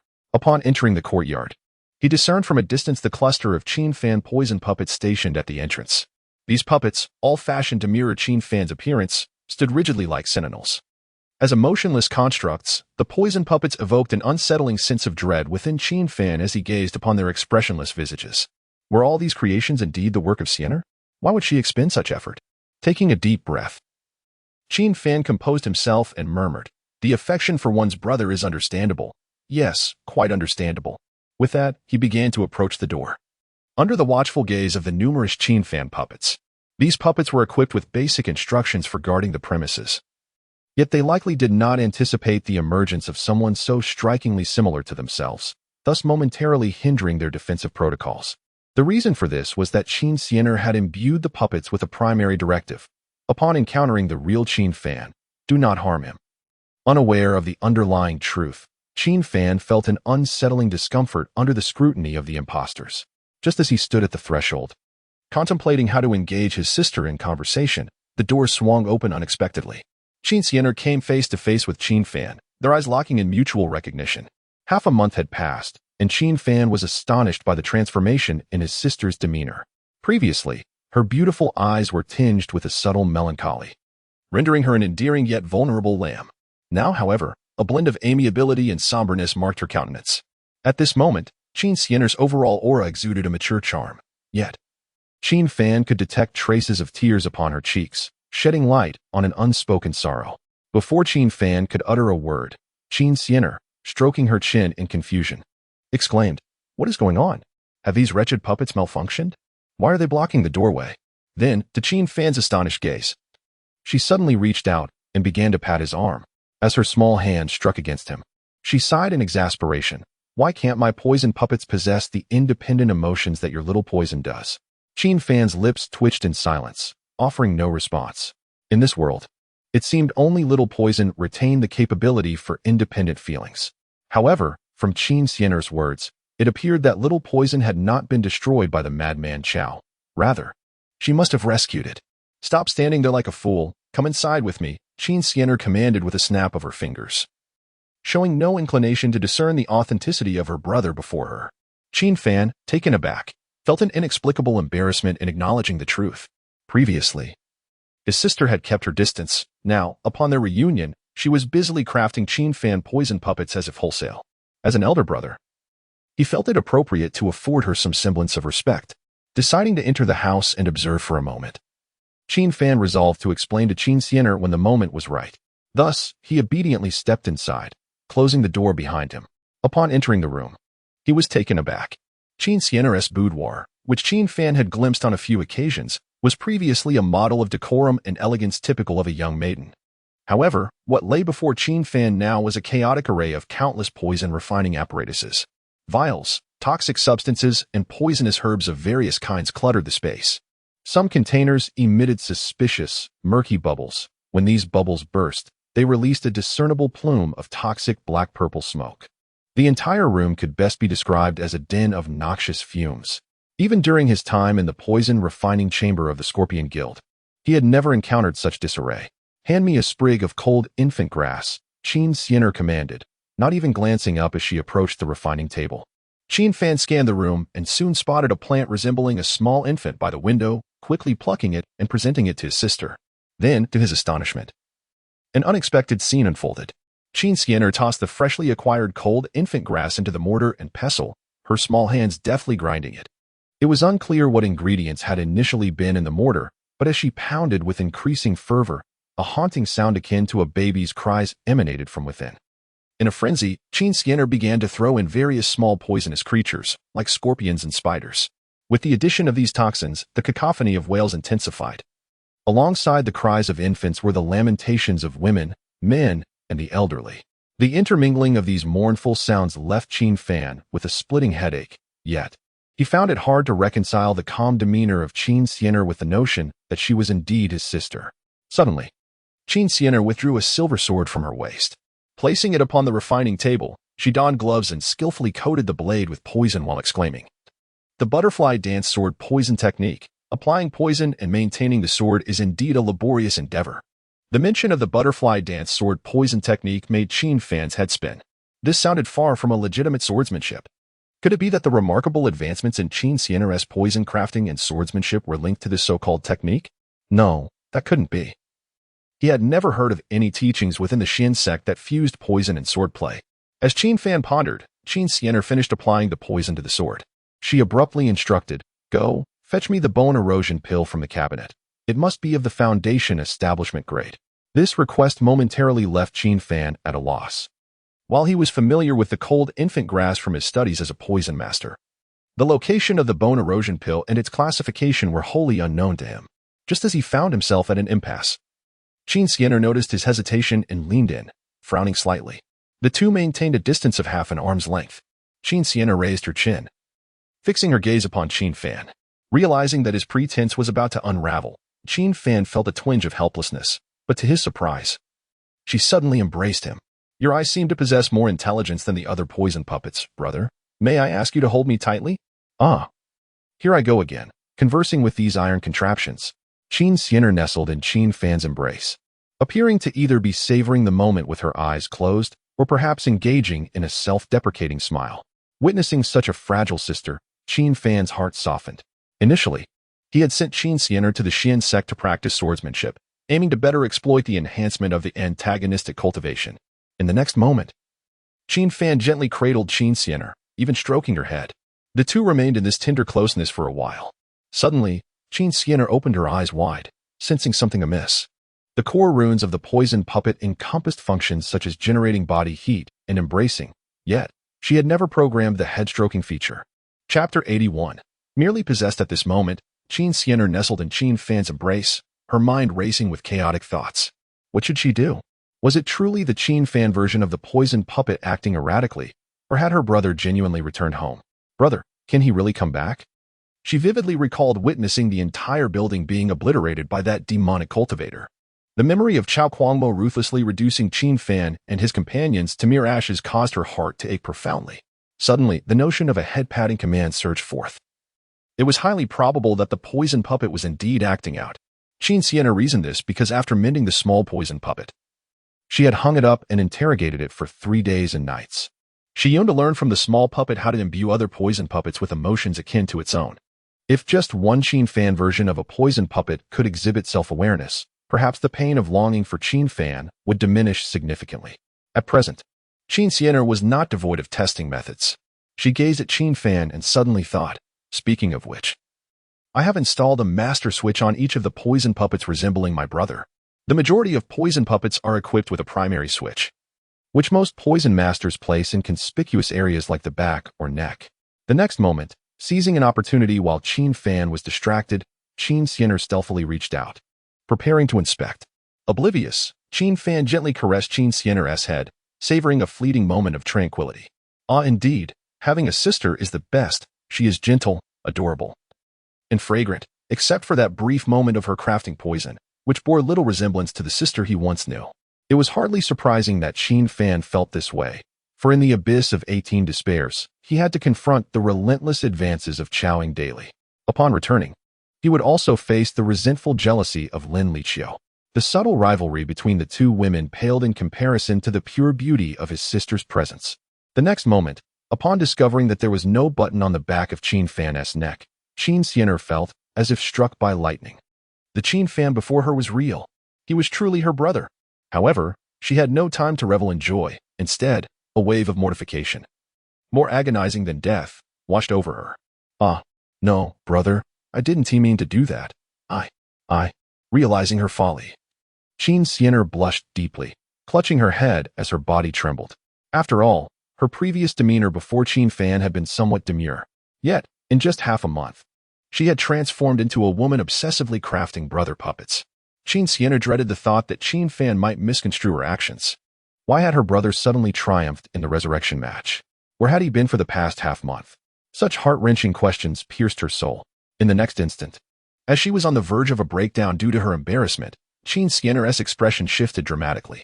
Her delicate features regained their composure, as if the reckless behavior from moments ago had been committed by another person entirely. Brother, I was actually possessed by someone else just now, she stated earnestly, fixing her gaze on Qin Fan. The abrupt and awkward transition left Qin Fan feeling a wave of embarrassment wash over him. He could surmise that his sister, unable to bear the shame, had begun to concoct a wild tale. Alas, in comparison to Chowing, who is trapped in the impoverished realm of the 18 forbidden domains. The interactions of Qin Fan can only be described as trifling skirmishes. Qin Fan, resigned to the flow of Qin Fan's words, nodded in agreement. I see, I knew it. My sister would never engage in such conduct. However, no sooner had he spoken than Qin Fan, overwhelmed by a wave of embarrassment, trembled slightly. With a clatter, she inadvertently knocked over an empty jar meant for toxins that was perched on the table. As the shards scattered across the floor, Qin Fan found himself at a loss for words, too mortified to meet her gaze. For heaven's sake, if we are to feign that nothing has occurred, could we not at least perform with a semblance of professionalism? I have indulged your charade, and yet you take it so lightly. Witnessing the broken jar, Qin Fan wished fervently to vanish into the ground. Yet, true to Qin Fan's hopes, she resolved to absurdly perpetuate the farce. Thus, turning her face aside, she called out to the adjacent room, Little Poison, come forth. Coming, young master. In the next moment, Little Poison, clad in the attire of a maid from the Qin household, spiritedly burst into the room. Upon seeing Little Poison, Qin Fan was momentarily entranced. Her cherubic visage remained unchanged. Yet she appeared even more lively and endearing than before. Her porcelain complexion glowed with a hint of pink, and her large eyes sparkled with vivacity. Little Poison was the very first poison puppet created by Qin Fan, equipped with a complete array of emotional functionalities. Initially, when the maniacal Chow unleashed his devastating blow, not only did it obliterate Master Brother's residence, but it also severely injured Little Poison. Fortunately, the core rune, which was the essence of the poison puppet, remained intact. After losing its corporeal form, Qin Fan diligently sought out its core rune, subsequently immersing herself in the knowledge of poison puppets and restoring it. The initial restoration of Little Poison was not as she appears now. Qin Fan meticulously reconstructed her appearance based on descriptions from Little Poison, adhering to Qin Fan's original design. The intent behind this restoration was that Qin Fan longed for the day she would reunite with Qin Fan. When her brother returned, she would present him with an even cuter and more delightful Little Poison. However, for the time being, that initial aspiration would be set aside. Qin Fan resolved to allow Little Poison to bear the burden of her own possession. Chapter 82. The Dance of the Butterfly's Poisonous Sword Technique Brother. It is all the fault of that wicked poison puppet, Little Poison. It just now took control of my mind. Thus, I acted in such a crude manner towards you. Brother, I truly hold you in high esteem. Think about it. How could I possibly behave so irrationally towards you? As Little Poison emerged, Qin Fan immediately regained her confidence. She deftly shifted the blame, so swiftly that even the advanced poison puppet was momentarily taken aback. With its round, glimmering eyes blinking innocently, it bit its finger and let out a prolonged eh? Confusion washed over it. Was it being framed by its young master? In the next moment, upon noticing Qin Fan, Little Poison could not help but steal a few glances. Initially, it mistook him for one of the substitute puppets. Yet an indescribable bond formed between Little Poison and Qin Fan, reminiscent of a father-daughter relationship in the realm of puppetry. In an instant, Little Poison recognized that Qin Fan was the genuine article. It leaped forward, disregarding the blame Qin Fan had cast upon it, exclaiming, Master, I missed you so much. However, before it could leap into Qin Fan's embrace, Qin Fan seized the back of its collar midair. Her face darkened with anger. She held Little Poison at a distance from Qin Fan. She hadn't even had the chance to be affectionate with her brother. So what was this puppet doing intruding upon their moment? The earlier interaction was irrelevant, as Qin Fan had been completely oblivious, rendering the experience utterly unsatisfactory. Subsequently, like a hen picking up a chick, she held Little Poison up and inquired, Confess honestly, and you may receive leniency. Resist, and you shall face severe consequences. Little Poison. Speak. Did you possess me? Possess?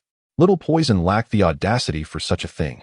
You may have that courage, it stammered, before it could elaborate. The oppressive gaze of Qin Fan bore down upon it, causing an abrupt increase in tension. In that moment, Little Poison hastily covered its mouth with its hands. This sensation of threat was all too familiar. Over the past half-month, Little Poison had been subjected to Qin Fan's relentless questioning regarding the emotional core of poison puppets. Whenever she approached her limit, her gaze transformed into one of fierce intimidation, just as it was now. Oh dear, how characteristic of the Qin family. The ruthless tactics of the young master are strikingly similar to those of the master. Little Poison covered its mouth, feeling a pang of sorrow. Regardless, it decided to disregard the blame Qin Fan had thrust upon it and nodded vigorously at Qin Fan, indicating its full confession. Qin Fan stood nearby, unsure of how to react. This was the most awkward situation he had encountered thus far. Yet, considering it was for his sister's sake, he chose not to pursue the matter further. Otherwise, little Poison's petite shoulders would bear an undue burden of blame. Ah, so it is clear now. You have come into contact with the forbidden techniques of the sect, which explains the remarkable progress in both your poison refinement skills and sword cultivation over the past fortnight. 15 minutes later, in the room, Qin Fan and Qin Xianer had settled down and were conversing quietly at the table about recent developments. Little Poison stood against the wall like a dutiful maid, awaiting orders. However, upon seeing Qin Fan return, it could not help but feel a swell of emotion. Its expression caught between a pout and a smile. Thud, thud. In the next moment, Qin Fan gently tapped the cover of a book titled Butterfly Dance Sword Poison Technique resting on the table with the back of his hand. He pointed at the tome and then gazed at his younger sister, Qin Xianer, who was shyly averting her eyes. He couldn't help but inquire, "Sister, have you ever considered? What if you cannot find the subsequent chapters? Wouldn't your cultivation be eternally confined to the late foundation establishment stage?" During the 15 minutes of their conversation, Qin Fan learned something astonishing from Qin Xianer, something even more remarkable than his own ambitions. After the false news of Qin Fan's demise spread throughout the Xin sect, Qin Xianer vowed to inherit her brother's will and become a poison master. However, she was also reluctant to abandon her sword cultivation. So she resolved to pursue both poison and swordsmanship simultaneously. Coincidentally, while perusing the secret text of poison masters in the Xin sect scripture repository, she stumbled upon a unique technique that harmoniously fused the art of poisoning with sword cultivation. This technique was none other than the butterfly dance sword poison technique resting on the table.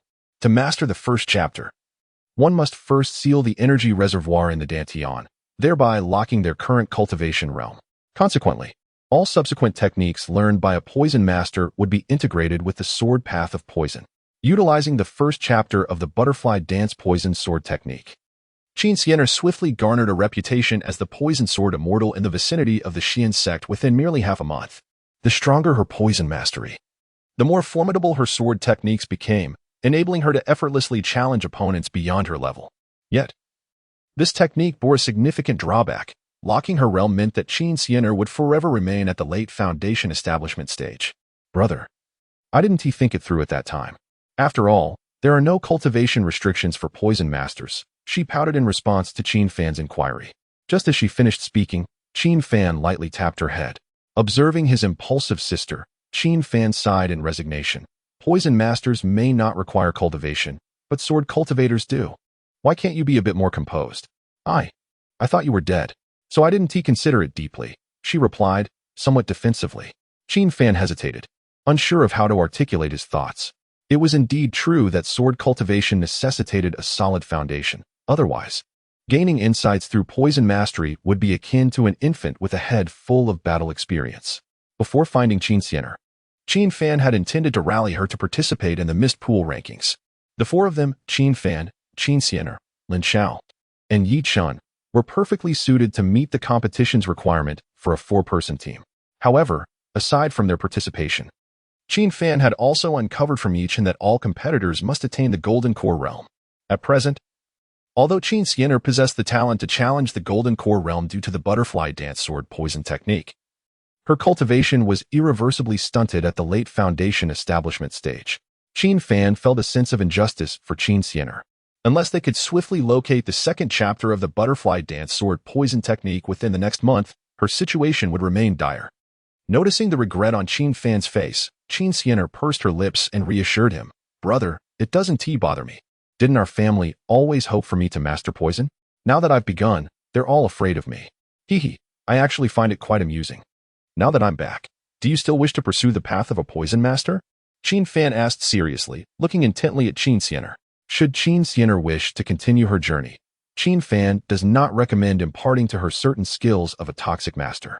For instance, the female poison spell capable of transforming men into women, or the escape talisman designed for evading peril.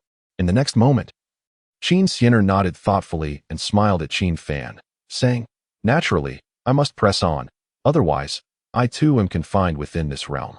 Apart from mastering the art of poison, what else can I pursue?" Observing the bittersweet smile on Qin Xianer's face, Qin Fan felt a pang of sorrow within his heart.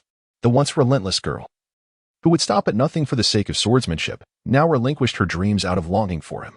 Qin Fan had casually perused the first fragment of the manuscript earlier, noting that understanding the annotations would enable her to transcend her current limitations. Thus, he resolved that acquiring the subsequent chapters of the butterfly dance poison technique was imperative. Chapter 83. Qin Xian, my disciple, how have you become so dull? Merely relying on Qin Fan's strength to uncover the remnants of the butterfly dance sword poison technique proves exceedingly challenging. Now that he has returned, Qin Fan intends to seek assistance from some influential figures to aid in his inquiries. Qin Xian of the Xuanzong, at the early stage of the transformation realm, serves as both the master of Lin Xiao and the sect's leader. Should Qin Xian discover that Qin Fan not only survived but also returned with the Xuanzong sanus unscathed, he would undoubtedly be inclined to offer his assistance. With this thought in mind, Qin Fan set out with Qin Xian, the pair heading towards the Xuanzong together. Along the way, Qin Fan recounted his experiences from the half-month spent in the Forbidden Domain. Even though Qin Fan had slightly altered his narrative, Qin Xian sensed some discrepancies. For it was peculiar that nothing had transpired during the half-month the three had cohabited, especially with her brother being so gentle and considerate. Fortunately, due to the awkwardness of their recent encounter, she hesitated to press further, saving Qin Fan considerable effort. In addition to Qin Xian, Qin Fan utilized a communication stone to summon Yi Chun to gather at the gates of the Xuanzong. He planned to seek Lin Xiao afterward. The four's joint audience with the sect leader carried an ulterior motive. Qin Fan wished to represent the Xuanzong at the Mist Pool rankings. Thus, he required Qin Xian's consent to mobilize the disciples within the sect. After a brief wait at the entrance of the Xuanzong, Qin Fan and Qin Xian lingered for a while before Yi Chun and Lin Xiao arrived in unison. Senior brother Qin, you truly did not perish. Ha! Lin Xiao exclaimed, his eyes widening in excitement upon seeing Qin Fan, as if he wished to behold him 100 times over. Just moments earlier, Lin Xiao had been engaged with Yi Chun in a spirited confrontation against Chen Lingxian, the two brothers accumulating experience together. After delivering a sound thrashing to Chen Lingxian and allowing his escape, Lin Xiao had resumed conversation with Yi Chun, only to learn from him that Qin Fan had indeed survived and remained Yi Chun's master. It was only upon witnessing Qin Fan with his own eyes that Lin Xiao fully embraced the truth of Yi Chun's words. Ah, Lin Junior Brother. How delightful to see you well. Qin Fan replied, observing Lin Xiao, who was overwhelmed with emotion, tears streaming down his face. With a reluctant smile, Qin Fan understood that he would need Lin Xiao's assistance to meet Qin Xian, hence he offered a comforting pat on his shoulder. However, the moment he did, Lin Xiao, a grown man, burst into tears like a child of merely 250 months. Before proceeding to meet Qin Xian, Lin Xiao led Qin Fan and the others to destroy certain items, all of which pertained to Qin Fan. The gravestones, spirit tablets, and paper effigies incited a fury within Qin Fan, who felt an overwhelming urge to kick Lin Xiao. Yet, observing Lin Xiao's swift actions in dismantling the memorials, Qin Fan could only shake his head in resignation. The matter at hand was urgent. This grievance would be noted for the future.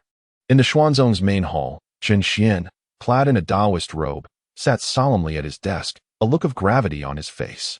He held a brush, seemingly engrossed in sketching something upon the spread-out blueprints before him. After a considerable time, Qin Xian set down his pen, stroking his beard with a deep sigh. New powers had emerged around Xuanzong, yet the Lin Xuanguan was lacking in personnel. He pondered whether his dear nephew could effectively manage the Lin Xuanguan. Following the incident where Cao Kuangma infiltrated Xuanzong and caused harm, Qin Xian promptly expanded the sect's defenses. Surrounding Xuanzong, more than a dozen minor factions had been established. However, due to a shortage of staff, he assigned his nephews from other sects to gain experience at Lin Xuanguan. Ling Xian, though somewhat impetuous, was undoubtedly a gem waiting to be polished. With a sigh, Qin Xian was suddenly interrupted as the grand doors of the hall were thrust open. Upon entering, Qin Fan and others required no prompting from him. Without hesitation, Lin Xiao rushed forward and knelt on one knee before the bewildered Qin Xian, exclaiming, Master, I have a request. What do you wish to do? Qin Xian thought it unusual for the typically reticent Lin Xiao to seek assistance. Today, seeing the determination etched on Lin Xiao's face, Qin Xian felt as though a refusal would instigate a dramatic rift between master and disciple. Please, master, agree to Brother Qin's subsequent arrangements. After drawing attention, Lin Xiao rose and turned to Qin Fan, saying, Brother, please, you elaborate. After taking over the conversation, Qin Fan couldn't help but reflect on how Lin Xiao's somewhat blunt nature could be advantageous at times. When he had something to ask, he truly went for it. Upon catching sight of Qin Fan's face, Qin Xian's expression shifted to one of surprise. It is you. Indeed. It is I, Qin Fan. Weren't you slain by the demon cultivator's commander? Master, please remain calm. Allow me to explain what truly transpired. After a brief moment, Qin Xian's countenance brightened with joy as he nodded repeatedly, marveling at the blessings bestowed upon Xuanzong's disciples. Qin Fan, perplexed by the elder's flattering demeanor, cut to the chase. As you can see, after enduring such a terrifying attack, I resolved to devote myself to rigorous training to prevent future calamities. Thus, I humbly request your permission to lead these 3 disciples to participate in the Mist Pool rankings to be held in Zhangzhou next month. You are aware of the Mist Pool rankings? Qin Xian gazed at Qin Fan with astonishment, a glimmer of approval surfacing in his eyes. Nonetheless, he shook his head while stroking his beard, saying, "Have you considered this carefully? The disciples participating in the Mist Pool rankings are all from the top-tier powers of Zhangzhou. While Xuanzong is formidable, it is merely a second-tier sect in the grand scheme of Zhangzhou." What? Master? You frequently tell me that Xuanzong is the foremost sect on the continent and encourage me to train diligently without concern. Lin Xiao interjected, frowning. Qin Xian's face flushed. His intention to bolster Lin Xiao's self-esteem was evident, and now that his ploy had been uncovered, he cleared his throat and admonished, "Ahem, let the elders speak. Children should not interrupt. I am unafraid. Representing Xuanzong in the competition, even gaining a bit more experience is worthwhile," Qin Fan replied to Qin Xian. With those words, Qin Xian found himself admiring this disciple who had narrowly escaped death. Such fortitude was indeed a promising trait. Regrettably, Qin Xian has already taken Lin Xiao under his wing. Otherwise, he would have considered nurturing Qin Fan. Subsequently, as if struck by a thought, Qin Xian sighed deeply to Qin Fan. You have inquired about the Mist Pool rankings. Yet you must also be aware of the eligibility criteria for participation, correct? Indeed, each contestant must be under the age of 25 and have attained the Golden Core stage. Quite right. My disciple is still in the late foundation establishment stage, and Qin Xianer, being my junior sister's disciple, is also at the late foundation establishment stage. Therefore, at this moment, Lin Xiao, who had just been silenced, began to bounce about, his closed mouth emitting muffled sounds. Qin Xian suddenly felt a sense of unfamiliarity towards his beloved disciple. Why did Lin Xiao display such a simple-minded demeanor in the presence of Qin Fan? With a furrowed brow and a hint of exasperation, Qin Xian instructed Lin Xiao, "Speak." Upon receiving permission, Lin Xiao immediately unleashed his aura, boasting with a proud smile, "Master, I have already reached the initial stage of the Golden Core." Chapter 84. Great Essence consuming minor essence. Upon hearing Lin Xiao's words, Qin Xian instinctively reprimanded, "Nonsense. Just yesterday you were still at the foundation establishment stage." However, before he could finish his sentence, he stared in astonishment at Lin Xiao. The genuine aura of the Golden Core emanating from Lin Xiao was undeniable, and as Qin Xian confirmed it repeatedly, his eyes widened in disbelief. How unfamiliar, how utterly astonishing. When had his beloved disciple soared to the Golden Core realm? After accepting Lin Xiao as his apprentice, Qin Xian had given him a protective talisman. This talisman not only ensured Lin Xiao's safety, but also sensed any breakthroughs in his cultivation. Logically, a leap from foundation establishment to Golden Core would cause a significant surge in spiritual energy. Yet, ever since Qin Fan's appearance, Lin Xiao seemed to have transformed into an entirely different disciple. Qin Xian swallowed hard, unaware that Lin Xiao had benefited from Qin Fan's protective mechanism. After defeating Qin Xian, Lin Xiao had received a surge of spiritual energy, the fluctuations of which were cleverly concealed. Good, good, good. How fitting for my disciple to remain low-key during a breakthrough. Qin Xian forced a smile, as if he had not just been about to chastise Lin Xiao. He then turned to Qin Fan and inquired, "What about the other two? Surely they haven't reached the Golden Core stage as well?" Qin Fan shook his head and turned sideways to introduce Yi Chun to Qin Xian. "Master, this is a loose cultivator I have befriended, named Yi Chun. He possesses the strength of the Golden Core, and you may consider him a registered disciple for the time being." In the Xian sect, there were regulations that only elders and those in higher positions had the authority to accept disciples. As Qin Fan was merely the senior brother of the Poison Master, he referred to Yi Chun as a friend from the loose cultivator community. Yi Chun, quick-witted, understood Qin Fan's intention and clasped his fists in greeting to Qin Xian. As Qin Xian sensed the aura emanating from Yi Chun, he couldn't help but nod in admiration. Quite impressive. The Golden Core aura of this young loose cultivator is significantly more robust than that of my disciple, he is indeed a prodigy. Afterward, he noticed an enigmatic power seemingly concealed in Yi Qin's right arm. This force was profound and hollow, provoking a sense of caution even within Qin Xian. A cultivator at the transformation stage. Qin Xian smiled and chose to remain silent. This disciple of the sect, named Qin Fan, certainly possessed remarkable capabilities. After all, the supreme bone that Lin Xiao had was invented by Qin Fan. Now, after being absent for half a month, he had gathered a group of prodigies qualified to participate in the mist pool rankings. Could it be that he had an innate ability to attract geniuses? In the next moment, Qin Xian noticed a hint of disappointment on Qin Fan's face. Qin Fan then turned to introduce Qin Xianer to Qin Xian. Lastly, this is my sister. Master, you must be aware of her unique circumstances. Her current cultivation is only at the late foundation establishment stage. The first volume of the butterfly dance sword poison technique has been acquired, but her current realm remains sealed. Qin Xian nodded at Qin Fan, but then, with a sudden smile on his old face, he said, however, as the master of the sect, I undoubtedly have access to certain resources and connections. Master, would you be willing to provide all the remaining fragments of the butterfly dance sword poison technique? Qin Fan's face lit up with joy. Qin Xianer mirrored Qin Fan's expression, her face brimming with anticipation. This left Qin Xian, who had just been eager to impress, feeling quite embarrassed. He shook his head and grinned, saying, well, I must admit, this sect master does not possess such remarkable abilities. The sword poison technique is merely a fragment that has been lost for thousands of years. After clearing his throat, Qin Xian feigned nonchalance and continued, what I mean is, we can employ certain methods to conceal Qin Skinner's status as a late-stage foundation establishment cultivator, allowing you four to still participate in the mist pool ranking. If it were any other late-stage foundation establishment disciple, I would not be so confident. Over the past fortnight, he had heard much about Qin Xianer, who had mastered the butterfly dance sword poison technique. She had vanquished numerous golden core and even nascent soul demon cultivators in the demon hunting missions organized by the Xin sect. She rightfully claimed the top spot, with her beloved disciple Lin Xiao coming in second. It is worth noting that both of them had achieved such feats largely due to Qin Fan, highlighting their deep bond.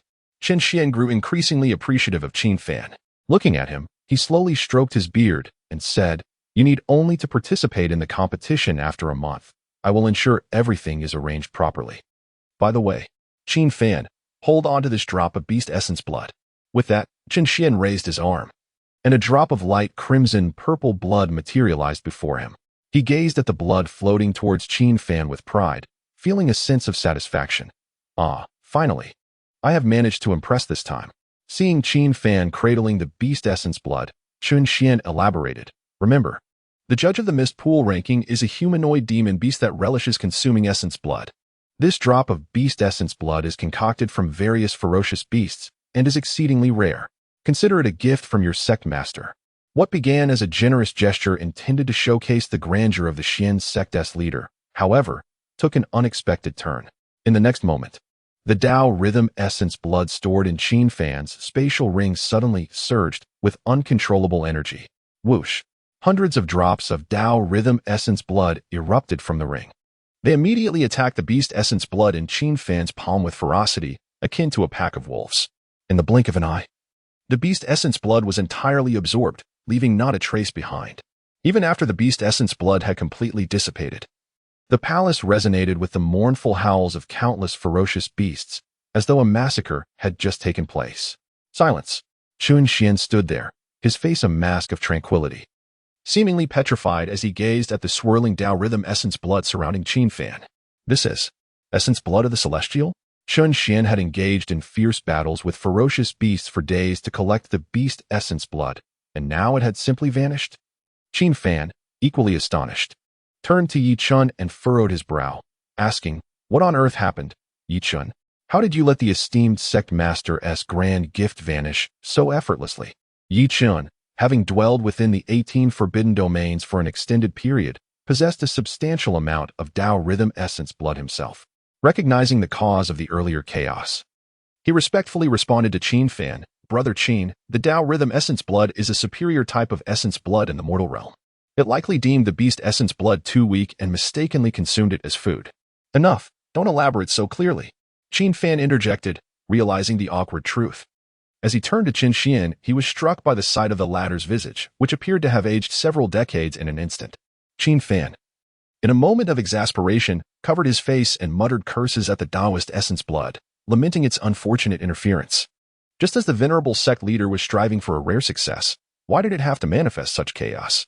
Subsequently, Qin Fan forced a smile towards Chen Xian while retracting all the Taoist essence blood back into his spatial ring. Observing the considerate Qin Fan, Chen Xian found a way to ease his own embarrassment. Ah, Qin Fan, I never anticipated you possessed even finer essence blood. Indeed. You are worthy of being my disciple from the Xin sect. Having uttered these words, he turned away with a sigh. The once proud and graceful old man suddenly hunched over, quietly berating himself. Alas, I am but a worthless leader. Aside from providing the competition roster for the Xin sect, I am of no assistance to you. The precious beast essence blood I painstakingly collected has merely been consumed by other essences as sustenance. Worthless, an old fool I have become. What worth do I have as a sect leader? Chapter 85. The time for showing off and slapping faces has arrived after reaching an agreement with the sect leader. Qin Fan anticipated his journey to Zhongzhou would commence the day after tomorrow. Before that, he had promised Lin Liqiu to witness her ascension as the saintess. Coincidentally, he learned from Lin Xiao that the auspicious day for the ascension was tomorrow. The ceremony was scheduled for the following morning at Saintess Peak, where countless disciples and high-ranking members of the Xuanzong would observe. As night fell, Qin Fan returned to the newly refurbished Master Brother's residence in the Scorpion Pavilion. He sat at his desk, furrowing his brow and nervously bouncing his leg. Was he truly going to embrace Lin Liqiu in such a solemn ceremony tomorrow? He pondered, troubled by the thought. Previously, during a rehearsal at the inn, he had participated in an exercise with Lin Liqiu. Suddenly, a gentle aroma of tea wafted into his nostrils. He looked up to find Qin Xian serving freshly brewed tea on the table before taking a seat beside him. However, her beautiful eyes were clouded with a hint of sour discontent. Feigning ignorance of Qin Xian's mood, Qin Fan sipped his tea while responding, nervous. Perhaps a little. After all, it is a rather public affair. Qin Xian raised an eyebrow, perplexed. She had previously researched the role of a witness. Wasn't it merely to help Lin Liqiu don the saintess crown? A simple interaction. Why frame it as something more? Noticing Qin Fan's worry, Qin Xian felt a pang of concern as well. He had explained that during his half-month stay in the Forbidden Domain, he had maintained a purely innocent relationship with both Lin Liqiu and another enigmatic junior sister. Purely innocent, indeed. If it were truly innocent, would the saintess be so quick to designate him as her witness? Nonetheless, understanding her brother's heart, Qin Xian refrained from pressing him about his true relationship with Lin Liqiu. That night, she would sleep on the second floor while Qin Fan occupied the first. Lin Xiao and Yi Chun had been arranged by Chen Xian to stay elsewhere. Once the ascension ceremony concluded the next day, Qin Fan planned to set off with his companions. The following morning at Xuanzong, Saintess Peak, Qin Fan, accompanied by Qin Xian, Lin Xiao, and Yi Chun, arrived at the entrance of the mountain.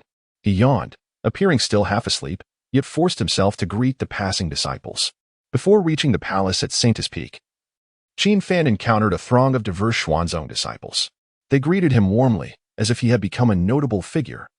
Having survived the clutches of a formidable demon cultivator while protecting the sect's saintess, a commendable feat indeed. As they ascended the mountain and the crowd thinned, the number of disciples greeting Qin Fan diminished considerably. Moistening his dry throat with saliva, he turned to glance at the shy Qin Xian, who was closely trailing behind him. She was not socially anxious. Her shyness stemmed from something else entirely. Qin Fan sighed softly. Next time, don't use your staring method to wake me up. We are about to enter, so lift your head. Earlier that morning, while still in bed, he had felt an intense gaze upon him. Upon narrowing his eyes, he realized that Qin Xian's charming face was merely a finger's breadth away from him, her fair complexion and delicate cherry lips. In reality, Qin Fan was startled into a shiver, while Qin Xian hurriedly explained that she intended to wake him. Consequently, the two found themselves ensnared in an awkward atmosphere. After listening to Qin Fan's admonition, Qin Xian nodded, stubbornly retorting, I won't do this again next time. It must be the little poison's disobedience taking over. I would never be so rude to my brother. Qin Fan. In the next moment, Qin Fan turned to Lin Xiao beside him, curiously inquiring.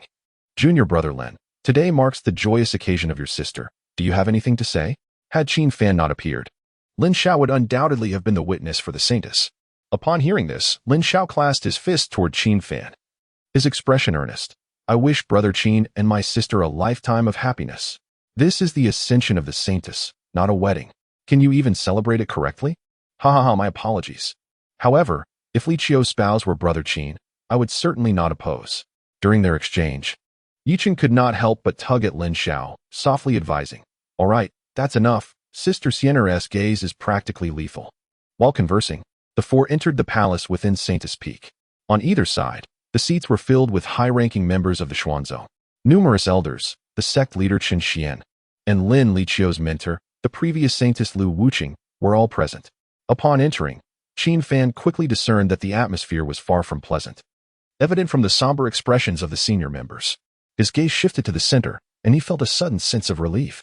In the heart of the palace stood Lin Li Qiu, radiantly poised. Today, she donned a splendid golden phoenix saintess robe, exuding an air of noble elegance. With a touch of rouge gracing her cheeks, already dignified, she now resembled a proud phoenix ready to unleash its golden brilliance, emanating a sacred aura that commanded reverence. However, opposite Lin Li Qiu stood a man clad in a golden robe, adorned with a dragon pattern, his bearing imposing. Yet, at this moment, he looked as forlorn as a dog, addressing Lin Li Qiu. "Li Qiu, Qin Fan is merely a cunning poison master. He is unworthy to be your witness. If nothing else, your esteemed brother could serve as the witness. Aside from your brother, only I, Su Longliang, am qualified to be your witness." From a distance, Qin Fan witnessed this scene, his brow furrowing. Such a familiar sensation. Is this a summons for me to put on a show and retaliate? The last person who dared to provoke Qin Fan, bearing Liang in his name, had already vanished after Qin Fan employed the target disappearance technique. Su Longyang's immediate slander against Qin Fan inevitably stirred some irritation within him. Brother Qin, the Su Longyang is the current holy son. He belongs to the Qingyan sect. At that moment, Lin Xiao stepped forward. His face darkened as he explained to Qin Fan, "The current saintess and saint are being nurtured at Xian sect and Qingyun sect respectively. 3 years ago, before my talents faded, Su Longliang treated me as a brother. 3 years later, after my downfall, he unceremoniously cast me aside. Now that I have awakened the supreme bone and my fortunes have taken a turn for the better, he shamelessly intrudes upon my sister." Listening to Lin Xiao's expressionless words, Qin Fan heard the sound of his clenched fists crackling. Indeed, a confrontation between the fated children was imminent. Just moments ago, Qin Fan had scanned with the destiny radar and discovered that Su Longyang was also a child of destiny, yet his light of destiny was significantly dimmer than Lin Xiao's.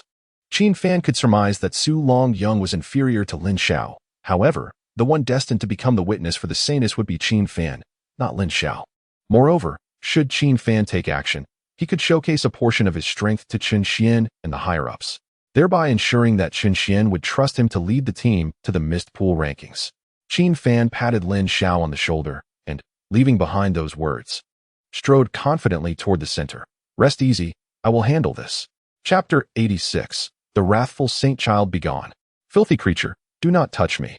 Whom I choose as a witness is none of your concern. You merely seek to curry favor with a wretched insect through me. Disgusting being. Go back to where you came from." Within the palace, Lin Li Qiu repelled Su Longyang with a barrier of spiritual energy. Having picked up some unsavory habits from Chowing during her time in the 18 desolate Forbidden Realms, she, who would usually refrain from such outbursts, now unleashed a torrent of invective in front of a large audience. The senior members of the Xuanzong were momentarily taken aback. Could this gentle and refined demeanor truly befit a saintess?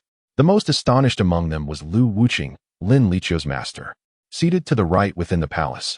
Her gray Taoist robe billowed with her rising anger. The elderly male elders beside her could not help but cast sidelong glances. Though Lu Wuqing was a former saintess, her figure was nothing short of exceptional. Even without the adornments of cosmetics, she exuded an ethereal and striking beauty. As Lu Wuqing observed her beloved disciple's uncharacteristic display, a wave of indignation coursed through her. Since Lin Li Qiu's return yesterday, she had appeared somewhat distracted, and their reunion had been filled with unspoken tension. Lu Wuqing, well acquainted with Lin Li Qiu, instantly discerned that her disciple was troubled by matters of the heart. Having attained the recognition of the heavenly sacred path as a saintess for an entire year, only then could one truly engage in matters of romance. At 35, Lu Wuqing was a mature woman who had steadfastly maintained her devotion to the path of the saintess, never once indulging in romantic entanglements. Consequently, Her animosity towards Qin Fan intensified. Aside from Qin Fan, she could not fathom which man could lead Lin Liqiu astray. Prior to entering the 18 desolate, forbidden realms, her disciple had shared her own obsessive nature, yet upon her return, Lin Liqiu had ceased reciting the sacred texts and often found herself lost in the reflection of her own image, uttering foolish sentiments.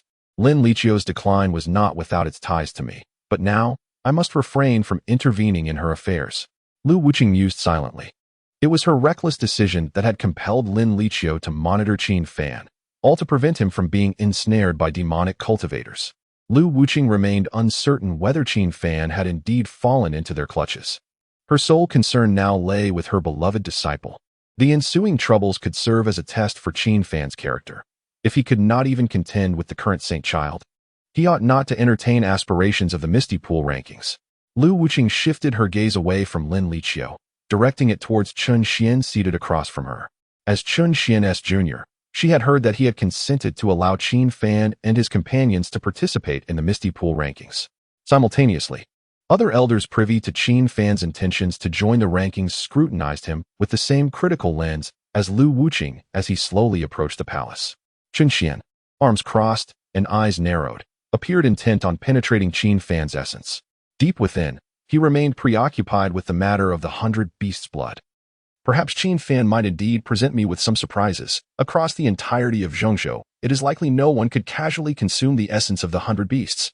At that moment, as Qin Fan drew closer, both Lin Liqiu and Su Longyang became acutely aware of the sound of approaching footsteps. Lin Liqiu turned her head and was instantly filled with joy upon seeing Qin Fan. It was as if the saintess who had just spoken so eloquently was a different person. She trotted over to Qin Fan, her sweet smile illuminating her face. Qin Shixiao, you've come. Indeed. Liqiu Shimi, you look truly stunning today, Qin Fan remarked. Initially, he had intended to reprimand Su Longyang, but upon witnessing Lin Liqiu's radiant smile, he shifted his thoughts. This compliment made Lin Liqiu feel as if she had just savored honey. Her saintess attire, which was originally dignified and poised, seemed to lose its earlier grandeur. With a hint of shyness, she playfully tucked a strand of hair behind her ear and softly replied, "As long as you think it looks good."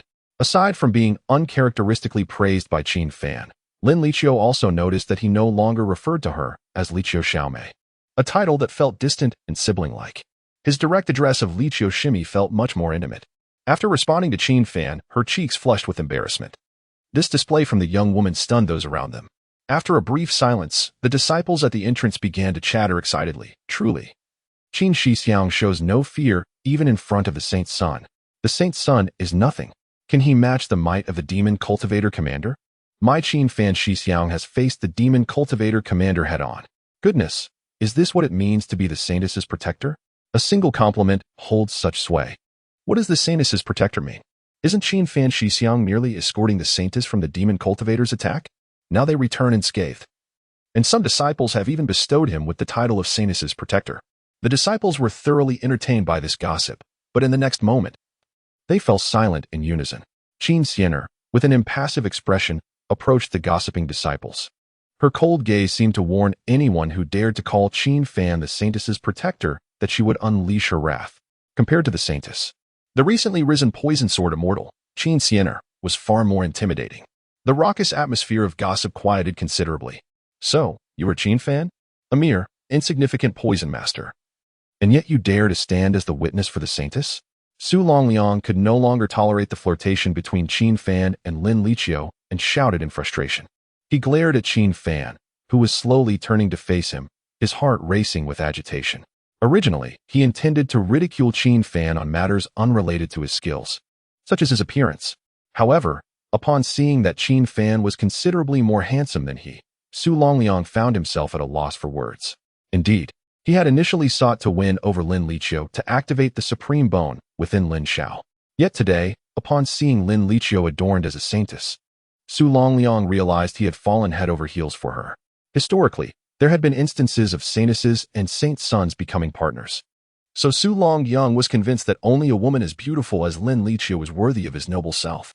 However, in the blink of an eye, the Lin Liqiu who had just donned the saintess attire and coldly chastised and transformed into a coy figure in front of Qin Fan. Su Longliang suddenly pointed at Qin Fan and declared loudly, "I am the current saint son of Qinyan's sect, Dare you to battle me? Whoever wins shall be the witness for Lin Liqiu. Wait a moment. Qin Fan casually glanced at Su Longliang before turning to Lin Liqiu and saying, Liqiu, I may set off for the Miss Pool ranking tomorrow. Before I depart, I hope you will accept a gift from me. A gift? If it is from Senior Brother Qin, I would gladly accept any offering. That is splendid, but the gift must wait until evening. Are you willing to wait? Absolutely. Lin Liqiu nodded eagerly. Hearing herself addressed as junior sister Liqiu had already taken her by surprise, let alone Qin Fan's more intimate manner of referring to her. Chapter 87. The Holy Dragon Appears. All beings tremble. The gift that Qin Fan referred to was the Holy Maiden set from the Poison Transformation platform, the platinum flowing fairy skirt, and the falling cherry blossom white silk. By bestowing this ensemble upon Lin Liqiu, it would ensure that regardless of Qin Fan's whereabouts, Lin Liqiu would return a portion of his cultivation prowess to him upon her practice. Even if she did not wear the outfit while cultivating, a portion of his strength would still be returned to Qin Fan. In the 2 days since departing from the 18 forbidden domains, Qin Fan had managed to glean some cultivation energy from Chaoying. It was presumed that she had been diligently practicing in the demonic cultivation realm. After gifting Lin Liqiu the ensemble, Qin Fan planned to seek out the Piaomiao sect for materials, as well as to craft specialized weapons for Lin Xiao and Yi Chun. Since he could not rid himself of these fated individuals, he would make them his tools for cultivation. The more souls he gathered, the greater his gains in cultivation would be. At that point, even without exerting effort, his prowess would ascend dramatically. How dare you disregard me? I shall cleave you in two with my sword, you treacherous poison master. Su Longliang, feeling humiliated by Qin Fan's neglect, let out a low growl and unsheathed his sword. Charging directly at Qin Fan's back, the high-ranking officials in the audience made no move to intervene. Even Qin Fan himself remained indifferent, standing still. At the entrance, Lin Xiao and the others wished to rush forth to protect Qin Fan, but he had instructed them to leave it to him.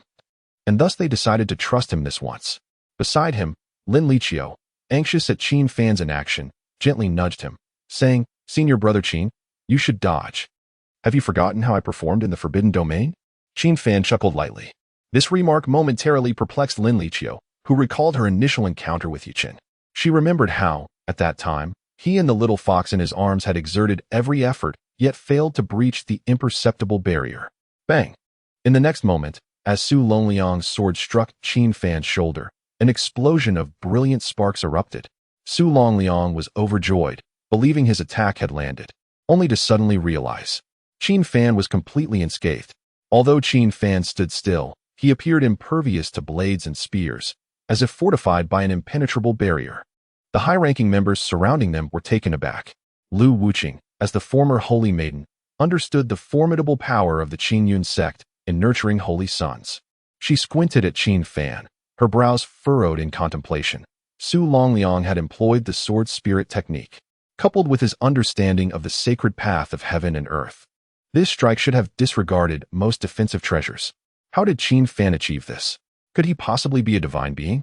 Those among the higher echelons who had a grasp of the current Holy Son's capabilities displayed astonishment akin to Lu Wuqing's.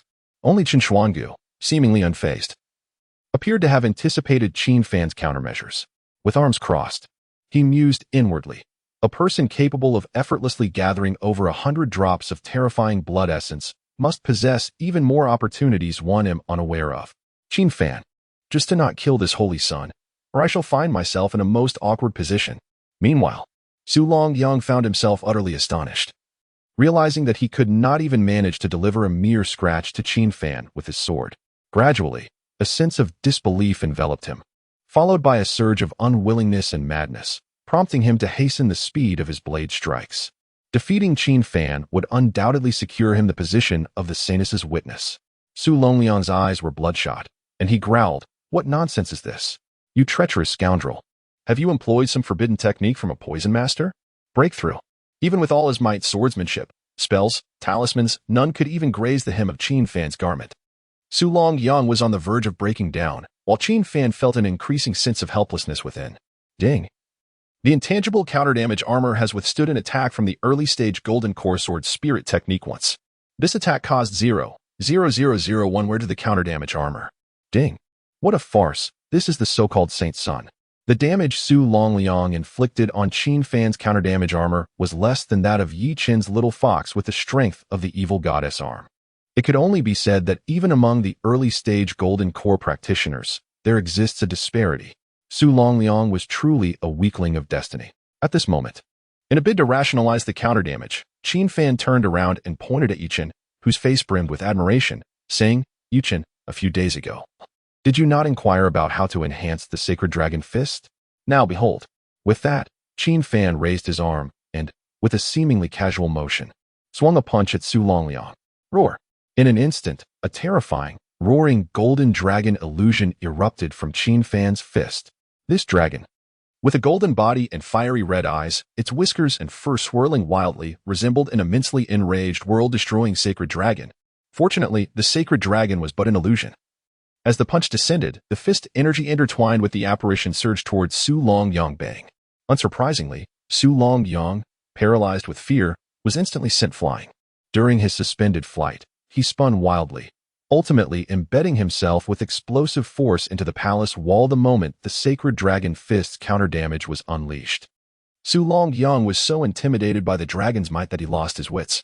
Even when he regained his senses and produced a plethora of protective treasures to withstand the damage, it proved futile at this juncture. Su Longliang was unable to extricate himself.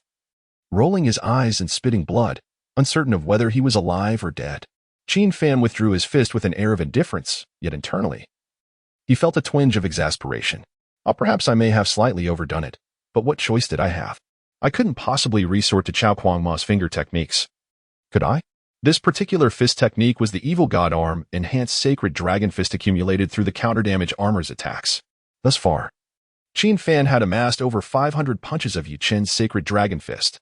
This was all unleashed during their first encounter when Yi Qin was in a complete frenzy, not to mention that now, Qin Fan had comprehended the Golden Rakshasa Heart method. With this heart method, any technique he employed, including counter-damage attacks, would yield a 5-fold enhancement. Qin Fan originally intended to impart to Yi Qin the techniques for augmenting the damage of the sacred dragon fist while using Su Longliang as a testing subject. In a swift motion, a single strike from Su Longliang sent him straight to his demise, plunging the entire palace into an eerie silence. In the next moment, among the onlookers, several male disciples turned pale, clutching their groins and gasping in disbelief. Goodness, did I just witness a furious golden dragon erupting from the scene? I was nearly paralyzed with fear. You saw the golden dragon too? I did as well. However, I also perceived an elderly woman waving at me. Brother, it seems you were so frightened that you envisioned your own great-grandmother. Isn't Senior Brother Qin a poison master? How could he possibly wield such a terrifying martial technique? To strike the Holy Sun as if he were a mere dog? This is utterly absurd. The majority of the crowd remained dazed by the dragon's overwhelming presence. While Yi Qin stood apart, exhilarated, his fists clenched in admiration as he gazed at Qin Fan, his eyes brimming with reverence. Truly, he is a master. That punch was extraordinary. Only Yi Qin was perceptive enough to sense that Qin Fan's strike was infused with the amplification of the Golden Rakshasa Heart method. Yi Qin's intention in taking Qin Fan as his mentor was to learn this very technique, and thus, this single punch left him utterly entranced. Chapter 88. Let us conclude this. Yi Qin was too apathetic to ponder how Qin Fan managed to unleash his unique martial arts. After all, Qin Fan had once effortlessly mastered the Golden Rakshasa Heart technique, which was considerably more challenging than the Sacred Dragon Fist. It was entirely normal for the invincible master to casually deliver a punch. Only a select few were aware of the master-student relationship between Qin Fan and Yi Qin. Among them was Lin Xiao. He comprehended the implications of Qin Fan's words before the punch and cast an envious glance at Yi Qin before turning his gaze to Qin Fan. Brother Qin is truly formidable. Not only has he effortlessly invented my supreme bone, but he is also capable of delivering blows that rival my eternal battle body. Following him is undoubtedly the wisest decision I have made in my life. Qin Xianer displayed a look of astonished delight akin to Yi Qin's. She was about to cheer for Qin Fan when she caught sight of Lin Liqiu beside him, her face flushed, seemingly entranced by her brother's prowess. This rendered Qin Xianer unable to smile. The only consolation she found was that Lin Liqiu was the sole candidate for sister-in-law. Had another formidable woman emerged, Qin Xianer would not hesitate to swiftly eliminate the competition with her butterfly dance sword poison technique. How is this possible? The manifestation of the true dragon? That is a grand legacy exclusive to ancient clans. How could Qin Fan possess such means? After witnessing the punch, Lu Wuqing abruptly stood up, her eyes wide with astonishment. Even though she had harbored animosity towards Qin Fan before, her gaze now bore a hint of acknowledgement. Throughout history, prodigies have always concealed their secrets. No one present had the right to investigate how Qin Fan acquired the ancient clan's fortune, yet Lu Wuqing glared at the saintess beside Qin Fan, her anger boiling. Liqiu, you are about to ascend as the cold saintess. Can you not maintain a semblance of poise and dignity? The sacred image of the saintess, cultivated over millennia, is on the verge of being shattered by your actions. Are you aware of this? Junior sister, hasten to erect the barrier and commence the ceremony.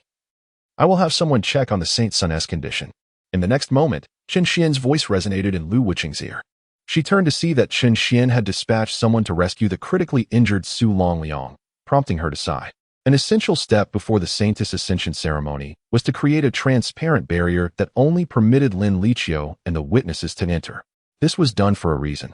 It was rumored that a century prior, a demon cultivator had seized the opportunity to disrupt the Ascension ceremony and snatch away the Saintess's crown. Henceforth, each Saintess Ascension required the previous Saintess to establish a barrier for the new one. Subsequently, Lu Wuqing approached Qin Fan and Lin Liqiu with a frigid demeanor. As she delineated the barrier for the two, her gaze fixated on Qin Fan, as if scrutinizing a nefarious character. Qin Fan felt uncomfortable under her scrutiny, prompting Lin Liqiu to shield him and softly plead with Lu Wuqing, Master, today is the day I succeed you. Why are you not the least bit happy? Please, grant us a smile. Lu Wuqing, already irate, felt her eye twitch upon witnessing her beloved disciple not siding with her. Smile? Fine, fine, fine. I shall smile for you. Once the barrier was established, Lu Wuqing, in front of the palace crowd, addressed Qin Fan with a sardonic smile, saying, a bit of a farce occurred earlier, however. As the witness for the Saintess, you personally resolved the trouble, so I acknowledge you. But should you ever betray Liqiu, I would not hesitate to rally the reclusive saintesses of you to hunt you down. Do you understand? Qin Fan was left speechless, unable to comprehend why this older woman was suddenly so incensed. I merely served as a witness for your disciple. I did not marry her. Is a life-threatening warning truly necessary? Oh, Master, with so many watching, please refrain from displaying such a personal demeanor. Lin Liqiu, seeing Qin Fan intimidated, felt a pang of sympathy and gently reproached Lu Wuqing. Upon hearing this, Lu Wuqing felt a stab of pain in her heart. How audacious. Even before attaining the title of Saintess, she was already defending her husband against her mentor? Fortunately, Lu Wuqing was a woman of considerable understanding. She refrained from making things uncomfortable for the two, turning away to suppress her frustration while addressing the audience with the opening remarks. Originally, someone else was slated to deliver the opening speech. However, upon learning yesterday that Qin Fan was Lin Liqiu's witness, Lu Wuqing volunteered for the task. The content of the speech also underwent slight modifications. For instance, Lu Wuqing reiterated that only after the Saintess had held her position for a full year and received the recognition of the heavenly sacred path could she engage in romantic affairs. Otherwise, any man involved in a forbidden romance with the Saintess would be hunted down by the entire Saintess Peak. Inside the barrier, Qin Fan, upon hearing Lu Wuqing's scripted remarks, felt an overwhelming surge of frustration. Sister, were it not for your claim to be the host, I would suspect this was a death threat aimed at me, Qin Fan thought, as he noticed Lu Wuqing's deliberate glances toward him while she spoke. It was evident to all that Lu Wuqing was covertly issuing a warning. Thus, the atmosphere surrounding the much-anticipated ascendance of the Saintess grew increasingly peculiar. Many in attendance sighed inwardly at the seemingly ill-fated pairing of the handsome Qin Fan and the beautiful Lin Liqiu. Concluding her speech, Lu Wuqing delivered one last line before returning to her seat. Next, let us invite the witness to crown the prospective Saintess. Once the Saintess crown is donned, the ascension ceremony will be deemed complete. At last, as it was Qin Fan's turn to finalize the proceedings, his expression was one of bewilderment. Did you just refer to me as a little plaything? He exclaimed. I, Qin, have lived a life of pure love, having only known 1, 2, 3, or 4 exquisite women, and my interactions with them have been entirely innocent. Yet, Qin Fan had no time for self-justification as suddenly a delicately patterned golden phoenix crown appeared in his palm. The mere act of holding the crown bestowed upon him a sense of sacred and profound power. He then turned to the expectant Lin Liqiu, leaning in to inquire, so, shall we proceed as rehearsed? Lin Liqiu, without much thought, nodded gently, yes. However, after responding, her mind, clouded by the sweetness of love, suddenly realized something was amiss. Rehearsed? Rehearsed. It dawned on Lin Liqiu that she and Qin Fan had previously engaged in some mistakenly intimate rehearsals at the inn. Before she could utter a sound, Lin Liqiu found her mind preoccupied with thoughts. Qin Fan's forthcoming action of placing the phoenix crown upon her head resembled that of a groom lifting the veil from his bride. Thus, she instinctively responded to Qin Fan's inquiry with a nonchalant In the next moment, disregarding all else, Qin Fan boldly encircled Lin Liqiu's waist with his other arm. Their gazes met, brimming with unspoken emotions. The intimacy of their actions resembled that of a blissful couple. Little did they know, the onlookers outside the barrier were left utterly astonished. Chapter 89. The secret recipe for cold chicken. At this moment, Lin Liqiu, held closely, felt an overwhelming sense of urgency within her heart. Initially, she wanted to place the blame on Qin Fan, but upon deeper reflection, she recognized that the architect of her current predicament was none other than herself. The gazes of the audience around her pierced like arrows. As a young woman, and soon-to-be saintess, she felt a tinge of embarrassment, yet, gazing closely into Qin Fan's earnest and unpretentious eyes, an indescribable force surged within her heart. Lin Liqiu, what are you escaping from? Soon, I shall retreat for a year, and my senior brother will also depart for the fog pool rankings. Can I not be as bold as Chowing just this once? Lin Liqiu wrestled fiercely with her inner turmoil. In the next moment, as Qin Fan gently placed the phoenix crown upon her head, Lin Liqiu summoned her resolve. She suddenly lifted her fair wrist. A radiant surge of holy light emanated from her fingertips, dazzling the eyes of those nearby. Seizing this brief moment of illumination, she rose onto her toes to bridge the height disparity between herself and Qin Fan. Thus, her first kiss gently graced his lips. It was light and somewhat moist, akin to a sweet, soft candy. Before Qin Fan could savor the moment, Lin Liqiu's heels returned to the ground. The saintess blinked her innocent, wide eyes at Qin Fan, as if nothing had transpired. Qin Fan, bewildered, touched his lips and chuckled wryly. Liqiu, what was that? I didn't do anything. It is rather unbecoming for a saintess to lie, isn't it? Indeed, it is, but every rule has its exceptions. The scriptures of the saintess state that when faced with someone she adores, she may lower her stature, perhaps due to the shielding barrier. Qin Fan could scarcely hear the latter part of Lin Liqiu's suddenly diminutive voice. He raised his head, feeling a mix of helplessness. The audience outside the barrier gazed at the two of them in sheer astonishment. A day later, Qin Fan and his companions embarked on their journey to Xuanzong. Before departure, the sect leader, Chen, gifted Qin Fan a flying boat for convenience on the road. This vessel, though not overly large, could accommodate more than 10 people and was adorned with numerous speed talismans, making travel far more efficient than riding a sword. Additionally, the boat boasted defensive barriers and spatial traversal capabilities. Had Qin Fan sought to purchase it himself, he would have needed to part with no less than 6 or 7 million spirit stones. Chun Xian's explanation for bestowing such a grand gift upon Qin Fan was to ensure that other factions would not underestimate the disciples of the Xian sect. Furthermore, he referred to it as a form of contribution. At the time of the saintess's ascension, Lin Liqiu had unleashed holy light to shield the crowd, seizing the opportunity to kiss Qin Fan. Yet that blinding light only affected those below the divine transformation realm. Thus, apart from Qin Xian, no one else was privy to the fact that Lin Liqiu had taken the initiative to kiss Qin Fan. On board the flying boat, which was racing at full speed, the barrier ensured that the howling winds did not disturb those within. Qin Fan sat at the bow, sipping tea while gazing out, seemingly admiring the majestic landscape below. Brother, what exactly did Lin Liqiu do to you that day? Why was there a momentary flash of light? Brother, why is she still on her tiptoes? Has she done something to you? Brother, please say something. Not long after taking a few sips of tea, a small source of annoyance appeared beside Qin Fan. Qin Xian gently tugged at Qin Fan's sleeve, probing for details. Qin Fan pushed away her icy little hand, revealing an awkward yet polite smile. She merely shared a few words with me. What words? Xianer, when did you become so inquisitive? Are you certain you want to hear? I just find it rather suspicious. I want to know. Faced with his suddenly obstinate sister, Qin Fan shook his head slightly, sighed, and preemptively said, the saintess told me how to make cold chicken more delicious. Huh? Lin Liqiu knows I enjoy cold chicken, and since our parting will last a year, she decided to share her secret recipe with me. At such a solemn enthronement ceremony, she went to such lengths to conjure divine light. And you tell me, She merely instructed you on how to prepare chicken. Indeed, do not underestimate this cold chicken. There is much knowledge to be gleaned from it. Seeing the incredulity on Qin Xian'er's face intensifying, Qin Fan sighed. Look at you, having been my sister for so many years. Yet you do not even know that I like chicken, and now you have the audacity to inquire about my private affairs. Do you take me for a fool? Humph. Qin Skinner blushed and retorted, stamping her foot before retreating back to the room of the floating boat. Finally managing to placate his sister, Qin Fan turned his head. He gazed at the open space of the floating boat, where Lin Xiao and Yi Chun were engaged in discussion. These two brothers were quite compatible in temperament and listened well to Qin Fan. Their journey to the mist pool rankings should not pose any trouble for him. Qin Fan turned back, continuing to survey the mountains and rivers, a hint of helplessness creeping onto his face. Are there not too many red dots?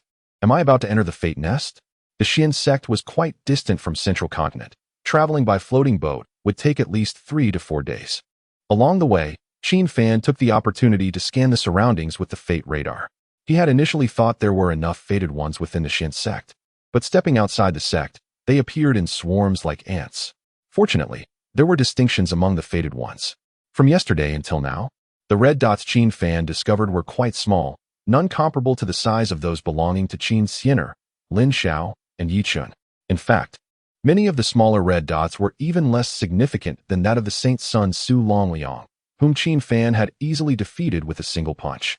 I recall, as long as I brush past enough fated ones, the antagonist system will bestow upon me some rewards.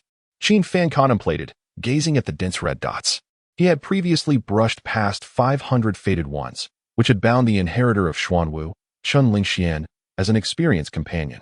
As long as either Qin Fan or a fated one with a good relationship with him landed a blow on Chun Lingxian, everyone involved would receive a certain cultivation reward. Speaking of which, that Saint's son Su Longyang and Chen Lingxian both belonged to the Qingyun sect. He wondered if they would cross paths during this mist pool ranking event. Qin Fan mused with a sense of anticipation. He initially intended to seek materials at the Misty sect and subsequently visit the Poison Transformation platform to craft a specialized weapon, the Sacred Dragon Gauntlets, for Yi Chun. However, upon inquiring, Qin Fan discovered that the Misty sect had been sealed off for the past fortnight, preventing outsiders from entering and insiders from leaving. Su Xiaoyang remained within the sect, making it impossible for Qin Fan to retrieve him. Consequently, deprived of the enhancement from the specialized weapon, Qin Fan decided to confront Chen Lingxian at the fog pool rankings. Without further ado, he planned to teach him a lesson. With a stroke of good fortune, it was possible that they could all experience a breakthrough in their cultivation, which would undoubtedly be a splendid outcome for Qin Fan and his companions, who were preparing for the competition. Ding! The host has brushed past 2,000 fated individuals. The domain replication template has been unlocked. The host must pay 1 million Taoist blood essence. Upon completion of payment, the system will automatically forge a brand new domain. Chapter 90. Domain Replica Template. Infinite multiplication. Upon unlocking the rewards, Qin Fan was elated. However, his expression immediately soured when he heard that a payment of 1 million Dao Yun essence blood was required to unlock the template. 1 million Dao Yun essence blood? System. Do you comprehend the gravity of this demand? My disciple, Yi Chun, has spent hundreds of years in the forbidden domain and has only accumulated 180,000 Dao Yun essence blood.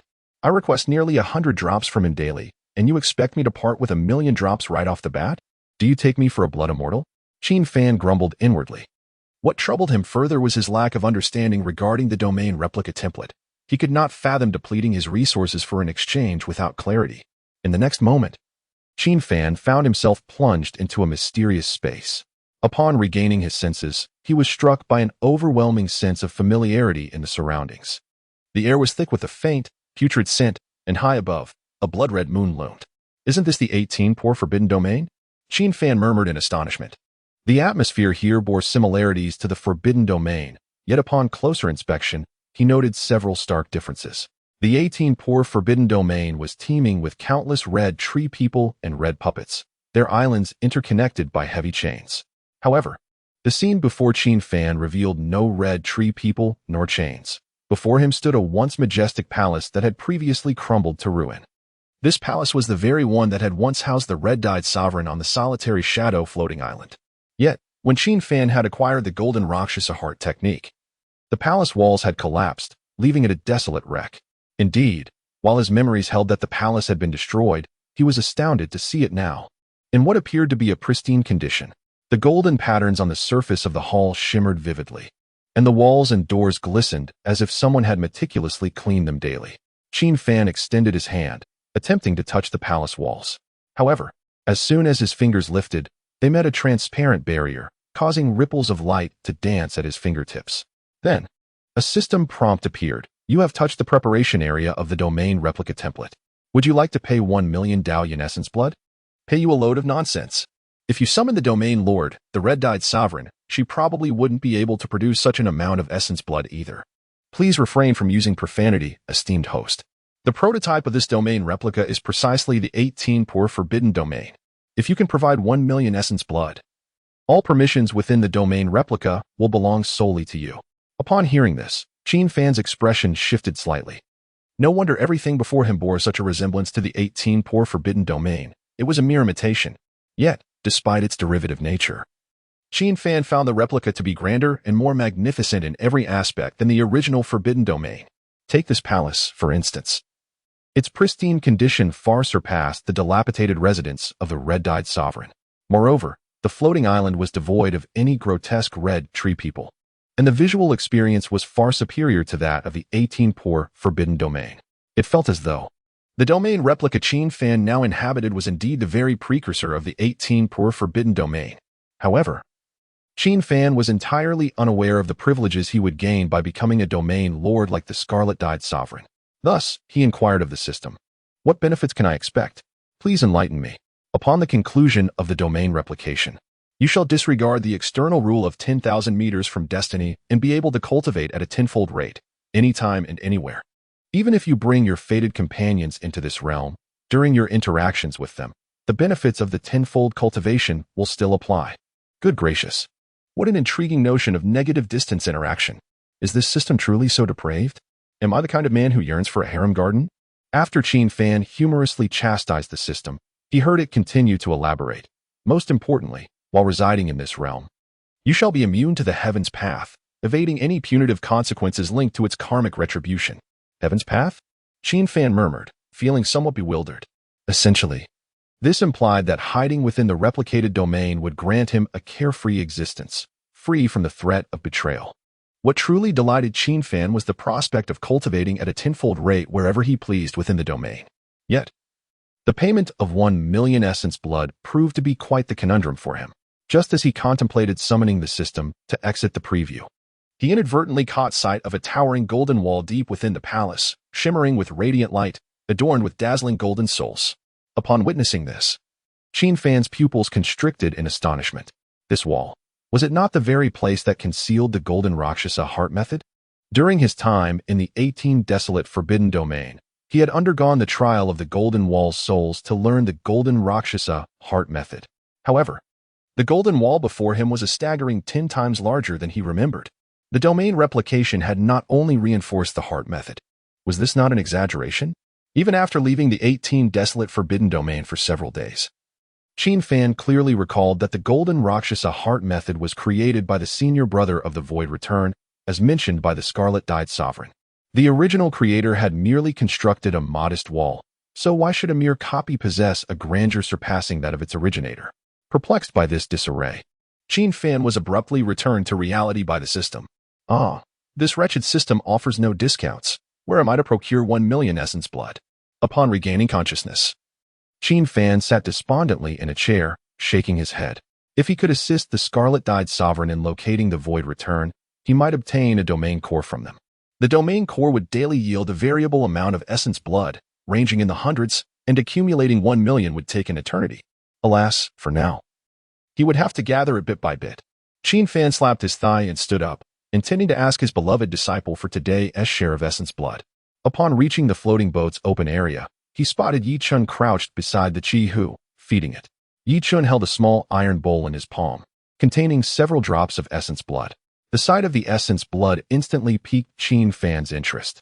Having experienced the benefits of domain replication, he resolved to tighten his belt and live frugally. Essence blood could be utilized for enhancing armor and talismans, and Qin Fan was reluctant to expend it. Yet here was a mere little fox daring to consume essence blood? Furthermore, he did not see Lin Xiao nearby, likely resting after their sparring session. Disciple. How has your study of the heart method been progressing lately? Qin Fan inquired, feigning casualness as he approached Yi Chun. Yi Chun, no longer feeding, simply placed the iron basin filled with essence blood beside the mouth of the chief fox, standing up to respectfully clasp his hands and say, Master, thanks to your recent guidance, I have recently grasped the threshold of the golden Rakshasa heart method. Excellent, excellent. Keep up the good work. Are you feeding your pet now? Let me have a look. Oh, how delicious it seems. Qin Fan naturally squatted beside the chief fox, pretending to stroke its back fur. The chief fox bristled, ceasing its meal, and retorted, Do not touch me. I am a noble ancient chief fox, not a mere pet. Suddenly, seizing the opportunity while the little fox spoke, Qin Fan swiftly snatched away its iron food plate. With deft hands, he began to transfer the essence blood from the plate into his spatial ring, completely disregarding the astonished expressions of Yi Chun and the chief fox. He then compassionately addressed the little fox. I cannot bear to see animals in distress. Do not consume such wasteful food any longer, little fox. Come with me, and I shall treat you to something far more exquisite. Chapter 91. The Senior with the Tiger Head. I ask you, do you eat? Upon finishing his words, Qin Fan casually hurled the iron plate used by Chi Hu for its meals like a flying disc, casting it outside the floating vessel. As the protective barrier of the floating craft activated, items could only exit and not enter, leading to the disappearance of the iron plate that had accompanied Chi Hu for hundreds of years from its sight. In the next moment, Chi Hu immediately fell into despair. It lay on the ground, rolling about in distress, lamenting, My bowl, oh no, my meal bowl. Witnessing this, Qin Fan felt a twinge of guilt. He had merely sought the essence of the Tao contained within the bowl, never intending to torment the little fox. In a moment of exasperation, he resorted to his secret technique, his self-created dog food culinary art. Having raised numerous dogs in his past life, Qin Fan was adept at discerning the taste of pets. He then ventured into the kitchen of the floating vessel to showcase his culinary prowess. After a brief period, Qin Fan prepared a mysterious meat paste, placing it in a new iron bowl and apologetically offering it to the still-rolling Chi Hu. Little fox, do take a bite. Woo woo woo, my bowl. That bowl has been with me for several hundred years. I have developed feelings for it. Chi Hu cried out, casting a disdainful glance at the meat paste set before it, and remarked, What is this? It looks utterly unappealing. MMM. Oh, delightful. Initially, Chi Hu intended to refuse the food, but under the watchful gaze of Yi Chun, it cautiously licked a bit of the meat paste. In an instant, it abandoned thoughts of its old companion and devoured the concoction prepared by Qin Fan with fervor. Observing Chi Hu, who lay on the ground, exposing its belly and even sporting a silly grin after satisfying its hunger, Qin Fan scoffed internally, thinking, Humph, what a willful little fox, easily tamed. Master, it's truly remarkable. This fox has accompanied me for hundreds of years, refusing anything but the essence of the Tao, and yet, have you possibly used some rare ingredients? Nay, merely some common items easily obtainable at the market. The total cost doesn't even amount to a single spirit stone. Impressed, Qin Fan glanced at Yi Chun, feeling somewhat speechless. His disciple was intelligent and gifted, yet how could he be so oblivious to the nuances of pet care? Subsequently, Qin Fan crouched down and gently stroked the belly of the contented Chi Hu, turning to Yi Chun beside him and inquiring, Does it require the essence of the Tao daily? Indeed, Master. Chi Hu needs to consume a drop of Tao essence each day. However what? Chi Hu is exceedingly willful. If not fed a full 50 drops of Tao essence, it would throw a tantrum. Very well. I shall take responsibility for this little fox's nourishment. You need only provide me with the Tao essence. Understood, Master. Let us save and accumulate the essence of the Tao, starting with myself and this fox. Qin Fan smiled as he gazed at the fox reveling in his strokes. For days later, Qin Fan and his companions arrived in Zhangzhou. After retracting the floating vessel into his spatial ring, he stepped into the city of Zhangzhou. Surveying this affluent town, which was more than 10 times larger than Xuanzong, he noted that the majority of the populace seemed to be at the mid-stage of foundation establishment. The destiny radar within Qin Fan's mind was nearly overwhelmed by the multitude of red dots.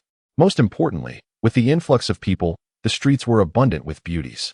However, Qin Fan dared not gaze for too long, as his sister was watching him intently. He then instructed Qin Xianer, Lin Xiao, and Yi Chun to find an interest. I shall pay a visit to the steward of the demon race. He is acquainted with Master Chen Xuanzong. and I have some inquiries regarding the Misty Pool ranking. After leaving this remark, Qin Fan intended to follow the location provided by Qin. Yet, just as he took a step onto the main street, the corner of his garment was tugged by Qin Fan. Confused, Qin Fan turned to see her pouting, earnestly warning him, "Brother, do not even think of sneaking off to play with other girls while I'm not paying attention. I am also visiting Xuanzong for the first time and know no one here," she added with a gentle huff before releasing her grip. As Qin Fan watched Qin Fan follow Lin Xiao and Yichen in search of an inn, he couldn't help but feel a headache coming on. Ever since returning to the Qin family, Sienna had become even more clingy than before. After a brief instance's worth of time, Qin Fan departed from Zhengzhou City, making his way to the depths of the forest, 2,000 meters outside the town. After a considerable search, he discovered a small wooden cabin concealed among the trees. At the entrance of the cabin were two bloodied wolf heads stuck upside down. This must be the place. The sect master had mentioned that his old friend from the demon race relished wolf meat and essence blood. Confirming his suspicion, Qin Fan approached the cabin. As he took a few steps, his sleeve trembled suddenly. With a swift motion, Chihu, the little fox, sprang forth from his sleeve. After 4 days of nurturing and training, the little fox had become exceedingly docile. Seizing the opportunity, it affectionately rubbed its head against Qin Fan's shoe. Using a youthful voice to plead, "Master, I am hungry. When will you provide today's meat mash?" Qin Fan felt a bit exasperated. He scooped up Chihu in his arms and replied with a hint of annoyance, "Stop fussing. Hide for now, and I will feed you once I finish my business." Initially, Qin Fan had aided Yichen in nurturing the ancient spirit beast solely to accumulate essence blood. Yichen used to feed Chihu 50 drops of essence blood daily. Now, however, Qin Fan only offered 1 drop, substituting the rest with his culinary skills. To his surprise, the little fox had become fond of Qin Fan's exquisite cooking. It even settled for 1 drop of essence blood a day, though it had taken to demanding it a tad too frequently. Chihu mimicked Yichen, calling Qin Fan master. Truly, a little fox spirit that could drive one to distraction.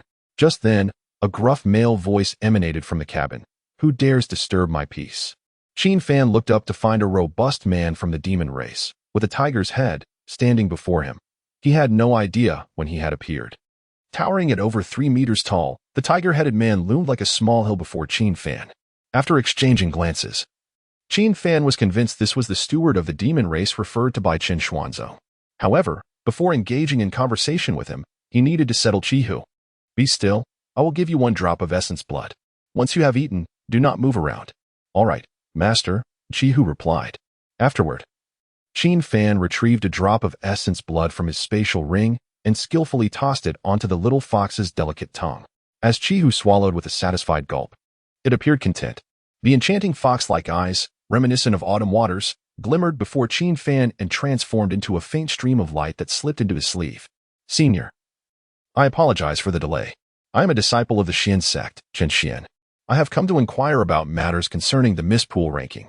Qin Fan shook his sleeve and then gave a respectful gesture to the man with the tiger's head. The man raised an eyebrow, intrigued, and said, "So, you are his disciple? Very well, you are aware of the rules. A token gesture is expected." Nodding in acknowledgement, Qin Fan retrieved a drop of Taoist essence blood.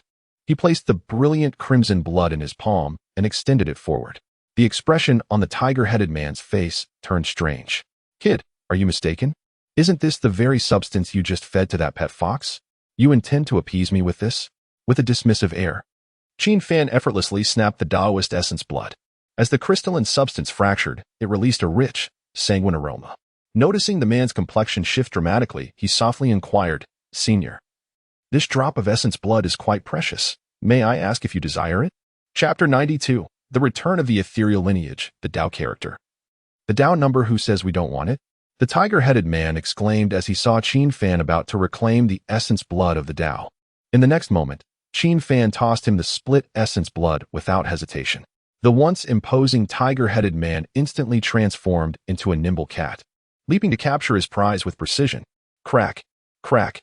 At the moment the essence blood burst between his teeth, the tiger-headed man felt that his life had been worth it. Oh, how exquisite it is. Initially, he presumed that the essence blood, meant for his pet fox, was nothing but refuse. Now, he would rather be a tiger rummaging through garbage. Such delectable essence blood is 100 times superior to that of 100 beasts. He reveled in the sensation, his entire being trembling with pleasure.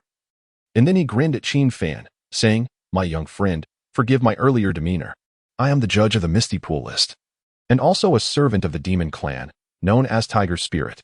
Honored Tiger Spirit, might we converse inside? Certainly, it would be my pleasure. Please come in. After tasting the exquisite essence blood, the Tiger Spirit's attitude towards Qin Fan underwent a complete transformation. Qin Fan followed him into the chamber, while the fox hid within Qin Fan's sleeve. Hearing the Tiger Spirit's sycophantic words, the fox scoffed internally. Humph, what a foolish tiger. Qin Fan's culinary skills far surpass this meager essence blood.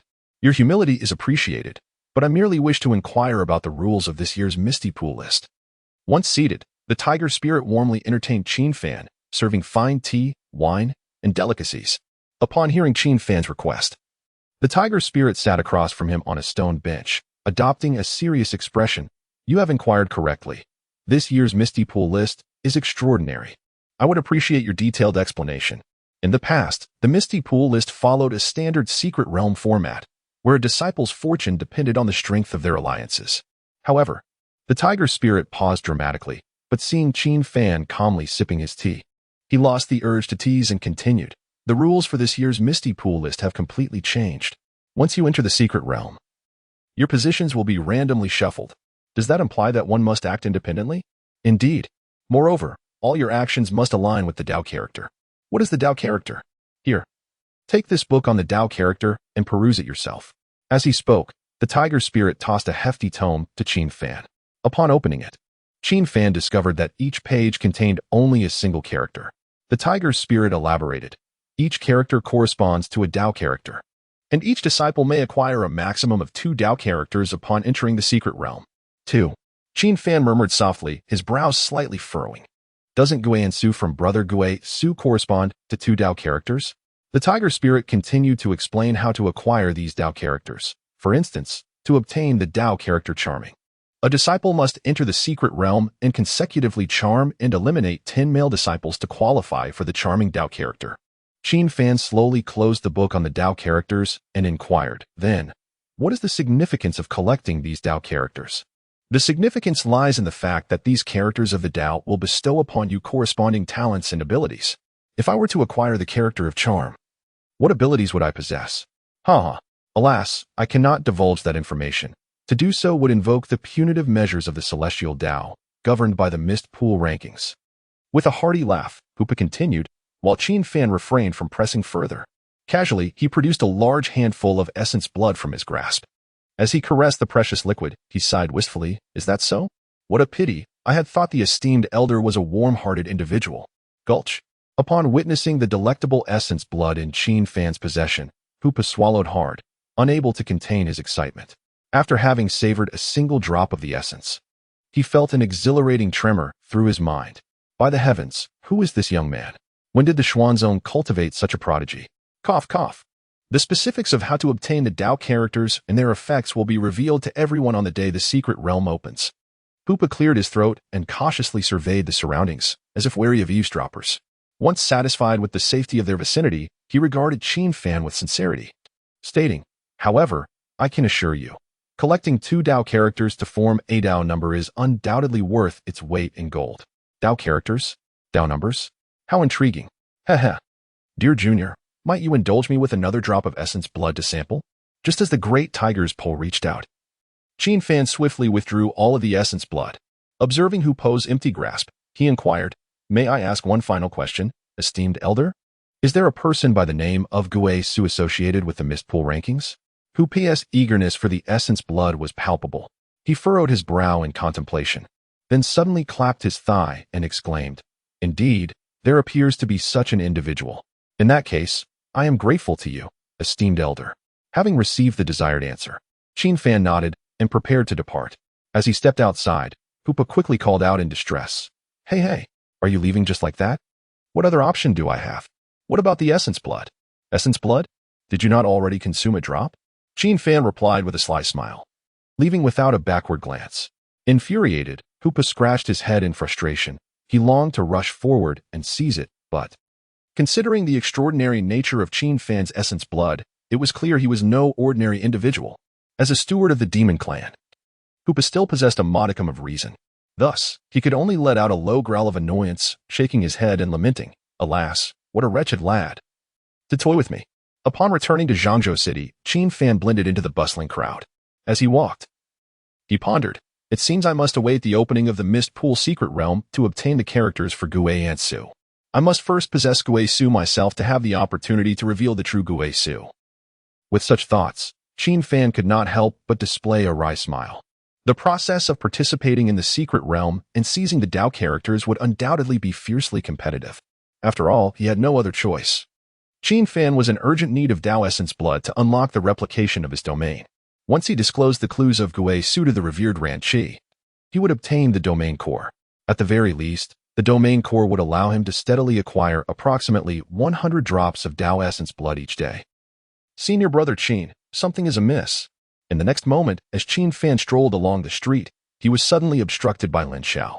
Upon witnessing Lin Xiao's anxious demeanor, Qin Fan inquired, "What has transpired?" "The demonic cultivators. A multitude of them have just appeared above Zhongzhou City. They are circling around the inn where we recently alighted." "Demonic cultivators?" Qin Fan expressed his surprise, pondering whether Chowing had also come to the Mist Pool ranking. However, he quickly dismissed the notion. She had previously declared her intent to become the supreme leader of the demonic cultivators after parting ways with him. Why would they seek us out? The Saintess is at the Saintess peak of the Xian sect. Qin Fan and his companions bore no significant grievances against the demonic cultivators. As Qin Fan remained perplexed, Lin Xiao gradually spoke. "I suspect their interest in us may be connected to the previous demon hunting mission." "What demon hunting mission?" Noticing Qin Fan's probing gaze, Lin Xiao felt a twinge of embarrassment and lowered her head, yet she candidly replied, "Half a month ago, believing you to be dead, Sister Siener and I accepted numerous commissions to hunt down demonic cultivators." Chapter 93, The Mysterious Gift from Sister-in-Law, a bounty for slaying demonic cultivators?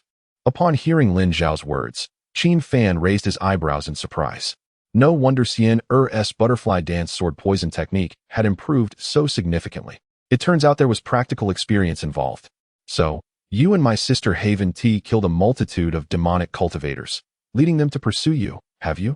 Qin Fan inquired cautiously, observing Lin Xiao intently.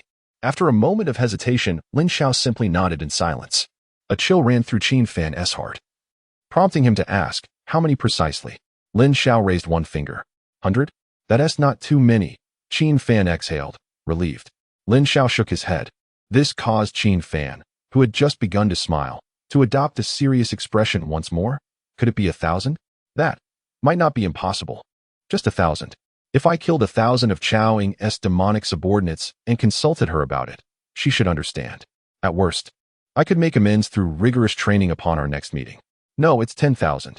I killed 2,000, while Sister Siener dispatched 8,000. Lin Xiao's candid revelation left Qin Fan speechless. He stared at the honest Lin Xiao, struggling to find words. Fortunately, their return to Xuanzong was imminent. Had they delayed for a few more years, Qin Fan feared that Qin Siener and Lin Xiao might have annihilated the entire demonic sect. Truly, they were two fated individuals, terrifyingly so. "Let us go take a look," Qin Fan suggested. "Yes, Brother Qin, follow me," he added, leading Lin Xiao to the inn. The establishment was named Dongfu Inn. High above, a mass of dark purple clouds loomed, within which myriad crimson eyes lay in wait, as if observing the denizens of Zhongzhou City. Adjacent to Dongfu Inn, a crowd of onlookers had gathered, along with guards. What were these demonic cultivators planning? Had they lost their minds? Zhongzhou harbored no grievances against them, did it? All bystanders, disperse. We have confirmed the identities of the figures above. They are all demonic cultivators. I refuse to leave. I want to witness it all, exclaimed one individual boldly. The crowd buzzed with discussions.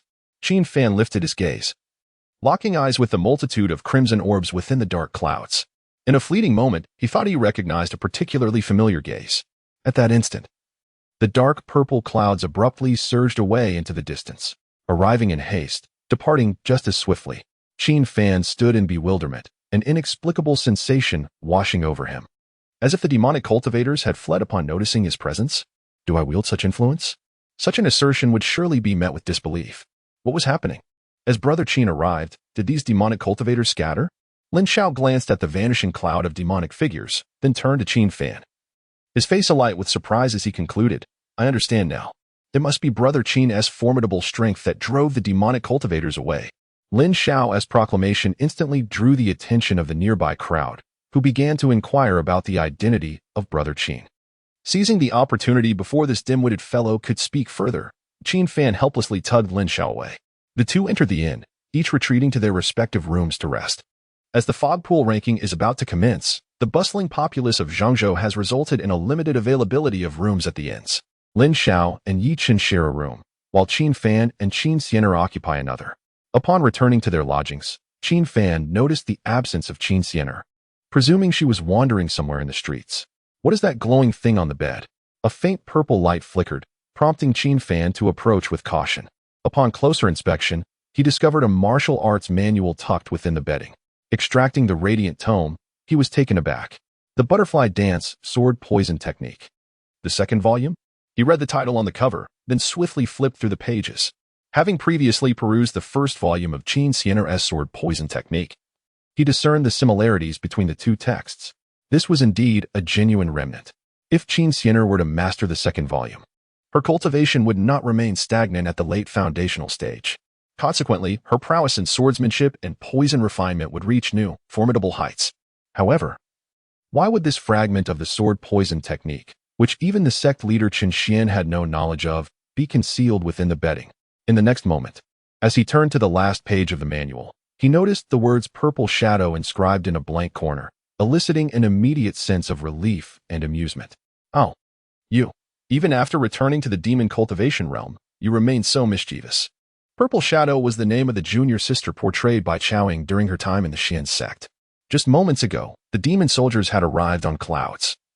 Likely not to pursue Lin Xiao and Qin Xian, but to deliver this fragment of the martial arts manual on behalf of the demoness. How Qiaoying became aware of Qin Fan's participation in the fog pool ranking and Qin Xian's recent need for the second volume of the sword poison technique remained a mystery to him. The demoness possessed great powers. Perhaps she had covertly arranged for informants. Brother, you must hide. I just saw numerous demon cultivators in the sky near the gates of Zhongzhou. Suddenly, the door burst open as Qin Xian rushed in, her face etched with urgency as she clutched Qin Fan's clothing, intent on ensuring her brother's safety. Qin Fan chuckled helplessly. Hide? I am not a timid turtle. I can't bear to see you harmed by those demon cultivators. Qin Xian sighed. Aware of Qin Fan's formidable transformation since his return, when he had previously sent the Holy Sun flying with a single punch, she was convinced of his enhanced strength. Yet, she was unwilling to let him face any risks. Drawing her silver sword with a steely resolve, she proclaimed, I will employ the sword poison technique. I have learned to fend off those demon cultivators. In the next moment, she received the second volume of the technique tossed into her hands by Qin Fan. Upon realizing it was from him, she opened it without a second thought. Her eyes widening and her face flushing as she exclaimed, Brother, where did you acquire this second volume of the sword poison technique? You, cough. Never mind that. While the fog pool ranking is yet to commence, take some time to study it. Qin Fan patted Qin Xian on the shoulder, speaking earnestly. Uncertain if it was merely her imagination, she sensed that when he nearly referred to Qiaoying as sister-in-law, an enigmatic gaze seemed to linger upon them, intensifying the atmosphere. Time passed swiftly. A month has passed, and today marks the commencement of the Misty Pool rankings. In the early morning of Zhongzhou City, a multitude of disciples from various sects gathered before the grand array of the secret realm. Among them stood Qin Fan, accompanied by Qin Xian, Lin Xiao, and Yi Chen. He turned his gaze towards his three companions, feeling a sense of reassurance. After mastering the second chapter of the sword poison technique, Qin Xian's strength surged, propelling her directly into the early stages of the Golden Core realm. As for Lin Xiao and Yi Chen, both were inheritors of extraordinary fortunes, together with Qin Fan. Although all four were at the Golden Core stage, each possessed the capability to challenge those of higher realms. The secret realm is about to commence. Following the teleportation, you shall unveil all paths to acquire the Dao characters. The duration of the secret realm is 1 month. After this period, what Dao characters and titles you inherit will entirely depend on your own abilities. In the next moment, the demon tribe steward, who had consumed a drop of Qin Fan's Dao rhythm essence, suddenly soared above the crowd. His voice, deep and resonant like a tiger's roar, infused with spiritual energy, resonated across the expanse. Following his thunderous introduction, a brilliant white light illuminated the teleportation array beneath the disciples' feet. In an instant, everyone vanished from their original locations. Chapter 94. The Little Fox, Difficult to Speak. When Qin Fan regained his senses, he found himself amidst a fog-laden forest. utterly deserted and suddenly engulfed by a sense of loneliness. Within a month's time, he needed to procure the two Dao characters, Return and Void. Suddenly, from 100 meters away, a terrifying and oppressive roar reverberated through the air. Cautiously, he advanced, concealing himself behind a tree to observe. Upon glimpsing the source of the roar, Qin Fan felt a chill run down his spine. Before him stood a colossal tree, its bark adorned with countless human faces.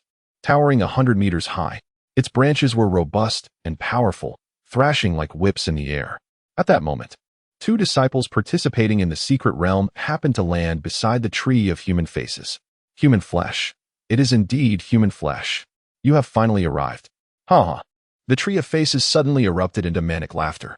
In the next instant, its formidable branches ensnared the two disciples with astonishing speed, exhibiting strength akin to that of a nascent soul. Crack, crack.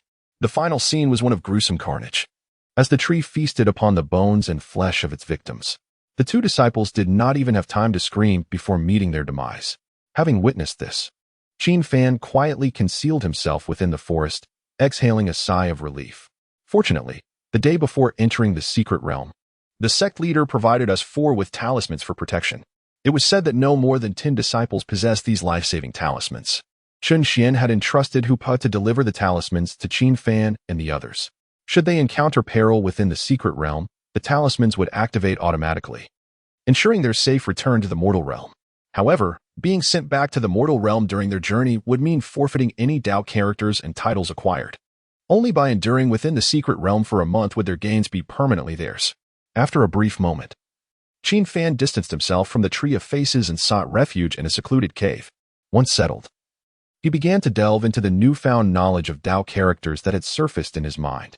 Sitting cross-legged, he closed his eyes in contemplation, murmuring to himself, "There are over 2,000 Dao characters, and each person is limited to inheriting just 2. Each character has its method of acquisition. Thus, I shall diligently seek out Return and Void." Upon entering the secret realm, each disciple's mind was filled with methods to obtain the Dao characters. 10 minutes passed, and Qin Fan successfully discovered the methods for Return and Void, his heart swelling with joy.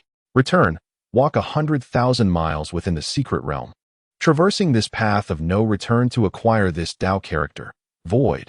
For 10 days, abstain from combat with any disciples or magical beasts, avoid conversation with others, and become ethereal and elusive to earn this Dao character.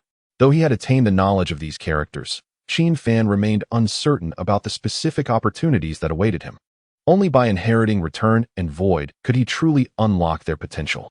However, upon scrutinizing the methods for unlocking the two characters, he couldn't help but exclaim, "These two Dao characters are indeed contradictory. One necessitates extensive travel, while the other demands avoidance of the mundane world. The moment I venture out, the likelihood of encountering outsiders within the secret realm becomes exceedingly high." Upon his arrival, he had inadvertently witnessed the Tree of Faces devouring other disciples. Who could say what other chaotic entities might lurk within the secret realm? However, matters have finally taken a turn, and he is preparing to set off. Just as he stood up, a faint glimmer of light suddenly burst forth from Qin Fan's sleeve. The light transformed into the form of a little fox, the adorable Chi-Ho. It affectionately nudged Qin Fan's foot, whimpering, "Master, I'm hungry. It's time for a meal." To his astonishment, Qin Fan silently lifted Chi-Ho and, with a casual flick, tossed the little creature several meters away as if it were mere refuse. Chi-Ho landed in a daze, shaking its fur before anxiously scurrying back to Qin Fan's side. Upon returning, it noticed Qin Fan had etched a line of words into the ground with a stone. "I seek the two Dao characters Return and Void. You may wander off now." Chi-Ho? The little fox's head was filled with profound confusion. In the next moment, it hurriedly exclaimed, "Master, after I entered the secret realm, I learned the method of acquiring Dao characters. Void means you should not converse with others, but I am not human. I truly am not human. I am a spirit. You can talk to me." After hearing Chi-Ho's anxious defense, Qin Fan turned his attention inward towards the Dao characters. Return and Void remained in an unlocked gray state. Should one violate the rules of a Dao character, it would turn black. Qin Fan said to Chi-Ho, "Come here, let me pet your tail." Moments later, he crouched down, gently stroking the fox's tail. As he did so, he inquired, "How does it feel?" Chi-Ho let out adorable whimpers, repeatedly saying, "Good, so comfortable." "Master, a bit harder, please, you said so." With that, Qin Fan playfully swung Chi-Ho's tail and sent it flying once more.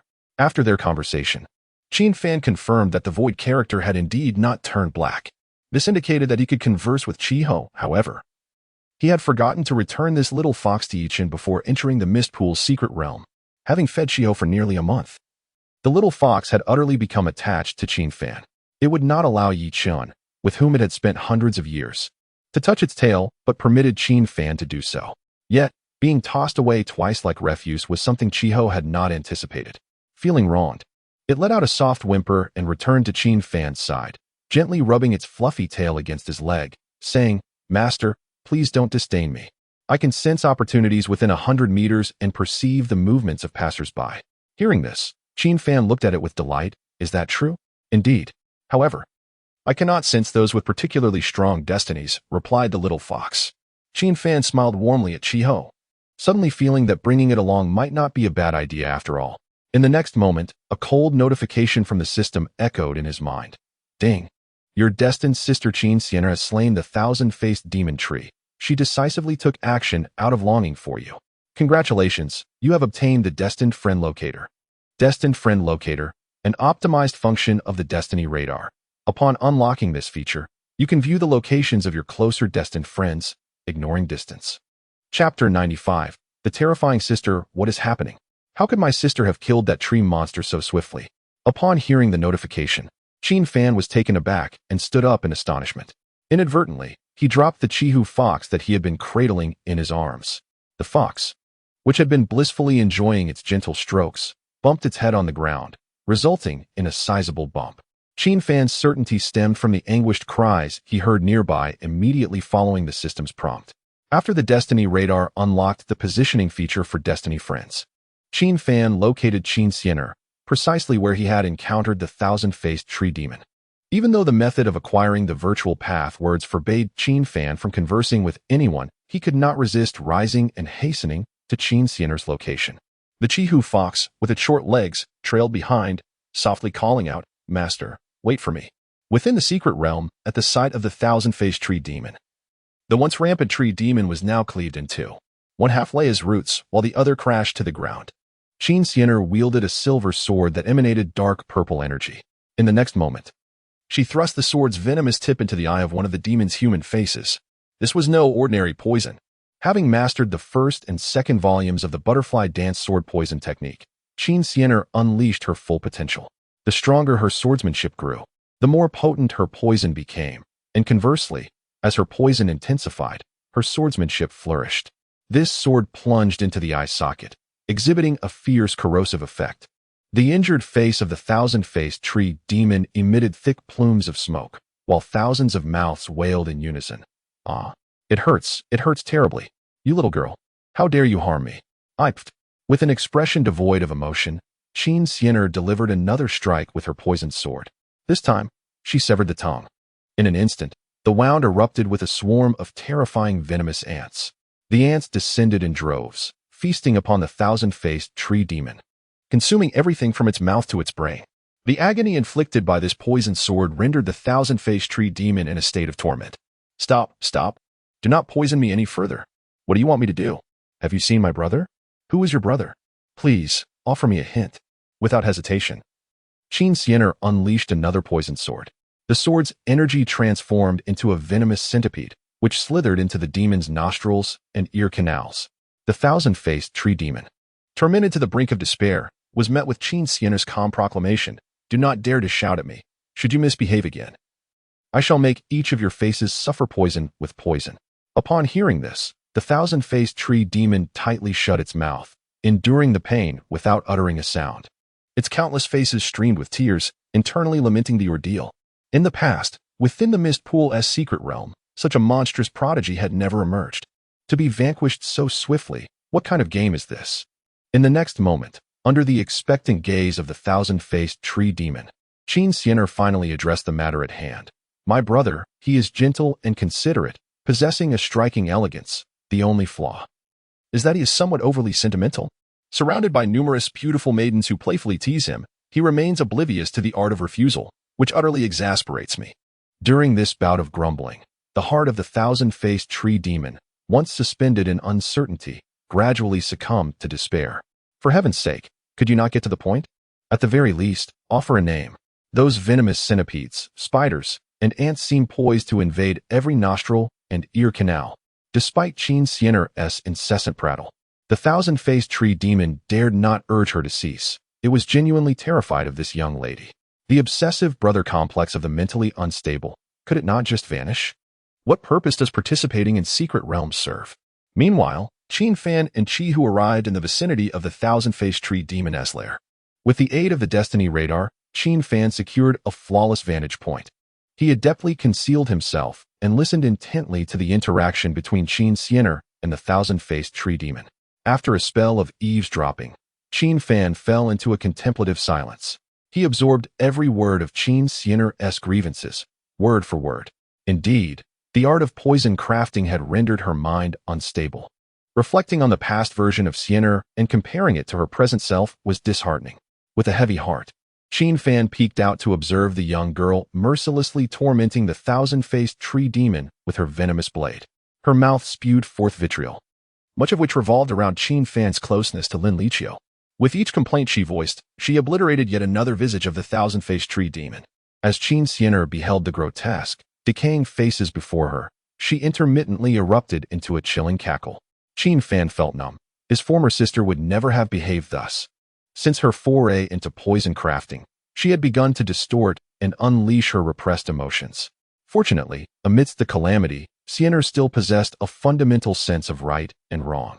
Unable to bear the sight of the thousand-faced tree demon being so brutally mistreated, Qin Fan turned away and sighed toward the heavens. Previously, Lin Xiao had mentioned that during the past half-month of demon-hunting escapades, Fan had slain those wicked demon cultivators responsible for hundreds of deaths.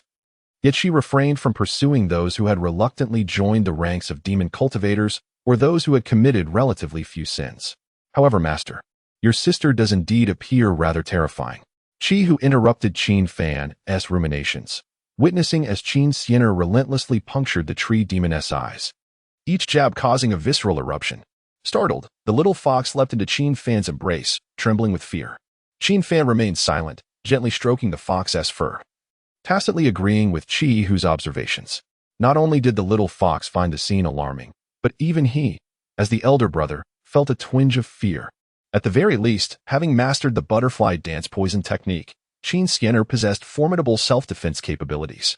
Once Qin Fan felt a measure of relief, he resolved to depart. Yet, just as he stood, his destiny radar unexpectedly detected two crimson blips not far off. Covering Qi Hu's mouth, he crouched back into the underbrush. Qi Hu's large eyes widened in surprise, obediently remaining silent. In a brief moment, two familiar figures appeared not far from Qin Fan. They were two men clad in the brown robes of the Qingyun sect, exuding an air of distinction that made their identities unmistakable.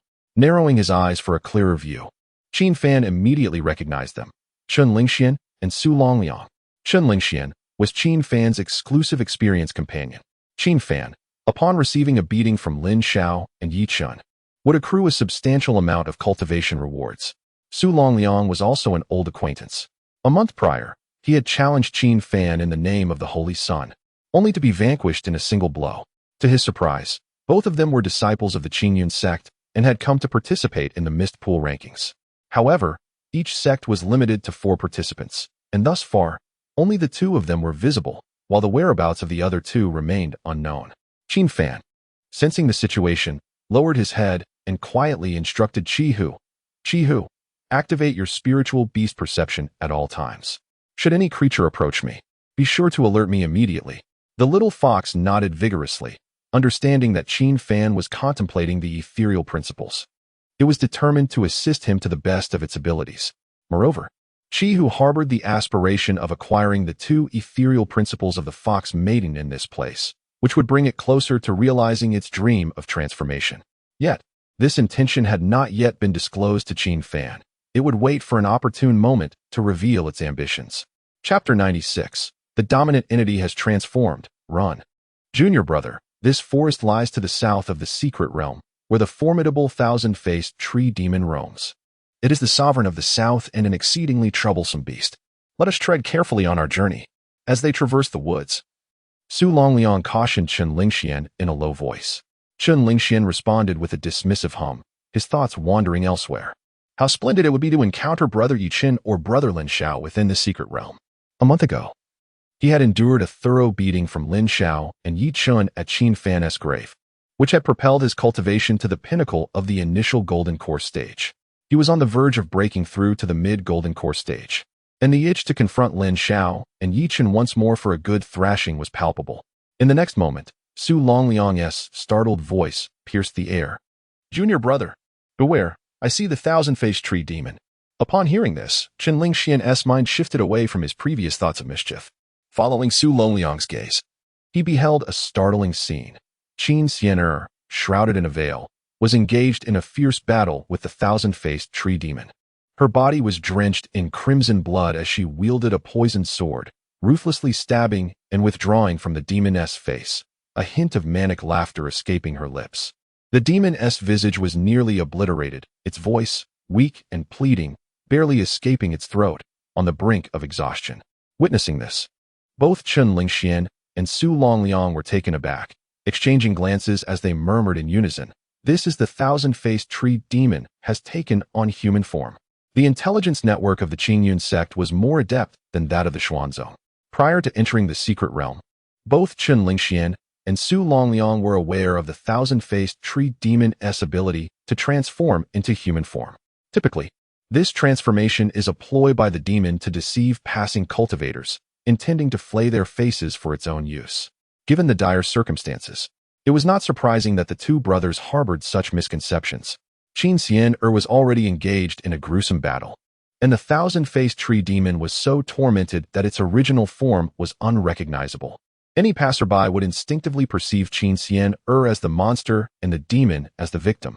Not far away, Qin Fan overheard their conclusion, exasperation washing over him as he rubbed his forehead. Transform into what, for heaven's sake? Sister, could you perhaps tone it down a bit? Others see you as a monster. He lamented internally.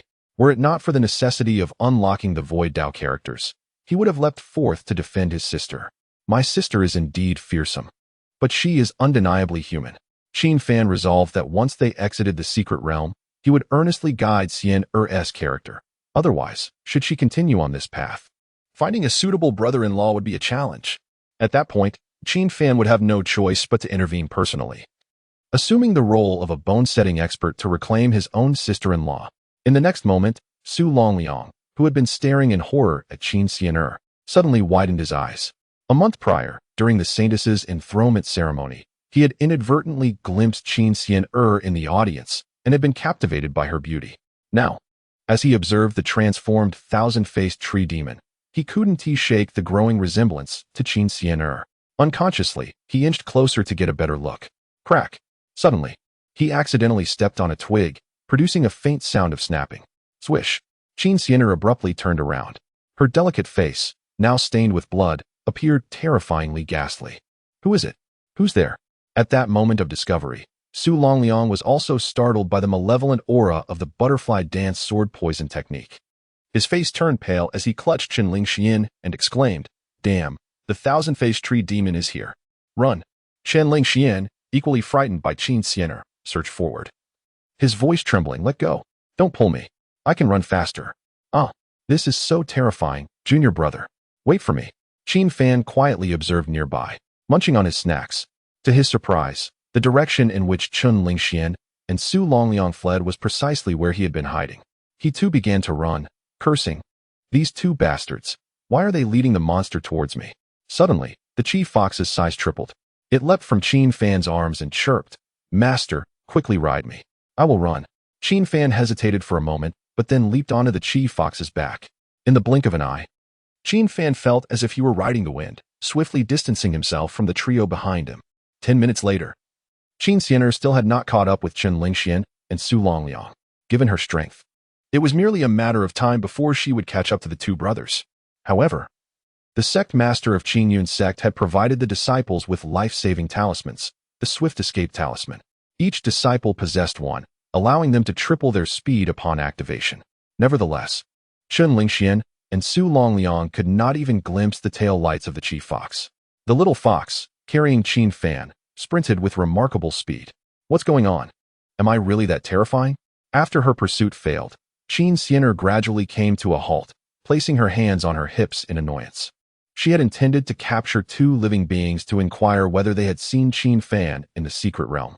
However, upon encountering her, the two large men reacted as if they had stumbled upon a ghost in broad daylight. When Qin Fan called out for them to wait, they screamed for help in sheer terror. The next moment, Qin Fan, still fuming, noticed a clear stream beside her. She approached to wash off the grime from her body. However, upon seeing her reflection in the water, she was instantly frightened and screamed, "Ah, there's a ghost!" Saying this, she began to slash at the water's surface with her sword. Fortunately, her strikes did not contain poison. Otherwise, the water would have been contaminated, rendering her unable to cleanse herself. Yet, the sight of fish flipping belly up on the surface was enough to illustrate just how startled Qin Fan had been by her own reflection. Once she regained her composure, Qin Fan felt her face flush with embarrassment. Nevertheless, she did not consider it her fault. Instead, she believed the bloodshed of the thousand-faced tree demon to be excessively alarming. "I only poked a few thousand times. Why is there so much blood?" Afterward, she sought out a secluded pool to cleanse herself. As I wiped my body, I gazed at the rippling surface of the water, pondering, just a moment ago, while I was vanquishing the tree demon, I seemed to catch a whiff of my brother's scent. It also appeared to carry a hint of a seductive fox's fragrance. I wonder if it is merely my imagination? Meanwhile, Qin Fan was diligently utilizing the destiny radar to evade the destiny bearers. While Chi-Hu relied on her spiritual beast to sense and avoid other disciples, magical beasts, and the like, the duo, one human and one fox, managed to elude pursuit for approximately 20 minutes before finally seeking refuge in a secluded cave. After exploring the interior to ensure it was safe, Qin Fan returned to the entrance. As he walked back, he noticed that Chi-Hu had transformed into a diminutive fox form. The little fox lay motionless on the ground, her pink tongue lolling out as she languidly addressed Qin Fan. "Master, I am so tired. You must reward me well tonight." Qin Fan regarded the gluttonous fox with a stoic expression. He understood that Chi-Hu was alluding to a culinary reward. Yet, how could her words, when spoken, sound so distorted? "I am not a mere indulgent fool. You, little fox spirit, must not overstep your bounds." Chapter 97, The White-Dressed Ghost. Is there a big shot watching? Please spare me. Though Qin Fan was not particularly fond of furry creatures, he was nonetheless grateful for Chi-Hu's assistance. One night, he retrieved pots and pans, along with a few scattered ingredients from his spatial ring. Qin Fan prepared a large pot of pet food for Chi-Hu. Only when the little fox's belly was round and swollen, resembling a state of pregnancy, did it contentedly lie down beside Qin Fan's south feet and close its eyes to rest. The following day, upon awakening, Qin Fan roused the fox that had been sleeping atop his abdomen. After hastily preparing a simple breakfast for both himself and the fox, they resumed their journey. The path dictated that Qin Fan traverse a staggering distance of 100,000 miles, a considerable undertaking. Wandering aimlessly to cover the entire distance was not appealing. Instead, he opted to visit Qin Fan, Lin Xiao, and Yi Chun. Having seen Qin Fan in such high spirits the previous day eased Qin Fan's concerns. Utilizing the Destiny Radar's pinpointing ability, he swiftly identified Lin Xiao's direction, estimating their separation to be around 30,000 meters. "Chi-Hu, can you grow larger again for me to ride, as you did yesterday?" Qin Fan inquired after walking a distance and glancing back at the fox. Chi-Hu shook its head and explained with a hint of regret, "I cannot, master. When I enlarge, it greatly exhausts my stamina, and I can only do so twice a week." "Very well," Qin Fan sighed, realizing that rapidly covering the 100,000 miles would indeed be impossible. He had not learned the art of footwork. While he could utilize sword flight, it would be too ostentatious and likely attract unwanted attention. With that thought, Qin Fan continued towards Lin Xiao's location. Half an hour later, Qin Fan arrived at a dense and eerie expanse overgrown with weeds. Along the way, he encountered other disciples, all of whom, under Chi-Hu's perceptive guidance, he skillfully avoided. As Qin Fan ventured deeper into the grassy area, the weeds grew taller, each blade standing at an adult's height. Notably, these were withered grasses, easily parted as he pushed through. What kind of place is this? The landing point for Lin Xiao in the secret realm is far too sinister, surrounded by dead grass, Qin Fan muttered quietly. In the next moment, as he parted the grass, his gaze finally fell upon Lin Xiao. He stood alone in an open area, exuding a sharp presence. Before Lin Xiao knelt a woman in tattered white garments, her sparse hair framing her tear-streaked face. This woman towered over 5 meters, her hands obscuring her face as she wept uncontrollably. From her mouth came a piercing wail, akin to nails scraping against glass. I have already reflected upon my actions. Can you cultivators please stop disturbing me? Woa. As the white-dressed woman lamented, Qi Hu on Qin Fan's shoulders suddenly trembled. It deftly climbed onto Qin Fan's shoulder and whispered urgently, Master, I have heard tales of this spirit. A spirit? Yes, during my time in the ancient Fox clan. I heard an elder recount a legend. There was a prodigy reincarnated from a purple-blue grass. In her past and present lives, her friends and family were controlled by human cultivators. To ensure their safety, she was coerced into serving humans daily. And then? Did the purple-blue grass turn into withered grass? No, it was the day she was drained to death, and all the purple-blue grass had withered away. Qin Fan cast a furtive glance at the tall woman in white, perplexed as to how she could be connected to the legends surrounding the Chief Fox clan. He then turned to Chief Fox and inquired, Are you certain of this legend? Indeed, without a doubt. When I was young and did not strive to cultivate, my mother would frighten me with this tale, saying that lazy children would lose all their fox fur, just like the purple-blue grass turning into withered stalks. Upon hearing this, Qin Fan inwardly clicked his tongue. It seemed the white-clad woman had inflicted considerable emotional trauma on Chi Fox during her childhood. As Chi Fox recounted the legend, she perched on Qin Fan's shoulder, trembling slightly. In the next moment, the woman in white, standing in the empty field, had blood-red eyes. She glared at Lin Xiao with intense resentment, crying out, I am so miserable. Truly so miserable. Only by killing you can I escape this torment. As soon as she finished her outcry, the woman lunged at Lin Xiao with claws bared. In that instant, the towering withered grass around them began to stir in unison. The grass shot forth like a barrage of arrows aimed at Lin Xiao, disrupting Qin Fan's previously tranquil atmosphere. He had been hiding comfortably, but the sudden onslaught of flying debris left him feeling rather awkward. Fortunately, there was still an abundance of withered grass nearby. With his initial cover gone, Qin Fan swiftly sought refuge in a denser patch of grass. During this time, several arrows of grass struck Qin Fan. Though they appeared weak and frail, each blade possessed the lethal force of a peak-nascent soul. The grass was sharp. Yet Qin Fan's intangible counter-damage armor proved to be even more formidable. Ding intangible counter-damage armor successfully withstood the attack from the peak-nascent soul white-gown specter once. Your current shield durability reduced by 0.001. The damage was minimal but highly insulting. Qin Fan glanced at his intangible Dao status, still gray and locked. Since he was merely using his shield to absorb damage, it did not constitute a fight, thus remaining within the unlocking parameters for the intangible Dao. On the other side, the woman in white was preparing to unleash her full power against Lin Xiao. She sensed the presence of Qin Fan concealed within the grass, and this realization momentarily cleared her crazed demeanor. What is happening? The grass caused no harm to that individual? Who is he? The master of the secret realm? Is he deliberately hiding to observe the other disciples? The woman could not fathom it, but she hoped that the formidable figure within the grass would refrain from intervening.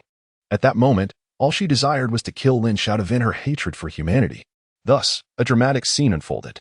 The surrounding grass was uprooted, leaving only the patch where Qin Fan remained untouched.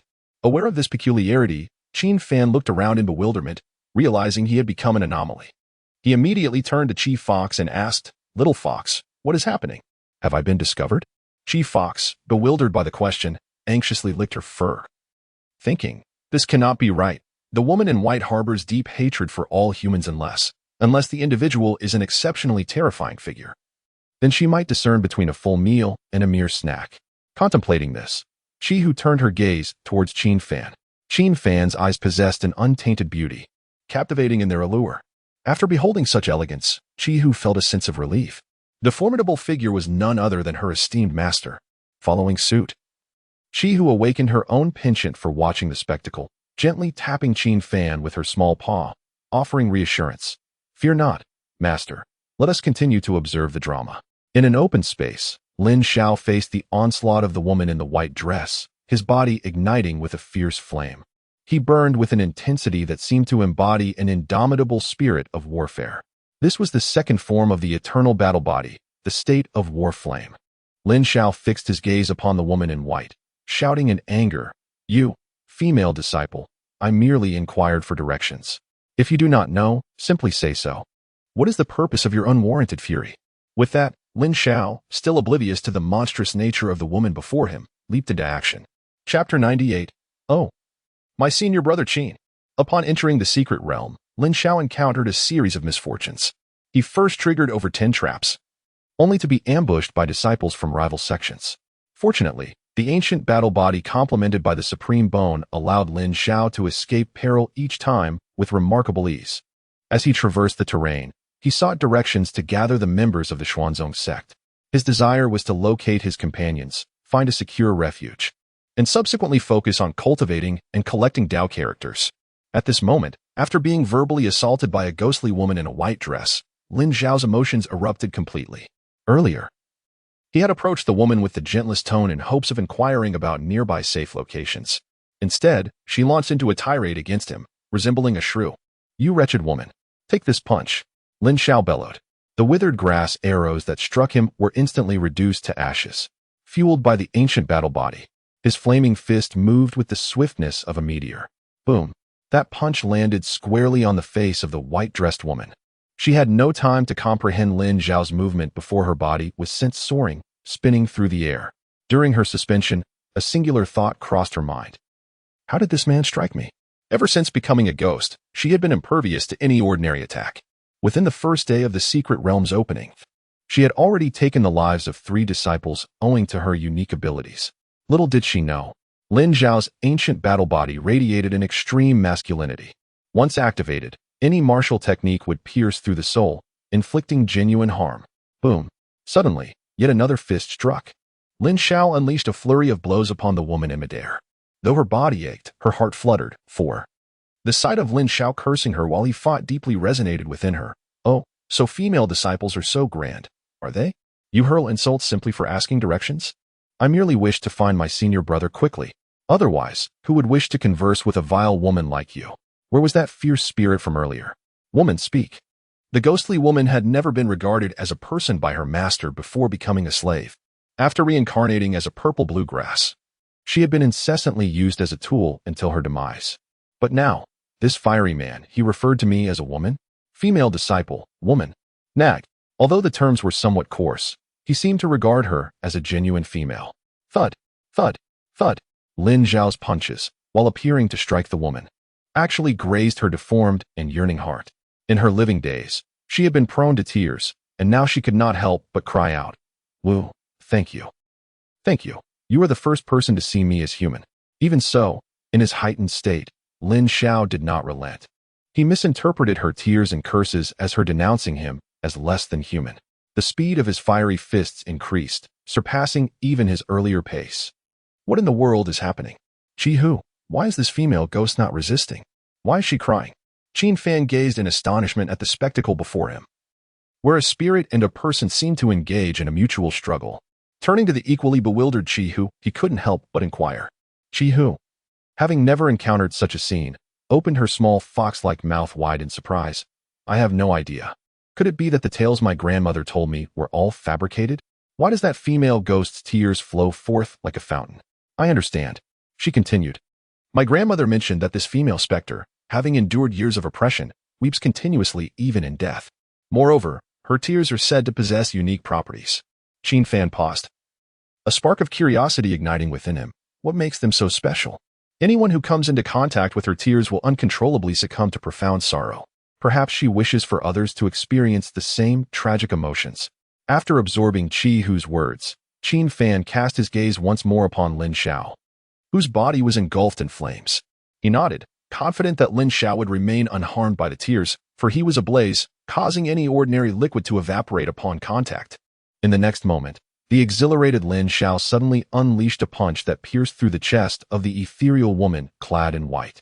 This blow evoked memories of an anime from his past, where a brother sacrificed himself to save his sibling. As Lin Xiao acknowledged the white-clad spirit as a woman, her long-held resentment dissipated instantaneously. This was why she ceased her resistance, allowing Lin Xiao to deliver the fatal blow. I have finally found relief, thank you. In my next life, I simply wish to be a quiet stone, she murmured with a faint smile before fading away. At that moment, Lin Xiao mistakenly believed he had taken a life due to their heated exchange. He retracted his ancient battle form, his body reverting to its original state. The special fabric of his attire remained unscathed by the flames, yet as he returned to normal, a single tear from the white-clad woman fell from the heavens. The tear landed upon Lin Zhao's face, and he was suddenly overwhelmed by an immense sorrow. I have slain a monster. I have slain a monster. Upon landing, he witnessed the ethereal woman's form dissipate into wisps of smoke. Her death, devoid of a corporeal body, indicated that she was not human. Yet Lin Zhao could not quell the surge of sadness within him. Just yesterday, he had vanquished numerous monsters in the secret realm. Why did he feel such a profound sense of guilt today? In the nearby withered grassland, Qin Fan observed through the gaps as Lin Zhao wept, cradling his head in despair, and he couldn't help but sigh. Fear not, master. The effect of those sorrowful tears is fleeting, lasting only about 10 minutes. Lin Zhao will soon return to his normal self, Qi Hu elucidated, adding, that's what my grandmother said. Suddenly, following the demise of the ethereal woman in white, the surrounding withered grass sprang back to life, albeit appearing even more desolate than before. As Lin Zhao wept passionately, feeling that mere crying was somewhat monotonous, he gathered some nearby withered grass, piled it into a small mound, and set it ablaze. From his pocket, he also retrieved some portraits of departed friends. Kneeling before the blazing pile of grass, one hand clutching a portrait while tears streamed down his face, he began his heartfelt confession. Master Qin Xian, I am deeply sorry. Although I have always referred to you as my master, the one I hold dearest in my heart is actually Brother Qin. Lin Liqiu, my beloved younger sister. In our childhood, your mischievous nature often led me to discipline you with playful retribution, and now that you have matured, I still find myself unable to resist. I truly am a terrible brother. Mother, father. Lin Zhao's lamentations were sincere, yet Qin Fan concealed his laughter with great difficulty. He longed to maintain his composure.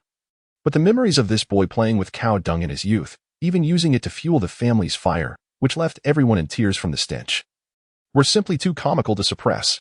Qi Hu cast a disapproving glance at the giggling Qin Fan and softly remarked, Master, Lin Zhao does not wish to be in this predicament.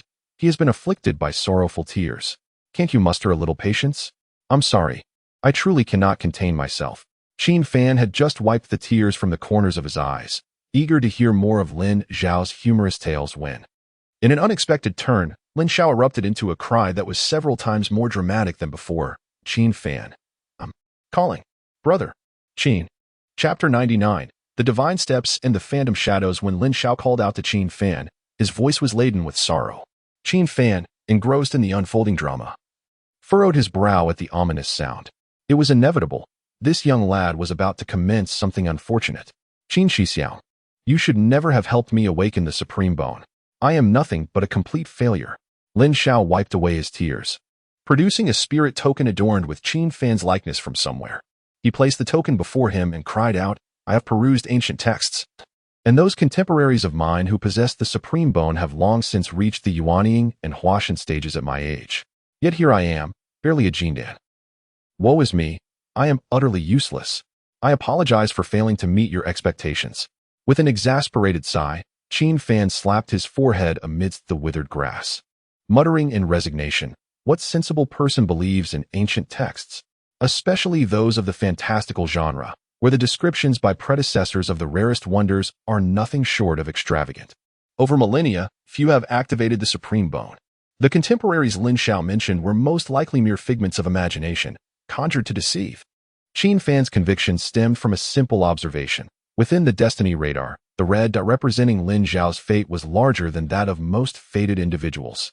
This indicated that the foolish child was indeed a prodigy destined for greatness, a true exemplar of the Supreme Bone, while others remained untroubled.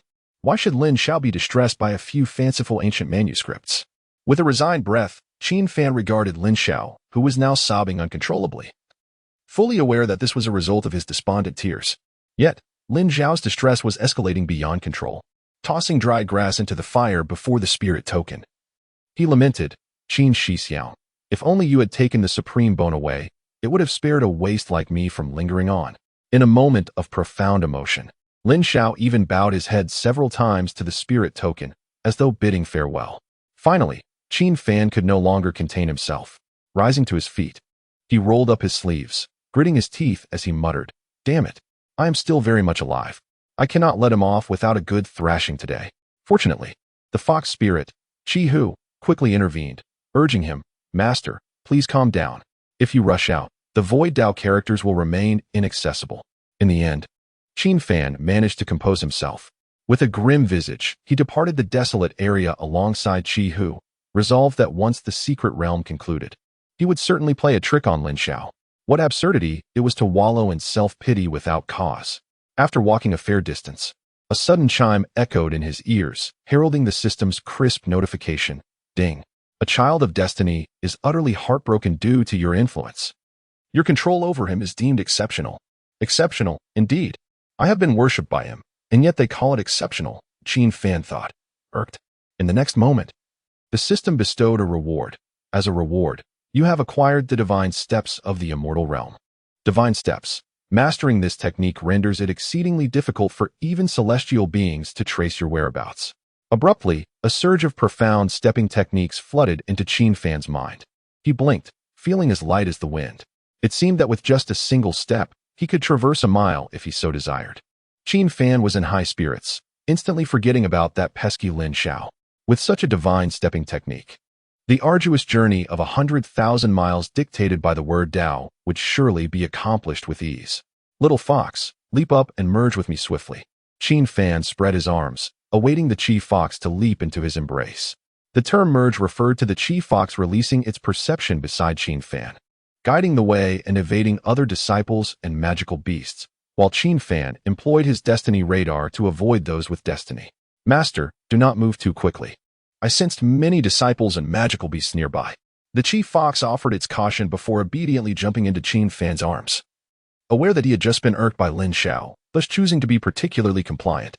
Unexpectedly, in the next moment, Qin Fan initiated a regal stride. Whoosh. In an instant, the Qi fox within Qin Fan's embrace experienced what true swiftness felt like.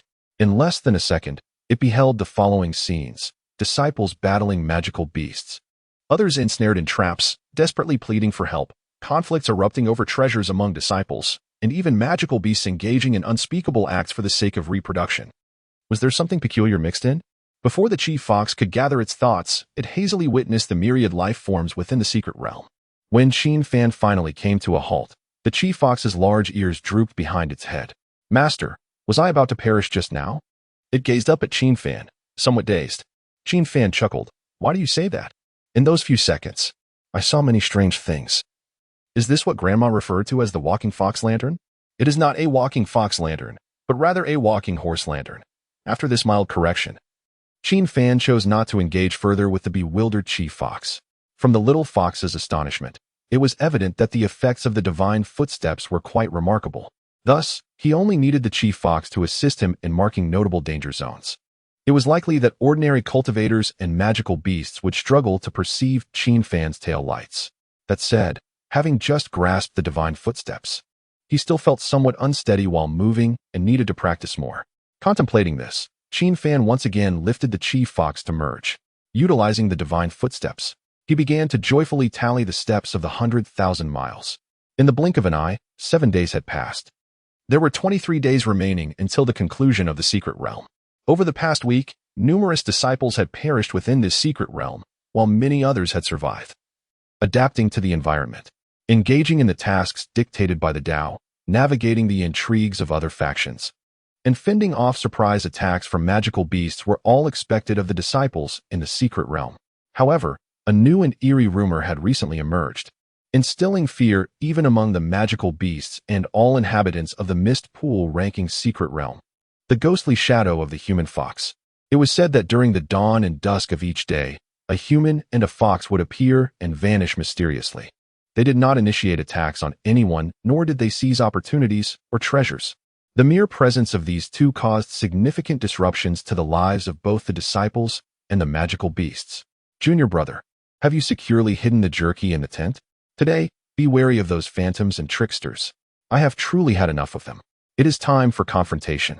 It is time for action. Why must they incessantly pilfer my pots and pans? Just yesterday, I was peacefully resting in the makeshift cabin, only to awaken to find the structure vanished. Howl, howl, howl, in the tongue of the beast, my egg. Which scoundrel has dared to steal my egg? Meanwhile, in an incredibly remote cave, rich in supplies, Qin Fan reclines upon a luxurious fur mat, savoring an apple. Behind him lies an abundance of food and clothing, alongside 3 massive beast eggs currently simmering in boiling water. Chapter 100, Transformed into a Fox Maiden, Do I still need a massage? Gurgle, gurgle. The clever fox, Chi-Hu, crouched before the bubbling pot. As it gazed at the tea leaf monster egg within, it could not help but swallow in anticipation. A week had passed since entering the mist pool secret realm. Contrary to its expectations of a lewd development, what had transpired was quite the opposite. Over the past 7 days, Chi-Hu had been well fed by Qin Fan, gaining quite a bit of weight. Its fur gleamed, and its eyes sparkled, a clear indication of a fox nurtured in a wealthy household. Tea eggs, marinated delicacies, and fragrant crispy meat. These were culinary delights that Chi-Hu had never tasted before. If it were to take on a human form and develop a little belly, Chi-Hu would simply cling to Qin Fan's side, living blissfully as a carefree gourmand. Master truly is remarkable. Before the tea leaf egg was fully cooked, Chi-Hu began to survey the pile of supplies heaped in the cave. Everything necessary for living was present. One could easily open a general store with such abundance. Finally, it glanced at Qin Fan, who was munching on an apple in bed, engrossed in a book, occasionally letting out a peculiar chuckle. Internally, it sighed. After that day when Master was provoked by Lin Xiao, he borrowed numerous items from outsiders using that divine footwork of his. Indeed, the ghostly figure of the Foxman circulating in the secret realm was none other than Qin Fan and Chi-Hu. With Qin Fan's speed, no one in the secret realm could discern his outline. However, during those initial days, Chi-Hu struggled to adapt to Qin Fan's swift footwork, succumbing to motion sickness. It was precisely when Qin Fan paused, holding the vomiting Chi-Hu, that their figures were caught in the gaze of a certain disciple. Fortunately, Qin Fan sensed the danger, and before the disciple could clearly see his face, he swiftly departed, carrying the still retching Chi-Hu. In the process, the little fox's rainbow-colored vomit inadvertently splattered onto the disciple. In the following days, Chi-Hu adjusted to Qin Fan's pace.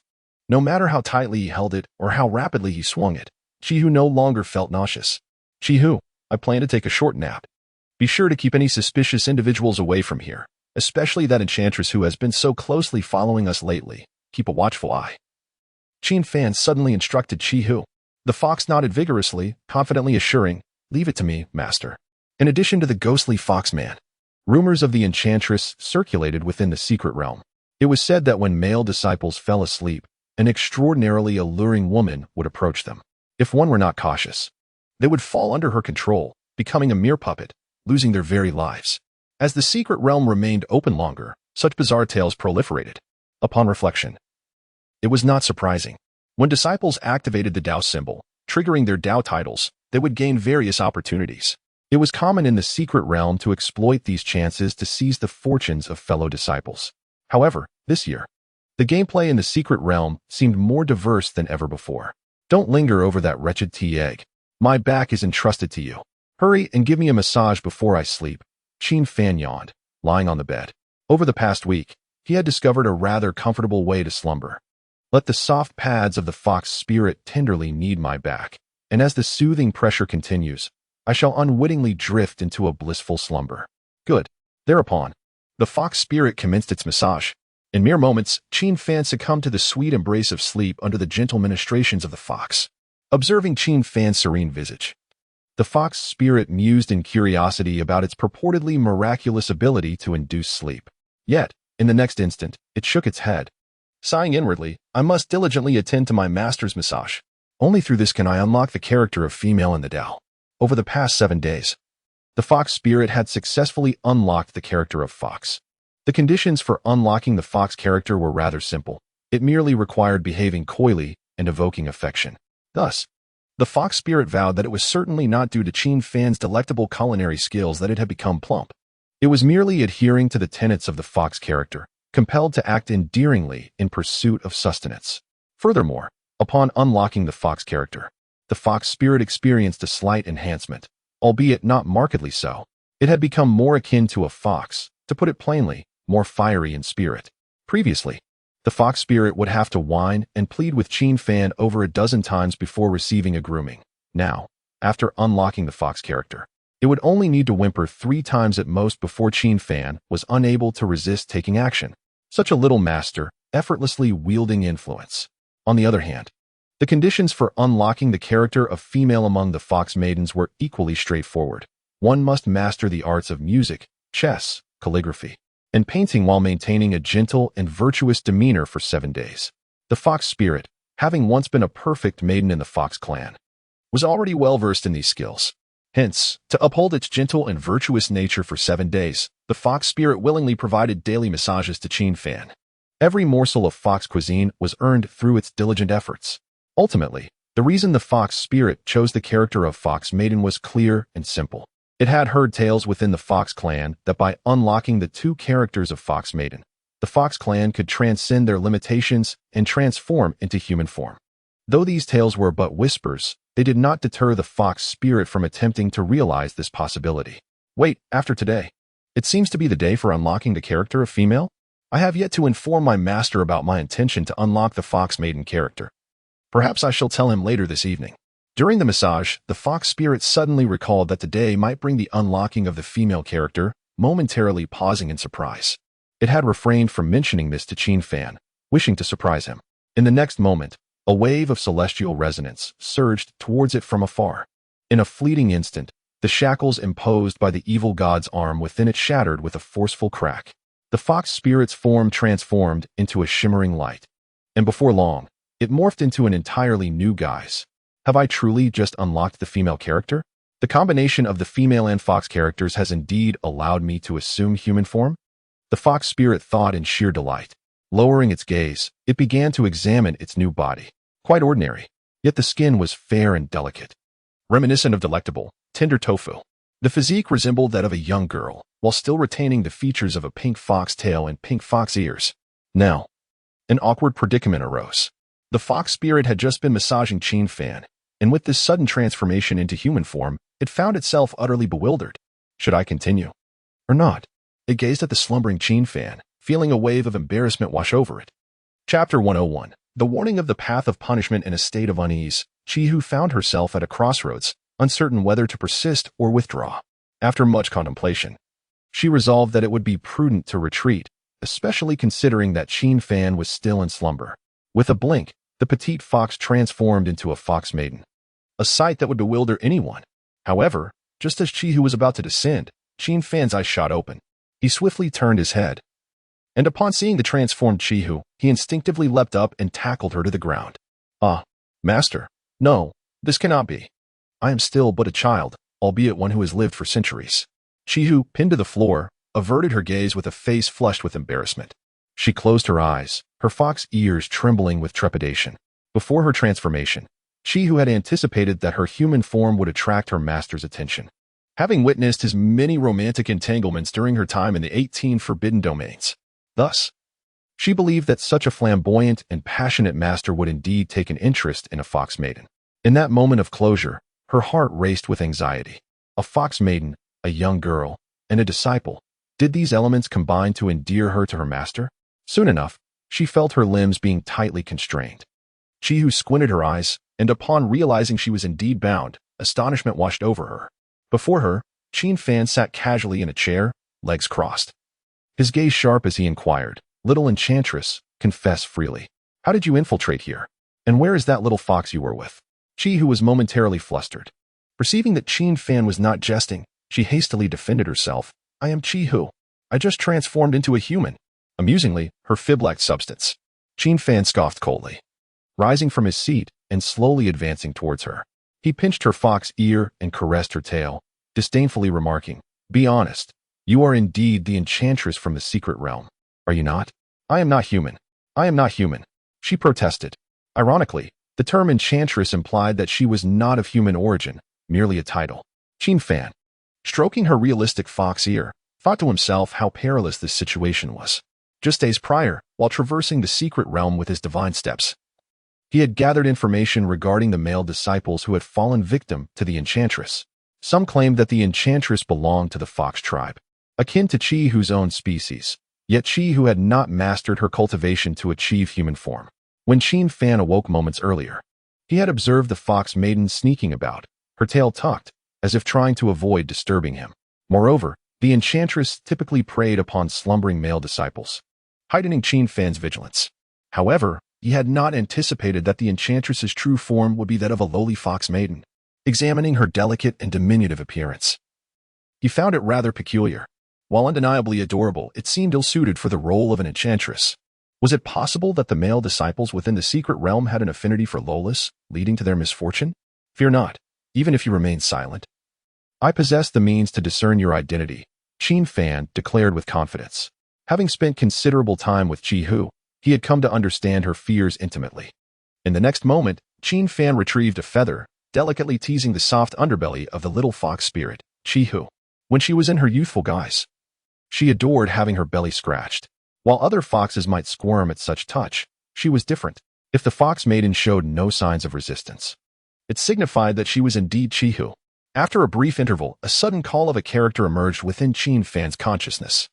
The character appeared before him in a translucent form, leaving him bewildered, utterly at a loss as to how he had become entangled with this character.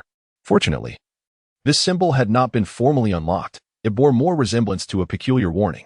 Was it merely a playful act of scratching the little fox maiden? What was this punishment about? Such a wretched realm, tarnishing his reputation, Qin Fan muttered in frustration. Chapter 102. Reputation ruined. Well, Qi Hu, how about I prepare some meat porridge for you?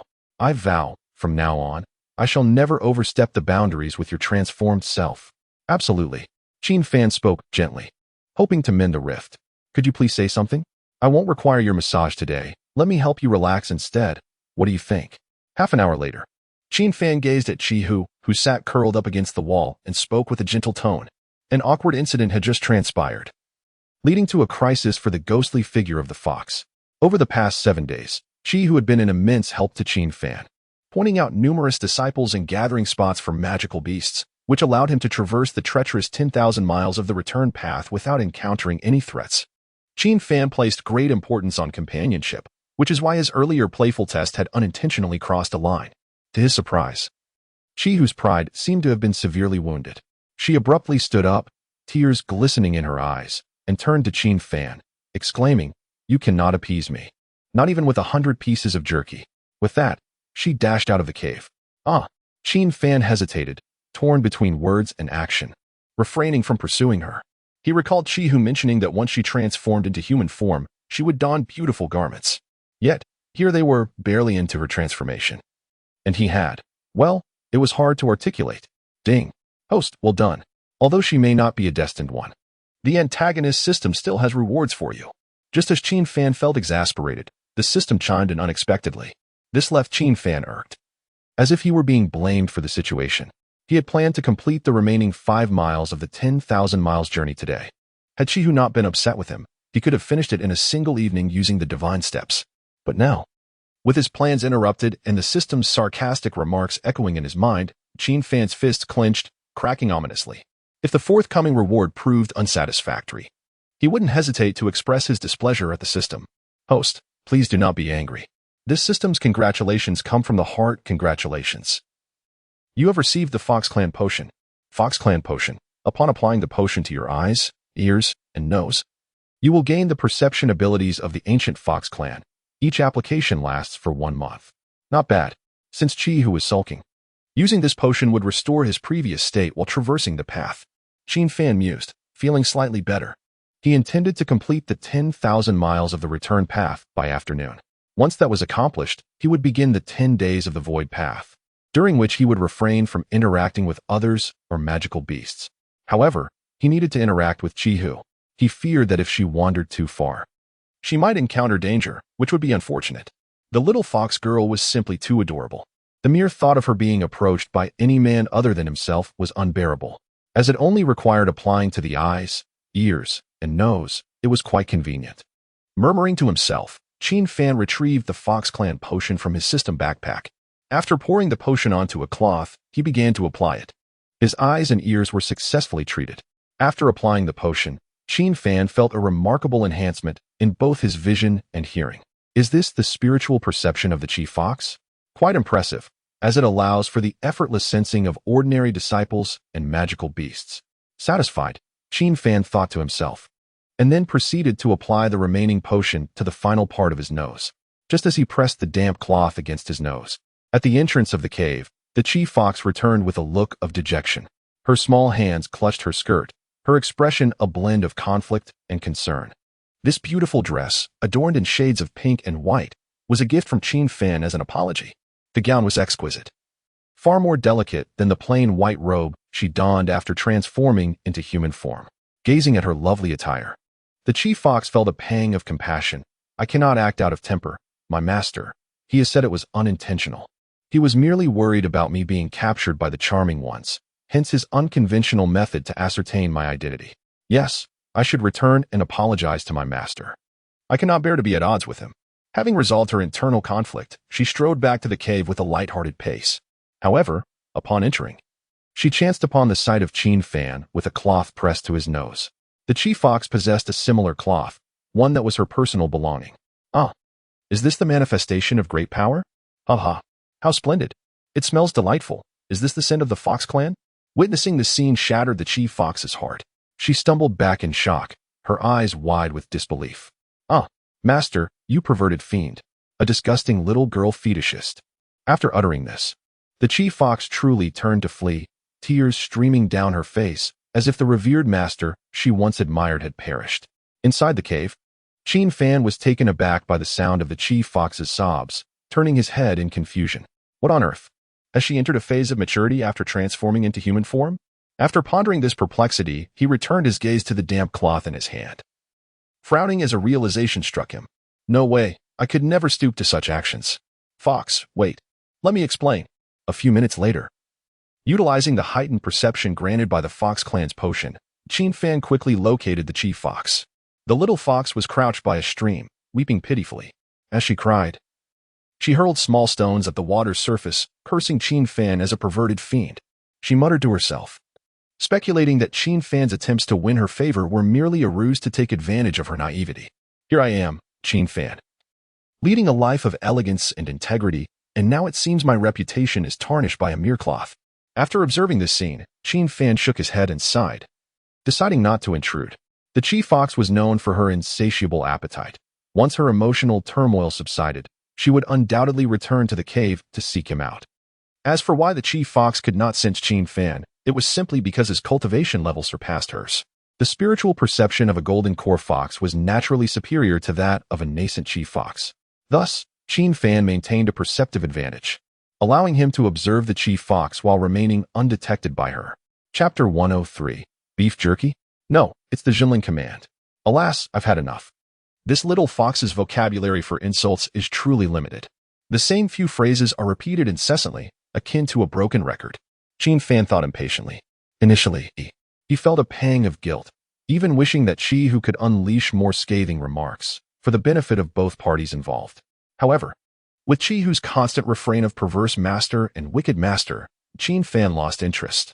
As she is now my villainous disciple, I shall have to teach her some devious tricks in due time. Her insults lack the sting one would expect. How unbecoming. It is time to visit Yichun and, in doing so, extract the Guidao characters.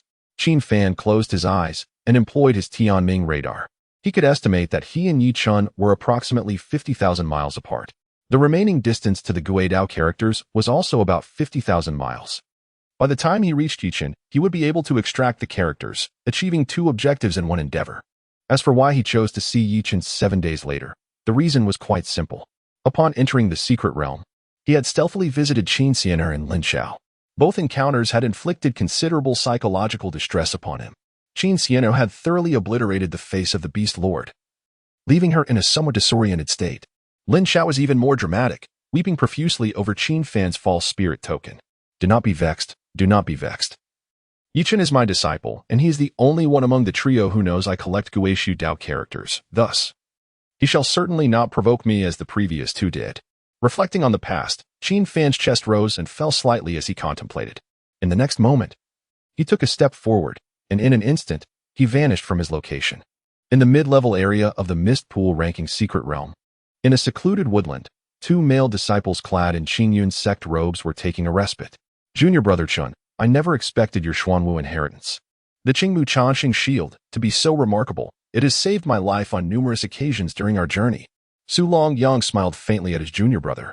Over the past 7 days, Su Longliang had witnessed Chun Lingshuan's formidable prowess, stirring feelings of envy and resentment within him. Prior to entering the secret realm, he had been dispatched by Qin Fan with a single punch. How is it that after entering the secret realm, his junior brother surpasses him? Qin Lingxian's shield was extraordinarily unreasonable, capable of withstanding attacks from the nascent soul realm with ease. While it held off the onslaught, Su Longliang unleashed a flurry of attacks, while Qin Lingxian produced an array of offensive talismans to turn the tide. Your praise is excessive. Let us rest here for 2 days, replied Qin Lingxian, his demeanor nonchalant in the face of Su Longliang's commendation. Su Longliang was momentarily taken aback and retorted, "What is the purpose of stopping here? I have heard that just a little further lies a land of opportunity. Do you not wish to explore?" "I do wish to. But my Xuanwu shield is still in recovery." Qin Lingxian sighed to Su Longliang, raising his hand to reveal a shattered little turtle shell emerging from his palm. He was utterly indifferent to Su Longliang's feelings and helplessly explained, "My senior brother is unable to cope with the traps in the treasure-laden land. I can only rely on my shield throughout this journey. Alas, it's exceedingly difficult." Su Longliang hesitated, forcing a smile. His fists clenched tightly within his sleeves. This little brat. Does a few compliments really elevate you to the heavens? Yet reality conformed precisely to Qin Lingshuan's words, driving Su Longliang into a deeper fury. Upon entering the secret realm, Su Longliang had boldly assured Qin Lingxian that he would handle all dangers on the road. However, whether it was the traps of the secret realm or the ambushes from disciples and magical beasts, everything relied solely on Qin Lingshuan's shield to transform peril into safety. Su Longliang was a person of immense pride. In the next moment, he discreetly retrieved an exquisite token from his spatial ring. Feeling the exquisite aura emanating from the token in his hand, he felt a surge of triumph, thinking, this token, known as the Gangjing Order, is a precious heirloom passed down through generations on the sacred Sun Peak. With the Gangjing Order, all monsters and demons must retreat. How dare this mere junior brother pretend to be impressive? Apologies, but in the realm of pretense, I, the sacred sun, have never lost to anyone. Su Longliang took a deep breath. Maintaining an air of nonchalance, he patted Qin Lingxian on the shoulder. "Junior brother, young people should not be overly impetuous. It is not that my abilities are insufficient, but rather that I cannot act unless absolutely necessary." He then presented the Gangjing Order to Qin Lingxian, deliberately remaining silent. Qin Lingxian gazed at the withered, crimson token, frowning and asking, "Is this beef jerky?" Su Longliang, who was preparing to show off, immediately spat. Upon closer inspection, he realized that the appearance of the Gangjing Order did bear a resemblance to dried beef jerky. If there were to be blame, it would lie in the extreme rarity of the Gangjing Order. Its condition was closely tied to its environment. But it had been stored in the cellar of the sacred Sun Peak for so long that it had taken on such an unappealing appearance. Yes, this is indeed beef jerky. Just wait and see. Soon you will understand. This is the strongest and most invincible beef jerky in the world. Su Longliang's forehead throbbed with veins as he glared at Qin Lingxian. Without delay, he was eager to unleash the power of the Gangjing Order to dazzle his junior brother. In the next instant, Su Longliang raised the Gangjing Order high, his robes billowing without wind, and declared majestically, "Sacred Gang, manifest. Evil shall retreat. Wind, arise." This was the activation command for the Gangjing Order. As soon as the words left his mouth, the token radiated brilliant golden light, as if something were about to emerge.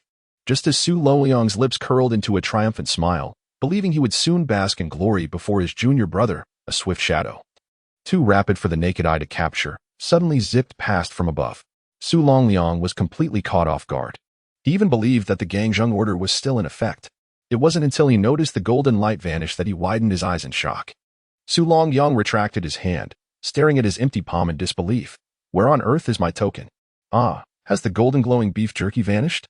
Qin Lingxian inquired, perplexed. Upon hearing this, Su Longliang's composure completely shattered. With reddened eyes, he grasped Qin Lingshuan's shoulders and shook him vigorously, exclaiming, "That is not beef jerky. Absolutely not. Hurry and accompany me to search. Otherwise, we shall face severe punishment upon our return." At that moment, Qin Fan was employing the divine shadow step. Swiftly maneuvering through the forest, he seized the recently pilfered order of the formidable Zhenling and took a bite, only to find, what utter nonsense. This beef jerky was as hard as stone. Ugh, it truly grinds the teeth. Having voiced his complaint, he resumed his journey. Not long ago, from a distance, Qin Fan had noticed Qin Lingxian and Su Longliang resting in the woods. Within this secret realm, the majority of disciples had been subjected to punishment by the ghostly figures, primarily losing their rations. Upon encountering familiar faces, Qin Fan was determined not to let the opportunity slip by. He lingered momentarily, overhearing a conversation between Chun Lingxian and Su Longliang regarding beef jerky. This also reminded him of the little snack that Qi Hu adored, beef jerky. Thus, in an effort to appease his discontented young disciple, Qin Fan reluctantly employed the divine shadow step to stealthily procure the beef jerky along his path. Chapter 104. Gazing at the fateful life, indulging in the grandeur of the world. Ding. Due to the host's recent commendable performance, a complimentary appraisal opportunity is granted. Gangzheng Ling, a magical artifact of the nascent soul realm. Upon invoking the command, it can dispel illusions and deceptions. Furthermore, within its radius, the hearts of cultivators remain as tranquil as still water, exerting an innate suppression over demonic beasts. What?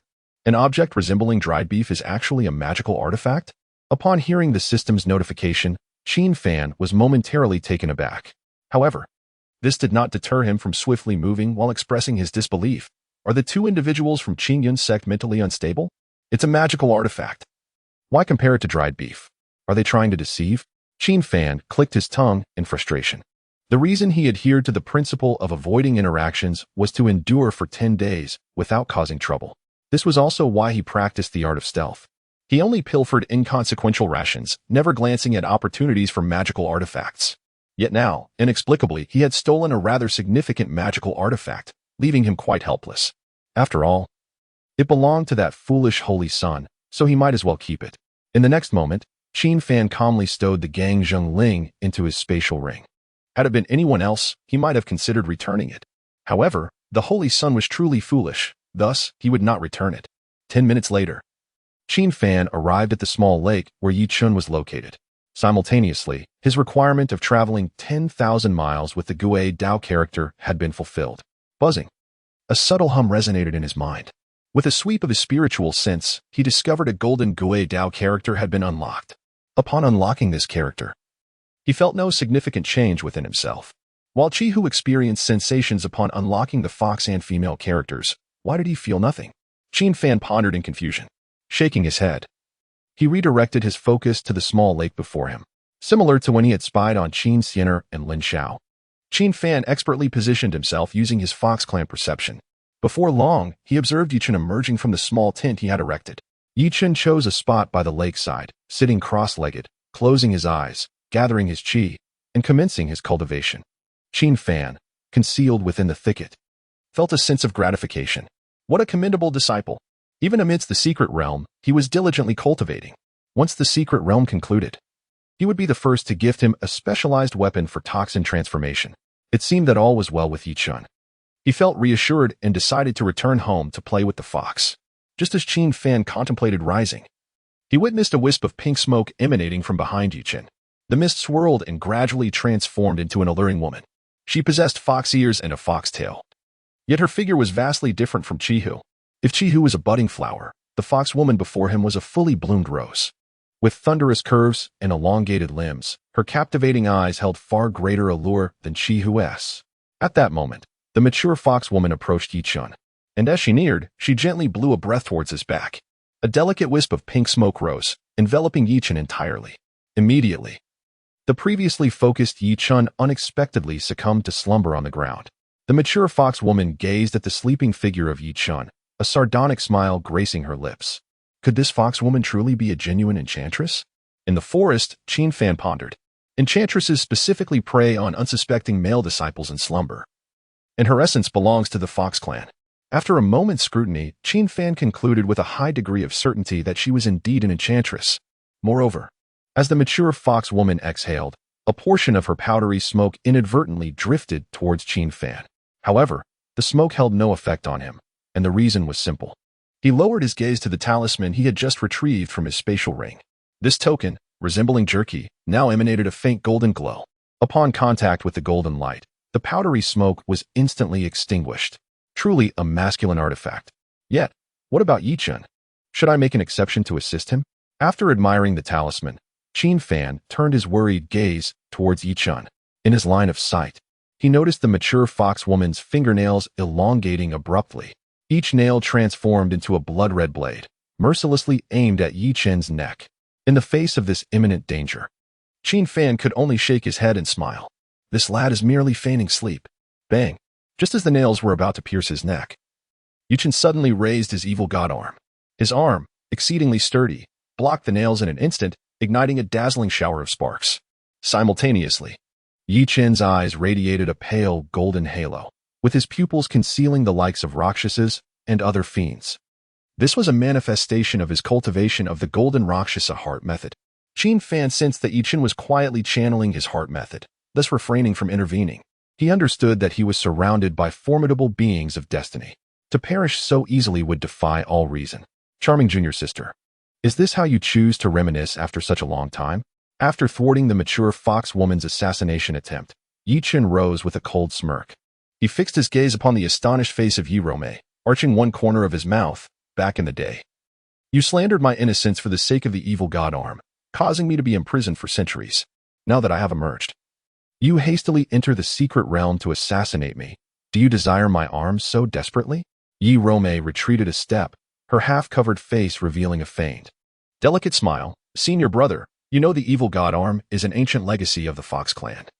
And I am the only one in the Yi family acknowledged by the Fox clan with the enchanting physique. If you sever your arm, I shall offer you anything you desire. As she spoke, the air was once again suffused with the intoxicating pink smoke that muddled the mind.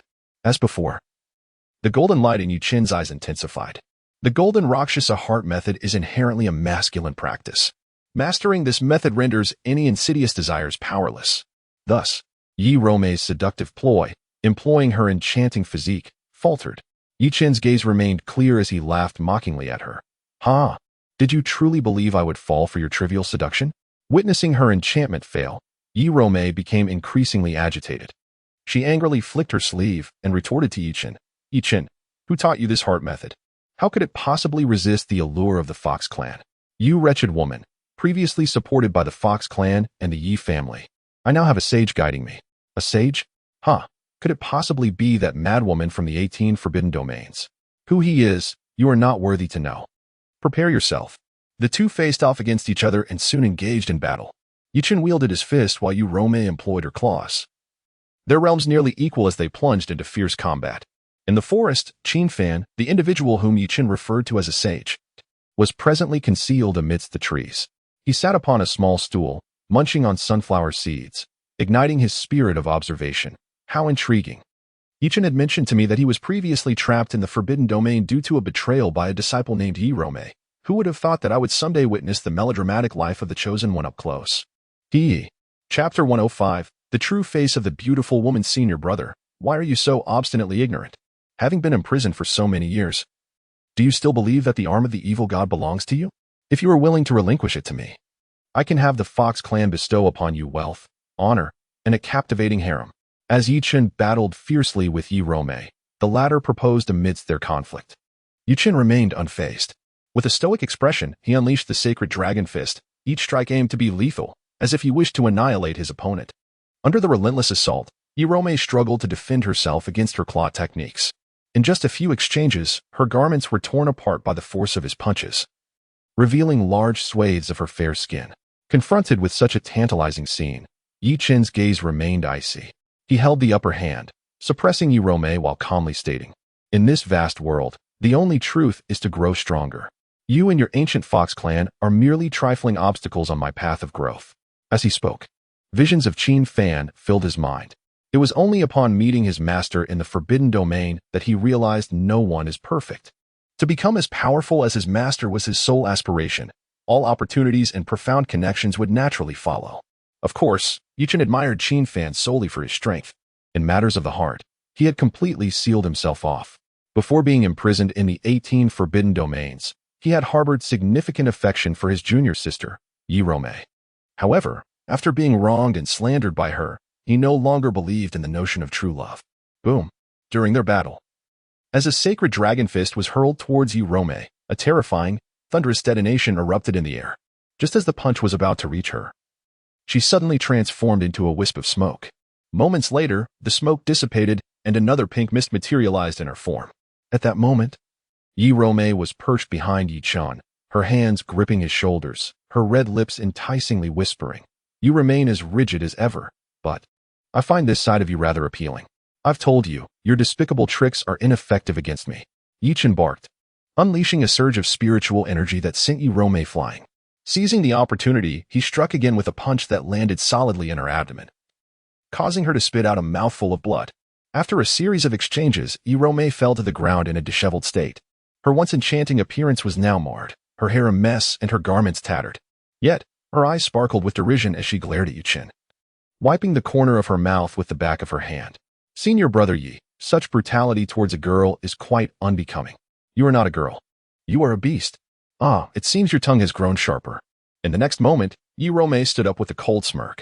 She gazed greedily at Yuqin's arm of the evil god, licking her lips as she said, "If I am a beast, then you are no better." Buzzing.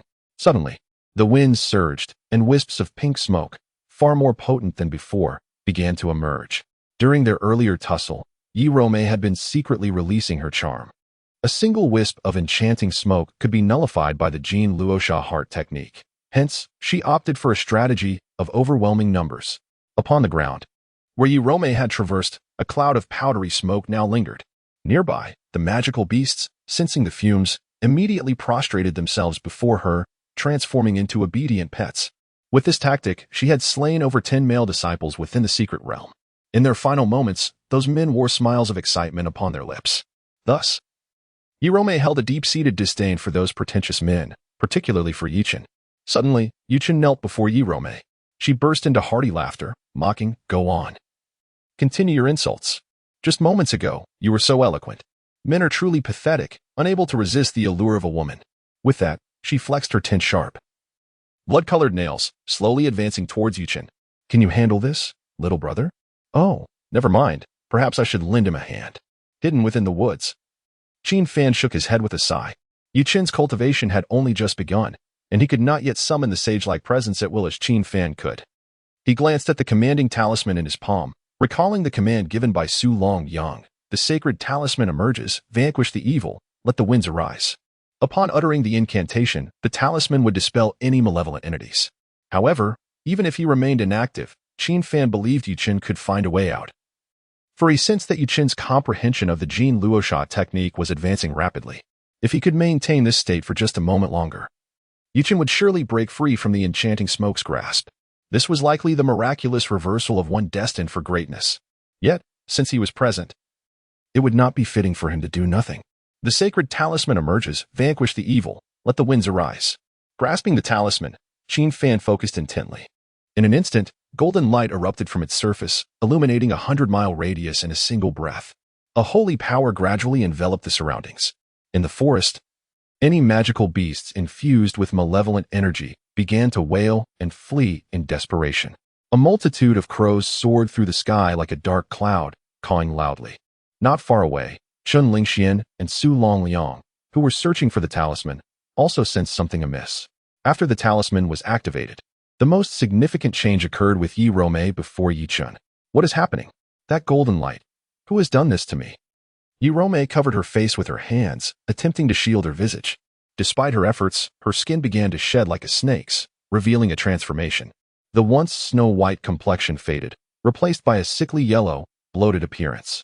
As her true form emerged, Irome's body ballooned significantly. She was no longer the enchanting fox maiden, but rather a vanity-cloaked ugly woman. Her fox ears and tail vanished beneath her now unwieldy form. Witnessing this, Yuqin slowly stood up, grinning as he remarked, "What a beguiling constitution you possess. You are truly not of the fox lineage. Your human blood renders you incapable of controlling this trait. Irome, your current appearance is utterly repulsive to me." With the talisman's effect unleashed, all traces of the enchanting smoke dissipated into nothingness. Yuqin regained his freedom of movement, now able to dispatch Irome at will.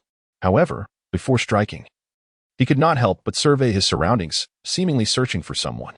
Was it his master? Although Yuqin had never witnessed Qin Fan wielding the righteous decree, he felt in his bones that it was his master who had shielded him. A wave of emotion washed over Yuqin.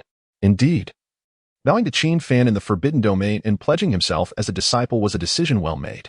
"Master, allow me to deal with this woman first, and then I shall express my gratitude properly," Yuqin murmured, striding towards the concealing figure of Irome, who was desperately trying to hide her face. At that moment, the situation took a dramatic turn. After the righteous decree purged her seductive aura, Irome found herself devoid of any means to resist Yuqin. All she could do was cover her face, desperate to shield her disfigurement from exposure. Slap. In the next instant, Yichen coldly swatted Yi Romei's hands away. Upon beholding her swollen and hideous visage, Yichen's eyes twitched. His heart, already sealed off from matters of romantic affection, felt an even deeper chill. Chapter 106, Master-Disciple Legacy. Becoming ugly, utterly unattractive online romance carries risks. Meeting in person requires caution. Little did I anticipate that this truth would equally apply in this realm. In the forest, upon beholding Yi Romei's visage, Qin Fan exhibited the same astonishment as Yichen.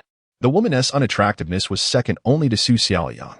As this thought crossed his mind, Qin Fan was momentarily taken aback, then sighed with a bitter smile. Come to think of it, Su Xiaoyang must have consumed a beauty-enhancing pill. She may not be as unattractive now. In the next moment, Yichen made a move. Qin Fan quickly directed his gaze towards him, only to discover Yichen was struggling to suppress the impulse to push Yi Romei down. Witnessing this scene, Qin Fan was particularly astonished. Is this true? My disciple, when she was enchanting, you showed no interest. Now that her true appearance is revealed, you're suddenly intrigued? Goodness, what a peculiar taste. Not only Qin Fan, but also Yi Romei below felt quite astonished. Her plump cheeks flushed with embarrassment. No wonder Senior Brother Yi has no interest in me under the allure of the Fox Clan's charm. It turns out, he prefers those who are overweight. Humph. I am merely temporarily afflicted by the negative effects of the Fox Clan's charm. Once I am cured, I shall regain my beauty. Yi Romei thought to herself, tormented. In the next instant, Yichen's brutal act of administering medicine shattered her fleeting fantasies. He withdrew a bundle of deep black herbs, forcefully stuffing them into Yi Romei's mouth. Once she gulped them down with a gurgle, her body trembled violently, her excess flesh quivering. Damn it. What did you just make me swallow? She exclaimed. Do not worry. I merely wish for your unattractive visage to remain, Yichen dismissively retorted, shaking his hand, which still bore traces of the herb's dark juice. After flicking off some residue, he wiped his hand with a cloth. The once white cloth immediately turned a desolate yellow and wrinkled upon contact with the juice. Yichen coldly stared at the terrified Yi Romei and grinned. I do not wish to kill you just yet. I merely desire for you to live a fate worse than death. That herb I just fed you is known as ugly herb. The effects of a single stem last for a week, and I've administered 100 to you. This should suffice until you return to the Yi family and the Fox clan. As he spoke, Yi Romei's appearance began to deteriorate. Her already plump face, obscuring her features, became increasingly grotesque. Yichen thoughtfully handed her a small mirror. Trembling, Yi Romei picked it up and, upon glancing at her reflection, let out a despairing scream. My nose is not a nose, my eyes are not eyes. My ears and mouth seem to have swapped places, presenting an abomination that resembles no human. She wailed. Ah, Yichen, I shall kill you. Slap. Just as Yi Romei unleashed a heart-wrenching cry, Yichen struck her with a resounding slap. If she dared to scream again, he would strike once more, until she fell silent, casting only resentful and venomous glances. Slap. Yichen continued his relentless assault without hesitation. In the forest, Qin Fan observed this eye-watering spectacle, clicking his tongue in disbelief. Well, who would have thought this young man harbored such a ruthless heart? In this vast world, how could one intentionally seek to defame another? It is utterly despicable. Despite the grievances, Qin Fan wore a smirk upon his lips. At the very least, he observed that Yichen had acquired some admirable qualities from him. As for how Yichen would deal with Yi Romei, Qin Fan felt it was not his place to intervene. Such matters were personal affairs of the destined child, and Yichen's happiness was paramount. However, Qin Fan resolved that once he received the 2 characters of Return to Void, he would seek to obtain some ugly face grass from Yichen without cost. Get out of my sight. Should I encounter you again in the secret realm, it will not merely be a matter of making you ugly. After some commotion, Yichen had no intention of slaying Yi Romei. He merely kicked her aside. As he watched her pitifully plump figure retreat, a sigh escaped his lips. He did harbor thoughts of killing her. Yi Romei had caused him to be confined in the forbidden domain for several centuries, and the torment he endured during that time was ineffable. Yet, with his master and the master's friends present in the secret realm, Yichen suppressed his murderous intent to avoid causing trouble for them. He vowed that upon gaining true strength, he would return to the Yi family and deal with that wretched woman in front of those who once conspired to tarnish his reputation. Suddenly, Yichen found himself kneeling. This time, he was not under any enchantment. Rather, he wished to express his gratitude to his concealed master. Among the quartet in the Xuanzong secret realm, only Yichen understood that Qin Fan's objective was to seek Return to Void. The complete collection of Dao characters conveniently contained those 2. Aware of Qin Fan's need for discretion due to the void character, Yi Chun knelt and bowed deeply, offering his sincerest thanks to the heavens. Master, thank you for your assistance. Please accept your disciple's gratitude. The sound of 3 heavy and resonant bows echoed through the empty lakeside forest. In the woods, Qin Fan observed this scene with great satisfaction. However, the direction of your bowing is incorrect. Qin Fan stood behind Yi Chun, thus. This foolish disciple was bowing to emptiness, his head striking nothing but air. It was the first time he had received thanks from someone's rear, and he could not help but chuckle. Enough of this, it's time to return. Qin Fan waved his sleeve and turned away. Just as he intended to depart using his divine steps, he noticed 2 red dots emerging on the destiny radar. Upon closer inspection, he realized that Qin Lingxian and Su Longyang were hastily approaching. Yet, their intentions were not directed at Qin Fan, but rather at Yi Chun in the lakeside forest. Upon seeing that only Yi Chun was present, Su Longyang's fury ignited, charging towards him. Yi Chun was clad in the disciple's uniform of Xuanzong, recognized as a named disciple. After receiving a blow from Qin Fan, Su Longyang harbored a grudge against Xuanzong. The previous manifestation of the Gangzheng order was particularly evident at this location, leading him to conclude that Yi Chun had stolen it. He bellowed, "You bastard of Xuanzong! Hand over my Gangzheng order at once."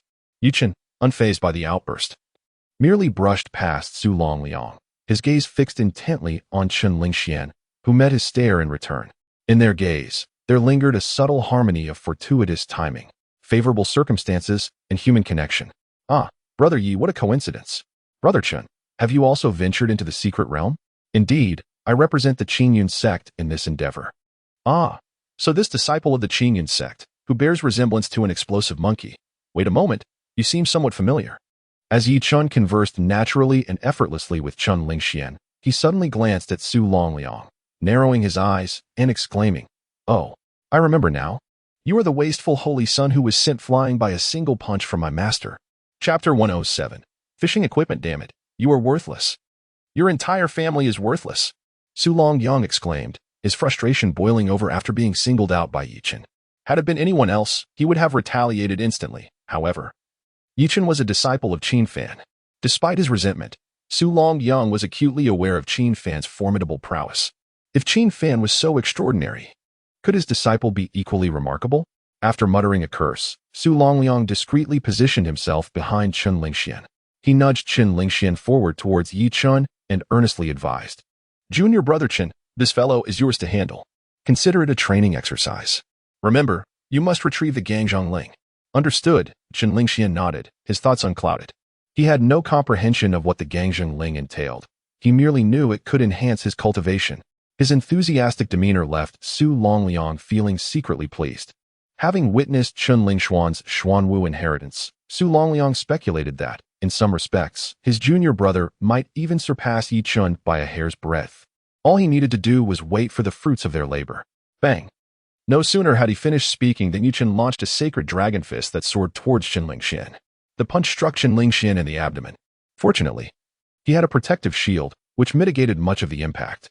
Nonetheless, he grimaced in pain, yet upon closer inspection, one could discern a hint of a smile at the corner of his lips. As Su Longyang retreated, he cursed, "Despicable, truly despicable. Attacking without a word. Does your Qin sect have no sense of martial ethics?" He found a safe spot and wiped the sweat from his brow. Indeed, both master and disciple were exceedingly formidable. Yi Chun's sacred dragon fist bore an uncanny resemblance to the techniques employed by Qin Fan. Although it lacked Qin Fan's intensity, it still stirred unsettling memories for Su Longyang. "Junior brother, it's all in your hands now," Su Longyang thought, but soon his expression grew increasingly peculiar. Bang bang bang. Throughout the ordeal, Qin Lingxian endured a barrage of blows, quickly emerging with a bruised visage. After 7 days of camaraderie, Su Longyang had never witnessed his junior brother in such disarray. Could Yi Chun truly be stronger than Qin Fan? That seemed implausible, having personally experienced Qin Fan's punch. Su Longyang was acutely aware that Yi Chun's martial skills fell short of Qin Fan's. Therefore, logically, Qin Lingxian should have had the opportunity to counterattack. However, even as he was being pummeled, Qin Lingxian's laughter grew louder. After 7 days of grueling training in the secret realm, nothing could compare to a good thrashing from Brother Yi. His cultivation had already ascended to the mid-stage of golden core, with a continual upward trajectory. Su Longyang felt a surge of anxiety, exclaiming, "Junior brother, Why aren't you using your talismans to strike back? Why are you just standing there taking the hits? I can't find the opportunity, Qian replied, causing Su Longyang to feel as if he might vomit blood. He observed as his junior brother pinched a talisman from his sleeve only to stealthily tuck it away again. For heaven's sake, why claim he couldn't find the opportunity? Relying on heaven, earth, and his junior brother, he ultimately found himself having to depend on his own skills. Su Longliang shook his head with a sigh, his gaze sharpening. In the next moment, he seized the opportunity, drawing his sword with fervor and aiming for Yichen's vital points. These two peculiar individuals truly astound me. In the concealed forest, Qin Fan observed Yichen ruthlessly beating Qian, muttering in resignation. His mind was inundated with experience prompts, and within mere minutes, his cultivation soared to the late golden core stage. Perhaps the experience rewards had not been harvested for a prolonged period, which allowed Yichen's few strikes to yield such a remarkable increase in power. Additionally, both Yichen and Xian found themselves at a bottleneck in their cultivation at the mid-golden core stage. Qin Fan contemplated returning the dried beef to them, lest they continue to pester Yichen. The effect of the Gangzhong Ling was comparable to that of the Jin Luosha heart method, and it could serve as a substitute. The heart method was even superior, as it provided additional damage enhancement. Subsequently, he swiftly cast the Gangzhong Ling aside. At the precise moment of its release, Qin Fan turned and utilized the divine footsteps to depart. Unbeknownst to him, that very piece of Gangzhong Ling fortuitously fell within Su Longliang's striking range. Crack! With a single stroke, he shattered the token passed down through the generations of the Holy Sun. At that moment, Su Longliang's face turned ashen, his hand trembling around the sword hilt. A thunderous roar erupted, reverberating through the forest, startling the creatures within. Qin Fan, traversing the distant woods, also heard Su Longliang's cry. Confused, he furrowed his brows and pondered. What transpired? Did Yichen inadvertently strike at Su Longliang's lifeline? Or perhaps, he had joyfully regained the Gangzhong Ling, eliciting such a jubilant outburst? Shaking his head, Qin Fan chose not to dwell on it further and continued on his journey. The following day, at dawn, after spending a night in the cave with Chi Hu, life returned to its unremarkable routine. The little fox, having expressed her grievances and settled her emotions, was markedly calmer. However, during the night, she no longer insisted on sharing the same bed with Qin Fan. Additionally, she had mastered the transition between her human and fox forms. Whenever Qin Fan cast his gaze upon her, Chi Hu would promptly transform into her little fox form, fearful that he might harbor inappropriate thoughts towards her human guise. Alas, what a tremendous misunderstanding. Perhaps it was best for her to become aware of the world's perils early on. Upon waking in the morning, seeing Chi Hu keeping her distance, Qin Fan thought to himself, considering it a noble sacrifice on his part to impart a lesson to his disciple, truly great, requiring no further elaboration. He then rose from the bed, had breakfast, and habitually strolled near the cave.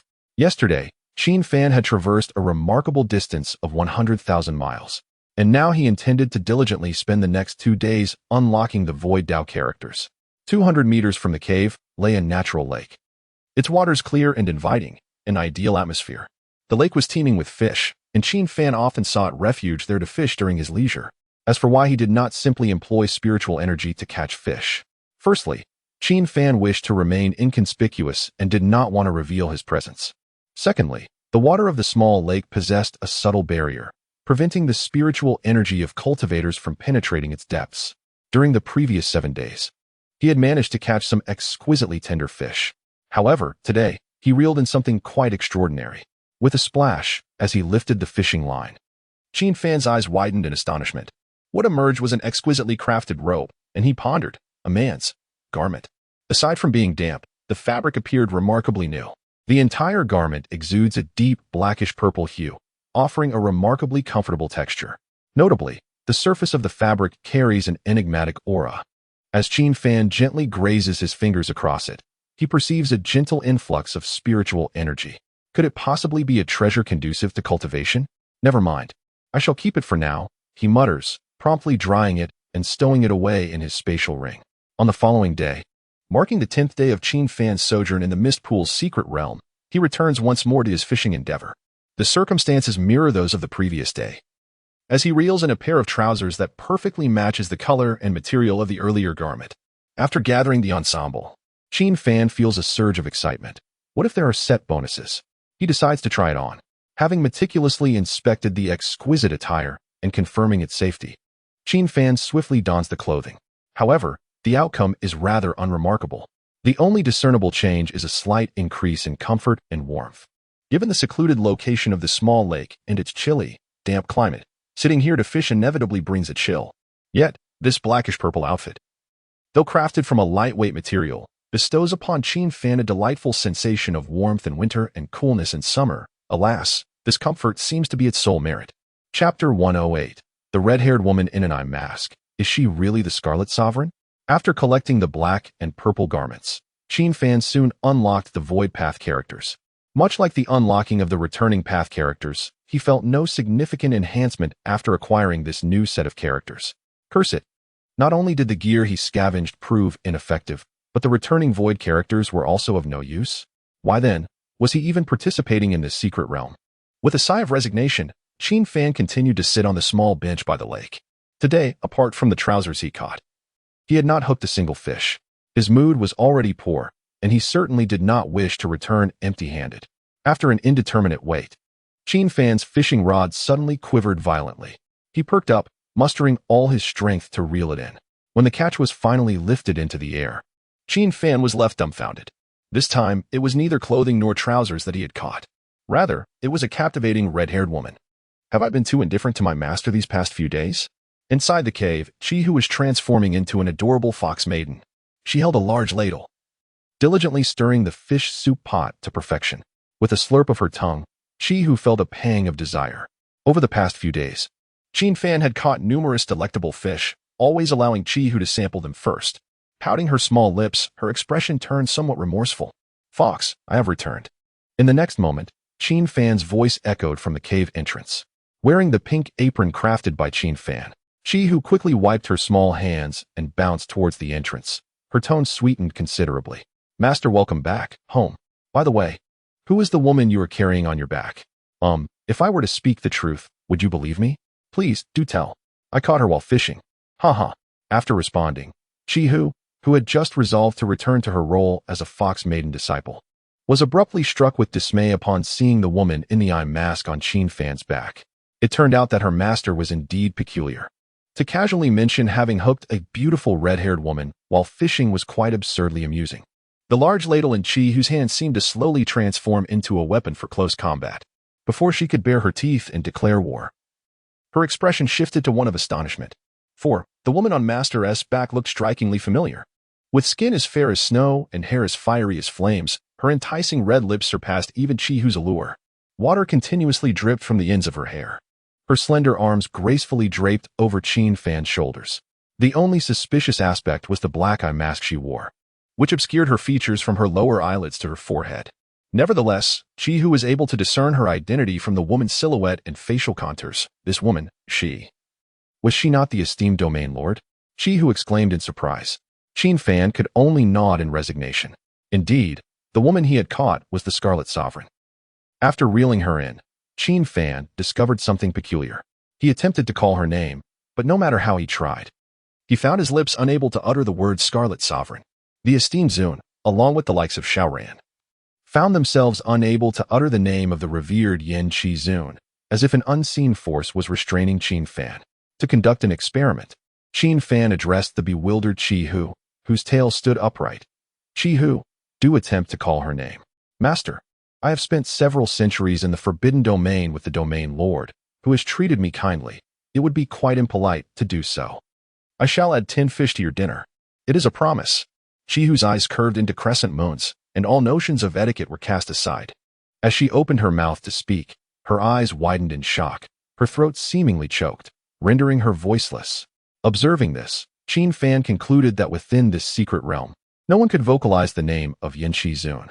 Master, have I perhaps indulged too much in fish lately, and been cursed by the water deity? Why can I not pronounce the name of the Domain Lord? Enough of your nonsense. Go prepare the fish soup. After dismissing Chi Hu, Qin Fan gently laid Yen Qi Zun upon the stone bed. His face flushed with embarrassment, for the dampness of her attire was rather scandalous. The alluring crimson dress clung to her form, almost transparent in its fineness, leaving him feeling quite the rogue for his lingering gaze. He then reached out intent on removing her blindfold to discern her true visage. With her flowing red hair and ample figure, he was nearly certain she was Yin Qizun. Yet witnessing her in full clarity would be preferable. Just as he was about to lift the blindfold, Yin Qizun stirred, grasping Qin Fan's outstretched hand. An awkward silence enveloped them for a moment. As Qin Fan prepared to speak, Yin Qizun parted her crimson lips. "Senior brother, is that you?" I am not your. Qin Fan attempted to clarify that he was not Gui Su, but found himself unable to utter the words. What nonsense is this secret realm? Why the incessant silencing? In resignation, Qin Fan corrected himself. "I am Qin Fan, not your senior brother." His initial intent in entering the Mist Pool's secret realm was to aid Yin Qizun in searching for Gui Su. Qin Fan sought to collect the Tao words of Gui Su to draw him out, but instead, the real Gui Su did not appear, and Yin Qizun, appearing almost amnesiac, smiled and said, "Qin Fan, is that your name, senior brother? Domain Lord, please stop jesting." Qin Fan sighed, but to his surprise, Yin Qizun grew bolder. She straightened up, and despite her eyes being covered, her delicate hands began to explore the contours of Qin Fan's upper body. She traced the texture of his garments, beaming with delight. "It cannot be mistaken.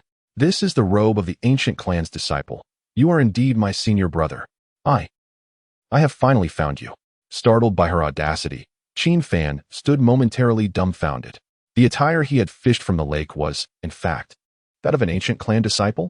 Yet, among the factions participating in the Mist Pool's secret realm, there was no ancient clan sect at all.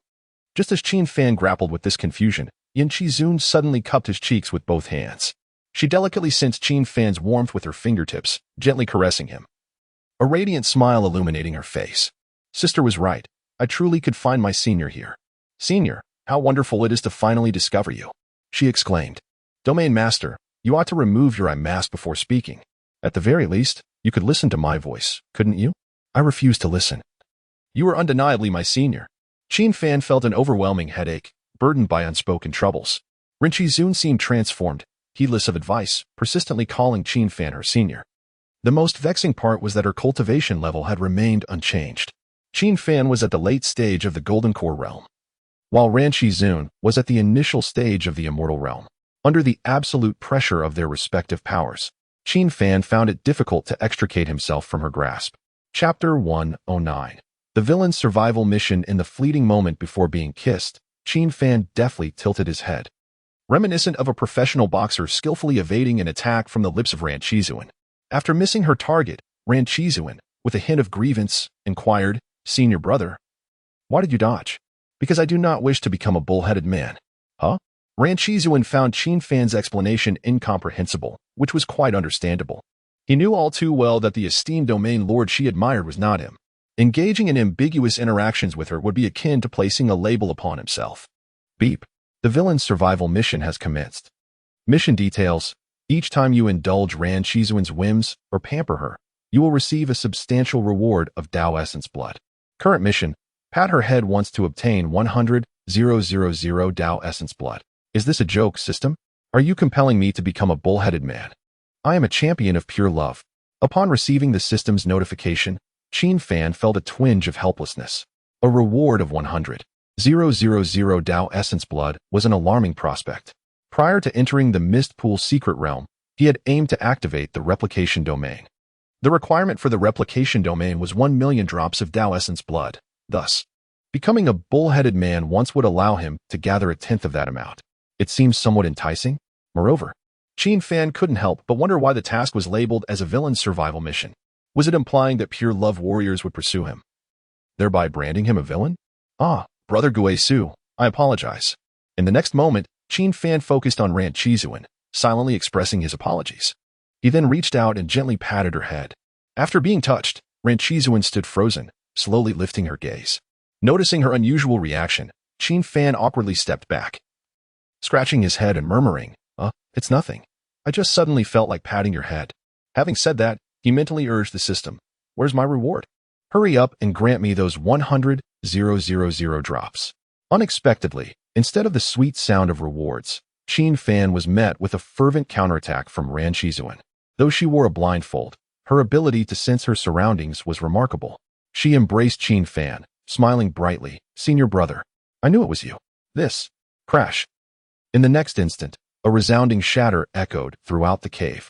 Qi stood there in shock, her expression one of utter disbelief as she beheld the two in an embrace. She had come to deliver a freshly prepared fish soup to warm Ranchi, only to stumble upon Qin Fan warming her in an entirely different manner. In her astonishment, the little fox inadvertently dropped the soup, shattering the pot. Master! Master! Qi stammered, momentarily at a loss for words. Upon hearing the sound of the pot breaking, Qin Fan and Ranchi were reluctantly compelled to part ways. Ahem, well? This was merely a simple embrace after not seeing each other for so long, he offered, feeling guilty and hastily concocting an excuse to Qi. Qi was filled with confusion, her small chest rising and falling with indignation. Subsequently, she pulled Qin Fan closer. In a secluded corner, inaudible to the crimson-clad elder, Qi solemnly remarked, Master, you mustn't. Are you jealous? Of course, Qi almost blurted out, her cheeks flushing with embarrassment as she shook her head and stomped her foot in irritation. Who is jealous? Not even a dog would be. I merely intended to convey that the brother Gui Su of the domain master may possess considerable influence. I am aware, Qin Fan admitted candidly, raising his hands in surrender. Had it not been for the enticing reward of 100,000 drops of Tao rhythm essence, he would not have embraced the situation. However, Qi, unaware of the true reason, assumed Qin Fan was driven by lust and anxiously explained, Master, I am not jesting. The domain master hails from an ancient lineage, and the power of any ancient clan can easily crush ordinary sections. Brother Gui Su must indeed be formidable. With her persuasion falling on deaf ears, Qi, frustrated, struck Qin Fan's chest with her tiny fist before storming off without a backward glance. Qin Fan sighed in resignation, since she had already misconstrued his intentions. He thought it best to let the misunderstanding deepen. Ding!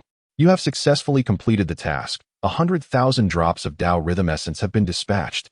Moments later, the system reward arrived as promised. Qin Fan, eager with anticipation, turned his gaze to the replication domain.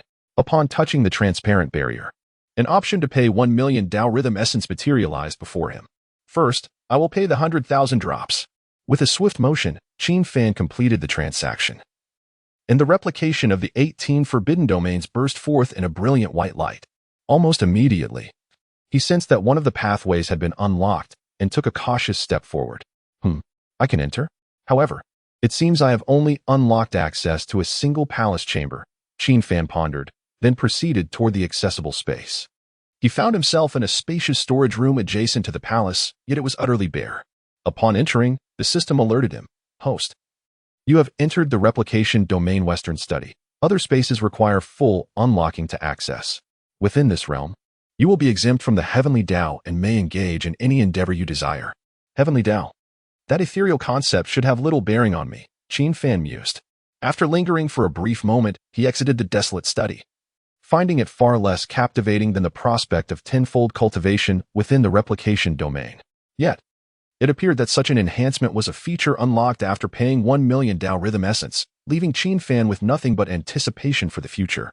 Chapter 110. Soaking in the hot springs as night fell, a serene tranquility enveloped the secretive forest.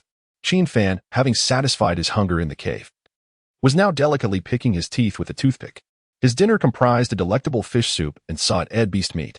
During the meal, Ranchi had whimsically requested him to feed her, to which Qin Fan readily acquiesced. However, after completing this task under the envious gaze of Qi, he received no discernible reward. Thus, Qin Fan deduced a pattern. Only upon the system issuing a task related to Ranchi could he acquire the precious Tao essence blood. Beyond that, his indulgence towards Ranchi was merely a personal whim. Alas, it seems my little team is growing increasingly peculiar. At the mouth of the cave, Qin Fan sat upon a stone bench, glancing back at the resting Ranchi on the bed and Qi, who was busy scrubbing pots and pans. Earlier during dinner, he had posed numerous inquiries to Ranchi regarding the 18 desolate forbidden domains in Yichen, among other topics. Unfortunately, Ranchi had responded with a disheartening lack of knowledge, leaving him rather vexed. Well, perhaps a soak would help. With 20 days remaining, he could gradually uncover what affliction plagued Ranchi. Qin Fan pondered as he clapped his thighs in determination. In the next moment, he rose and made his way towards a natural hot spring nearby. During his stay, he had traversed all locations conducive to living. utilizing his divine footsteps to familiarize himself with the most scenic spots and the abundance of wild fruits. It wasn't long before he arrived at his destination. Before him lay a hot spring, exuding gentle wisps of white steam. The water possessed remarkable properties, providing comfort beneficial for both cultivation and sleep. Lately, he had made it a routine to soak here for half an hour before retiring for the night. Upon arrival, he was about to disrobe when a faint sound of flowing water echoed from the hot spring. The sound was unmistakable, splashing. Qin Fan looked up towards the source, his eyes widening in surprise. Through the hazy steam, he discerned that Ren Qizun had somehow arrived at the hot spring. It wasn't that he was reluctant to gaze, but the thickening steam obscured his view. This moment of inadvertent concealment was rather displeasing, however. What troubled him more was the realization that he had just seen her resting in the cave. How had she gotten here so swiftly? With his divine footsteps, which were nearly impossible to trace even in the realm of celestial beings, how could Ren Qizun have outpaced him to the hot spring? Just as he was lost in thought, her voice rang out from the spring. Xixiao, I know you are nearby. Could you come over? I'm wrapped in a bathing cloth. Ding. The survival task for the antagonist has been initiated. Current task. Accept Ren Qizun's invitation to the hot spring and receive 200,000 drops of Dao Essence blood. The sudden appearance of this task halted Qin Fan in his tracks. Ah, you clever system. You truly wish to steer me towards a path of mischief. The rewards are simply irresistible. 200,000 drops of Dao Essence blood. Such temptation was utterly unresistible. Qin Fan swallowed hard and slowly made his way towards the hot spring. He had never bathed with a girl before, and a hint of nervousness crept into his heart as he said, Junior sister, what a coincidence. I just happened to pass by this hot spring. Referring to the esteemed Jinqi as junior sister was a reluctant choice for Qin Fan, as he could not utter any title related to her in the secret realm. Jinqi, persistently calling him senior brother, left Qin Fan with no option but to acquiesce to her wishes. In the next moment, Jinqi approached the edge of the spring, still donning her black eye mask even while bathing. Yet, amidst the swirling steam, her radiant and beautiful visage was unmistakable. She lifted her head slightly and smiled gently at the somewhat awkward Qin Fan, saying, Since you are here, shall we bathe together? If you feel too shy, you could start by helping me rinse off. As she spoke, she conjured a small wooden stool and a towel with a flick of her hands. In order to fulfill the task of the antagonist's survival, Qin Fan resolved to assist her in washing her back. Throughout the process, he constantly glanced around, as if guarding against something. The true Guishu senior brother had yet to reveal himself, and Qin Fan was wary of being caught in the act. By the way, I still do not know your Taoist name. Could you share it with me? Jinqi suddenly inquired, her head bowed, though she wore an eye mask. Qin Fan felt an uncanny sense that she could see him. It seemed she was gazing at the water's surface, perhaps reflecting on his face through its ripples. With a sigh, Qin Fan fabricated a response. Taoist name? I do not have one. You are lying, she retorted, her voice steady. I can know the Taoist names of everyone in this secret realm, as I alone inscribed the characters here. What? You wrote the Taoist characters? Qin Fan was taken aback, realizing Jinqi's identity was becoming increasingly enigmatic. In the next instant, she accurately declared, You are called Guishu, then. I shall call you Guishu senior brother. No, I am not Guishu. I am Qin Fan. Qin Fan, is that the true name of Guishu senior brother? Unfortunately, within the secret realm, knowing the Taoist name suffices. Qin Fan hesitated, wanting to speak, but holding back. While continuing to wash Jinqi's back, he cautiously inquired, In that case, what is your Taoist name, junior sister? Heavenly Eye. Heavenly Eye? Yes, my family has said that I possess a pair of eyes capable of discerning the future. However, I have never utilized this ability since I can remember. My sister, though, it is nothing. The information that Jinqi revealed enveloped Qin Fan in a sense of intrigue. Yet, seeing her reluctance to elaborate further, he chose not to press her. Qin Fan repeatedly scooped water, meticulously assisting Jinqi in her cleansing. She remained silent, quietly savoring the care bestowed upon her by Guishu senior brother. In that moment, it felt as if the hot spring contained only the sound of flowing water and the rhythmic, soothing breaths shared between the two of them.